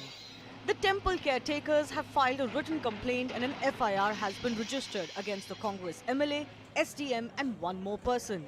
There is anger simmering, with locals claiming the action is an attack on their faith and are demanding strict action against the people responsible. कौन सा ऐसा master plan आया है जो लोगों की मुआवजे सीधा सैकड़ों साल पुरानी नगर पालिका द्वारा स्वयं बिक्री की जमीनों को ये एक साथ फोड़ कर रहे हैं। अचानक से 7 दिन के अंदर नोटिस दिया जाता है, छुट्टियों का फायदा उठाया जाता है और सारे नियमों को एक साइड रख के हमारे घरों को तोड़ दिया जाता है। अब यहाँ के व्यक्ति सभी बेरोजगार हो गए, किसी के घर में 6 दिन से दाना पानी नहीं है। नहीं यहाँ किसी राजनीतिक पार्टी की ओर से न किसी समाज सेवी संस्था की ओर से किसी प्रकार का कोई कदम उठाया गया है। हाँ तो वहाँ जो उन्होंने पता दिया कांग्रेस सरकार ने जो धमकी दी एमएलए ने, भाई 34 मेंबर लेके आओ तो तुम्हारा कुछ नहीं होगा, 50 धमकियां दी और पूरा जो एक धमकी देकर पूरे में पूरा मोहल्ला बर्बाद कर दिया, मंदिरें तोड़ दिए पूरे पुराने। Not the first time a temple has been raised in the name of development, but the manner in which the drive was done, a drilling machine breaking the shivling, a JCB bringing down the structure, without any effort to relocate the temples has angered many. हमारे भगवानों का अपमान कर दिया, मूर्तियों को खंडित कर दिया, गुंबदों को नीचे गिरा दिया, हमारी धार्मिक भावनाओं को ठेस पहुंचाई है, दंगे भड़काने की साजिश की है। The BJP is on the offensive and has accused the ruling Congress government of revenge politics. जो आप आज राजस्थान में कर रहे हैं, ये दर्शाता है कि कहीं न कहीं एक बदले के भाव के साथ वोट बैंक की पॉलिटिक्स को कांग्रेस पार्टी और खास करके गांधी परिवार आगे बढ़ा रहा है। उन्हें अतिक्रमण हटवाया तो मंदिरों ने तोड़वाया, हमारे क्या लेने देने? बीजेपी का राज है, बीजेपी का बोर्ड है। An anti-encroachment drive in Delhi had every opposition party up in arms. But there is utter silence on 3 temples being bulldozed. Accusations of singling out minorities were made in Jahangirpuri and Khargon. Does a JCB become secular when it raises a temple?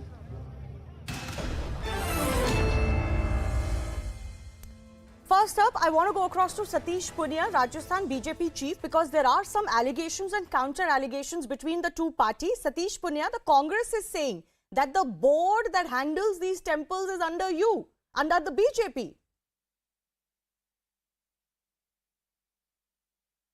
ऐसा इसमें कांग्रेस जो है वो राजनीति कर रही है और अपने पाप को छिपाने की कोशिश कर रही है। नगर पालिका का चेयरमैन या नगर पालिका का पार्षद कभी अतिक्रमण नहीं हटाते हैं, उसके लिए एक निश्चित व्यवस्था है और उसके अंतर्गत डीएलबी डायरेक्टर लोकल बॉडी होती है, प्रशासन है, कलेक्टर एसडीएम है, इन सब की सहमति और इस प्रक्रिया के बाद ही अतिक्रमण को हटाने की कार्रवाई होती है। जो कॉम्पिटेंट अथॉरिटी है वही एक्शन लेती है, वही डिसीजन लेती है। ये जो अभी तक जितना घटनाक्रम हुआ है उसमें सीधे सीधे कांग्रेस दोषी है, क्योंकि वो 300 साल पुराना मंदिर था, वो कहीं अतिक्रमण के दायरे में नहीं था। ये सही है कि बोर्ड में अतिक्रमण को हटाने की बात हुई, लेकिन मंदिर को हटाने की बात नहीं हुई थी। मंदिर को हटाया गया है वहां के कांग्रेस के विधायक के इशारे पर, और मुख्यमंत्री आजकल विधायकों के अपीजमेंट करके अपनी कुर्सी बचाने के लिए, उनका समर्थन बनाए रखने के लिए उनको अपीज करते हैं। विधायक ने सिर्फ इसलिए विद्वेष से कार्रवाई की क्योंकि उनके पुत्र एक गैंगरेप की घटना में शामिल थे और कस्बे के लोगों ने, शहर के लोगों ने जब विरोध किया तो उसका प्रतिशोध लेने के लिए उन्होंने सबक सिखाने के लिए वहां पर लोगों के मकान उजाड़े गए, शिव मंदिर तोड़ा गया। तो इसमें कांग्रेस खाली फेस सेविंग कर रही है, उनका डिफेंस बहुत पुअर है। नहीं, you are accusing the MLA, the Congress MLA, of some sort of a personal revenge, his family. But why